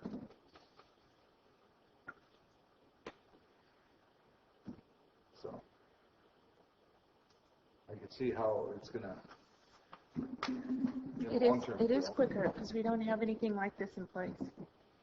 And I would like to If also we didn't have this clarify, ordinance, it would be perhaps months. and I would just like to clarify also that with this, it doesn't prevent the property owners from self-certifying, as Mr. Batesor has previously indicated. There's the standards are going to be rolled out tomorrow. Is that correct?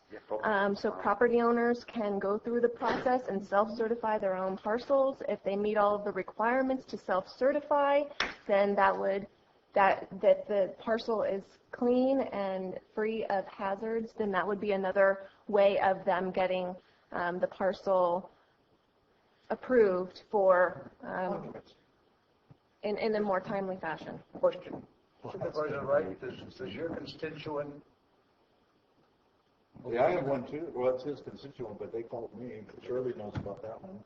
So that's exactly the same thing, isn't it? Is there any reason to believe that there is a hazardous situation on his property?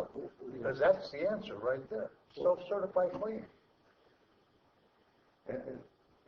You still have to go through the process. I mean, the cleanup process is, There's a certain process. There's a certain process. You don't just certify and clean it. You have to, the debris is, I mean, it just, they document that the ashes can become airborne during handling, transportation. It's taken to a permitted site. I mean, it can be done. And it can be done in a faster manner than what How many days? It depends on they hire a contractor and how they go through the process. Once we get the plan approved, they submit a work plan to us. We'll have that turn around within 24, 48 hours. Mind you that it's complete. And then once they remove all the debris and perform soil sampling, which usually takes a minimum of 3 days, 2 to 3 days to get the analytical results back on a quick turnaround. Then we get that, and then it can be certified clean at that point in time. So, but It's not going to speed anything up. Well, it's actually going to probably make it harder on your program. Yeah, I mean, we have some people that want to self-certify. We've talked about that. And so we people that are wanting to come into that program versus go through our county state program. So, Not a suggestion. I mean, and then I get the fact that people want to get back to the properties, and that's why we're hoping to ramp up the debris removal teams as quick as possible so that gets expedited. I know it's not fast enough for me and everybody else. But we, at the direction of the board, at lunchtime, we went back and drafted some alternative language for board direction, and that's what we're here now. Thank you.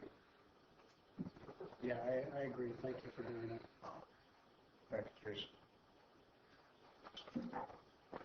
I just don't think it's the answer. I think it's going to cause us more problems. I move that we approve 15 as originally presented without the alternative language. So nothing on the sewage disposal or generator? I wasn't going to change anything. I mean, there are little corrections like and that I saw also, such as the number of homes in here that were destroyed, but that's changed more than once. And to correct that, which is 475 residences, and then this, it's the 500. It was like 74 short or something of that nature. If I remember adding it up right. So that's what I moved. I could withdraw it if you're proposing changes on it. Well, as I read it, I mean, I see the numbers, but that's to me the evidence as to why the ordinance is being presented. So the ordinance itself was fine, but I do like the item 5D with the other method of sewage disposal approved by the county environmental. It took care of that motorhome that could travel off-site. And then the idea of the generator, because there are those motorhomes that are self-contained with the generator. I want to move it with those corrections on. Don't have a problem. All right. I'll make a motion then to approve the ordinance as presented with 2 modifications, adding 5D, other method of sewage disposal approved by County Environmental Health Department, and adding 6C, which is other method of power generators approved by the County Environmental Health Department as well. I think that would be the building official. Building department. Got that? I second. All right, so we got a motion by Supervisor Conti, and a second by Supervisor Kearney. All in favor? Aye. Opposed? No. I still think that we can find something in the health and safety code. Are you opposing it? Maybe just a little bit of change. There's a possibility. Because we, it doesn't pass. I'll have to read it. It doesn't pass.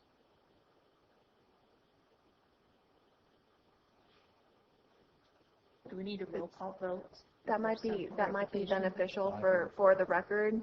People in the public are asking for the vote. For clarification, Chair. Okay. So roll call, please. Aye. Supervisor Bonnie? Aye. No. And a roll call, but Yeah. All right, Supervisor Bonnie? Aye.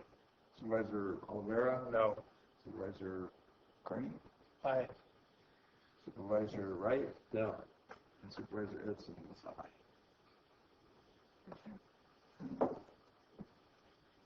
It requires both this vote. So then without, at this point, we have no ordinance in regards to any kind of... That's correct. In order for this to go into place, it has to be approved by a 4/5 vote. Oh, 4/5. Yeah, you know, at this point, for 2 weeks, it probably doesn't even matter because by the looks of it, nobody's going to be able to get on their property anyhow. That's true. Well, we could change some language to make that happen. It's done. That's done there, right? So are you looking for somebody behind that?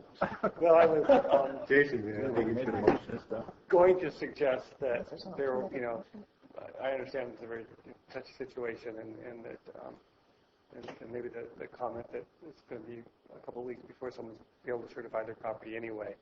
I think there are some benefits to this language to, that, we could still work on trying to come up with a solution to the sticky situation of the temporary occupancy.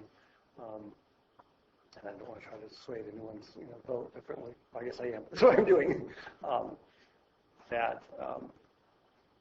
It would be good to have these other provisions in place, and to discard the entire thing, and maybe the direction would be that we go back and adopt it through the more normal process while we continue to work. Because again, there's the urgency ordinance, which will take effect immediately, but requires 4/5 vote.